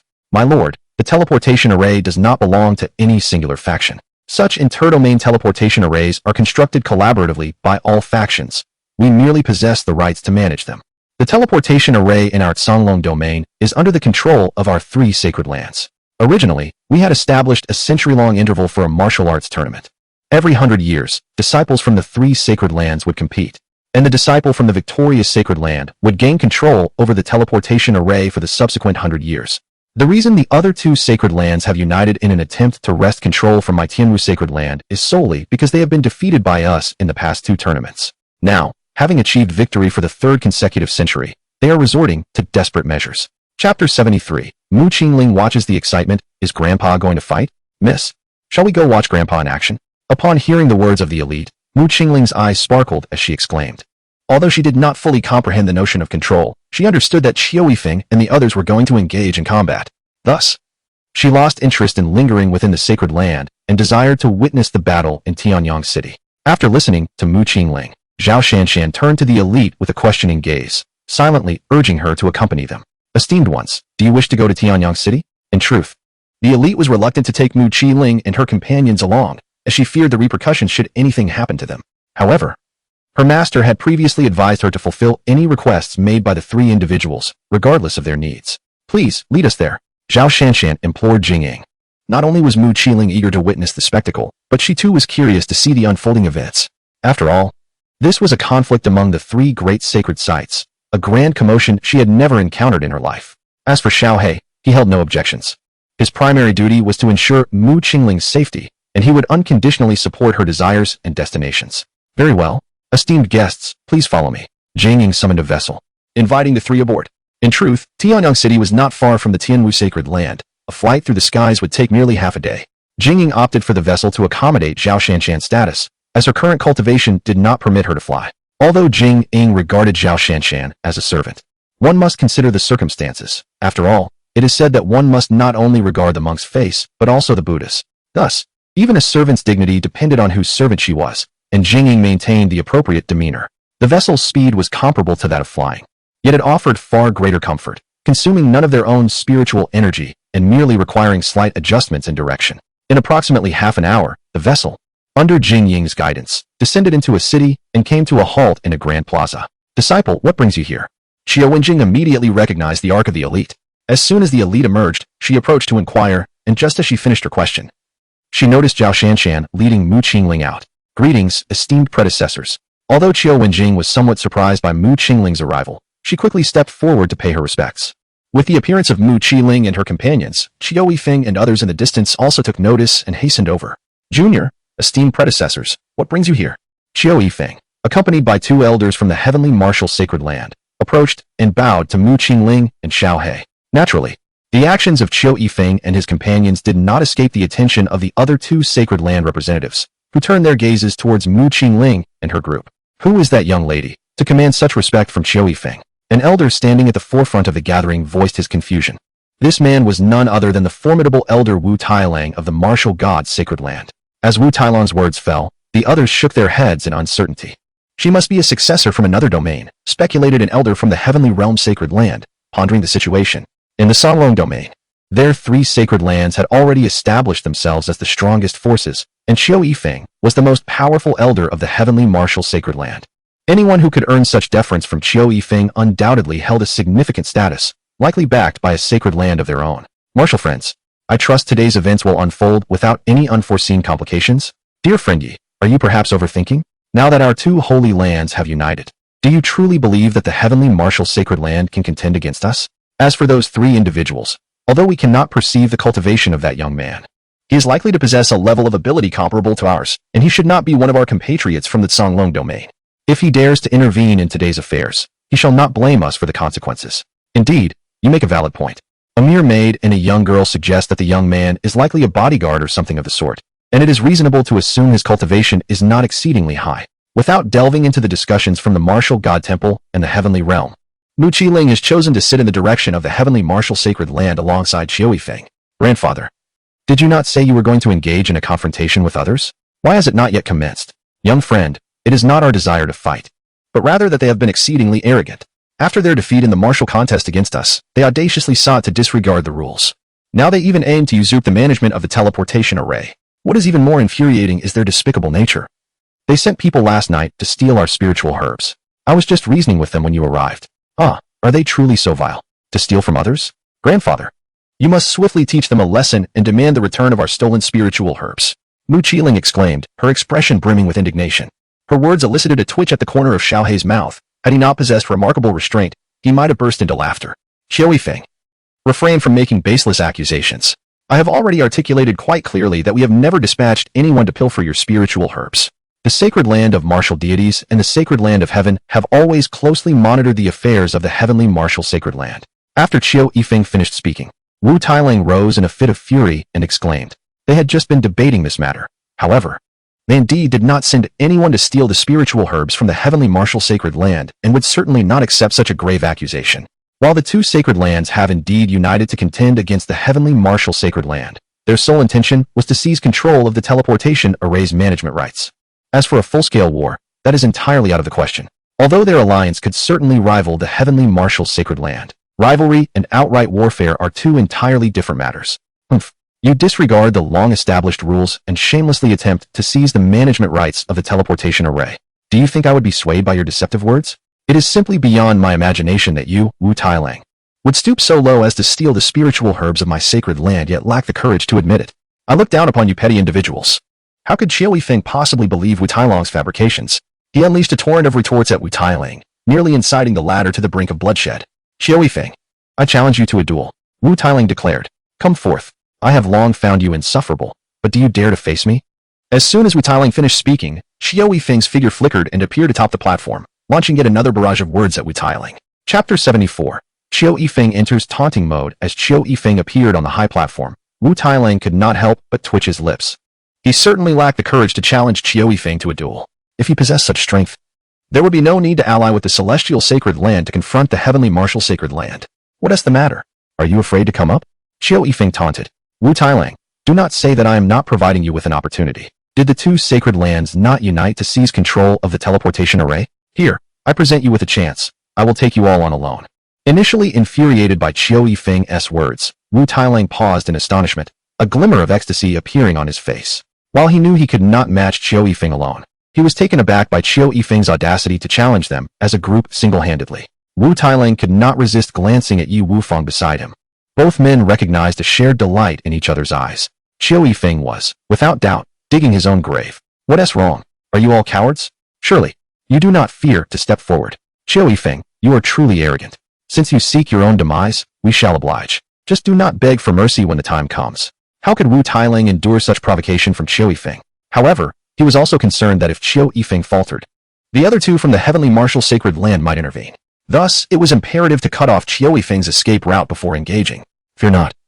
Even if you weep and wail, I shall not call for help. Come up quickly. Wu Tailang's subtle intentions were, of course, not concealed from Qiu Yifeng. Previously, he might not have possessed such confidence, but the situation had changed dramatically. After consuming the celestial peach the previous night, he experienced a significant breakthrough in his realm, surpassing even Qiu Yifeng's expectations of the peach's effects. Initially, Qiu Yifeng estimated that if the celestial peach were divided among 3 individuals, he would certainly achieve a breakthrough of 1 realm. However, to his astonishment, the results were far more remarkable, as he transcended 2 realms instead. Qiu Yifeng now stood at the 8th level of the Emperor realm. Not only did he achieve this leap, but the other 2 from the heavenly martial sacred land also mirrored his success, each breaking through by 2 realms. It was precisely due to this newfound strength that Qiu Yifeng could so brazenly disregard Wu Tailang and his companions, unperturbed even by the prospect of facing all the emperors from both factions united. As soon as Qiu Yifeng finished speaking, Wu Tailang's figure appeared atop the high platform, flanked by 2 other figures, who were none other than the 2 emperors from the celestial realm. The other 2 from the martial god's sacred land did not ascend. Wu Tailang believed that the 3 of them together would suffice to confront Qiu Yifeng, while the remaining 2 could prevent any interference from the other 2 members of the heavenly martial sacred land. Once they defeated Qiu Yifeng, the 2 remaining from the heavenly martial sacred land would be easily subdued. You 3 are insufficient. Let the other 2 join as well. Qiu Yifeng, your arrogance is truly excessive. We shall see if you can triumph over the 3 of us. Wu Tailang was particularly incensed by Qiu Yifeng's demeanor. After all, what was it but a mere elevation of 1 realm above them? Although the 3 of them were at the 5th level of the Great Emperor realm, their combined efforts against the 6th level Great Emperor Qiu Yifeng still afforded them a considerable chance of victory. Never mind. Once I have incapacitated you 3, dealing with them will be no different. I shall grant you the opportunity to strike first. Do not claim that I am bullying you then. Humph. Wu Tailang snorted coldly, his silence a testament to his singular desire to reduce Qiu Yifeng to a mere pulp, dismissing any further dialogue with him. Embodiment of the martial god. Activate the dominant body. Wu Tailang commenced with his most potent technique right from the outset. The martial god dominant body is a secret art of the martial god temple, enhancing not only the physical strength of the user, but also augmenting their combat prowess by 30%. Meanwhile, Yi Wuhua and Yi Wutian from the heavenly sacred land were equally determined. The dominant body was their signature skill. This extraordinary physique, if cultivated to perfection, could allow one to rival the emperor artifacts. Moreover, being fraternal twins, they shared an unparalleled connection, having also mastered a formidable joint attack formation. It is precisely due to these myriad enhancements that the trio felt emboldened to confront Qiu Yifeng. Had it been prior to Qiu Yifeng's breakthrough, their combined assault would indeed have posed significant challenges for him. However, now, as Qiu Yifeng observed the 3 unleashing their utmost capabilities against him, a hint of derision flickered across his face. The trio unleashed their strongest techniques, and in an instant, 3 formidable auras enveloped the high platform, causing the surrounding space to warp and distort. As the 3 engaged in battle, accompanied by a terrifying aura, the disciples from the 3 sacred grounds hastily distanced themselves from the high platform. They understood that even a mere brush with the residual energy of the fight could lead to their untimely demise. Ding! Bang! Bang! The trio's assaults descended upon Qiu Yifeng in an instant, yet were effortlessly thwarted by a barrier of vital energy surrounding him, leaving Qiu Yifeng unscathed and without the need to retaliate. Impossible! Wu Tailang could hardly fathom the scene before him, where a single shield of vital energy had nullified the combined attacks of the 3. Though he had previously faced Qiu Yifeng in combat, he had never encountered such an insurmountable defense. Despite their formidable strength, the trio found their might utterly ineffective, leaving Wu Tailang in disbelief. Is it that you haven't dined? Perhaps you should wait until you are well fed before attempting to fight. Qiu Yifeng reveled in this rare moment of joy, seizing the opportunity to mock his adversaries. He felt no urgency to defeat them, for he understood that inflicting psychological wounds could be far more gratifying than mere physical victories. If he could shatter their resolve, it would be a triumph greater than their mere demise. This moment revealed a rather merciless side of Qiu Yifeng, a fact not lost on the onlooker, Xiao He, who shook his head in disapproval. With his keen insight, Xiao He recognized Qiu Yifeng's formidable prowess and held a considerable respect for his current strength. Indeed, achieving the remarkable feat of breaking through 2 realms in such a brief span of time underscores Qiu Yifeng's impressive cultivation aptitude, notwithstanding the significant contribution of the celestial peach gifted by Mu Qingling. Qiu Yifeng, you are utterly arrogant. I refuse to believe that you can withstand us with merely a gust of vital energy. Upon hearing this, Wu Tailang nearly spat blood in frustration, and he, along with Yi Wufa and his brother, launched another onslaught against Qiu Yifeng. The clanging sounds resonated from the high platform, leaving the disciples from the three great sacred lands in a state of astonishment. However, the disciples of the Tianwu sacred land rejoiced, while those from the Wushan Hall and the heavenly realm were engulfed in panic. For everyone knew that if their two ancestral figures could not subdue Qiu Yifeng, the consequences awaiting them would be dire. Chapter 75. The aerial performer, you have fought for long enough. It is time for me to take action. Observing that the trio had persistently attacked him without breaking through even a single layer of his vital energy, Qiu Yifeng relinquished any thoughts of toying with them further. As soon as his words fell, he felt a tremor, and the vital energy surrounding him shattered, causing Wu Tailang and the others to stagger backward. Without granting them a moment to regroup, Qiu Yifeng vanished from his position, reappearing behind the trio, and delivered a resounding kick. Bang, bang, bang.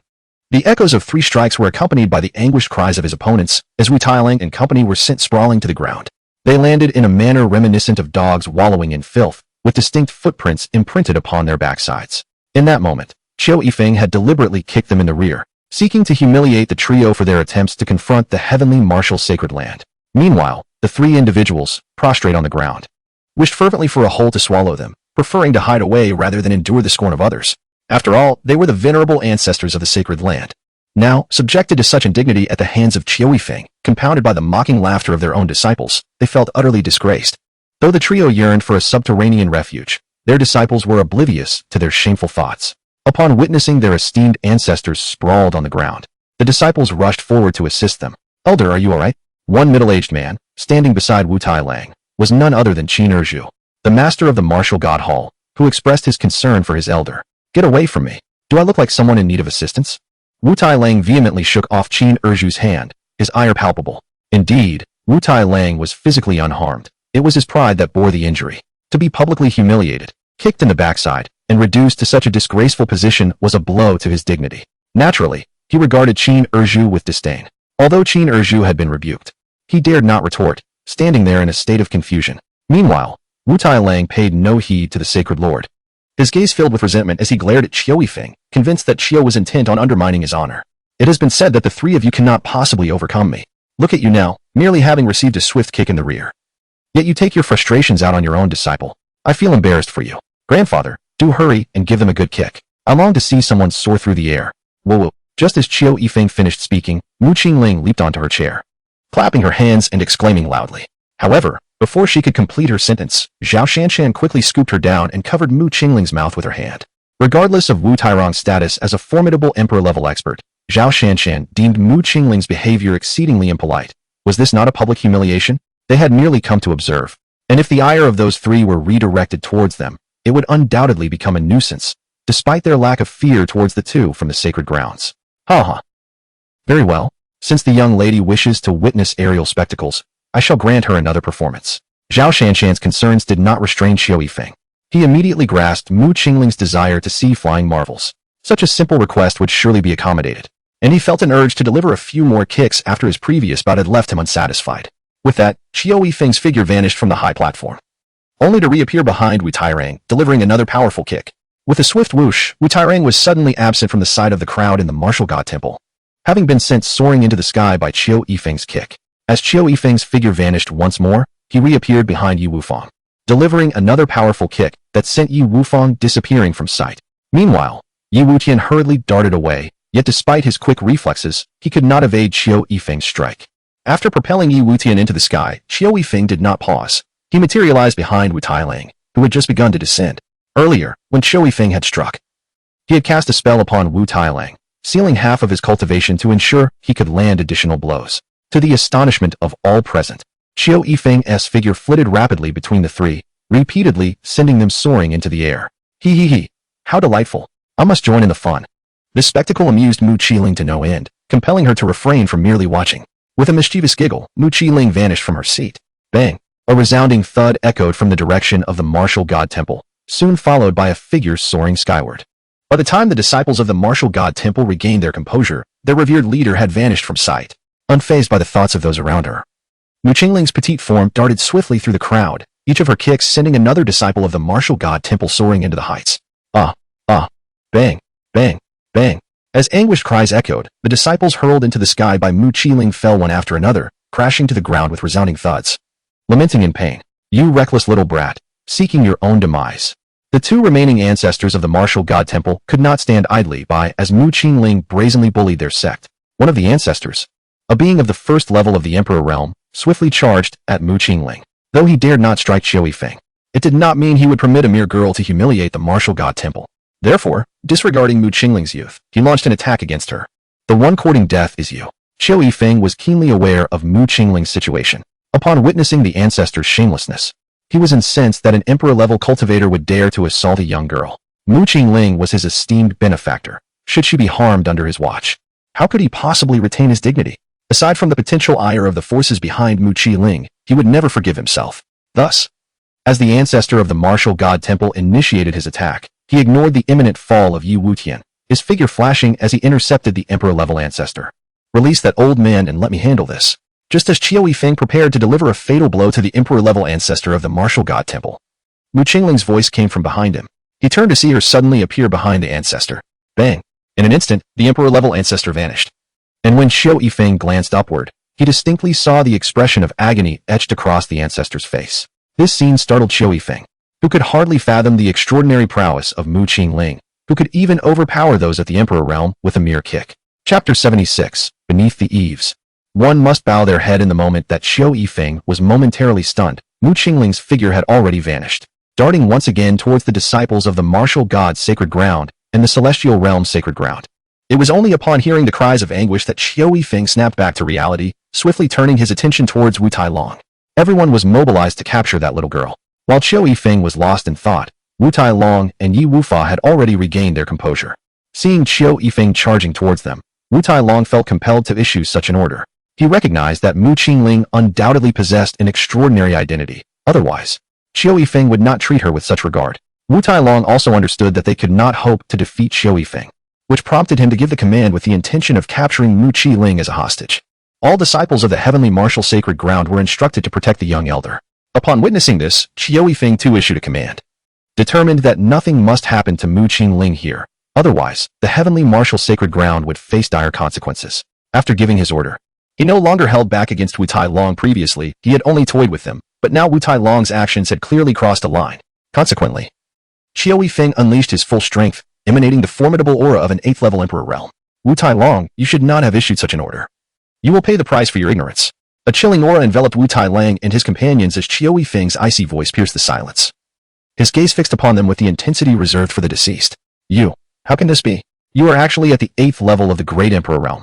Wu Tailong was utterly taken aback by Qiu Yifeng's formidable strength.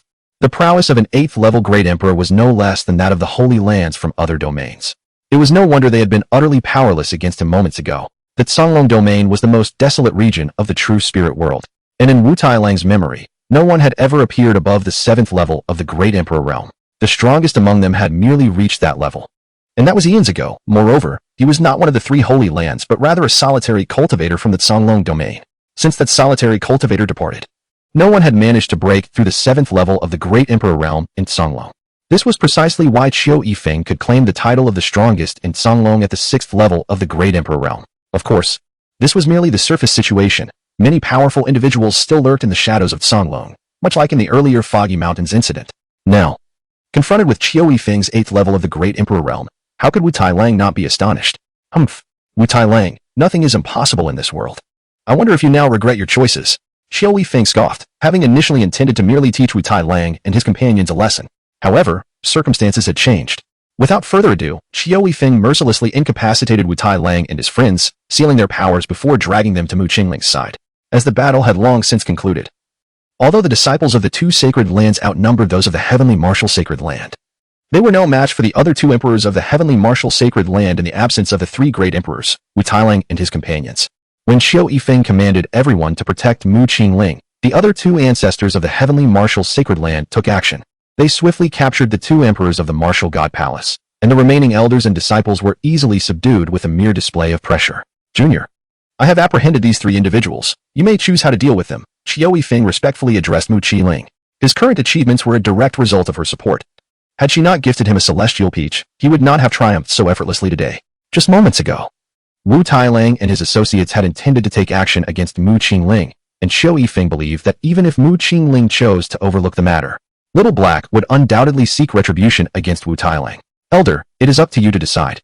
Having already had her amusement with the situation, Mu Qingling was not inclined to take further action against these individuals. The once trembling Wu Tailang and his companions breathed a quiet sigh of relief upon hearing Mu Qingling's words. As long as she chose not to pursue the matter, their lives were likely spared. Very well. With Little Black and Zhao Shanshan remaining silent, Qiu Yifeng could only acquiesce. He then turned to Wu Tailang and remarked, "The junior does not hold your actions against you. Consider yourselves fortunate today. However, if you dare to show disrespect to the junior elder, it would be far too lenient to let you off so easily. Each of your 2 holy lands must compensate the junior elder with 100 million top-grade spirit stones.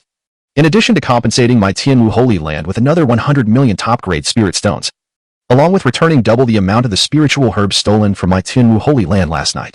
Qiu Yifeng articulated his demands, deeming such a punishment to be rather lenient, merely requiring the 2 families to compensate with a sum of spirit stones.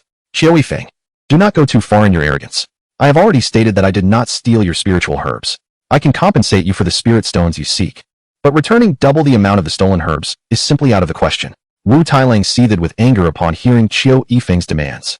While he could somewhat accept the compensation of spirit stones, he had genuinely not pilfered any spiritual herbs from the Tianwu Holy Land. If they were to compensate with double the herbs today, it would be tantamount to admitting to the entire Songlong domain that he had indeed stolen from others. Such a heavy burden of blame was one he could not bear. If this were the case, who would ever wish to join his Wushan Holy Land in the future? Didn't you send someone to steal them? Hearing Wu Tailang's words, Qiu Yifeng cast a perplexed glance at him, then turned to regard the Yi brothers. You need not look at us. We can swear to the heavens that we absolutely did not send anyone to pilfer your Tianwu Holy Land as spiritual herbs. The Yi brothers hastily clarified in response to Qiu Yifeng's gaze, emphasizing that such matters were no trivial jest, as they would directly impact their future reputations. In this moment, Qiu Yifeng found himself perplexed. The expressions of the 3 did not suggest deceit. However, he could not fathom who else could possess such capability if it were not the 2 sacred grounds at play. Yet, unbeknownst to him, the very individual who had pilfered the spiritual herbs from his sacred ground the previous night was currently being treated with deference akin to that of an ancestral figure. Very well, I shall grant you this one opportunity. However, both your families must compensate a total of 400 million superior spiritual stones, thus, we shall consider this matter resolved. Agreed.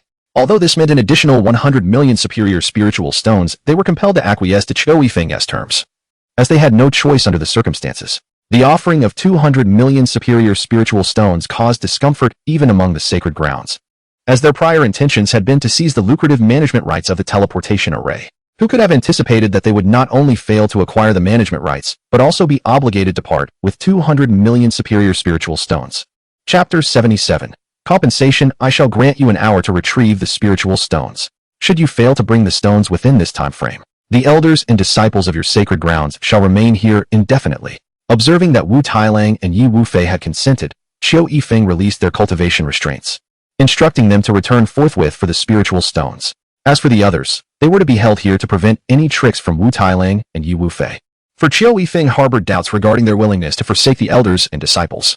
These individuals possessed formidable cultivation and were the backbone of both sacred grounds. To abandon them would signify the demise of their families in essence. The 2 individuals whose cultivation was unraveled by Qiu Yifeng understood they had no alternative but to cast a fierce glance at him before departing. Qiu Yifeng, however, remained unfazed by their glares. Having attained the formidable 8th level of the Emperor realm, he felt no apprehension towards the 2 sacred families.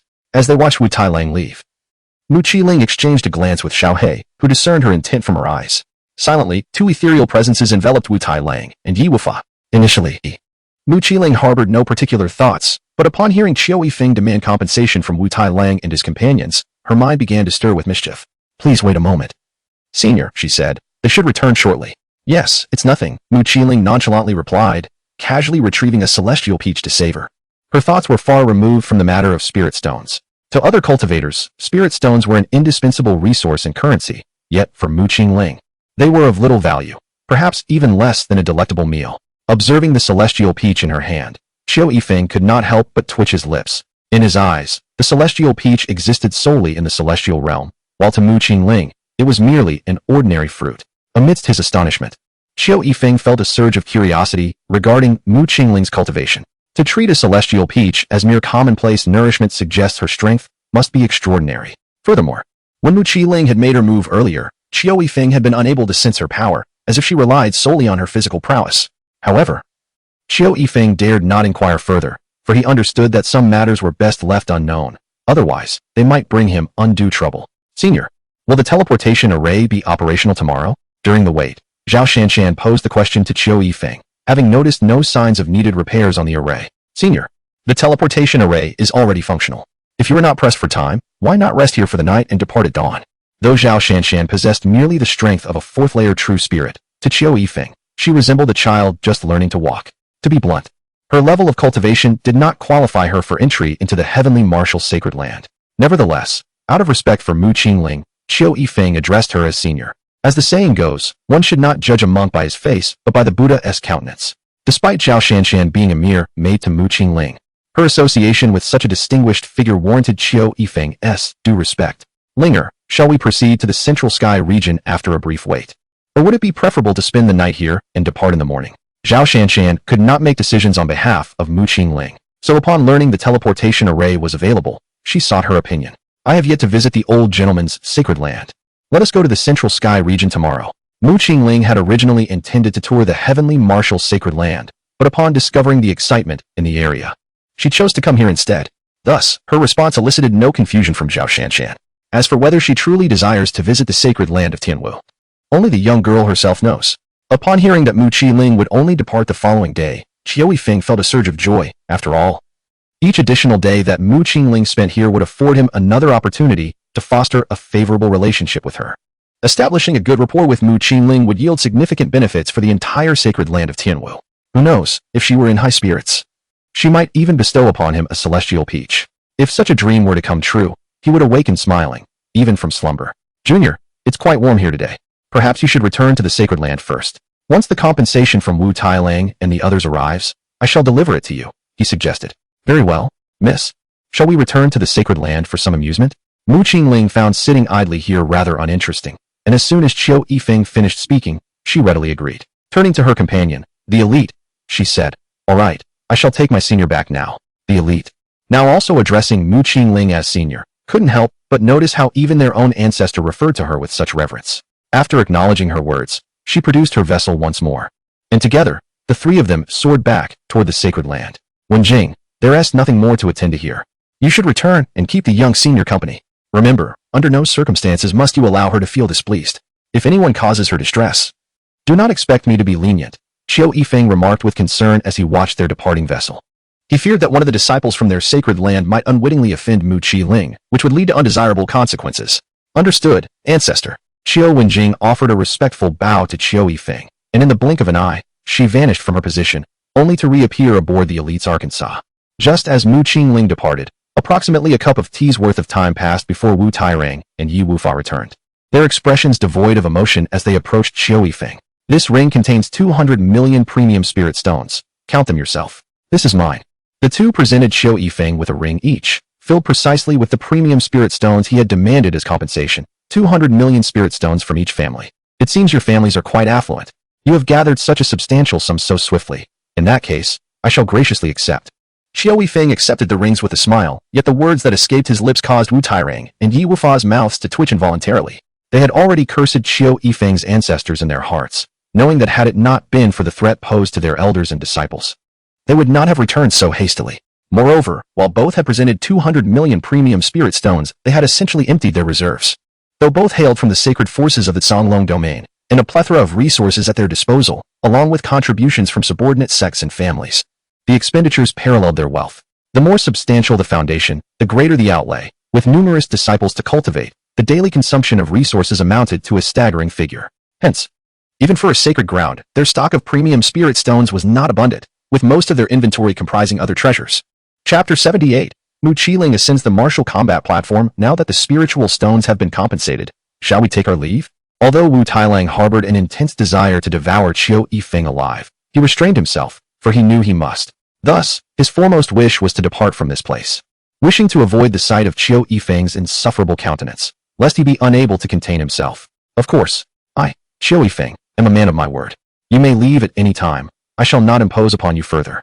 Upon hearing Qiu Yifeng's words, the two turned away, escorting their disciples from the sacred land as they exited Tianyang City. Do come again next time. With the two arrogant individuals departing, Qiu Yifeng could not help but exclaim loudly, And just as his words finished, Wu Tailang, who was soaring through the air, nearly lost his composure. This scene did not escape Qiu Yifeng's notice, prompting him to erupt into hearty laughter. Such a reaction from his longtime rival was a first. Wise ancestor! Wise ancestor! Witnessing the hurried retreat of the Wu God's sacred land and the heavenly realm's sacred land, all disciples and elders of the Tianwu sacred land cheered exuberantly. This only served to further elevate Qiu Yifeng's spirits. Every disciple and elder present that day was rewarded with 10,000 premium spiritual stones. Subsequently, Qiu Yifeng organized matters concerning Tianyang City before returning to the sacred land with those disciples and elders. Come, come, who else wishes to challenge me? Should you triumph in this contest, I shall reward you with a piece of candy. Should you lose, you need only crawl around the arena 3 times. Upon Qiu Yifeng's return to the sacred land, he discovered Mu Qiling standing atop the martial arts platform, vociferously calling out, while below, a throng of disciples from the sacred land gathered, some with faces marred by tears, as if they bore immense grievances. Wenjing, what is going on? Qiu Yifeng inquired. Approaching Qiu Wenjing, perplexed by Mu Qingling's antics and the mention of reward candies. Master, the situation is as follows, Qiu Wenjing replied, both amused and exasperated as she recounted the events. It turns out that she had accompanied Mu Qingling on a tour of the sacred land. Upon arriving at the martial arts platform, they stumbled upon disciples engaged in combat. For reasons unknown, Mu Qingling insisted on joining the fray. The martial arts platform was established for the express purpose of resolving disputes among disciples, as well as providing a venue for friendly sparring. Initially, upon seeing the petite figure of Mu Qiling, merely 4 or 5 years of age, no one dared to spar with her. After all, these were disciples of the sacred land. How could they possibly engage in combat with such an adorable little girl? The mere thought of it would prick their consciences. Moreover, Mu Qingling was under the protection of their esteemed lord. They wouldn't dare challenge her even if they were given the courage of a water tank. It is likely that, were it not for Qiu Wenjing's presence, the disciples would have been tempted to cradle the charming little girl in their arms for a kiss. For she was simply irresistible. Observing that none of his disciples dared to ascend the martial platform, Qiu Wenjing grew concerned that the little girl might become upset. In a moment of desperation, he signaled for one of his disciples to step forward. Reluctantly, the disciple with the lowest cultivation was pushed onto the stage. The onlookers thought that since Mu Qingling was merely a child of 4 or 5 years, a disciple of lesser prowess could easily handle the situation. However, the disciple, wearing a forlorn expression as he ascended the stage, caught a glance from his master. Misinterpreting the gesture, he assumed Qiu Wenjing was cautioning him not to harm Mu Qingling. Nodding in acknowledgement, he thought he could simply entertain the little girl without relying on his cultivation. Just as he prepared himself, a figure darted past him. Suddenly, he found himself soaring through the air, and before he could comprehend the situation, he was hurled off the martial platform. The jarring pain in his backside made the reality of his predicament painfully clear. His previously grim visage now resembled that of a bitter melon. Despite being the weakest in terms of cultivation, he was still at the skyward realm. To be unceremoniously ejected by a 4 or 5-year-old girl left his expression utterly dismal. The murmurs that filled the arena fell into an eerie silence as onlookers gaped at Mu Qiling on the platform, as if witnessing a ghost. Junior brother. Hit me to see if I'm dreaming. Smack. You actually did hit me. A disciple below the stage spoke to another, and just as he finished his words, he felt a sharp sting on his face. Senior brother, my hand truly hurts. This is no dream. Heavens. You insolent brat. Do you think I wouldn't feel pain after you've swollen my face? Smack. The senior brother retaliated with a resounding slap to the junior brother's face, leaving him feeling a pang of grievance. He weakly protested, Senior brother, didn't you instruct me to strike? Why are you retaliating? I did tell you to hit. But I didn't mean for you to exert such force. Moreover, you struck my face. The junior brother muttered under his breath. I simply intended to jolt you back to reality. He then distanced himself, wary of receiving another slap from his senior. What are you muttering about? Nothing, nothing. I was merely praising your brilliance, senior brother. Humph. At least you possess some discernment. From now on, follow your senior closely. I shall guide you to soar. Yes, yes. Absolutely. As everyone regained their composure, they began to recognize the extraordinary nature of Mu Qiling. It was no wonder she stood beside the Supreme Lord, igniting a fierce competitive spirit among the disciples. If Mu Qiling were merely an ordinary child, they might not have felt compelled to confront her. However, given her evident prowess from the earlier encounter, disciples were emboldened to step forth without Qiu Wenjing's compulsion. The challenger on the martial stage was a female disciple from the heavenly martial sacred ground, boasting a cultivation level at the 3rd tier of the imperial realm. Yet, as she approached Mu Qingling to exchange pleasantries, she met the same fate as the previous disciple, being unceremoniously kicked off the stage. After being thrown down, the female disciple hastily stood, covering her face, and fled in humiliation, unable to bear the shame of facing others. As Qiu Wenjing observed the unfolding scene, she found herself both amused and exasperated. It was evident that Mu Qiling had become quite taken with her recent bout, having returned to torment her own disciples. Xiao Wenjing refrained from voicing her concerns, silently hoping that her disciples possessed the fortitude to withstand the ordeal. Following the failure of a disciple in the third realm of the Emperor's extreme, the remaining students beneath the martial arena hesitated to step forward, fearing a similar fate and, most notably, the prospect of a painful kick. It was precisely due to the absence of challengers that Mu Qingling had taken to enticing others with her sugary words, hoping to coax them into battling her. At that moment, Qiao Yifeng happened to return and witness the spectacle, prompting him to inquire about the situation from Qiao Wenjing. Chapter 79. A single kick to defeat the opponent regardless of the outcome. Any participant on the martial arena would be rewarded with 1,000 premium spirit stones. Observing the reluctance of the disciples to ascend the arena, Qiao Yifeng's voice resonated in their minds. He discerned Mu Qingling's evident enthusiasm and recognized the potential awkwardness should no one dare to confront her. In a bid to bring joy to Mu Qingling, Qiao Yifeng resolved to take action. As the saying goes, under a generous reward, brave men will emerge. He could hardly believe that these disciples would spurn the allure of 1,000 premium spirit stones. As for the disciples' mental resilience, that was beyond Qiao Yifeng's contemplation. If they could not endure such minor setbacks, he deemed it unnecessary for the sanctum to nurture them further. The sudden voice that echoed in their minds startled the disciples, causing them to look around, only to discover Qiao Yifeng standing beside the Holy Master. Instantly, excitement surged through each of them. After all, this was 1,000 premium spirit stones at stake. Even if it is not for the spirit stones, one must still ascend. What if the elder takes a liking to them and accepts them as a disciple? That would be an extraordinary leap. Although no one could discern Mu Qingling's cultivation level, her age suggests she cannot possibly surpass the prowess of all the disciples present. They speculated that Mu Qingling must possess some extraordinary movement technique. Her speed so astonishing that they failed to react in time, thereby allowing her to seize the opportunity. Furthermore, the individual Mu Qingling had just sent flying was merely at the third level of the Void Flight and Royal Extreme realms, while the majority here boasted strengths above the Royal Extreme realm. Moreover, some disciples were gazing in a particular direction, where a team of over 10 stood. These were the true inheritors of the sacred grounds. To attain the status of a true inheritor, one must possess a cultivation level of at least the Taiyu realm, with some even at the saint level. To teach Mu Qingling a lesson would be as effortless as child's play for them. Thus, upon Qiao Yifeng's announcement, a disciple promptly stepped onto the martial combat stage. A 9th level Royal Extreme disciple no less. I am Tong Tade, and you should be cautious, young lady. I am Mu Qingling, the unrivaled little prodigy. You too should exercise caution. If you lose, you must crawl around 3 times below, but should you defeat me, I shall reward you with a piece of candy. Mu Qingling mimicked Tong Tade's gesture, yet her words left him utterly speechless, particularly her self-proclaimed title of unrivaled little prodigy. What nonsense. Furthermore, he was not here for Mu Qingling's candy, but rather for the allure of 1,000 premium spirit stones. Not only was Tong Tade rendered speechless on the martial arts platform, but all the disciples below shared the same expression, including Qiao Yifeng, an emperor-level figure. Despite his bewilderment, Tong Tade remained vigilant, opting to defend rather than attack immediately. He took into account that Mu Qingling was merely a child, and he wished to ascertain her capabilities. If her swiftness stemmed solely from her agility, then his defensive posture would suffice. Once he discerned the full extent of Mu Qingling's prowess, he would send her off the stage, thereby earning 1,000 premium spirit stones without harming her. As Tong Tade contemplated these matters, he suddenly realized that Mu Qingling had vanished from his sight. A wave of anxiety washed over him. Her speed was indeed astonishing. With a resounding thud, he found himself unceremoniously kicked off the stage by Mu Qingling. Only then did he regain his senses, recognizing that he could no longer dismiss her mere agility.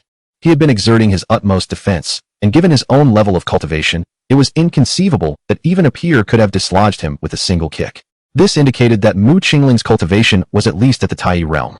The thought brought a bitter smile to Tong Tade's lips as he pondered the origins of such an anomaly. A mere 4- or 5-year-old girl possessing Tai-level skills left him questioning the worth of the disciples within their sacred grounds. With a resigned sigh, he began to rise, prepared to depart, but was halted by Mu Qingling's voice. Turning back to the martial arts platform, he heard her say, "Big brother, you haven't crawled around 3 times on the ground yet." At that moment, Tong Tade found himself at a loss for words.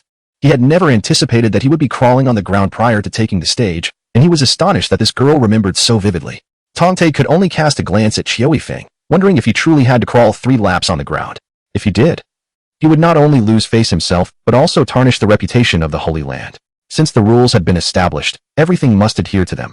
After all, without rules, there can be no order, and the Holy Land must uphold its integrity.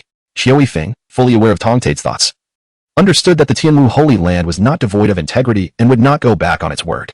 As for whether this would disgrace the Holy Land, that was of little concern. Hearing Qiao Yifeng's words nearly brought Tong Tade to tears, yet he dared not protest. Observing the attitudes of the Holy Lord and the ancestor towards Mu Qi-ling, it was evident that her status was anything but ordinary. The fact that the Holy Lord personally accompanied her, along with the ancestor's presence, spoke volumes about her significance. Resigned to his fate, Tong Tade squatted down with a sorrowful expression and proceeded to crawl 3 laps beneath the martial arts platform. Upon witnessing Tong Tade's antics, Mu Qi-ling clapped her hands joyfully from the stage. "This is a reward of 1,000 premium spirit stones for you. Take it." After Tong Tade completed his laps, Qiu Yifeng placed the 1,000 premium spirit stones before him. In the grand scheme of pleasing Mu Qi-ling, what did these spirit stones matter? "Thank you, ancestor." Only after obtaining 1,000 exquisite spirit stones did Tong Tade's expression brighten somewhat. With these spirit stones, he now possessed the resources necessary to transcend into the Tai realm. Hurry, hurry. Who else wishes to ascend? If you win, there will be candy. Mu Qi-ling paid no heed to other matters. Upon witnessing Tong Tade complete 3 laps, she called out to the disciples below. "Little sister, allow me to engage with you for a moment." As soon as Mu Qi-ling's words fell, another disciple ascended the martial platform, inciting a flurry of discussion among the onlookers. "Wonderful. It's senior brother Ma stepping forward. This time, he should be able to send the young girl down." Indeed, senior brother Ma is a true disciple, and I have heard he recently broke through to the sage level. That girl stands no chance against him. Such a pity. Junior brother, what is it that you lament? The spirit stones. Did you not hear the ancestor state earlier? Anyone who ascends the martial platform, regardless of victory or defeat, will receive 1,000 exquisite spirit stones. That's 1,000 spirit stones. I was considering going up myself. But who could have predicted senior brother Ma would act so swiftly? If he sends that girl down, we shall lose 1,000 exquisite spirit stones. That makes sense. Chapter 80. The regret of Qiu Yifeng below, Ma Fenghua, seeking guidance from the young lady. Unfazed by the discussions of the disciples beneath, Ma Fenghua introduced himself with a relaxed demeanor, gazing at Mu Qi-ling. Due to his unwavering confidence, as a true disciple of the Holy Land with a cultivation level at the first realm of sage, his prowess would be akin to that of an ancestral figure among the lesser-esteemed first-rate sections. "Ma Fenghua, my dear brother, your name is quite peculiar." "Young lady, I am not referring to that Ma Fenghua, but rather the wind fertile earth, not the nest of wasps." "Is that so? I had thought you were indeed referring to Ma Fenghua. Are you prepared, young lady? If so, let us commence." The name Ma Fenghua evokes a painful memory he prefers to avoid, as he had once been the subject of ridicule due to it. However, those days are long past. Through relentless effort, he has finally become a true disciple of the Holy Land and has even ascended to the first realm of sage, rendering him immune to mockery regarding his name. "I am ready. Let it begin." This time, Mu Qi-ling refrained from striking first and instead beckoned Ma Fenghua. Taken aback, Ma Fenghua did not anticipate that Mu Qi-ling would allow him to take the initiative. "I apologize for any offense, young lady." Without further ado, he performed a respectful gesture towards her and then unleashed his domain. The domain is a quintessential attribute of a sage, a skill that can only be comprehended upon reaching that level. It is often said in the cultivation world, all beneath the sage are but ants. While it may be conceivable for lower-tier cultivators to engage in battles beyond their rank, when faced with a sage, such thoughts are mere illusions. It is fundamentally impossible for those beneath the saints to triumph over the formidable beings above them, unless they are saints who have not comprehended their respective domains. A rarity indeed. Generally, those who break through to the saintly realm have grasped a domain, albeit each individual's domain differs. Some enhance combat prowess while others provide support.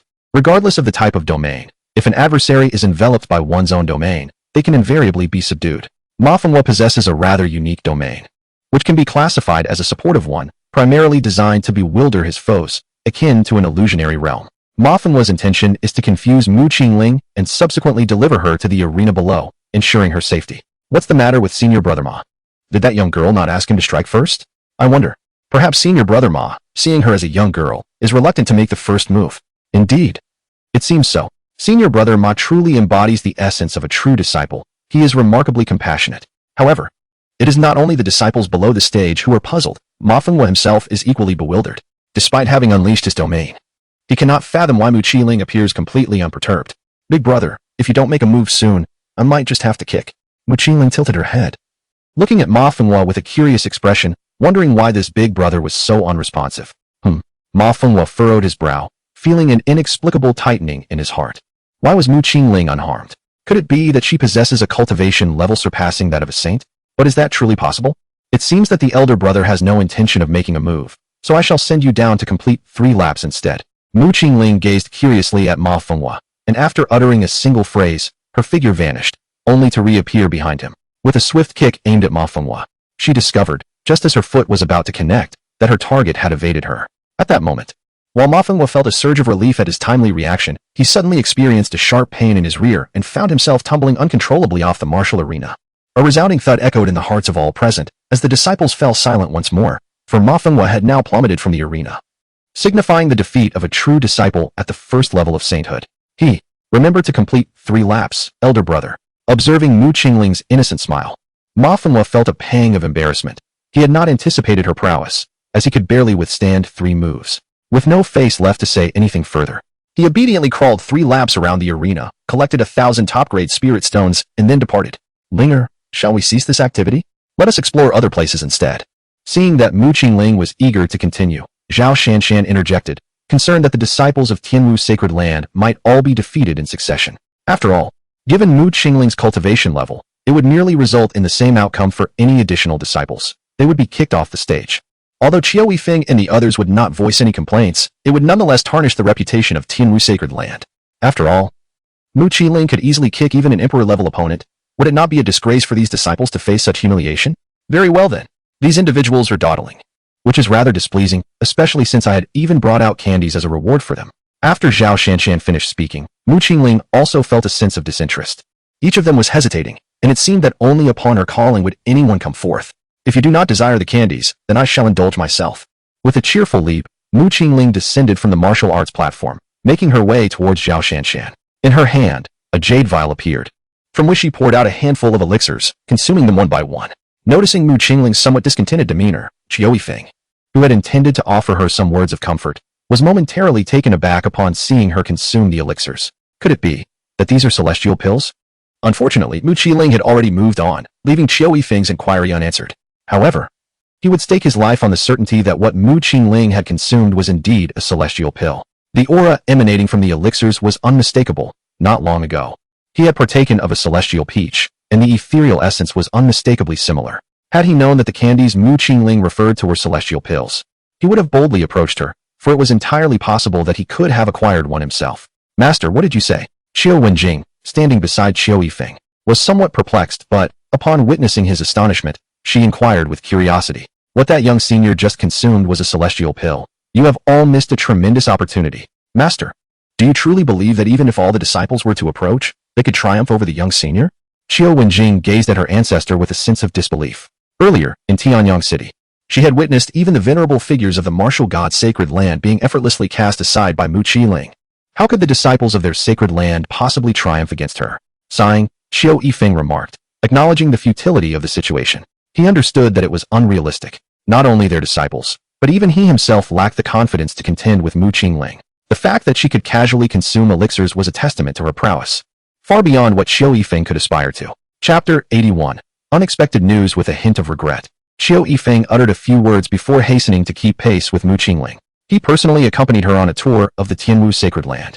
During their excursion, no further disturbances arose, except for a minor incident when Mu Qingling visited the illusory pavilion. The illusory pavilion was a unique space within the Tianwu sacred land, designed as a realm for disciples to hone their skills. Upon entering this illusory realm, an apparition reflecting one's strength would manifest, and victorious combatants would receive special rewards. Those who emerged victorious could continue to challenge further or opt to withdraw. However, the rewards would progressively enhance with each successive challenge.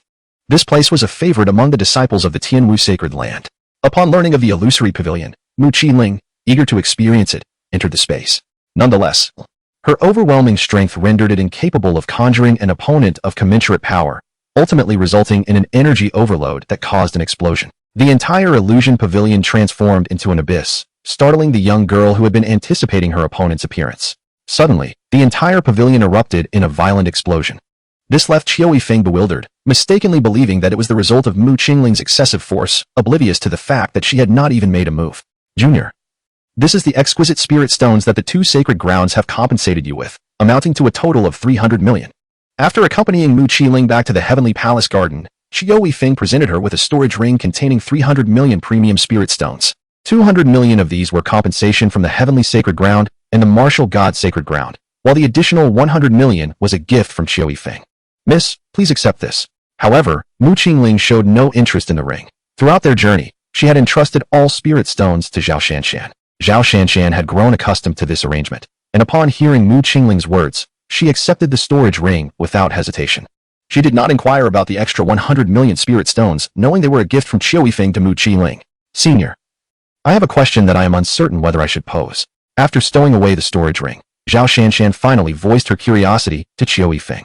A question she had been contemplating since Mu Qiling had been exploring the heavenly martial sacred ground. What does the young lady wish to know? Qiu Yifeng inquired with intrigue. As both Mu Qiling and Xiao He turned their attention to Zhao Shanshan. Senior, judging from the earlier interactions between your sacred ground and the other two sacred grounds, it seems your relationships are rather strained, am I correct? Previously, when at Tianyang City, you evidently possessed overwhelming strength. Why then did you so easily let two sacred grounds slip away? This perplexed Zhao Shanshan, as the opposing forces had united against you. Yet you, capable of annihilating both sacred grounds, took no action. Merely compensating with some spirit stones seemed utterly uncharacteristic of a sacred ground. Zhao Shanshan could not fathom the motivations of their sacred grounds. Had this transpired in the Xiling Empire, both sides would undoubtedly have aimed to eliminate one another, never permitting such leniency against an adversary. Alas, do you think I desire to annihilate them? Yet, I dare not. In the past, had I possessed such power, I would have surely obliterated them for daring to unite against me. However, that is no longer the case. Not only do I lack the courage to eradicate them, but even they, with their strength, would not dare to extinguish my Tianwu sacred ground. Ah, why is this so? Upon hearing Qiu Yifeng's words, the three were momentarily taken aback, uncertain of his reasoning. Was there some restriction in place? In truth, our three sacred grounds currently serve under another, though distinct. They are bound by limitations that prevent us from mutual destruction. Why is this? Are the powers of our predecessors now insufficient? Furthermore, who or what force possesses such immense capability to compel our three sacred grounds into submission? Qiu Yifeng found himself increasingly perplexed by Zhao Shanshan's inquiries, particularly the notion that someone could simultaneously conquer the three sacred lands. From Qiu Yifeng's demeanor, it was evident that he harbored a profound fear of the individual behind him. My lady, I cannot divulge who it is that compels our submission. Very well. But might you elucidate why they require your allegiance and why you are forbidden from engaging in mutual destruction? Zhao Shanshan, upon hearing Qiu Yifeng's reluctance to disclose the identity of this force, did not press further. After all, it was a matter that did not pertain to her directly. Merely a curiosity that piqued her interest. Yet, she was equally eager to comprehend the motives of this enigmatic power in subjugating the three sacred lands, and what it sought to achieve with them. As for why we are prohibited from turning against one another, I cannot say. After our subjugation, we were merely instructed to gather spiritual herbs. Perhaps that is the rationale behind the restraining of our internal conflicts. The more factions there are, the greater the bounty of spiritual herbs he can acquire. Listening to Qiu Yifeng's words, Zhao Shanshan cast a glance at Xiao He, who appeared to exhibit a flicker of astonishment in his eyes. Thank you, esteemed elder. I am no longer bewildered. Very well then. You should rest well tonight. I shall return at dawn to escort you to Tianyang City. With Zhao Shanshan's inquiries seemingly exhausted, Qiu Yifeng took his leave from the trio. After his departure, Xiao He waved his hand to establish a barrier around the heavenly palace garden. Esteemed elder, have you discerned something of significance? No, I merely find this situation rather peculiar. As if something is being prepared. Xiao He has not discovered anything, yet this circumstance is decidedly abnormal. If a formidable force were to subjugate another, it would not merely require spiritual herbs. There exists an abundance of cultivation resources, and spiritual herbs are but one among many. Furthermore, from Qiu Yifeng's earlier remarks, it is evident that the three great holy lands are likely subservient to a singular individual. More precisely, it is probable that they are under the influence of a certain person from a specific faction. Nevertheless, despite Xiao He's suspicions, he harbored no intention of pressuring Qiu Yifeng, for he had devised an alternative plan, the operation scheduled for this evening. If all proceeds smoothly, it should unveil the individuals lurking behind the three great holy lands. However, Xiao He refrained from sharing these matters with Zhao Shanshan, for he knew she would be of little assistance. After briefing Zhao Shanshan on a few matters, he retreated to his chamber, while she, as usual, narrated stories to Mu Qiling, not retiring until the late hours of the night. Shortly after Zhao Shanshan fell asleep, Mu Qiling, who should have already been slumbering, rose quietly. A surge of magical energy enveloped Zhao Shanshan. Hee, dear sister, sleep slowly. I shall play for a while before returning. Mu Qiling chuckled softly, and with that, her figure vanished from the room, reappearing in Xiao He's adjacent chamber. Chapter 82. Emptying the spiritual herd field. Xiao He, are you all set? Rest assured, young master, I have been prepared for quite some time, merely awaiting your arrival. Young master, there has been a change in tonight's plan. I intend to steal all the spiritual herbs from the other two families this evening. Do you wish to draw out the individuals behind them? Although Mu Qiling is merely 5 years old, her intellect surpasses that of anyone else. And upon hearing Xiao He's words, she quickly grasped the situation. Indeed, I harbor some suspicion that this matter may be connected to the mistress. Yet we must first coax out those who stand behind them. Perhaps we shall uncover some unexpected revelations.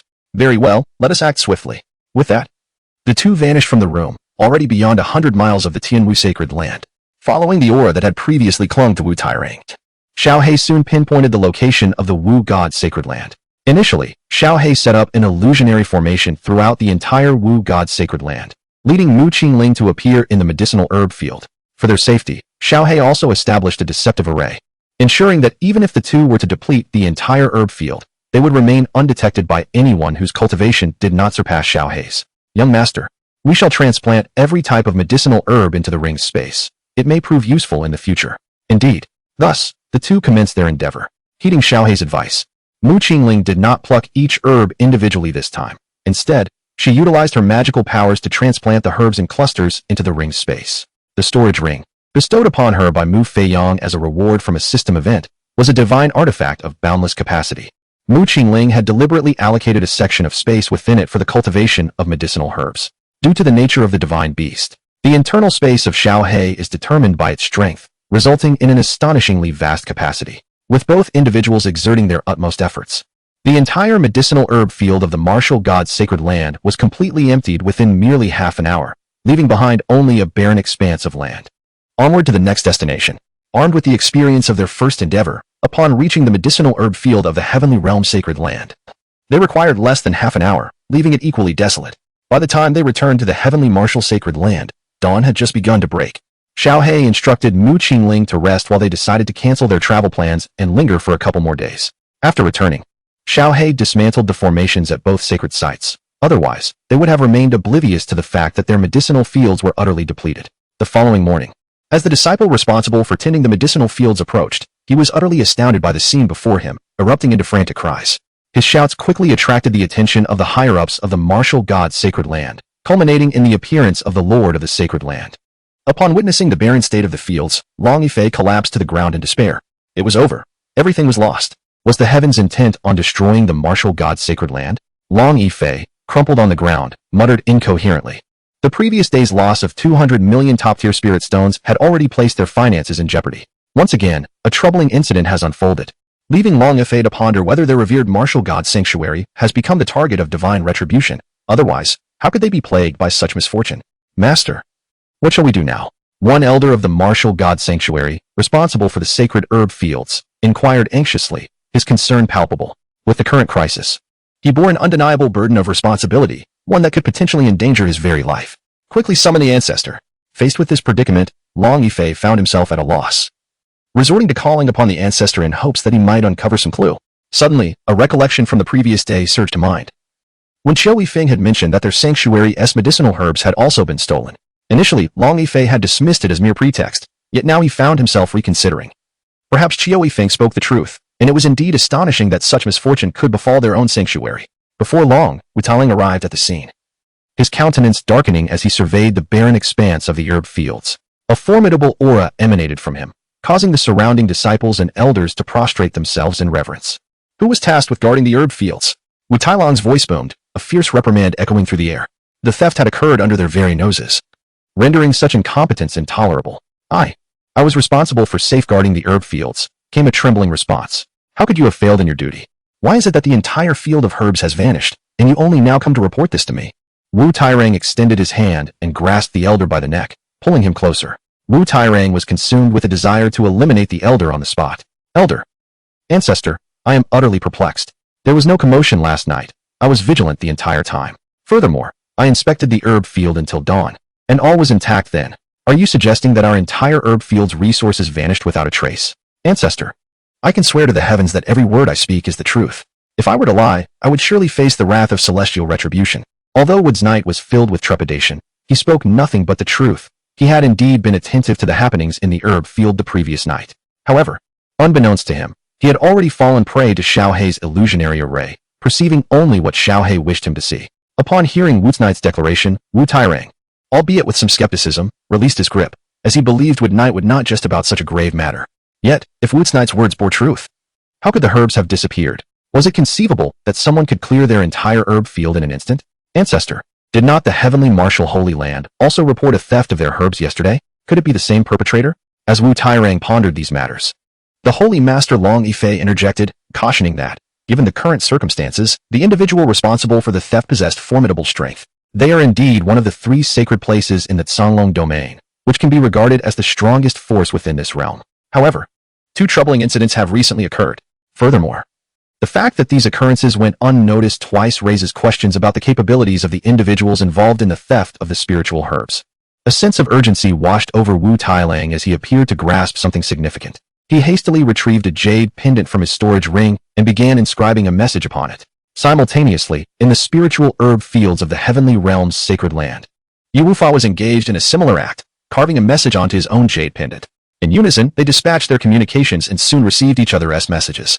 As they perused the contents of the jade pendants, both were momentarily struck dumb, standing frozen in place. Chapter 83. Gathering at the Heavenly Martial Sacred Land Jr.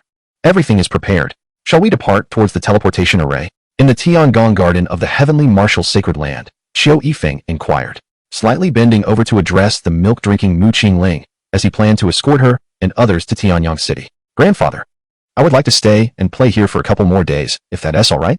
Mu Qingling responded while sipping her milk powder, leaving Zhao Shanshan momentarily taken aback. Wasn't it agreed that they would head to the Middle Heaven domain today? Did the little girl not wish to seek her mother? Of course. Junior can play as long as she desires. It is our honor at the Heavenly Martial Sacred Land. Qiu Yifeng was also momentarily surprised, but then elation surged within him. He couldn't have wished for anything more than for Mu Qingling to linger for a few more days. Thus, without a moment's hesitation, Qiu Yifeng wholeheartedly agreed, his smile unwavering. It is unnecessary to mention the benefits he could gain from Mu Qingling. Her status alone sufficed to warrant his eagerness. Cultivating a friendship with Mu Qingling is undoubtedly a venture that promises abundant rewards without any drawbacks. Dear Junior, where would you like to explore today? I shall personally accompany you. I do not wish to go anywhere just yet. You may attend to your own matters, grandfather. I will call upon you when I have need of your assistance. Well, very well. Upon hearing this, Qiu Yifeng could only acquiesce with a sense of resignation as he exited the Tiangong Yuan. He promptly instructed those awaiting him outside. Wenjing, the young one has expressed a desire to linger a few more days in our sacred grounds. Please allow the others to disperse for now.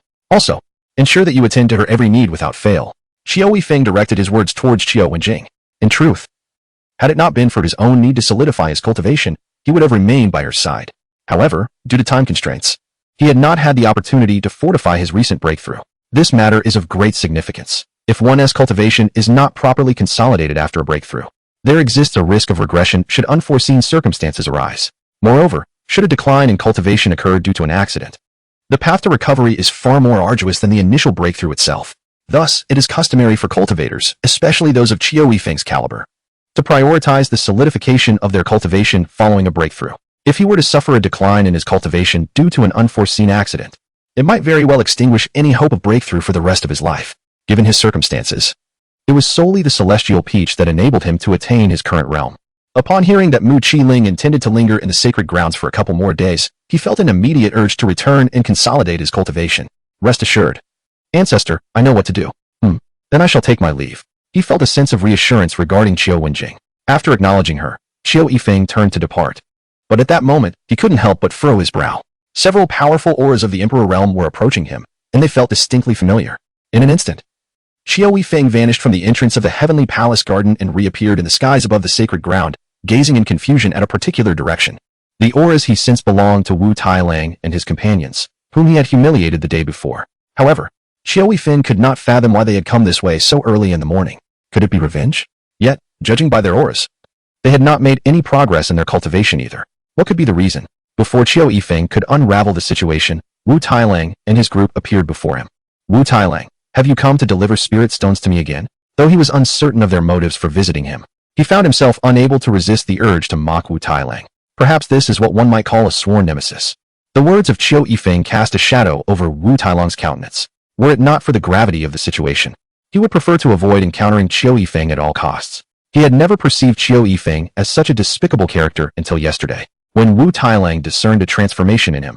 Not only had his cultivation grown stronger, but his demeanor had also become increasingly disdainful. Qiu Yifeng, I have not come here to engage in a verbal sparring match with you. Rather, I wish to discuss a matter of great importance, Wu Tailang stated firmly. Is that so? Pray enlighten me. I am curious to hear what significant tidings you bear, Qiu Yifeng replied, his tone nonchalant despite Wu Tailang's serious expression. This matter pertains to the esteemed one. Are you certain you wish for me to discuss it here? At this, Qiu Yifeng furrowed his brow. If this were indeed the case, it was a significant issue, and he was well aware of whom Wu Tailang referred to as the esteemed one. Follow me. Qiu Yifeng instructed, before turning to soar back into the sacred grounds. Wu Tailang and his companions trailed closely behind him into the Tianwu sacred land. Unbeknownst to them, all that transpired was closely observed by Mu Qinling and Xiao He in the Tian Palace garden. Their eyes met, intrigue evident in their expressions, for they had both overheard Wu Tailang mention the esteemed one, presumably referring to the individual who governs the three great sacred lands. Upon returning to the restricted area of the Tianwu sacred land, Qiu Yifeng's demeanor shifted to one of grave seriousness. For the esteemed one involved was beyond their capacity to confront. Yesterday, you mentioned that the spiritual herbs of your sacred land had been stolen. Is that true? What do you mean, Wu Tailang? I, Qiu Yifeng, have always conducted myself with integrity, and I would never use such matters for personal gain. Upon hearing Wu Tailang's words, Qiu Yifeng felt a surge of anger. However, he suddenly regained his composure, questioning why Wu Tailang would inquire about such matters. Hadn't they just been discussing the issues concerning the revered one? Why would Wu Tailang bring this up? Could it be that your medicinal herb fields have also been plundered? Wu Tailang and Yi Wufa remained silent, yet their serious expressions conveyed a grave acknowledgement. If Qiu Yifeng was truthful, it meant that the medicinal herb fields of their three sacred places had all been robbed. This was no trivial matter, for within the entire Canglong domain, only their three sacred places existed, each overseen by a powerful emperor. Yet, the simultaneous theft of their medicinal herbs indicated a calculated conspiracy targeting them. Wu Tailang found himself at a loss, unable to comprehend how the thieves had evaded their defenses. How much was taken? Was the loss significant?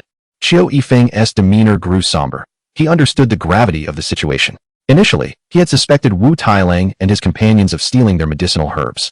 But now, the situation had escalated, with all three sacred places experiencing simultaneous thefts, leading him to conclude that they were indeed being targeted. Alas, everything is gone, all of it. Wu Tailang sighed heavily, his face etched with despair. If it weren't for the complete theft of the medicinal herbs, he would not have sought out Qiu Yifeng. What? Everything has been stolen? Chapter 84. Notification to the esteemed one. Qiu Yifeng abruptly rose to his feet, his expression one of disbelief as he gazed at Wu Tairang.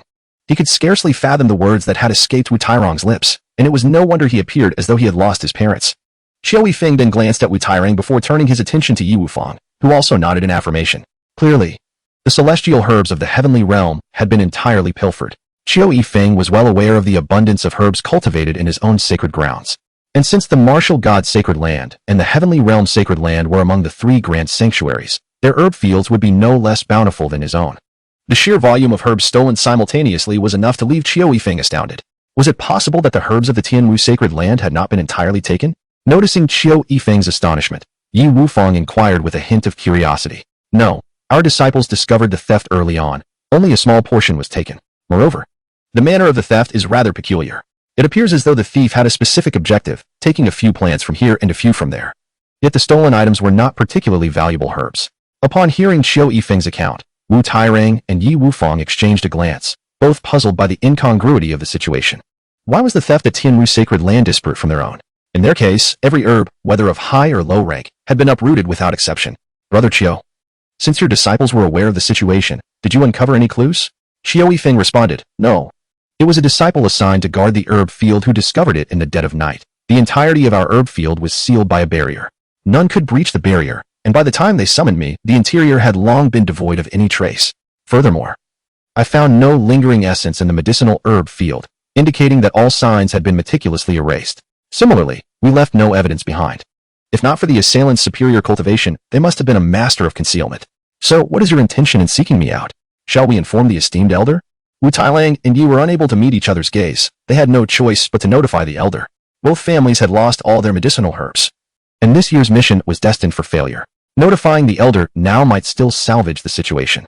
Failing to do so could lead to significant troubles when they could not present their herbs. Each year, they were required to submit a certain quantity of medicinal herbs. And with just a month remaining until the submission deadline, they could hardly gather enough in such a short span. Are you out of your minds? Aren't you afraid that notifying the elder might lead to your demise? What do you propose then? The submission date is merely a month away. Do you truly believe we can amass the required herbs in such limited time? Yi cast a dismissive glance at Qiu Yifeng. Did he think it was easy? Yet, they were genuinely at a loss. It was not entirely impossible to gather the herbs, though. Brother Wu, do you have any alternative solutions? Wu Tairang's sudden utterance ignited a glimmer of hope within Yi Wufang, who gazed at him with an expression of eager anticipation. If there truly existed a solution, they need not alert the venerable one. This now hinged upon whether Brother Chiu would be willing to assist them. As Wu Tairang spoke, his gaze shifted toward Chiu Yifeng. Currently, he was their sole hope for assistance. Are you suggesting that I provide you with spiritual herbs? Chiu Yifeng immediately grasped the implication, realizing that this was the only means by which he could aid both families. Otherwise, Wu Tairang would not have broached the subject. Simultaneously, Chiu Yifeng's countenance darkened, and he regarded Wu Tairang with a somewhat perilous glare. Indeed, this is the only viable solution. That's impossible. Rest assured, Brother Chiu. We will not impose upon you without recompense. If you assist us in overcoming this predicament, I shall grant you any request you desire thereafter. Furthermore, we shall repay you for the spiritual herbs at double the market price. You need not worry about that. This is not merely a matter of payment. You are likely aware that the spiritual herbs from my holy land were also pilfered, and I, too, must remit my share. If I provide herbs for both of your families, what shall I do next year? Even if the herb fields are equipped with acceleration formations, it is implausible to cultivate an adequate supply of herbs within a mere year. Moreover, even if I were to remit the herbs now, what about next year? Let us not prolong this discussion. You should proceed to notify the Venerable One. Chiu Yifeng's stance was unwavering. Wu Tailong's proposition was essentially an invitation for him to accompany them to their demise. How could he possibly acquiesce to such a suggestion? As he himself articulated, even if he were to provide the required spiritual herbs for them now, what would happen next year? By that logic, he would find himself without sufficient spiritual herbs to submit the following year, which amounted to a perilous invitation to share in their fate. While the spiritual herb fields in their sacred land were indeed arranged with temporal formations to expedite growth tenfold, the minimum requirement for their annual contributions was still herbs aged over 500 years. Although there were spiritual herbs available in the wild, the endeavor would demand a prodigious expenditure of manpower and resources, not to mention that these herbs were typically guarded by ferocious beasts. Should they dispatch a significant number of individuals to gather herbs from the wilderness, the resultant casualties would be considerable, rendering such a strategy utterly impracticable. There existed another feasible approach. As the three families were the sanctuaries of the Songlong domain, numerous sects beneath them were undoubtedly subservient. They could potentially procure spiritual herbs from these sections. However, those sects were also obligated to submit resources to the three major sanctuaries annually. If they were to request herbs from these sects now, it was likely that, while there would be no outright resistance, such an action would incite resentment among them. The sects might perceive the three major sanctuaries as oppressors, leading to possible united dissent or even a withdrawal from the jurisdiction of the three major sanctuaries. Regardless of the outcome, it would yield no benefit for any party involved. In truth, this method was also unviable. They must have considered such ramifications, otherwise, they would not have ventured to Tianwu's sacred land. Unbeknownst to Chiu Yifeng, had he acquiesced to the proposals of Wu Tailang and Yi Wuhua, the heavenly martial sacred land would have inevitably followed in the footsteps of the two families. At that moment, Mu Qingling and Xiao He had been attentively observing their discourse, and it was fortunate that Chiu Yifeng declined Wu Tailong's suggestion. In that case, please inform the Venerable One. Seeing Chiu Yifeng's resolute stance, Wu Tailang had no choice but to request that he notify the elder. Indeed, I believe informing the elder would be the wisest course of action. Perhaps with their formidable strength, we might uncover the identity of the perpetrator. Relieved that Wu Tailang no longer pressed the matter, Chiu Yifeng exhaled and began to etch a message onto a purple jade pendant. Chapter 85, The Masked Man's Speculation. As Chiu Yifeng's message was dispatched, deep within the black dragon abyss of the Songlong domain, a masked figure retrieved a jade pendant. Upon reviewing the communicated information, the figure paused momentarily. This masked individual was none other than the bull-headed man that Xiao He had been seeking. After Xiao He and his companions departed from the Feong stronghold, he had made his way to the Black Dragon Abyss. This abyss was also considered a forbidden zone within the Songlong domain, notorious for being the lair of a formidable 12th-level beast. Many powerful humans had previously attempted to subdue this creature, yet all endeavors ended in failure. Not only did they fail to capture the beast, but many also suffered grievous injuries at its hands. Gradually, fear took root, and few dared to venture here. For aside from the presence of the Black Dragon, the abyss offered nothing else. Moreover, a perpetual shroud of black mist envelopes the periphery of the Black Dragon Abyss. Although this mist is devoid of any poison, it effectively obstructs the probing of cultivators. It is precisely for this reason that the masked figure chose this location, having already subdued the Black Dragon that once resided here. The audacity to seize spiritual herbs from the three major sacred lands simultaneously. Could it be an endeavor aimed at the Emperor? The masked individual refrained from responding immediately to the summons, sensing the complexity of the situation. The three sacred lands represent the pinnacle of power within the Songlong domain. Achieving the current predicament would require an entity of at least the 9th level of the Emperor realm, yet such formidable beings are scarce in the Songlong domain, and he had previously issued warnings to them. As for the likelihood of outsiders from other domains, it is rather slim, for they too have their own guardians, and thus such occurrences are improbable. Could it be that the eternal Joy Emperor is aware of our presence in the true spirit realm? This was the only conclusion he could fathom. However, without clarity on the matter, he dared not jump to conclusions. Black Dragon, make your way to the heavenly martial sacred land. They are facing some issues, and I need you to investigate the matter thoroughly. Should you handle this to my satisfaction, I shall release you from your binding contract and grant you your freedom. The masked figure contemplated this, addressing a colossal dragon lying in the distance. Uncertain of the unfolding circumstances, he was reluctant to take unnecessary risks. Fortunately, he had not slain the black dragon, but rather enslaved it, which now proved advantageous. Truly, as soon as the masked figure finished speaking, the dragon, which had been lying there, suddenly transformed into a middle-aged man before the masked figure, and with a hint of uncertainty, inquired. Previously, it had endured numerous beatings from the masked figure, believing it would have to live its life under his oppressive rule. Now, upon hearing the prospect of freedom, how could it not feel elated? After all, the task was merely to investigate some matters at the heavenly martial sacred land. Such a straightforward mission should be easily accomplished by a dragon. Moreover, it had previously interacted with Qiu Yifeng, who had visited this place before, only to be repelled by itself. Now presented with the opportunity to reunite with an old acquaintance, it felt compelled to extract some benefits, at least a modest compensation for its efforts. While it surely lacked the audacity to demand anything from the masked figure, the heavenly martial sacred land was a different story. They were incapable of matching its strength. Certainly. However, do not presume to deceive me. Should I uncover any trickery, you are fully aware of the consequences. Rest assured, Master, I will not let you down. I shall make my way to the heavenly martial sacred land at once. With the masked figure's affirmation, the black dragon hastily vowed, fully aware that if it dared to deceive the masked figure, its fate would be far from pleasant. Furthermore, it had never contemplated such treachery, as it clearly understood the masked figure's terrifying power. Being a peak-level 12th tier beast, it was equivalent to a human at the pinnacle of the 9th level of the Emperor realm. Yet, despite possessing such strength, it could not withstand even a single strike from the masked figure, underscoring the latter's formidable prowess, which undoubtedly surpassed that of an emperor. Wait, take my token with you. The masked figure produced a black jade pendant, one side intricately engraved with the visage of a bull's head, while the reverse bore the numeral 9. The black dragon, after receiving the pendant and examining it briefly, tucked it away, and in an instant, his form vanished beneath the black dragon abyss. Observing the black dragon's departure, the masked figure contemplated for a moment before also disappearing into the depths of the abyss. In the sacred and forbidden grounds of the heavenly martial sacred land, tension hung heavily in the air. What did the venerable one say? Wu Tailang inquired nervously, having noticed that Qiu Yifeng ceased speaking after relaying a message to the elder. He had previously appeared nonchalant, yet now, as the moment drew near, anxiety gripped him. After all, he had witnessed the venerable one's formidable prowess. Despite their status as ancestral figures of a sacred land and powerful beings of the Emperor realm, he was acutely aware that in the venerable one's eyes, he was merely an insignificant insect, easily crushed at any moment. I'm uncertain, perhaps the venerable one is preoccupied. So far, no information has returned. If you're anxious, you might as well inquire personally, Qiu Yifeng replied, displaying a calmer demeanor compared to Wu Tailang and Yi Wufang. After all, the heavenly martial sacred land had only lost a small portion of its spiritual herbs, provided that no further issues arose. This would not affect his annual tribute of spiritual herbs. Thus, in contrast to the palpable tension exhibited by Wu Tailang and Yi Wufang, he maintained his usual composure. Furthermore, he had dispatched a significant number of disciples to guard the herb fields, even enlisting the watchful eye of the Emperor realm ancestor, Guo Yonghuan.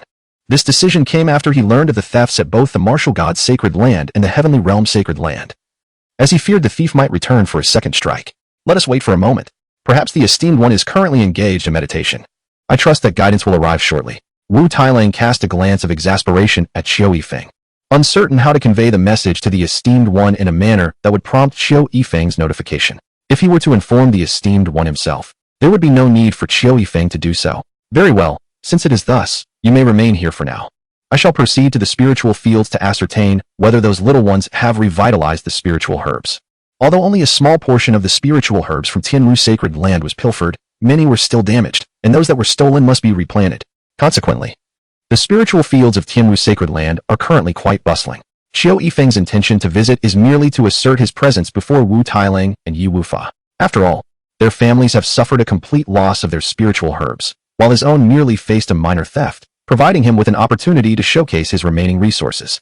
Wu Tailang and Yi Wufan naturally comprehend Qiu Yifeng's intentions. He seeks to imply that his family still possesses some spiritual herbs while theirs have been entirely depleted. Nevertheless, despite being aware of Qiu Yifeng's deliberate provocation, Wu Tailang had no retort to offer and instead expressed a desire to visit the spiritual fields. Wu Tailang glanced at Yi Wufa and then addressed Qiu Yifeng, saying, "Brother Qiu, might it be possible for you to guide us to the spiritual fields?"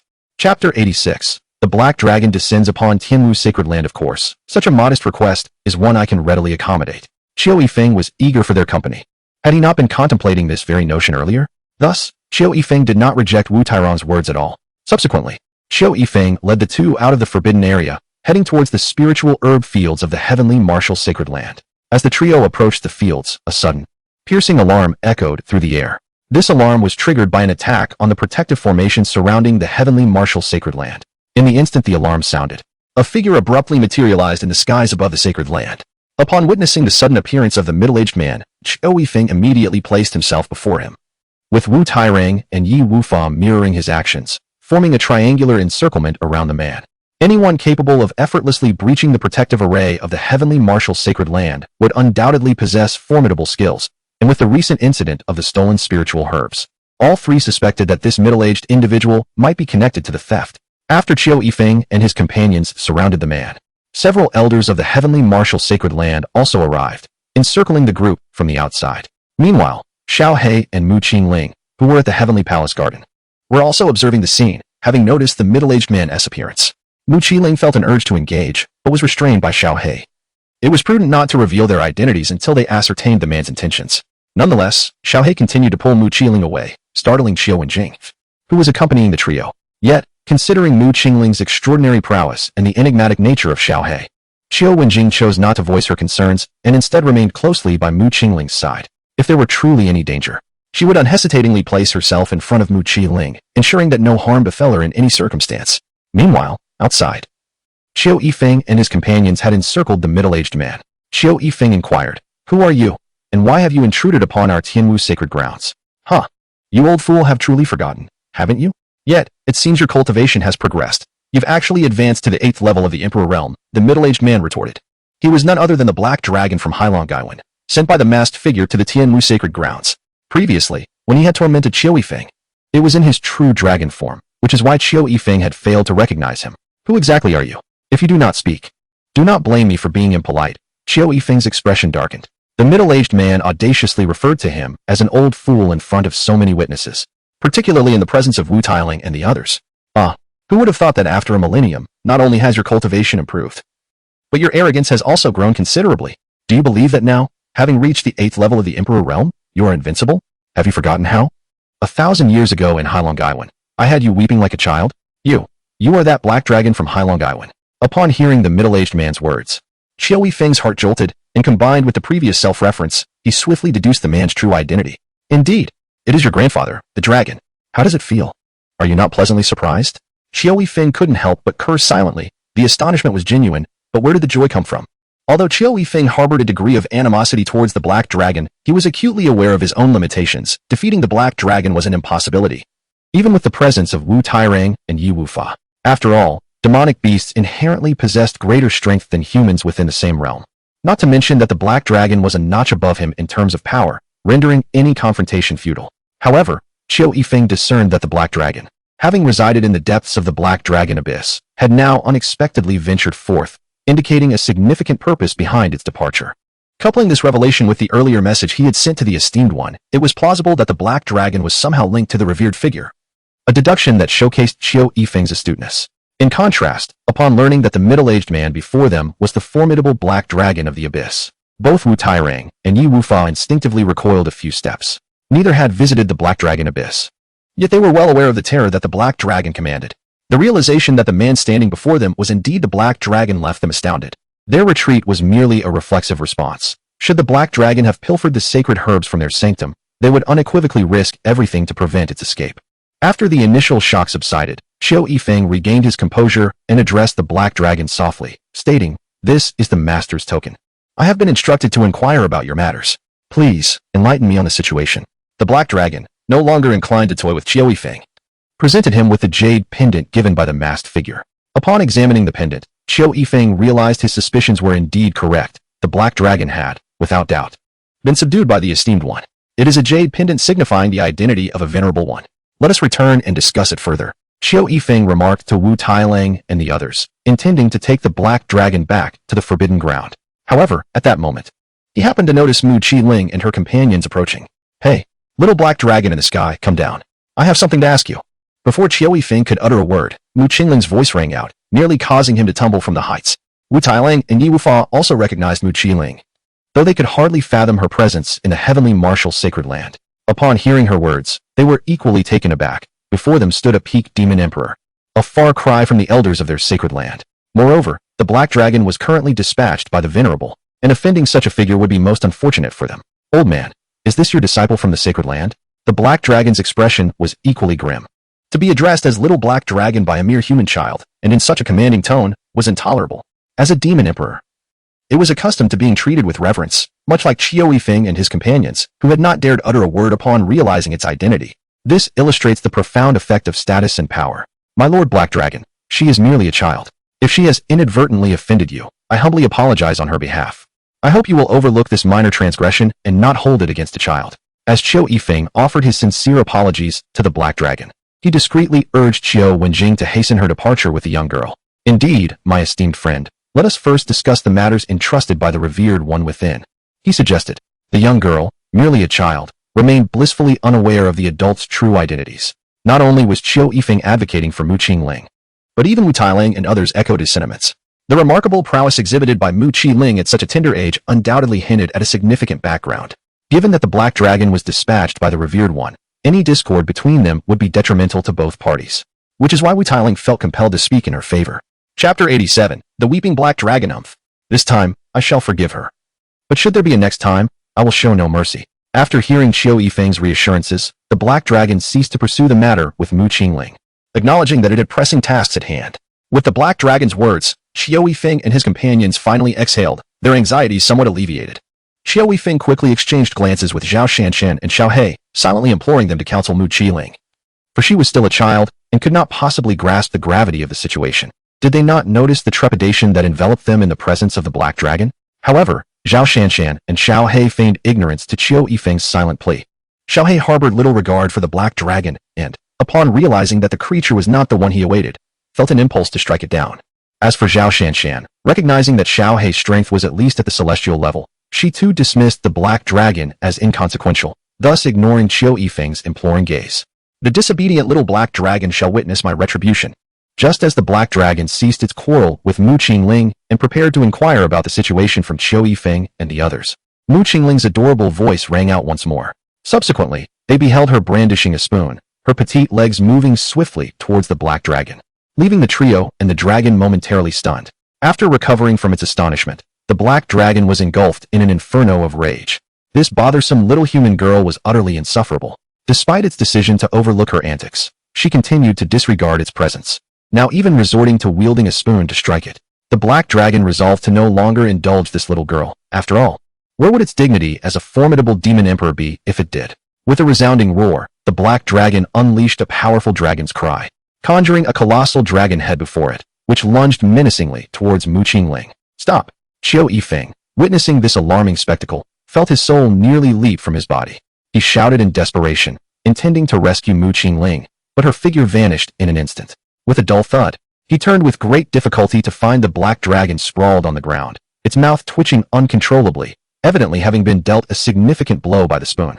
I shall teach you, little Black Dragon, for your insubordination. You dare to covet this princess, and yet you remain disobedient. After toppling the Black Dragon, Mu Qiling did not relent. Instead, she continued to rain blows upon it with the spoon, berating it with each strike. Little senior, cease at once.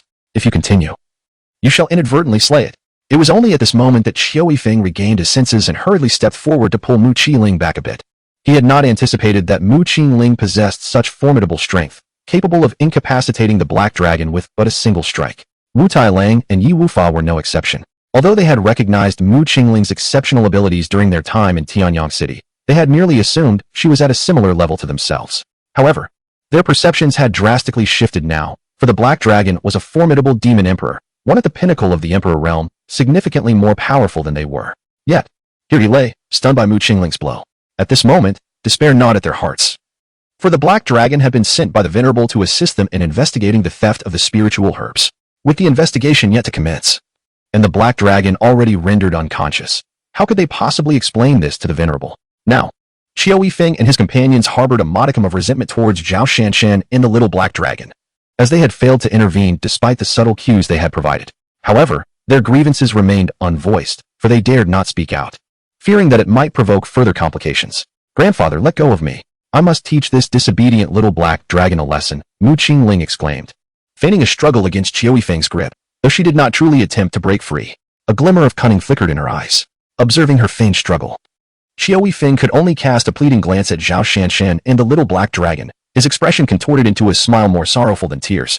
"Young master, perhaps it would be prudent for us to ascertain the situation before proceeding," he suggested. Indeed, Zhao Shanshan and Xiao He were both aware of Mu Qingling's desire. She merely wished to savor dragon meat. Although Xiao He did not oppose Mu Qingling's craving for dragon flesh, it was evident that this was not the appropriate moment, as the situation remained unclear. Once she obtained the answer she sought, whether she preferred the meat boiled or roasted mattered little. Therefore, upon catching a glimpse of Qiao Yifeng's pleading gaze, Xiao He finally spoke up. "Very well then." With Xiao He's intervention, Mu Qingling retracted her spoon, which allowed Qiao Yifeng and his companions to breathe a sigh of relief, having spared the black dragon's life. Xiao He approached the black dragon and unleashed a surge of spiritual energy. At that moment, the black dragon awakened, intending to flee, only to discover that its formidable power had inexplicably vanished. When Mu Qingling's spoon had struck its head, the black dragon realized it had encountered a formidable opponent. Thus, upon regaining consciousness, it prepared to escape, but to its astonishment, its peak imperial strength had dissipated. "Who are you? Why have you sealed my power? I warn you, my master is an immortal." The black dragon attempted to leverage its master as a threat against Xiao He, but as soon as the words left its mouth, Xiao He's eyes gleamed with recognition. Xiao He understood that the black dragon's master was the very individual he had been searching for, and he first examined the dragon's soul to prevent its untimely demise. "Do you wish to live, black dragon? If so, call upon your master. Otherwise, I shall flay you alive and toss you into a pot, garnished with a generous helping of chili sauce." The black dragon was momentarily taken aback. Were these individuals truly so audacious? Did they not comprehend that their master is an immortal being? How dare they threaten me? Even going so far as to suggest torturous acts and demanding that I eat them with a dash of chili sauce. What kind of absurdity is that? My master is an immortal. Do they not fear him? Slap. "You incessant fool. Hurry and summon your master, or prepare to meet your demise." As soon as the words left the black dragon's mouth, Xiao He delivered a resounding slap across its face, sending the black dragon sprawling to the ground. A distinct handprint began to materialize on its face, which was rapidly swelling in redness. As Xiao He's hand made contact, Qiao Yifeng and his companions were rendered speechless. They initially intended for Xiao He to persuade Mu Qingling. Although Xiao He did manage to convince her, he resorted to violence, insisting that the black dragon fetch its master. What was his intention? Did he not hear the black dragon claim its master was an immortal? Suddenly, a wild thought struck the trio. Could it be that the spirit herbs from their families had been pilfered by Xiao He? Was his true objective to lure out the esteemed master? After all, their three great sanctuaries had existed for countless millennia without a single incident of spirit herb theft. And now, with the appearance of Xiao He and his companions, their precious herbs had vanished, leading them to conclude that their suspicions were increasingly plausible. You have gone too far in your oppression of the dragon. Chapter 88. The Emergence of the Esteemed Master. A piercing scream reverberated through the air, causing the black dragon to writhe in agony upon the ground. At that moment, a shard of dragon scale appeared in the hands of the small figure, glistening with droplets of fresh blood. The black dragon, having revealed its true form after being sealed by the small one, was caught off guard when it refused to cooperate. In a swift motion, the small figure tore a scale from beneath the dragon's jaw. "Do you believe I would not strip you of all your scales and pluck your tendons one by one?" the small one threatened. "I offer you one more chance to summon your master. Otherwise, you shall find no solace even in tears." The small figure discarded the scale onto the ground, retrieving a handkerchief to wipe the blood from its hands, all the while issuing threats to the black dragon. Should the dragon fail to comply, the small one would undoubtedly carry out its ominous intentions. "You just wait. Once my master arrives, we shall see how you fare." The visage of the black dragon finally betrayed a flicker of fear, thoroughly intimidated by the small figure. In the past, it had endured servitude under the masked man without experiencing such torment. The current small figure was 100 times more ruthless, and with freedom tantalizingly close. The black dragon was unwilling to meet its end here. It surmised that the small one must also possess celestial prowess, otherwise it would not dare to act so defiantly after discovering its master was a celestial being. Whether its master could contend with the small one was a concern beyond its purview. After all, it was a creature forced into servitude by the masked man, devoid of any emotional ties. It was not that it had no intention of notifying its master. Rather, it sought to intimidate the little black one, if only to bolster its own sense of utility. With a firm resolve, the black dragon did not forget to issue a warning to the little black one. Subsequently, it conveyed a message to its master, cleverly omitting the fact that it had been completely overpowered. After the black dragon sent its message, a figure cloaked in a mask halted suddenly in a distant mountain range, the very same masked individual who had previously been within the black dragon's lair, its master. Having departed the lair shortly after the black dragon, he sensed that matters were more complicated than they appeared.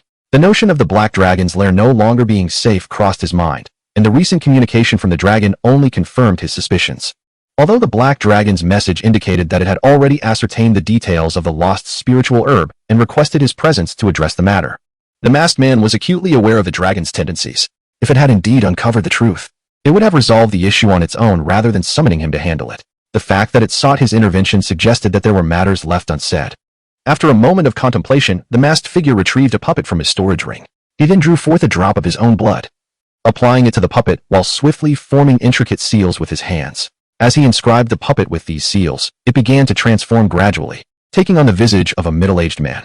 As the imprint of the masked figure came to an end, a middle-aged man appeared before him. The masked figure then produced a set of black robes and a mask. Upon assisting the middle-aged man in donning the black robe and mask, he pointed a finger at the man's forehead, and the once lifeless individual was suddenly revitalized. Go to the heavenly martial sacred land and ascertain the situation. If the black dragon dares to betray me, then it shall be slain. With the conclusion of the cloaked man's words, the middle-aged masked figure nodded and vanished. The masked figure, witnessing the disappearance of the middle-aged man, followed suit. Meanwhile, within the heavenly martial sacred land, the black dragon, having relayed a message to its master, began to lick its wounds. As for Qiu Yifeng and Wu Tairang, they were so cautious that even the slightest breath could startle the small black creature. Should they receive a slap each, there would be no place left to weep. At that moment, Mu Qingling gazed intently at the black dragon, seemingly fearful of its escape, while Xiao He and Zhao Shanshan stood quietly beside her. Little black dragon, have you informed your master to come? After waiting a brief moment, Mu Qingling could no longer contain her curiosity and inquired of the black dragon, her impatience evident. I have notified him. My master will arrive shortly. This time, the black dragon had learned its lesson, responding promptly as Mu Qingling's words faded, wishing to avoid further torment from Xiao He, who was exceedingly fierce and treated it with little regard. Suddenly, with a sharp pain in its head, the black dragon lost consciousness, its massive head crashing to the ground. Motionless. Today, there is dragon meat to savor once more. Mu Qingling giggled as she put away her spoon, then waved her small hand to collect the black dragon's carcass. Her actions left everyone, including Zhao Shanshan, utterly astonished, with only the little black remaining relatively composed. As Mu Qingling's words echoed, they finally roused Qiu Yifeng and Wu Tairang, who gazed at her in sheer horror. After all, that was a peak demon beast of the emperor rank, and in Mu Qingling's eyes, it was merely food. Such a waste. It is known that every part of a demon beast is invaluable, especially one of the emperor rank, and even more so a black dragon. The scales of the dragon are unparalleled materials for forging armor, while its blood can be utilized in alchemy or to nurture battle pets, enhancing their innate talent and lineage. The dragon's horns, bones, and tendons can all be employed in crafting, and while dragon meat can indeed be consumed, the flesh of a black dragon of such stature is not something an ordinary person would simply eat. The spiritual energy contained within the dragon meat is exceedingly turbulent, and most individuals would struggle to refine it. It is far better suited for potion concoction. Linger, what if its master has not yet arrived? Zhao Shanshan was somewhat speechless. The desire for dragon meat was not an urgent matter. Why not wait for the black dragon's master to appear before taking action? If the black dragon had deceived them, they would lose this vital lead. Even if Qiu Yifeng and the others could still reach out to the so-called revered one, it was likely that the revered one would not show up then. No worries, its master has already come. As soon as Zhao Shanshan finished speaking, the small black figure beside her uttered a remark and turned her gaze toward a certain direction. Upon hearing the words of the small black figure, everyone followed suit. And indeed, a dark silhouette was approaching from the distance. In the blink of an eye, a man clad in a black robe and donning a bull-headed mask appeared before them. Upon sighting the masked figure, Qiu Yifeng and Wu Tairang immediately knelt down. We pay our respects to the esteemed one. Chapter 89. The Angry Little Black. Where is the black dragon? What is the matter that necessitates my presence here? The masked man gazed coldly at Qiu Yifeng and his companions, yet a flicker of terror briefly crossed his eyes upon seeing the small black figure and Mu Qingling. Before Qiu Yifeng and his companions could respond, the masked man vanished from sight, leaving them momentarily stunned. Come back to me. The small black figure reached out into the void, and in an instant, the previously vanished masked man reappeared, now grasped firmly by the neck in the small black figure's hand. Do you think you can escape before me? You must have a low opinion of your master. With a powerful motion, the small black figure hurled the masked man to the ground, simultaneously sealing away all his powers, ensuring that escape was no longer a concern. As they beheld the masked man sprawled on the ground like a defeated creature, Qiao Yifeng and his companions found themselves at a loss. Logically, their three great sanctuaries had already submitted to the masked figure, and thus, they should have been aligned with him. However, witnessing the ease with which the small black figure subdued the masked man made them question the significance of their allegiance. Moreover, they had previously succumbed to the formidable power of the masked man, but now that he has been effortlessly subdued by Little Black, they ought to express their gratitude. Yet, the moment they contemplate the possibility that Little Black may indeed be the perpetrator behind the theft of their spiritual herb fields, the words of thanks remain unuttered. Furthermore, the masked man is merely captured and not deceased. Thus, the emotions of the three are exceedingly complex. They find themselves at a loss, trembling and resorting to a state of denial. Surely, they must know this individual and her whereabouts. Perhaps Little Black believes that the masked man is connected to Mu Qianxue, which is why, after sealing the masked man's powers, he refrains from further tormenting him and instead presents an image of Mu Qianxue for the masked man to behold. However, the masked man remains utterly unresponsive, neither gazing at the portrait in Little Black's hand nor replying to his inquiries, resembling a lifeless being. Upon witnessing this, Little Black furrows his brow and reaches out to remove the mask from the masked man's face, revealing a middle-aged visage to the astonishment of the onlookers. Yet, upon encountering this middle-aged face, Little Black cannot help but frown. The expression upon it is vacant, entirely unbefitting that of a genuine immortal. The spiritual realm is classified into 10 distinct levels: human immortal, earth immortal, true immortal, celestial immortal, profound immortal, spiritual immortal, immortal king, immortal emperor, ancestral immortal, and celestial sovereign. Each level is further subdivided into early, mid, late, and perfected stages. When the masked man first appeared, Little Black discerned that he was in the early stage of true immortal. However, his perspective has since shifted. He has not threatened the masked man with death. And even if he were captured, such an expression seems unwarranted. Furthermore, the masked man's earlier flight upon spotting Little Black clearly indicates an attempt at evasion. Little Black surmised that the middle-aged man before him was undoubtedly a formidable presence previously encountered at Shanfang Mountain, likely aware that he and his companions were in search of Mu Qianxue. However, it seemed he had misconstrued their intentions, believing them to be adversaries of Mu Qianxue, which explained his persistent evasion. With a sense of curiosity, Little Black reached out to touch the man's forehead, subsequently probing into his mind, only to discover that the middle-aged man possessed no consciousness realm whatsoever. Damn it, how dare you toy with me? Once I unearth your true nature, you shall learn the consequences of crossing me. Realizing that the individual before him was not human, Little Black, incensed, delivered a forceful slap to the man's head. In an instant, the man's corporeal form began to disintegrate, vanishing entirely and leaving only a wooden puppet behind. Simultaneously, as the middle-aged figure was shattered by Little Black, the experiences of the puppet were transmitted back to the mind of its master. At that moment, in a small border town within the Canglong domain, a young man drinking in a modest tavern suddenly turned pale, causing his wine cup to clatter to the floor. It was indeed directed at the emperor. It seemed that Emperor Yangla had become aware of our presence in the true spirit realm. This cannot stand. I must return to see the emperor. Ignoring the fallen cup and the curious gazes of the other patrons, the young man muttered to himself before leaving a gold ingot behind and rising to depart the tavern. As he exited, he severed his connection with the Black Dragon and even discarded the communication jade pendants belonging to Qiao Yifeng and the others, evidently fearful of being tracked down by Little Black. From the actions of the young man, it is evident that he is an exceedingly cautious individual, allowing no room for even the slightest mishap. At his level of mastery, he can indeed trace a presence through the faintest of whispers. Oh, it appears to be a substitute puppet. Observing the puppet left on the ground, Mu Qingling expressed her surprise, recalling that she had previously heard her master speak of such substitutes, though this was her first encounter. Lear, what is a substitute puppet? Miss, my master has mentioned that a substitute puppet is a common technique in the celestial realm, crafted from a special type of marionette wood. When exploring secret territories or fleeing from peril, one can infuse a drop of their essence into the puppet and activate it through a particular method. The activated substitute possesses approximately 60% of its master's strength, enabling it to assist in perilous tasks. Even if the substitute is destroyed, it does not affect the master. Upon hearing Zhao Shanshan inquire about the substitute puppet, Mu Qingling and Zhao Shanshan elucidated its function. Zhao Shanshan and Qiao Yifeng were astonished by Mu Qingling's explanation, never having imagined that celestial beings possessed such capabilities. If one were to have numerous substitute puppets, would that not equate to having an infinite number of doppelgangers? If that were the case, would it not be exceedingly difficult to eliminate someone in the celestial realm? However, such a notion is misguided.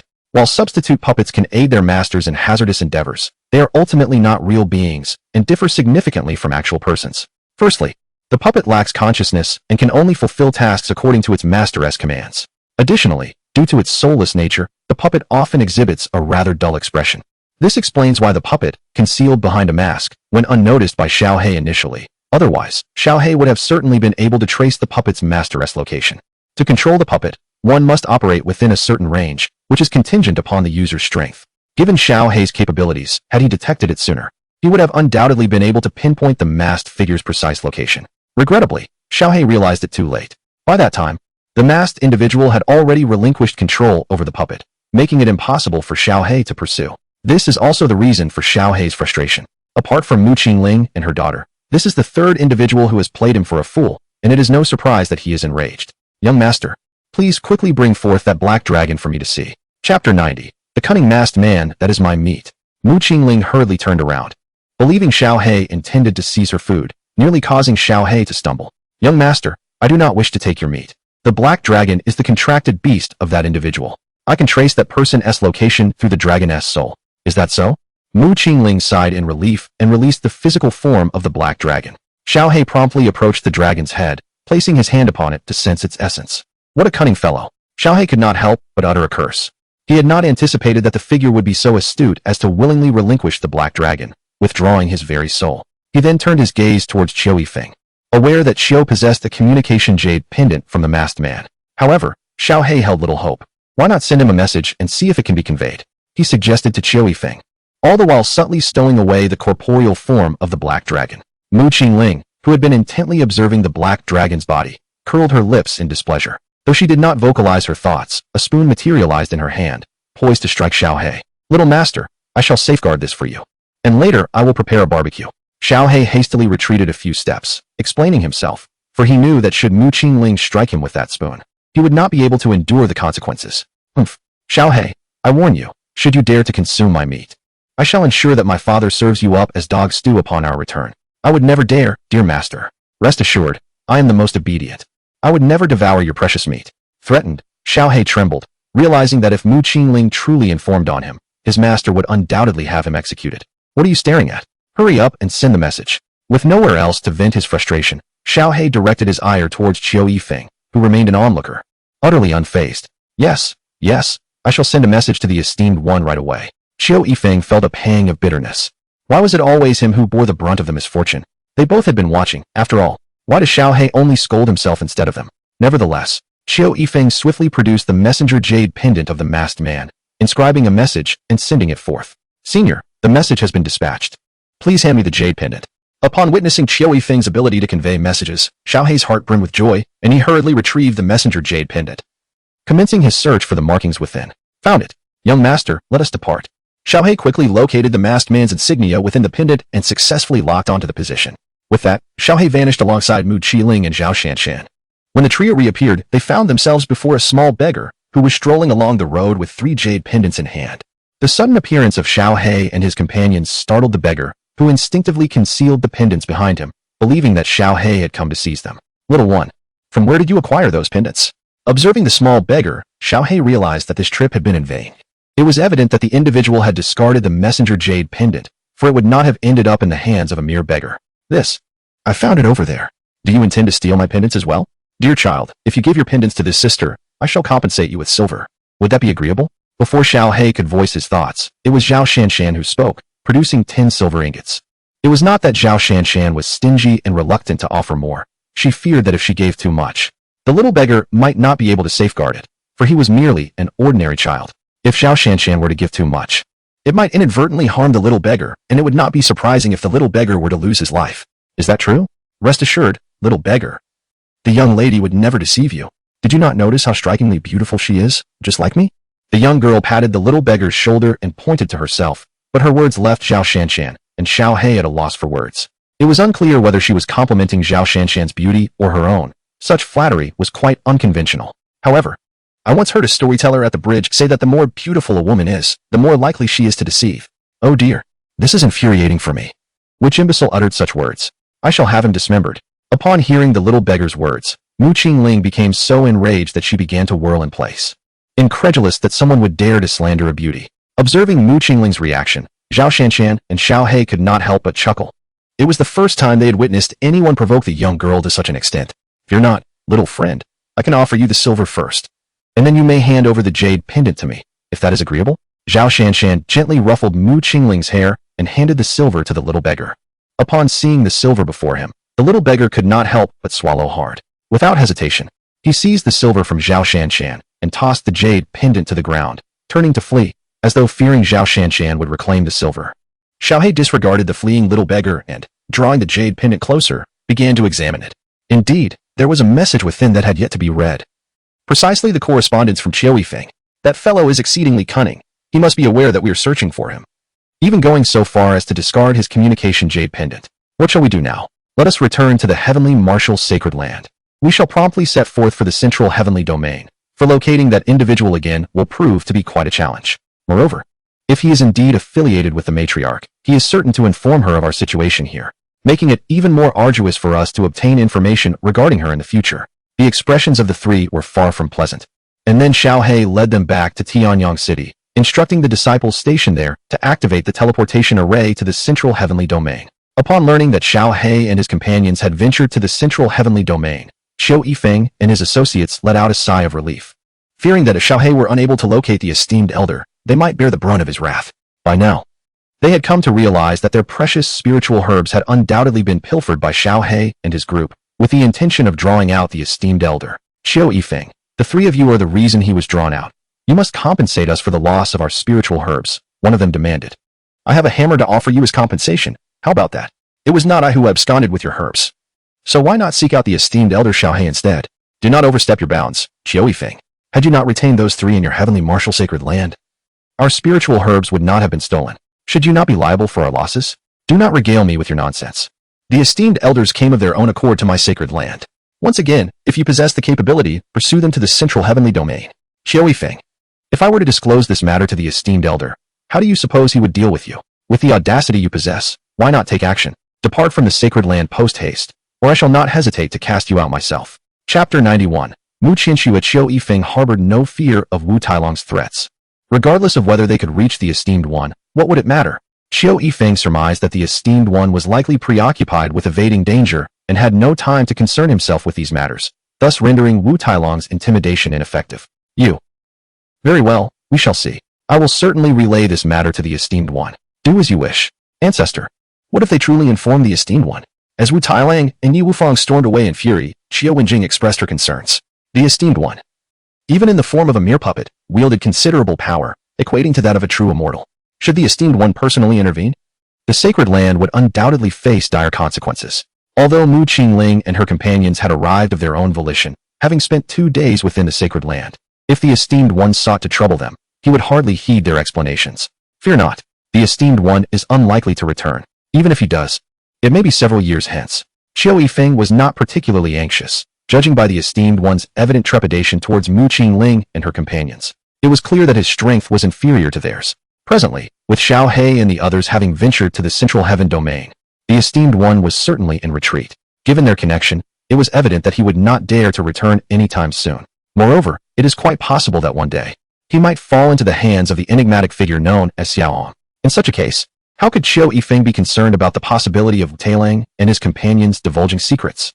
Without delving into their thoughts, let us turn to the trio who have already traversed the teleportation array to the central sky domain. Upon their arrival, they sought refuge in a quaint inn. Young master, the masked individual is likely on guard against us. If we were to reveal ourselves, we would undoubtedly attract too much attention. Henceforth, I shall adopt the guise of a black dog, Xiaohong remarked after careful consideration, addressing Zhao Shanshan and Mu Qingling. The masked figure has already taken note of my presence, and it is certain that he will inform his companions. Should we encounter them again, we may remain oblivious to their identities, while they are well aware of ours, which would inevitably put us at a disadvantage. However, by reappearing as a black dog, I can obscure their vision to some extent, which would work to our advantage. Rest assured, Senior, I shall take good care of Linger, Zhao Shanshan assured, while Xiaohong continued, Senior, Linger, please take a moment to rest. I will venture out to gather information regarding the ancient battlefield. Very well, go ahead. Xiaohong transformed back into a large black dog, lazily responding to Mu Qingling. Meanwhile, she remained silent, taking out a portrait of Mu Qinxue and gazing at it intently. In the northern court domain, there lies the infamous Deathwater region, a desolate place shrouded in silence year-round. Yet today, a mysterious figure has appeared here, the mighty Kuei Nyo Imperial Guard, returned from the Songlong domain. Upon reaching the threshold of the Death Waters, the Kuei Nyo Imperial Guardian once again surveyed the surrounding expanse of 100 miles with his divine perception, ensuring that he was not being followed before he let out a sigh of relief. However, he did not immediately plunge into the Death Waters. Instead, he seated himself cross-legged, closed his eyes, and entered a meditative state. He remained in this posture for a full day and night, only leaping into the Death Waters at the break of dawn, when the light was barely discernible. The Death Waters, in essence, are the Realm Sea, a conduit connecting the myriad grand and minor worlds within the cosmos, fraught with violent spatial wind blades that lash out mercilessly. No being below the level of a human immortal can withstand these spatial wind blades, which implies that for every mortal who enters, death is a certainty. Two who enter will surely perish together. Within the true spirit realm, none have dared to venture here. Even those who have transcended to become human immortals choose instead to ascend directly, avoiding this perilous place. Indeed, a human immortal possesses the strength to endure the spatial wind blades, yet the gravest danger within this realm does not stem from them. Instead, it is the convergence of the 3,000 great worlds and the 3,000 smaller worlds at this entry point, where countless illusory portals coexist in a dense, intricate web resembling a neural network. The odds of a typical individual navigating this space without becoming lost are a mere 1%, once ensnared in another world. The hope of returning is virtually extinguished for a lifetime. Aside from these treacherous factors, the Realm Sea harbors numerous colossal void beasts, which thrive on the consumption of other beings. Entering this realm without sufficient strength is equivalent to walking a path towards certain death. As the Kuei Nyo Imperial Guardian traversed the Realm Sea, he cautiously evaded the surrounding spatial wind blades, proceeding slowly along a route etched in his memory. After more than 3 days, the Kuei Nyo Imperial Guard arrived before a relatively smaller illusory portal, plunging headlong into it. Upon traversing the ethereal threshold, he found himself amidst a mountain range. After another 2 days of arduous travel, he finally reached the innermost depths of the mountains. This place was shrouded in an eerie black mist. In his hand, a jade pendant materialized, and a surge of magical energy struck the sinister fog, revealing a heavy stone door within. The Kuei Nyo Imperial Guard placed the jade pendant into the stone door's recess, causing it to begin rising slowly. Only when the door was fully opened did he step inside. The interior presented a stark contrast to the outside world, resembling a hidden paradise, replete with the melodies of birds and the fragrance of blossoms, enveloped in an aura of ethereal spirit. Kneeling before a magnificent palace, the Kuei Nyo Imperial Guard removed the mask he had worn, and a voice of reverence emerged from his lips. The 12 Imperial Guards Kuei Nyo requests an audience with the Emperor. After a brief moment following his declaration, the palace doors opened slowly, revealing a woman clad in red. Kuei Nyo, what business do you have with the Emperor? Lady Shinfeng, I bear an urgent matter to report to the Emperor. I kindly ask for your assistance. Please. Come in. The woman, referred to as Shinfeng, appraised Kuei Nyo with a glance before turning to enter, and he hastily followed suit. She was also one of the 12 Imperial Guards, yet held a higher status due to her role as Mu Qianxue's battle companion, constantly by her side. Please wait here for a moment. I shall notify the Emperor. 2 individuals arrived at the Grand Palace's entrance. The Divine Phoenix uttered a brief remark before pushing open the doors and stepping inside, while Kuei Nyo respectfully stood outside, awaiting further instructions. Master, Kuei Nyo has returned with urgent matters to report to you. Within the hall, a woman clad in white sat gracefully, appearing to be around 25 or 26 years of age, exuding an air of nobility and coldness. She wore an exquisite white gown, and her striking features were accentuated by deep brown eyes that deterred any from meeting her gaze. She was Mu Qianxue, the mother whom Mu Qinling had long sought. Let him in, came the voice of Mu Qianxue, imbued with a gentle warmth akin to a spring breeze, dispelling any sense of ill intent. Yes, master. Chapter 92, Mu Qianxue's Concerns. Your subordinate Kuei Nyo pays respects to the Emperor. Kuei Nyo, what brings you back? Reporting to the Emperor. I discovered that formidable figures in the Songlong domain are probing into your whereabouts. I suspect that the Yongle Emperor has learned of our affairs in the true spirit realm. Please elaborate on the matter. Mu Qianxue's expression turned icy as she inquired further from Kuei Nyo. Following her loss to Mu Feong in the true spirit realm, Mu Qianxue had returned to the immortal spirit realm. Upon her return, she commanded a full-scale war against the Yongle Emperor. However, a month later, she found herself unexpectedly pregnant. Keeping this a secret, she gave birth to Mu Qinling in solitude, fearing for her daughter's safety amidst the ongoing conflict with the Yongle Emperor. After much contemplation, she ultimately decided to send her daughter down to the true spirit realm. When Mu Qianxue returned to the immortal spirit realm, she discovered that her Lingxian palace had already begun to crumble. Her prolonged absence of 4 years due to her pregnancy had sown discord among her forces, leading to a state of turmoil. Fortunately, her timely return prevented a complete collapse. However, the opportunity had been lost, and the only way to regain it was to defeat the Eternal Joy Emperor. Thus, Mu Qianxue challenged the Eternal Joy Emperor to a duel. Both Mu Qianxue and the Eternal Joy Emperor possessed the pinnacle of a mortal emperor's strength, making it ostensibly difficult to determine a victor. Indeed, their fierce battle lasted 3 days and 3 nights without a clear outcome. Aware that continuing would only result in mutual destruction and benefit other factions, Mu Qianxue proposed a truce, to which the Eternal Joy Emperor readily acquiesced. However, just as Mu Qianxue prepared to return, the Eternal Joy Emperor launched a surprise attack against her once more. This time, he wielded a semi-divine artifact, catching Mu Qianxue off guard. She barely managed to escape, exerting all her strength, yet her power was significantly diminished, causing her to fall from her imperial position and suffer damage to her very foundation. Upon witnessing Mu Qianxue's retreat, the Eternal Joy Emperor had no intention of letting her off the hook. Instead, he ordered an intensified assault on the Lingxian palace, vowing to claim it for himself. To sow further discord among the Lingxian palace, he spread the news of Mu Qianxue's injury and regression in power. With Mu Qianxue's absence, the Lingxian palace soon faced a devastating defeat. The Eternal Joy Emperor's forces had cornered the Lingxian palace, leading many of its disciples to surrender. Under the persuasion of the Imperial Guards, Mu Qianxue led the 12 Imperial Guards to escape from the Lingxian palace. In order to evade the pursuit of the Eternal Emperor, she resolved to descend to the true spirit realm to hide for a while, preparing to return to the immortal spirit realm and reclaim everything that belonged to her once her strength was restored. In truth, her decision to descend to the true spirit realm was fueled by the desire to see her daughter. However, she feared that the Eternal Emperor's men might follow her there, which prevented her from daring to catch even a glimpse of her child. Hearing Kuei Nyo mention the possibility of the Eternal Emperor's men pursuing her, her expression turned unusually grave. Her current strength had yet to be restored, and mending her damaged foundation was no simple task, as each required spiritual treasure was exceedingly rare in the world. The fact that she had managed to gather 3 items was already a blessing from the heavens. Yet the elusive Taichu divine water remained untraceable, hindering her recovery. Presently, her strength stood at the late stage of Celestial King, and even if the Eternal Emperor casually dispatched an Imperial Guard, she would be no match for them, and the Imperial Guard she led were similarly wounded to varying degrees. While it was challenging to recover in the true spirit realm due to the scarcity of celestial medicine, its relative safety was a silver lining. Yet, upon hearing Kuei Nyo's words, Mu Qianxue naturally grew anxious. After listening to her, Kuei Nyo shared the events he had encountered, along with some of his own speculations. Could he be certain of his cultivation? What perplexed Mu Qianxue was why, if these were indeed the Eternal Emperor's men, they would be accompanied by a small child. However, if he is not affiliated with Yangla, how could he be aware of his own existence and be inquiring about his whereabouts everywhere?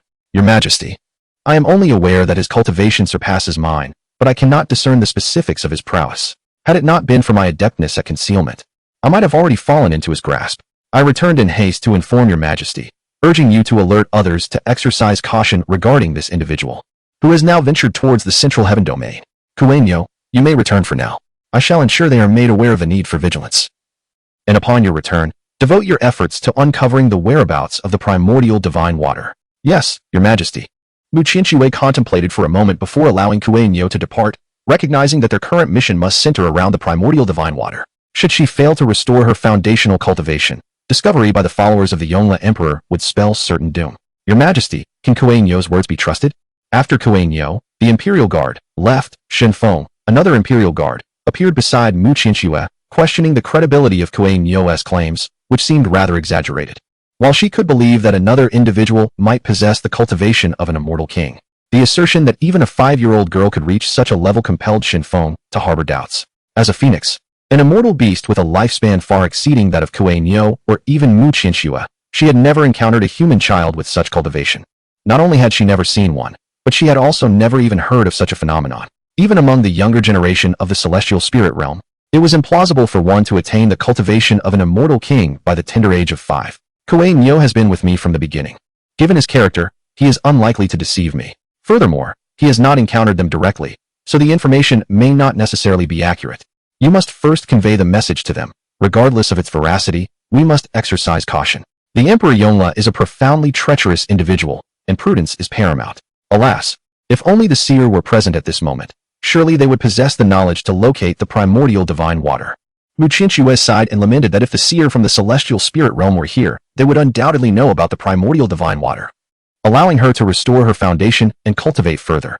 Yet, this is the mortal realm, and it is utterly impossible to encounter the seer here. Her aspirations are destined to remain unfulfilled. Furthermore, there is an aspect that Mu Qianxue is unaware of. The Emperor Yangla's animosity towards her Lingxian palace is, in fact, a consequence of the seer she incessantly pines for. Had Mu Qianxue been privy to this revelation, perhaps her desire to meet the seer would have waned, and she might have even considered eliminating the seer instead. My lord, perhaps I should stealthily return to the celestial spirit realm to seek the seer. This would allow me to gather information regarding the Yongla sacred land, while also inquiring about the primordial divine water. No, that would be far too perilous. And the seer vanished several years ago. No one knows their current whereabouts. Without my command, no one is permitted to return to the celestial spirit realm. Understood, my lord. Chapter 93. The state of the ancient battlefield. What Mu Qianxue does not realize is that she is not the only one yearning to meet the seer. There is another, even more eager than she, the Emperor Yangla himself. The Yangla Emperor harbored immense ambition. A decade prior, he sought the counsel of a seer, who revealed that to fulfill his desires, he required the presence of a singularly pivotal individual, Mu Qianxue. Not only did Mu Qianxue possess the opportunity to transcend to the realm of the celestial sovereign, but she could also assist him in reaching the pinnacle of his aspirations. It was for this reason that the Yangla Emperor was determined to possess Mu Qianxue. Thus, he embarked on a fervent pursuit of her. Yet Mu Qianxue remained an unyielding iceberg, impervious to his advances. In his desperation, the Yangla Emperor resorted to scheming, attempting to forcibly claim her for himself. Alas, he squandered a golden opportunity, allowing Mu Qianxue to escape to the lower realms, where she fell into the hands of Mu Feong. This sequence of events precipitated the ensuing conflict between the two factions. Although the Yangla Emperor ultimately triumphed over Mu Qianxue using a semi-divine artifact, she proved to be a figure of such remarkable fortune that even the seer envied her. In that dire moment, Mu Qianxue astonishingly managed to flee, further igniting the Yangla Emperor's desire to capture her. Nevertheless, he resolved to alter his strategy. He would await the emergence of Mu Qianxue's great fortune before making another attempt to seize everything from her. In the realm of the celestial spirits, at the holy land of Yongla, on a cliff at the rear of the sacred grounds, a middle-aged man reclined in a rocking chair, attended by 4 stunningly beautiful women. This man was none other than the master of the holy land of Yongla, the Yangla Emperor himself, who was currently facing a kneeling figure clad in black robes. The figure clad in a dark robe was shrouded in mystery, revealing only a pair of obsidian eyes, its presence almost imperceptible in the shadows of the night. Did I not warn you? If there is no necessity, do not return to see me. Are you aware of the consequences should you jeopardize my plans? Your Majesty, I bear significant news to report. Otherwise, I would not risk my life to return. Speak. Your Majesty, an unknown powerful entity has appeared in the lower realms, inquiring about Mu Qianxue. I suspect this may be the opportunity you have been awaiting. What kind of powerful entity? Do you have any knowledge of their identities? Why are they seeking information about Mu Qianxue? Your Majesty, their identities and strength remain unclear. However, they are at least at the level of celestial kings, consisting of a man, a woman, and a young girl. The 2 adults are accompanying the girl in search of her mother, who happens to be Mu Qianxue. Mother? What does mother signify? Your Majesty, I have not heard the term mother before, but it likely refers to the meaning of parent. Suddenly, the Yangla Emperor, who had been reclining in a rocking chair, rose to his feet, unleashing a tempestuous aura that sent the 4 women and the dark-robed figure sprawling to the ground. Accursed! After a considerable pause, the Yangla Emperor restrained his oppressive force and, gritting his teeth, uttered, after all I have sacrificed, to end up as a mere facilitator for another. Find a way to ascertain the identity of that girl. If she truly is Mu Qianxue's daughter, we must devise a means to bring her back to me. Yes, Emperor. The Eternal Emperor waved his hand, prompting the cloaked figure to hastily withdraw, followed by the 4 women beside him. Approach. I greet you, Emperor. Have there been any revelations from the seer? Furthermore, have we uncovered the identity of that man? Reporting to the Emperor, both the seer and the man seem to have vanished as if into thin air. No matter how diligently my subordinates have searched, we have uncovered no leads regarding them. Moreover, this man's identity is shrouded in mystery. There is no information about him in the celestial spirit realm. My subordinates suspect he is not from our Chanji domain. Regardless of whether he belongs to our Chanji domain or not, we must unearth him even if it means digging 3 feet into the ground. The seer was taken by him, and only by locating him can we discover the seer's whereabouts. Understood, Emperor. Mu Qianxue, you are destined to be mine. No one can hinder this. The Eternal Emperor murmured, his figure vanishing from the cliff's edge. In the true spirit realm, within the central sky domain. After a thorough inquiry, Zhao Shanshan finally discerned the location of the ancient battlefield, though it lay quite distant from their current city. They were situated in Tiana City. the largest city in the Central Sky domain, at its very heart. In contrast, the ancient battlefield was located in the northern settlement city, a staggering distance of billions of miles away. Fortunately, there existed a teleportation array leading to the settlement city. After resting overnight at the inn, Zhao Shanshan and Mu Qingling set out at dawn, having paid the fee of 10 premium spirit stones. The two women and a dog embarked upon the teleportation array bound for the settlement city. Upon Zhao Shanshan's arrival at the settlement city, she discovered that entry to the ancient battlefield required a ticket, revealing that it was under the dominion of several formidable factions. These powers regarded the ancient battlefield as a crucible for training their junior disciples, yet they were acutely aware that they could not entirely govern this realm. Consequently, they allocated a limited number of slots for smaller factions and independent cultivators to gain access, albeit contingent upon acquiring a ticket. The disparity between supply and demand gave rise to the Martial Combat Conference, which occurs monthly, coinciding with the opening of the ancient battlefield. The top 1,000 competitors in the conference are awarded tickets for entry, but a stipulation imposed by the dominant factions mandates that 30% of any resources acquired within the ancient battlefield must be surrendered upon exit. Despite the stringent conditions, numerous individuals are eager to enter, as a serendipitous opportunity within could propel them to unprecedented heights. Such occurrences have transpired in the true spirit realm, which fuels the fervent desire of independent cultivators to penetrate the ancient battlefield. Linger, with more than 10 days remaining until the next martial combat begins. Should we wait for the competition to secure tickets, or devise an alternative plan? 10 days is an excessive duration. The major factions undoubtedly possess ample slots. Perhaps we could inquire if they would lend us a couple of tickets. Mu Qingling was disinclined to wait such a lengthy period. After all, those dominant factions held numerous tickets. Why should they compete for a mere handful of tickets at the martial combat? Let us proceed to the Tang family in the settlement city. It is said that the Tang family is the imperial clan of the settlement city, undoubtedly possessing a considerable number of quotas. When Zhao Shanshan inquired about the ancient battlefield, she naturally sought information about the powers in settlement city, learning that the most formidable family there is indeed the Tang family. As the imperial clan of settlement city, it implies that their lineage boasts formidable emperors, ensuring that they hold numerous quotas. It seems borrowing a couple of spots should pose no significant issue. Well then, let us proceed to the Tang family. Chapter 94. Entering the Tang family to meet the Grand Elder. Based on the information gathered, Zhao Shanshan swiftly arrived at the gates of the Tang family with Mu Qingling, only to be halted by the guards. Esteemed sirs, may I trouble you to notify your family head? I have matters to discuss with him. Which faction do you belong to, and what business do you have with our family head? We are merely itinerant cultivators passing through and wish to borrow 2 quotas for the ancient battlefield. We kindly ask for your assistance. Itinerant cultivators? You seek quotas for the ancient battlefield? You may wait for the martial arts tournament in 13 days. Why have you come to the Tang family? Are you aware of our family's standing? Depart at once. Our family head would never entertain a meeting with you. The 2 guards were momentarily taken aback, initially assuming Zhao Shanshan was affiliated with a significant power. Who would have thought she was merely an itinerant cultivator? The notion of such an individual wishing to meet their family head was absurd. Moreover, even if Zhao Shanshan were granted an audience with their family head, the Tang family would never part with quotas for the ancient battlefield.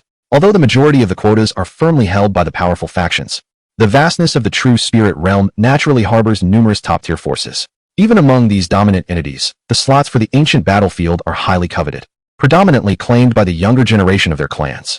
It is a stark reality that even they find it challenging to gain entry, let alone Zhao Shanshan, an outsider. Thus, upon hearing Zhao Shanshan's desire for a quota to the ancient battlefield, the 2 guards were quick to dismiss her, thinking it absurd. Dear sirs, all I ask is for you to relay my request to your esteemed leader. Whether or not I secure a quota is my concern, and I shall not hold either of you accountable for the outcome. This is but a small token of my appreciation. I kindly implore your assistance. Zhao Shanshan was acutely aware that the martial competition could yield quotas for the ancient battlefield, yet that would still take more than 10 days. The situation was different for these powerful factions. Their disciples could enter the ancient battlefield at will, provided they possessed a quota. The guards exchanged glances as Zhao Shanshan presented her storage ring, their senses involuntarily probing within. To their astonishment, they discovered a staggering 10,000 top-tier spirit stones contained within. The 2 men looked at each other, disbelief evident in their eyes. Zhao Shanshan, merely a loose cultivator, was able to produce such a sum effortlessly. Although they belonged to an imperial clan, their status was lowly, with monthly earnings barely amounting to 100 mid-tier spirit stones. Thus, encountering the sudden revelation of 10,000 top-tier spirit stones left them utterly astounded. Even if the 2 parted ways, they could still obtain 5,000 exquisite spirit stones. This amount represented decades of their earnings. To be honest, both were quite tempted, yet they refrained from accepting Zhao Shanshan's ring. They could certainly assist by relaying the message, but they feared that Zhao Shanshan might offend their family head, which would result in a greater loss for them. Although their salaries as guards in the Tang family were modest, they valued their status immensely. In the settlement city, this status commanded respect wherever they went. The Tang family was renowned even in the Central Heaven region, and thus, they cherished their position greatly. Brothers, this can actually be doubled. Rest assured. I would never implicate you, Zhao Shanshan assured them. A fleeting glint of greed sparkled in the eyes of the two guards, which was not lost on Zhao Shanshan, prompting her to enhance her offer. My dear lady, considering your sincerity, we shall inform our family head, but whether he chooses to meet you is beyond our authority. Exchanging glances, one guard discreetly tucked away his storage ring, and their tone when speaking to Zhao Shanshan softened considerably. Naturally, even if the Tang family head chose not to meet the young lady, she would not hold the two brothers accountable. A smile graced Zhao Shanshan's face. As long as they were willing to convey her message, it was certain that the Tang family head would see her. After all, under normal circumstances, guards would not report such matters, yet they had chosen to do so, driven by curiosity, which would inevitably lead to a meeting with her. After Zhao Shanshan finished speaking, a guard promptly turned and hurried inside. Approximately a tea's worth of time later, the same guard emerged from within. My lady, your timing is rather unfortunate. Our esteemed master has just stepped out. However, with my assistance, our elder has consented to meet with you. Yet, I must extend my gratitude to you. Kind sir, this is but a small token of appreciation for your assistance, for your efforts are truly commendable. Zhao Shanshan understood the guard's implication. He was merely seeking additional spirit stones. As for his words, she harbored no belief in their veracity, suspecting that the guard had never had the opportunity to meet the master of the Tang family. Nevertheless, Zhao Shanshan decided to bestow upon them an extra 2,000 spirit stones, for her storage ring brimmed with them. Moreover, by offering these stones now, she could potentially receive several times, if not dozens of times, that amount in return later. Although Zhao Shanshan claimed to seek 2 quotas, she knew full well that no one would lend them to her. She would have to resort to seizing them instead. Once the Tang family learned of Mu Qingling's capabilities, they would surely come to apologize. Thus, the spirit stones would inevitably flow in her direction. My lady, please follow me. I shall take you to meet our elder at once. The guard accepted the spirit stones Zhao Shanshan offered, a smile gracing his face, for he had exerted little effort. Yet she had generously given him an additional 2,000 spirit stones. Although he served as a guard for the Tang family, he had certain connections through his elder sister, who was a concubine of a direct descendant of the Tang family. Under the guidance of the guards, Zhao Shanshan soon entered a primary building of the Tang family. The guards instructed her to wait and then departed. After approximately half an hour of waiting, during which Mu Qingling grew somewhat impatient, an elderly man entered from outside. Greetings, esteemed elder. Upon seeing the old man, Zhao Shanshan surmised that he must be the Tang family's grand elder and respectfully bowed. Regardless of the intentions behind her visit, it was essential to maintain the appropriate decorum until matters escalated. In the realm of true spirits, strength is paramount, and Zhao Shanshan's gesture of respect was not in vain. Are you the one seeking to borrow a quota for the ancient battlefield from our Tang family? Do you truly believe that we would lend you such a privilege? Young lady, I advise you to leave swiftly and await the commencement of the martial arts tournament. If fortune favors you, you might still acquire a quota, remarked the Grand Elder, Tang Zhengshi. Initially, he had no intention of meeting Zhao Shanshan, but out of respect for the guard's lineage, he decided to make an appearance. Nevertheless, he had no intention of granting the ancient battlefield quota. His curiosity about who sought such a favor was merely piqued. However, upon seeing Zhao Shanshan and Mu Qingling, his interest waned. Zhao Shanshan was merely at the 4th level of true spirit, while Mu Qingling was just an ordinary child. Thus, Tang Zhengshi lost interest and prepared to depart, questioning the wisdom of his decision to meet Zhao Shanshan. Chapter 95, The Weeping Tang Zhengshi. Old sir, we have waited for you for so long. Can you truly dismiss us like this? At the very least, you should grant me 2 quotas before you leave. Mu Qingling pouted, expressing her displeasure. This old man was utterly inconsiderate. He had promised to meet them, but made them wait for an eternity. Ultimately, he uttered a mere sentence before attempting to send them away. Had they not waited in vain? Little girl, my Tang family will not grant you a spot. While I am in a good mood, you would do well to leave promptly. Humph, old man, since I, the princess, am in a good mood, it would be wise for you to grant us the opportunity without further delay. Otherwise, I shall ensure you face the consequences. He chuckled. Little girl, do you even comprehend whom you are addressing? You are the first to dare threaten me within the Tang family. Tang Zhengshi found amusement in Mu Qingling's words. A mere 5-year-old had come to threaten him. Was this a jest?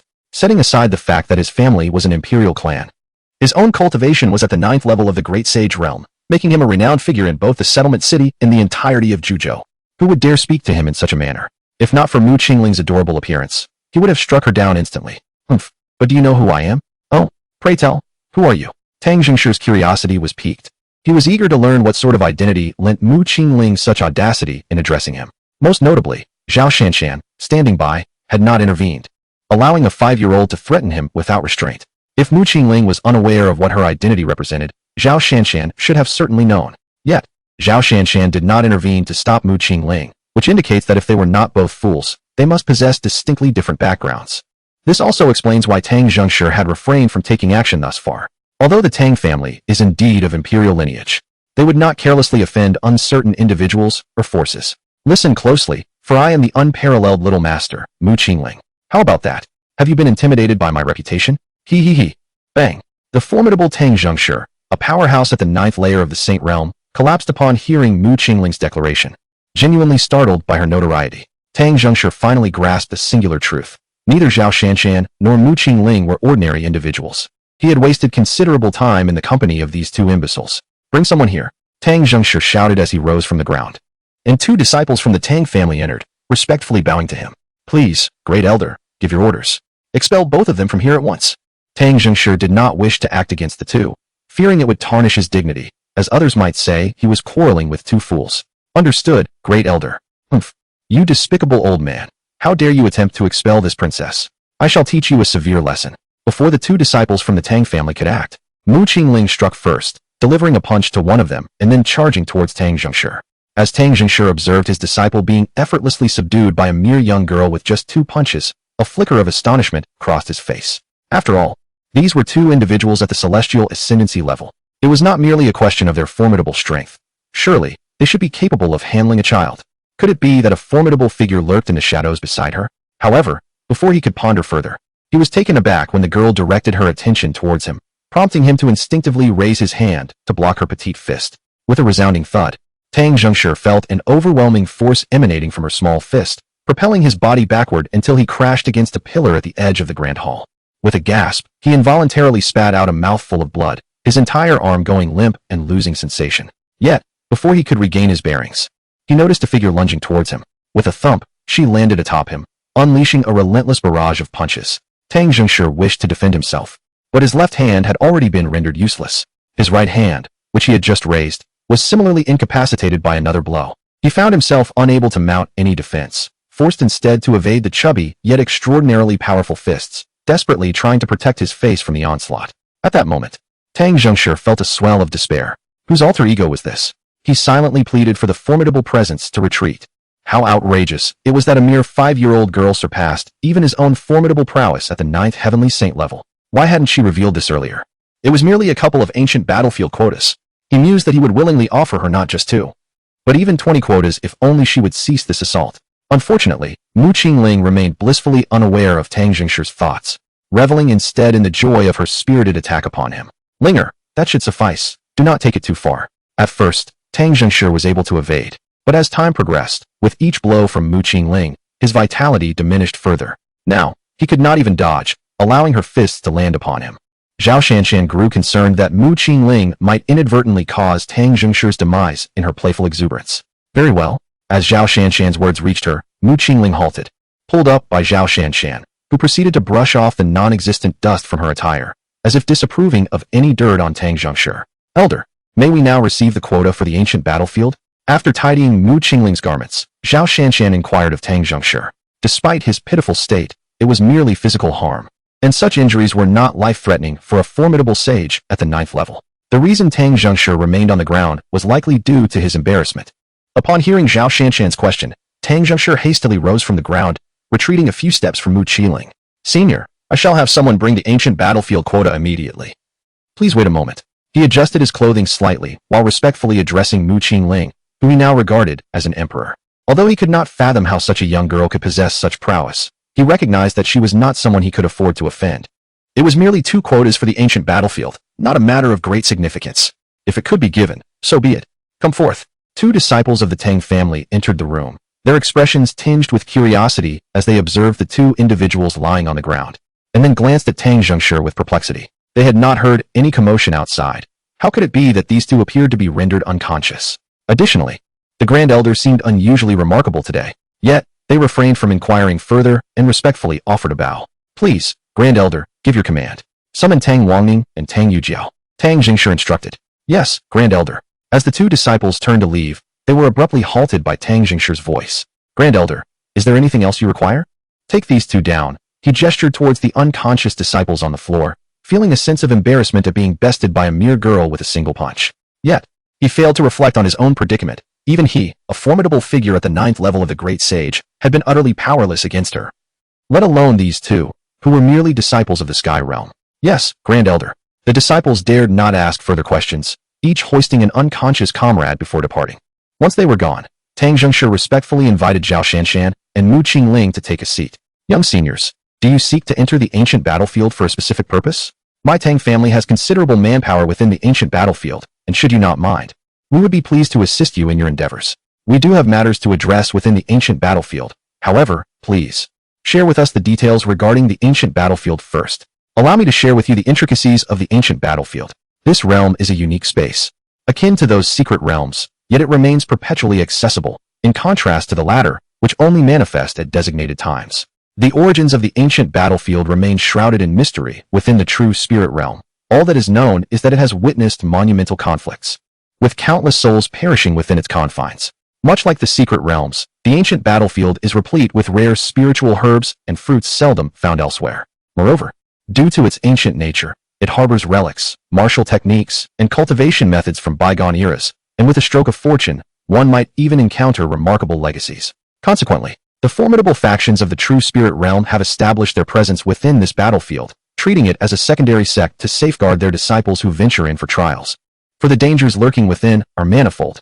In addition to the treachery of murder and theft, the ancient battlefield is home to a unique breed of spectral beasts known as Een spirits. These entities manifest in two forms, humanoid and beastly.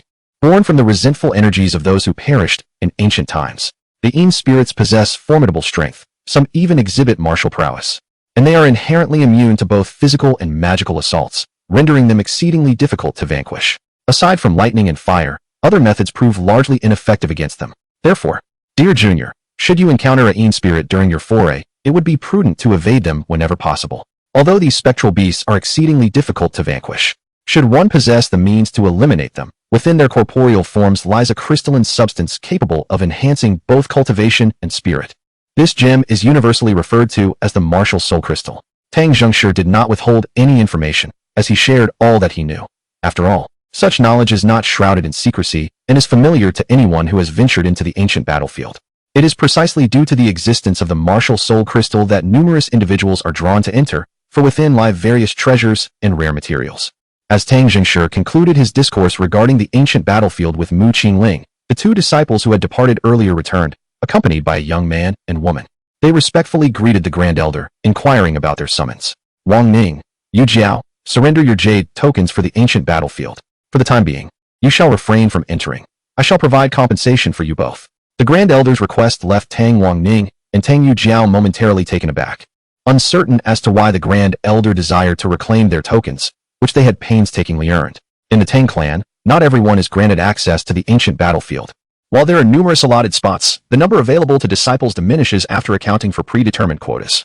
Moreover, to secure any remaining spots, one must first triumph in a martial contest. This serves as a means for the Tang clan to encourage its disciples in their cultivation endeavors. To swiftly elevate one's standing, one must seize opportunities. Should you refrain from doing so, your status shall inevitably dwindle in comparison to others, as no one desires to be outdone by their peers. There is no need for endless inquiries. Simply surrender what is demanded. Have my words fallen upon deaf ears? With a frigid demeanor, Tang Jingshi addressed the two, his voice imbued with authority, especially with outsiders present. How dare they question the rationale? Is this not a slight upon his dignity as the Grand Elder? Grand Elder, it is not that we disregard your commands. The quota for the ancient battlefield was earned through arduous combat. Surely, you must provide us with a justification for relinquishing it. Although Tang Yujiao remained silent, she shared the sentiments of Tang Wangning. It was unreasonable to forfeit their hard-won opportunity without clarity. This esteemed junior requires access to the ancient battlefield. Kindly yield the jade tokens, and I shall ensure you are compensated later. Grand Elder, have you lost your senses? You wish us to forfeit our quota to two outsiders, one a true spirit of the fourth realm, and the other a mere novice without any cultivation. With an explosive retort, Tang Jingshi exclaimed, "How dare you speak to me in such a manner? Do I appear senile to you? If you do not produce the jade tokens forthwith, all your resources for the year shall be revoked." Fuming with indignation, he struck Tang Wangning, sending him sprawling to the ground, further compelling the two to surrender the tokens. These disciples had grown increasingly audacious, daring to challenge the authority of their grand elder. Did they not regard his honor? The elder, in a fit of defiance, declared his intention to report to the clan leader. Tang Wangning, equally stubborn, dared to challenge Tang Jingshi's words, insisting on seeking out the clan leader as well. Such familial ties within the Tang clan foster a sense of harmony.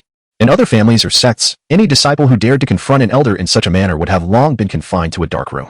If you wish to go, then bring me the jade pendants. Tang Jingshi, disinterested in further debate, effortlessly retrieved 2 jade pendants from their storage rings and dismissed the 2 with a wave of his hand. He harbored no fear of their complaints reaching the clan leader.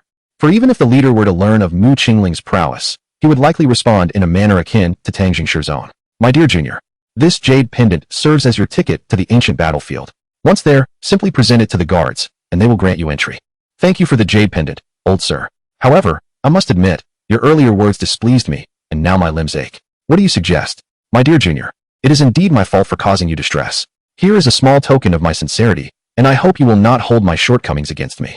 Tang Jingshi felt a twitch at the corner of his mouth. Though he was the one who had been wronged, he still found himself compensating Mu Qingling. This young girl, despite her tender years, possessed a rather cunning disposition.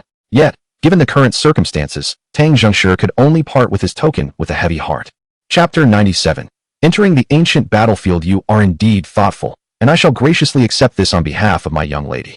Upon noticing that Mu Qingling had not taken Tang Jingshi's storage ring, Zhao Shanshan promptly seized the opportunity to retrieve it, grateful that Mu Qingling had intervened, allowing her previously gifted spirit stones to finally return. Though Zhao Shanshan had yet to examine the contents of the storage ring, she was confident that it would be bountiful. Junior, do you require assistance in reaching the ancient battlefield? Tang Jingshi, reluctant to confront Mu Qingling directly, cautiously inquired whether he should send someone to escort them. We can manage on our own, she replied. Subsequently, Zhao Shanshan led Mu Qingling away, while Tang Jingshi accompanied them to the exit of the Tang residence. Finally exhaling a sigh of relief once they departed. After a moment of contemplation, he ventured deeper into the Tang household, realizing he must inform the family elder about the emergence of such an extraordinary girl as Mu Qingling. Meanwhile, Zhao Shanshan and her companion made their way towards the center of the settlement, for the entrance to the ancient battlefield was located there. The settlement had not existed prior to the battlefield's emergence. The influx of visitors gradually led to the formation of a town. As numerous individuals sought the ancient battlefield, and many perished within its confines, the town was aptly named Settlement City. Eventually, various imperial clans and sacred places seized control of Settlement City, establishing their families and sects. A legacy that endures to this day. The settlement is vast, and Zhao Shanshan accompanied Mu Qingling for more than half an hour before they reached the heart of the city. In the center, 2 towering columns ascend majestically. Between these grand pillars lies an ethereal portal, flanked by guards, with 10 stationed on each side. Not far from the entrance to the ancient battlefield stands a darkened pavilion, presumably the quarters for the sentinels overseeing the entrance. Occasionally, one can observe a few young individuals entering the ancient battlefield. Zhao Shanshan surmises that those permitted entry are likely disciples of significant factions or esteemed families, as only they possess the privilege to come and go freely. In contrast, those from smaller factions and independent cultivators are granted access merely once a month. Moreover, upon exiting, they are required to surrender 30% of their resources, rendering them severely exploited by the larger powers. Upon arriving at the entrance, Mu Qingling and Zhao Shanshan presented the jade pendant they acquired from the Tang family to the guard.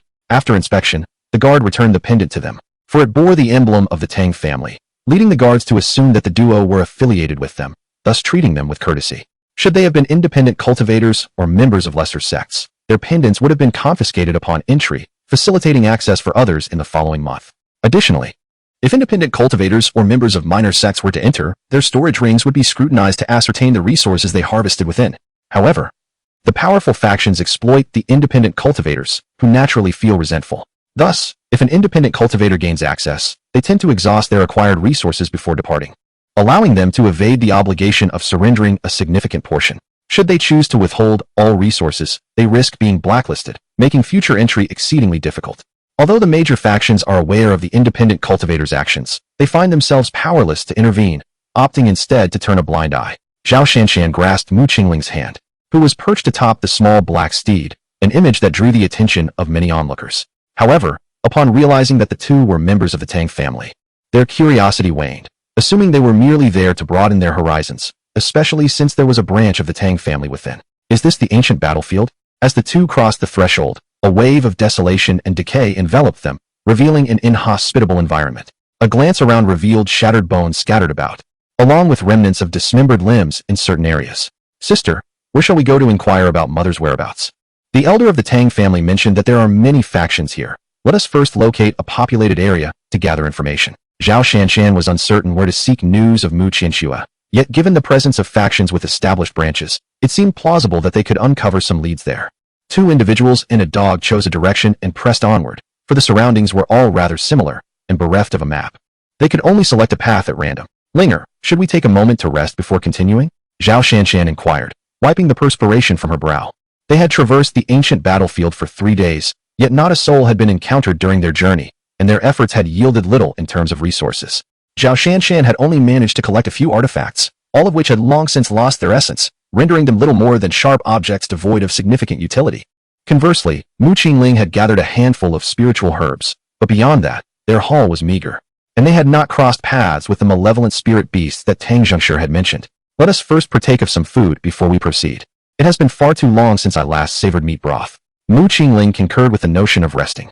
Although Zhao Shanshan suspected that the girl was simply craving a good meal, for their sustenance had been sparse these past few days. With a decision made, Mu Qingling promptly set to work, retrieving a large pot that had remained unused for several days. "Xiaohei, hurry and fetch my dragon meat. I shall feast upon it today." "Master, you should boil some water first. I will attend to the dragon meat and return shortly." Xiaohei replied in human speech before swiftly departing, leaving one to wonder whether he was indeed preparing the meat or sneaking a taste. Meanwhile, Mu Qingling did not dwell on Xiaohei's absence. She filled the pot with water, ignited a fire, and added various seasonings. Then, having completed these tasks, she pulled out a celestial peach and began to eat. As the water approached a boil, Xiaohei returned, presenting a ring before Mu Qingling. She accepted it, discovering it contained dragon meat that Xiaohei had meticulously prepared. Mu Qingling extracted a portion of the dragon meat from the ring, realizing that the enormous black dragon could not possibly be consumed in one sitting. It would suffice for both her and Xiaohei for several days. Observing Mu Qingling pour the dragon meat into the large pot, Zhao Shanshan could not suppress a gulp. After all, it was meat from a demon emperor-grade dragon. It was impossible for her to claim she did not desire a taste. Yet she understood that she could not digest the spiritual energy contained within demon emperor meat unless Xiaohei assisted her in that regard. However, she felt too shy to voice such a request, so she remained nearby, aiding with the preparations.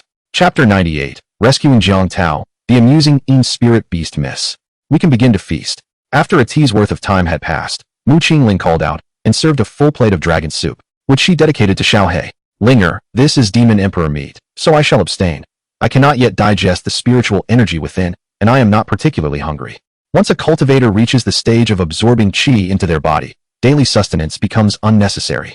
Upon attaining the true spirit realm, the spiritual energy within is ample to sustain the body's metabolism. Generally, cultivators become less reliant on food after reaching the innate stage, save for those who are particularly gluttonous. Like Mu Qingling herself, Zhao Shanshan, having reached the 4th level of true spirit, indeed could forego food, primarily due to her inability to refine such potent spiritual energy. "Zhao girl, do partake. Your current cultivation seems somewhat lacking. How can you care for the young master when you require his protection?" Just as Zhao Shanshan was about to take another whiff of the aroma and turn away, the little black dog, while dealing with the dragon soup, remarked that Zhao Shanshan's realm was indeed too low. Throughout their journey, apart from her brief usefulness against the bandits of Shangfang Mountain, she had largely relied on Mu Qingling to confront their enemies. "Is this acceptable, esteemed elder?" Zhao Shanshan's face flushed with embarrassment, clearly feeling a bit humiliated by the dog's words. In essence, she had been scorned by a mere canine. "Rest assured, I shall ensure your survival." "Thank you, esteemed elder." Zhao Shanshan rejoiced at the assurance from the little black dog, as it meant she could finally indulge in the dragon soup of the demon emperor realm. Her heart brimming with joy, she served herself a modest half-bowl of the delicacy. Although the little black dog promised her safety, she dared not overindulge, for even with its protection, the time required to refine the spiritual essence of the soup was substantial. Moreover, being in the ancient battlefield, where unforeseen dangers lurked at every turn, Zhao Shanshan was acutely aware of the risks involved. The little black dog, observing that Zhao Shanshan had only taken a small portion of the soup, nodded approvingly. Indeed, she had impressed it.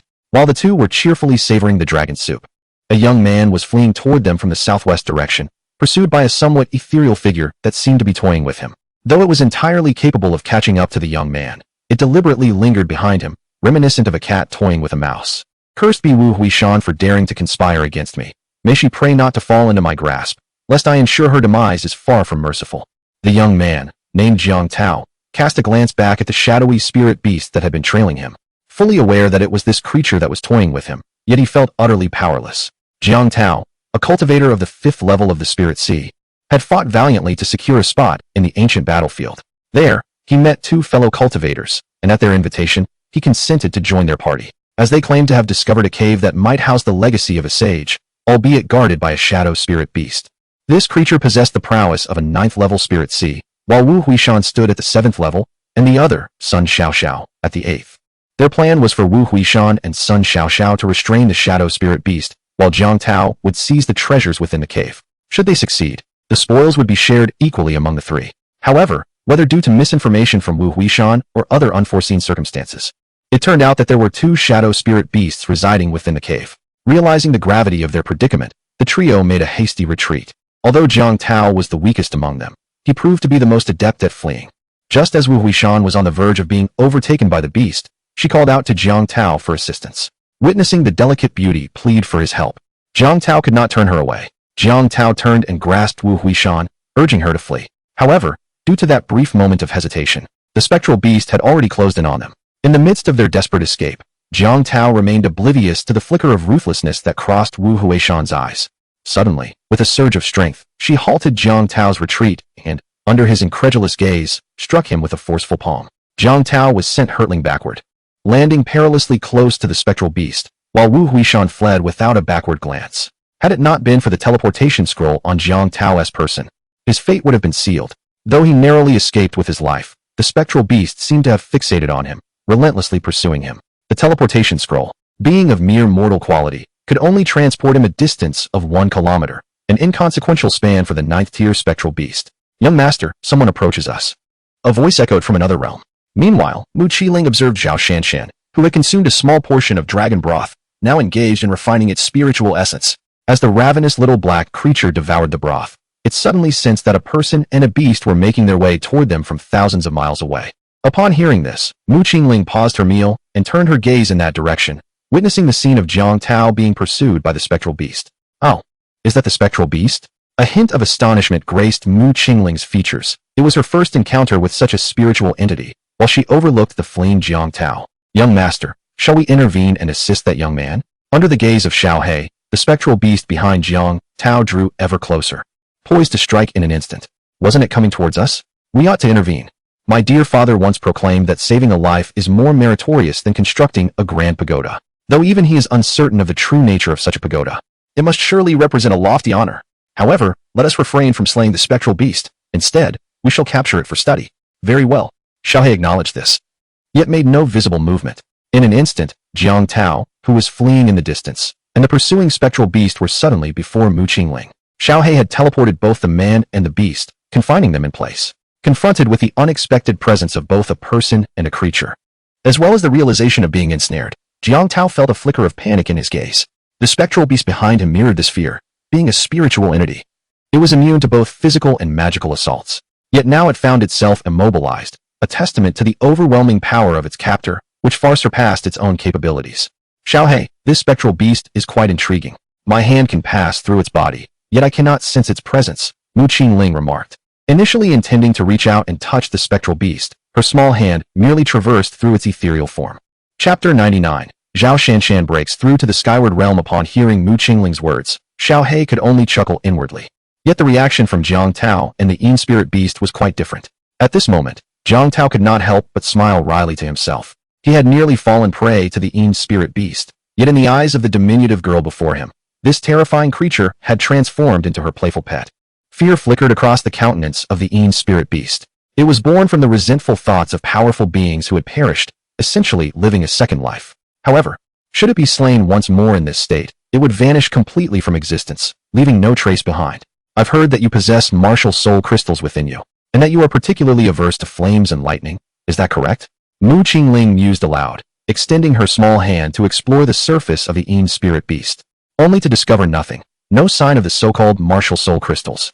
"Ah, were we not told that there are martial soul crystals? Why can I not find any?" Mu Qingling pondered, her chin resting on her hand as she tilted her head, her eyes brimming with curiosity. "Young mistress, It is likely that one must slay the Yin spirit beast for the martial soul crystals to manifest. Xiaohei could not help but convey telepathically to Mu Qingling. These Yin spirit beasts were indeed peculiar. Perhaps such entities could only be formed in an ancient battlefield. Well then, let us first try the flames. Upon receiving Xiaohei's message, Mu Qingling gently snapped her fingers, and a flickering flame appeared at her fingertip. She then brought her hand close to one of the Yin spirit beast's paws. Woa! As the flames manifested in the hands of the shadow spirit beast, they instantaneously ignited its grasp, releasing a series of mournful wails from its maw. Yet, the flames consumed the creature as if it were doused in gasoline, engulfing it entirely and silencing its anguished cries. In an instant, the shadow spirit beast was reduced to ashes. Mu Qingling then retracted the flames, revealing a pale diamond-shaped crystal floating where the beast had once stood. Indeed, it was a martial soul crystal, though it bore a striking resemblance to those other stones. Observing the martial soul crystal hovering before her, Mu Qingling examined it closely and rendered a judicious appraisal. In truth, the martial soul crystal was akin to a spirit stone. Albeit smaller in size, the primary distinction lay in its containing soul energy, unlike the spirit stone, which lacked such essence.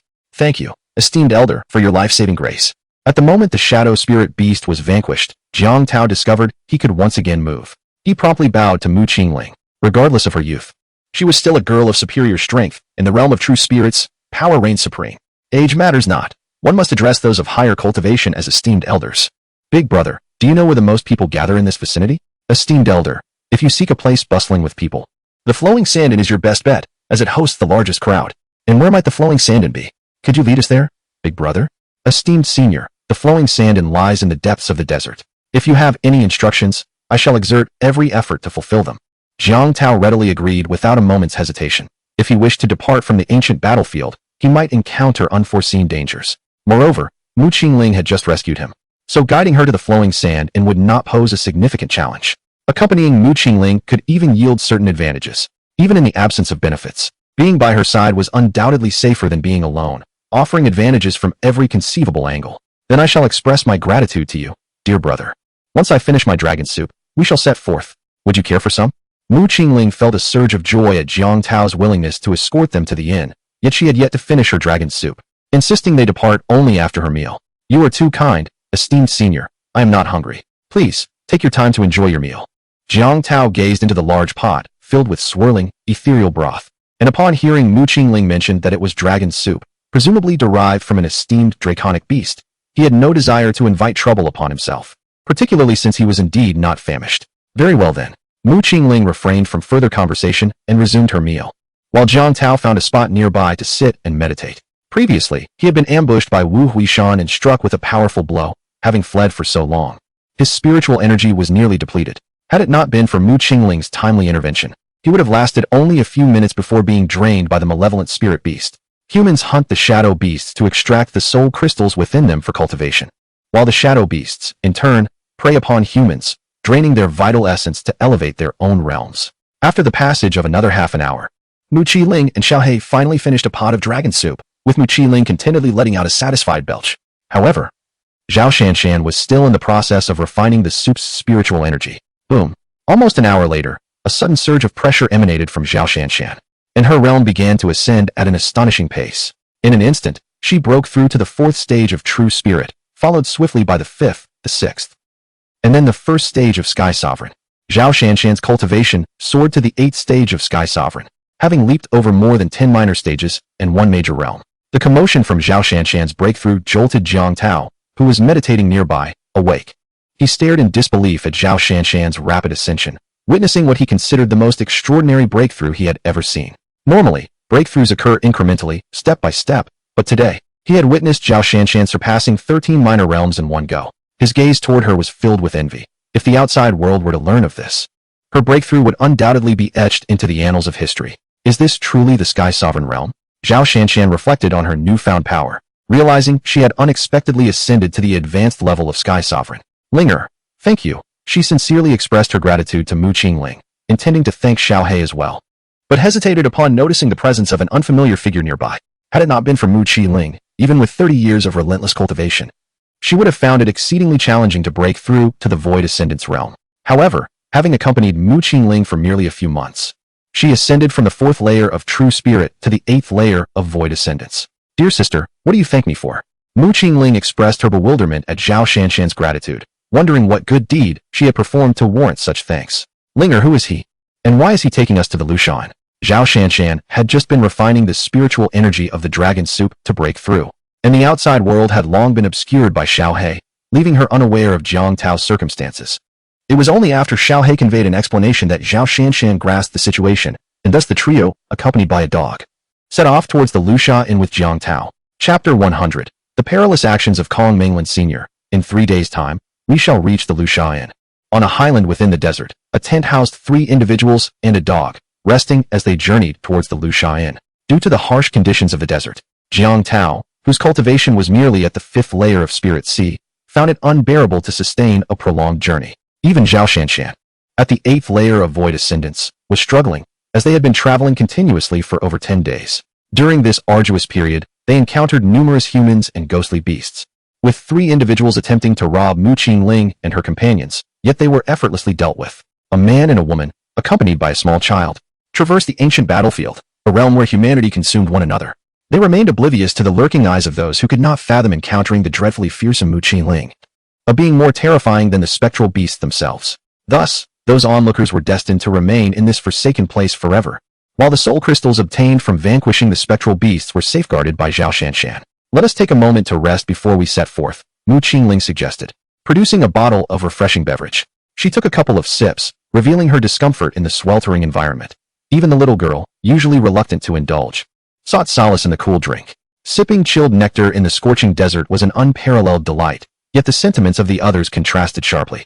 After a respite of over half an hour, they resumed their journey towards the Sand Flow Tavern. However, after traversing for an additional hour, they encountered another group of individuals. Wu Huishan. Upon recognizing a figure ahead, Jiang Tao gritted his teeth in fury, for among the group stood Wu Huishan, the very person who had previously outmaneuvered him.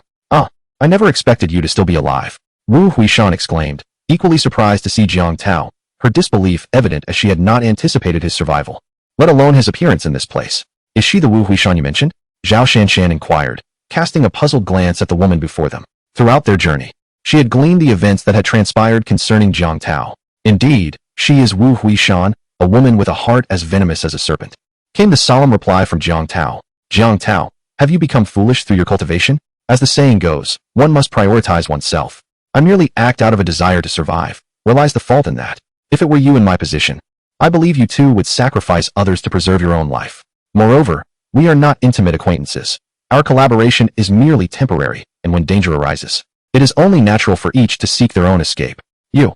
Jiang Tao was rendered speechless by Wu Huishan's words, taken aback by her utter shamelessness in uttering such statements. Had he not intervened to save her, she would have long been devoured by the sinister beast. And now she stands here, spouting her disdain. "Darling, is this the foolish boy you mentioned earlier?" At that moment, a young man embracing Wu Huishan spoke up.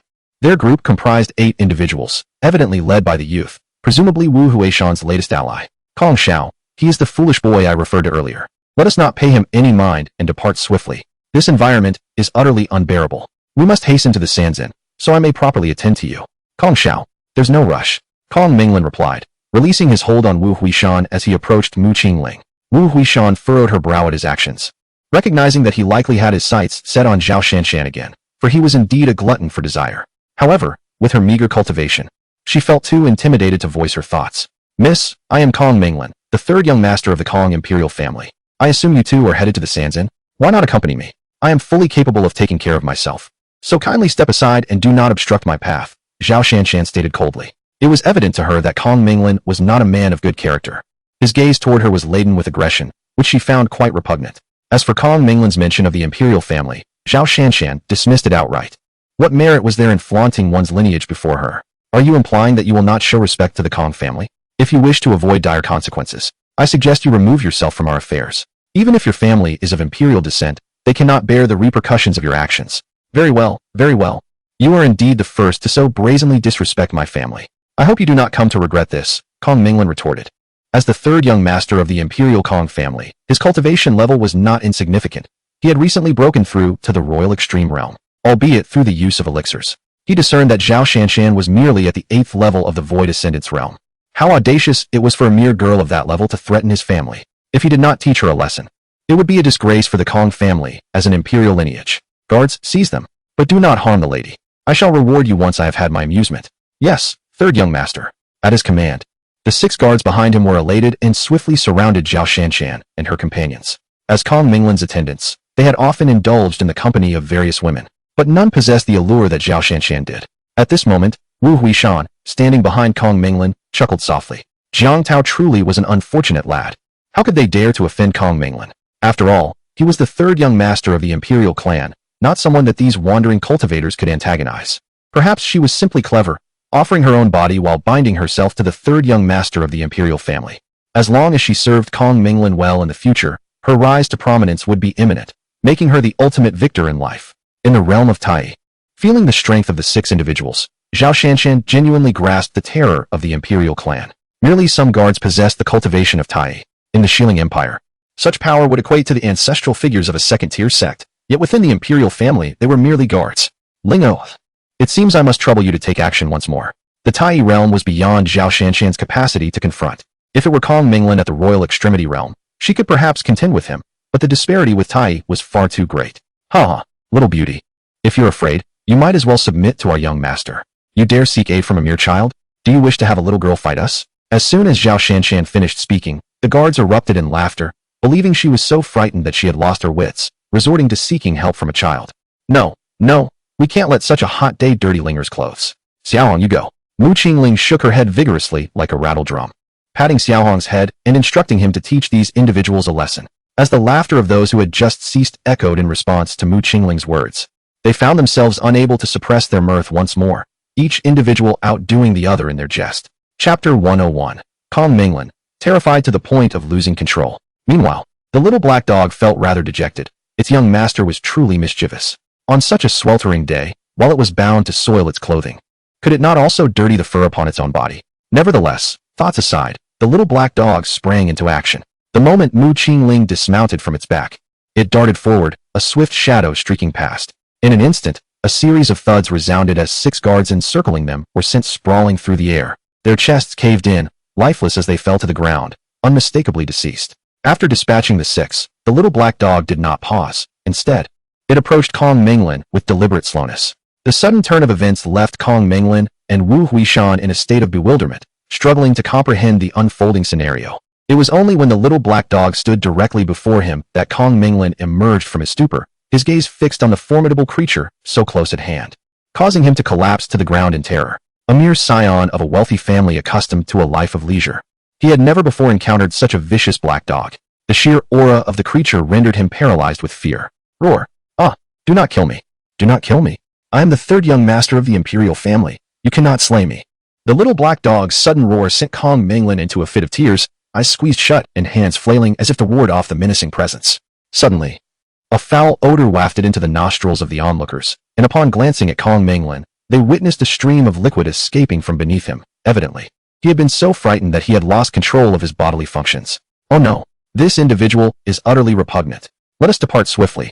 Mu Qingling hastily covered her mouth and nose, quickly distancing herself from Kong Minglan, with Zhao Shanshan and Jiang Tao promptly following suit, vanishing from sight in an instant. Kong Xiao, are you all right? After a considerable moment, Wu Huishan regained her composure from the shock and rushed to assist Kong Minglan to his feet. Although she harbored disdain for him, his favorable lineage rendered him somewhat irreplaceable in her eyes. Even if he were as unrefined as one could imagine, she would tolerate it, for she believed that Kong Minglan would not let those individuals escape unscathed. Ultimately, she was confident that she would maintain control over him. Once Wu Huishan helped Kong Minglan stand, he noticed that Mu Qingling and the others had vanished, allowing him to finally ease his anxieties. Regardless of who you are, your fate is sealed. Having offended the Kong family, I shall not let you go unpunished. Kong Minglan seethed as he gazed towards the direction of the flowing sand inn. Fully aware that Mu Qingling and her companions must have headed there, he was determined to ensure their demise on the ancient battlefield. Indeed, they must not be spared for daring to affront Kong Xiao. A flicker of joy crossed Wu Huishan's face. It was as she had anticipated. Kong Minglan would surely not let those individuals off the hook. However, in the midst of her elation, a long sword suddenly pierced through her chest. Struggling to lower her gaze upon the blade that had impaled her, she looked up at Kong Minglan in disbelief. Kong Xiao, you perish, you insufferable wretch. Were it not for you, I would not have faced such humiliation, and furthermore, you have witnessed things you should not have. Kong Minglan forcefully kicked Wu Huishan away, shifting all blame onto her, viewing her merely as a temporary plaything. Furthermore, Wu Huishan had witnessed her own humiliation, making it impossible for Kong Minglan to retain her. Not only Wu Huishan, but anyone who had witnessed his disgrace today must perish. This accounted for the deaths of his own guards, as he would have otherwise executed them himself. You shall await your fate. Soon. You will comprehend the consequences of crossing me. After expelling Wu Huishan, Kong Minglan paid her no further heed. Even if she survived for the moment, it mattered little, for he had shattered her energy sea, rendering her devoid of any cultivation. This was an ancient battlefield. The danger was palpable even for someone of his emperor's realm. He desired Wu Huishan to languish in the slow embrace of death here, while he tore apart a scroll, instantly vanishing from the scene. As Kong Minglan departed, the still-breathing Wu Huishan could only cast a venomous glare in his direction, soon replaced by sheer terror. TSK, TSK, TSK. I never anticipated such a fortunate turn of events, she thought, as a spectral beast materialized before her. Gazing at the lifeless bodies of the 6 guards and the terrified Wu Huishan, it glided toward her with a sinister chuckle. In the southeastern part of the ancient battlefield lies a small city known as Kong City, the stronghold of the Kong family, an imperial lineage from the Donglai domain. Suddenly, within a chamber of a mansion in Kong City, a figure emerged from the void. If Mu Qingling and the others were present, they would undoubtedly recognize Kong Minglan, the one who had been so frightened by a single roar from Xiao He that he lost control of his bodily functions. The scroll he had torn in the desert was a spatial scroll crafted by the ancestral patriarch of his clan, possessing the ability for teleportation. Typically, such spatial scrolls are exclusive to the direct descendants of imperial families, intended to ensure their safety, and coincidentally, Kong Minglan had one in his possession. Upon returning to his chamber, Kong Minglan first attended to his personal hygiene before donning a fresh set of garments. He then opened the door and stepped outside. As he approached the principal building, an elderly man emerged from within. In the Kong family, he was known simply as Old Street, the steward of the household. No one knew his true name. It was likely that only the family head who had brought him back was privy to such knowledge. The reason for Old Street's astonishment was that Kong Minglan had departed from Kong City only a few days prior, claiming he was going out to seek opportunities. How could he have returned so swiftly? Old steward, is my grandfather inside? Kong Minglan inquired. Indeed, third young master. The elder is within. Would you like me to announce your arrival? No need. I shall find grandfather myself. You may attend to your duties. Very well, then I shall take my leave. Once Old Street departed, Kong Minglan adjusted his attire and pushed open the door to enter. Inside, an elderly man was seated, sipping tea. Have you encountered any danger? You have used the spatial scroll I provided you. As Kong Minglan entered, the elder immediately inquired, for the spatial scroll he employed was crafted by his grandfather, containing a fragment of his divine soul. Should the spatial scroll be activated, its creator would be aware, hence the reason for Kong Tian's question. Grandfather, you must avenge me. Kong Minglan knelt before Kong Tian, his face a mask of despair. Although he was a languid second-generation cultivator, he was the most cherished by Kong Tian. His 2 elder brothers were fervent practitioners, wholly devoted to their cultivation, showing no interest in matters of love. In contrast, Kong Minglan was indifferent to cultivation, consumed instead by a fervent desire for women. Kong Tian had entrusted the responsibility of continuing the Kong lineage to him.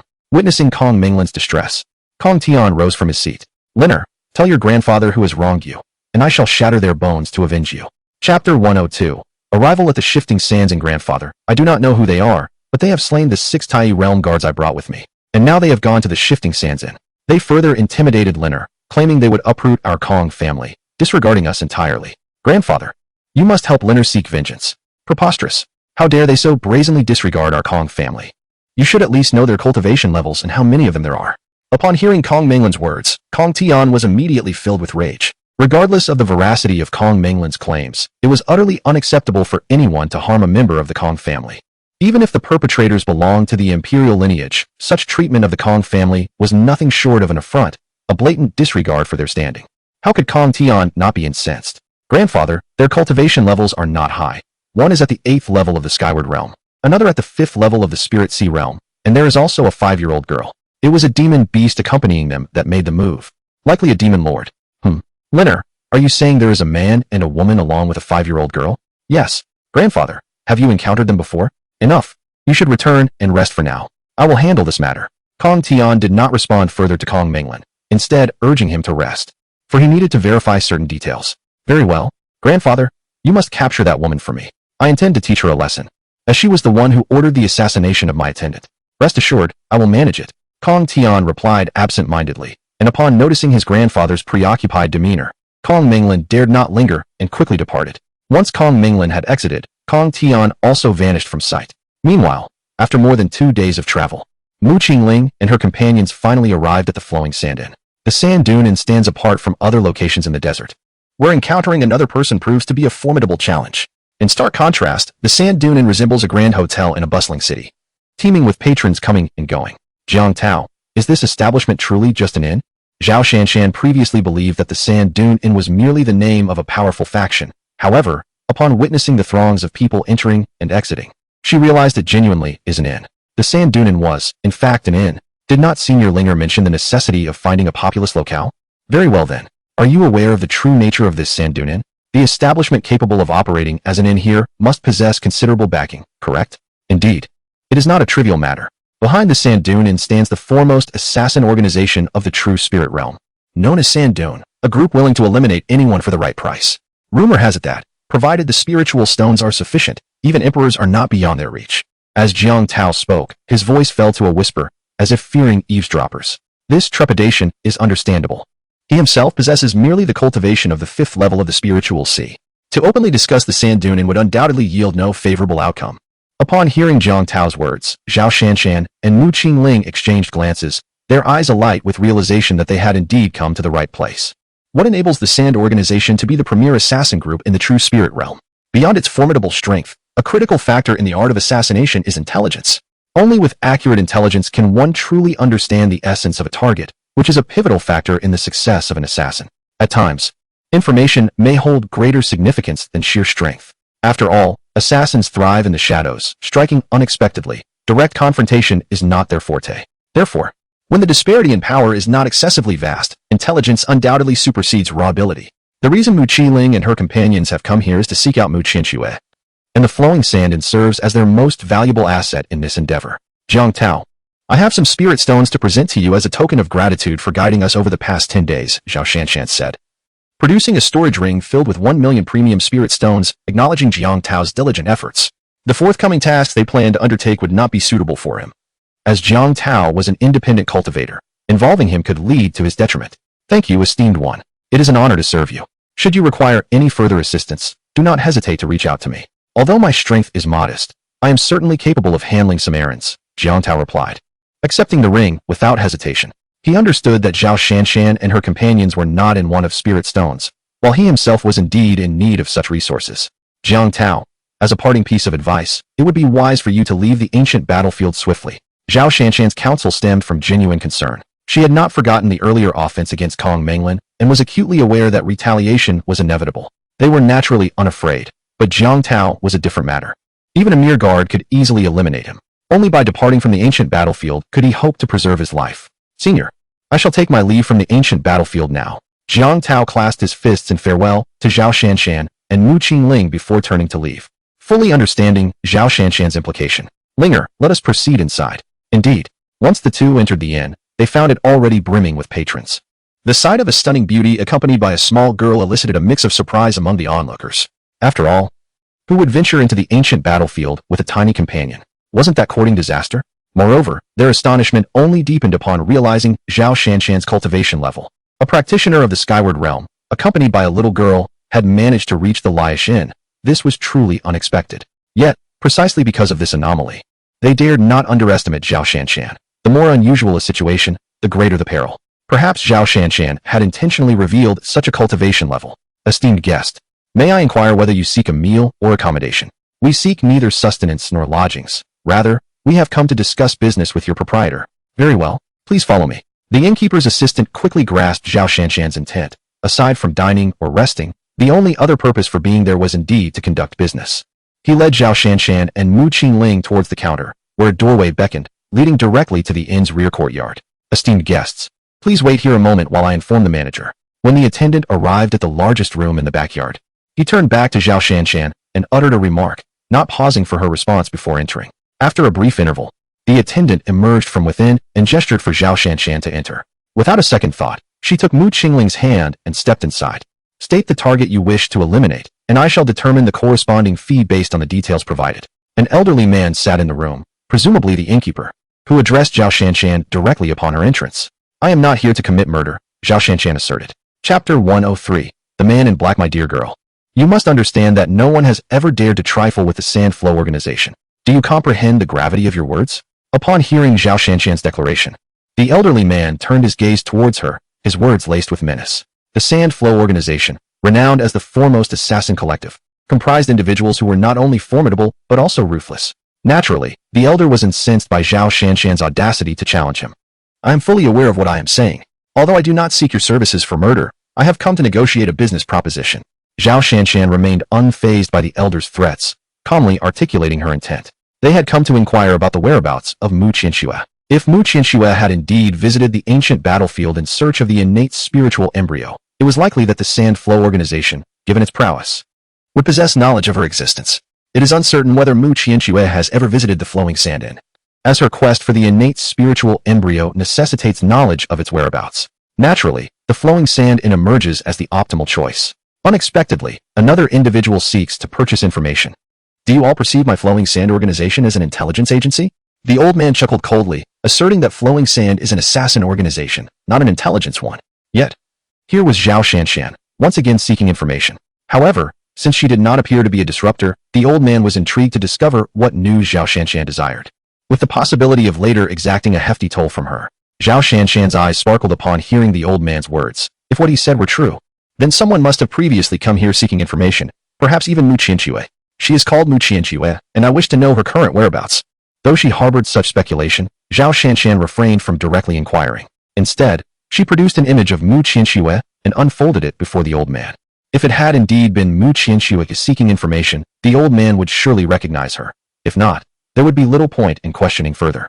Who are you, and why are you inquiring about her? The old man furrowed his brow at the image, while subtly signaling behind him. Grandpa, this is my mother. Do you know where she is? Please tell Linger quickly. Mother? What does mother mean? Grandpa, you are so silly. Mother refers to Nyangqin. Nyangqin? Do you claim that she is your mother? At this moment, the old man's heart was tumultuous. Could this little girl truly be his daughter? Yet, he had never heard of such a tale. Indeed. Grandpa, please tell Linger where my mother has gone. I apologize, but I do not possess that information. You are deceiving me. You clearly know my mother. Why won't you reveal it? I must warn you, do not compel me to take action against you. You all should. Wait a moment. I genuinely do not know her whereabouts, but our master is aware. The old man had initially intended to dismiss Mu Qingling and her companions. Yet he changed his mind upon receiving a message from his master, instructing him to bring Mu Qingling to meet him. Then where is your master? Mu Qingling only heard the old man mention that his master knew her mother's whereabouts, unaware of his sudden change of tone. Ladies, please follow me. The old man turned and exited the room, leading them deeper into the courtyard, with Mu Qingling hastily following suit, and Zhao Shanshan naturally did not lag behind.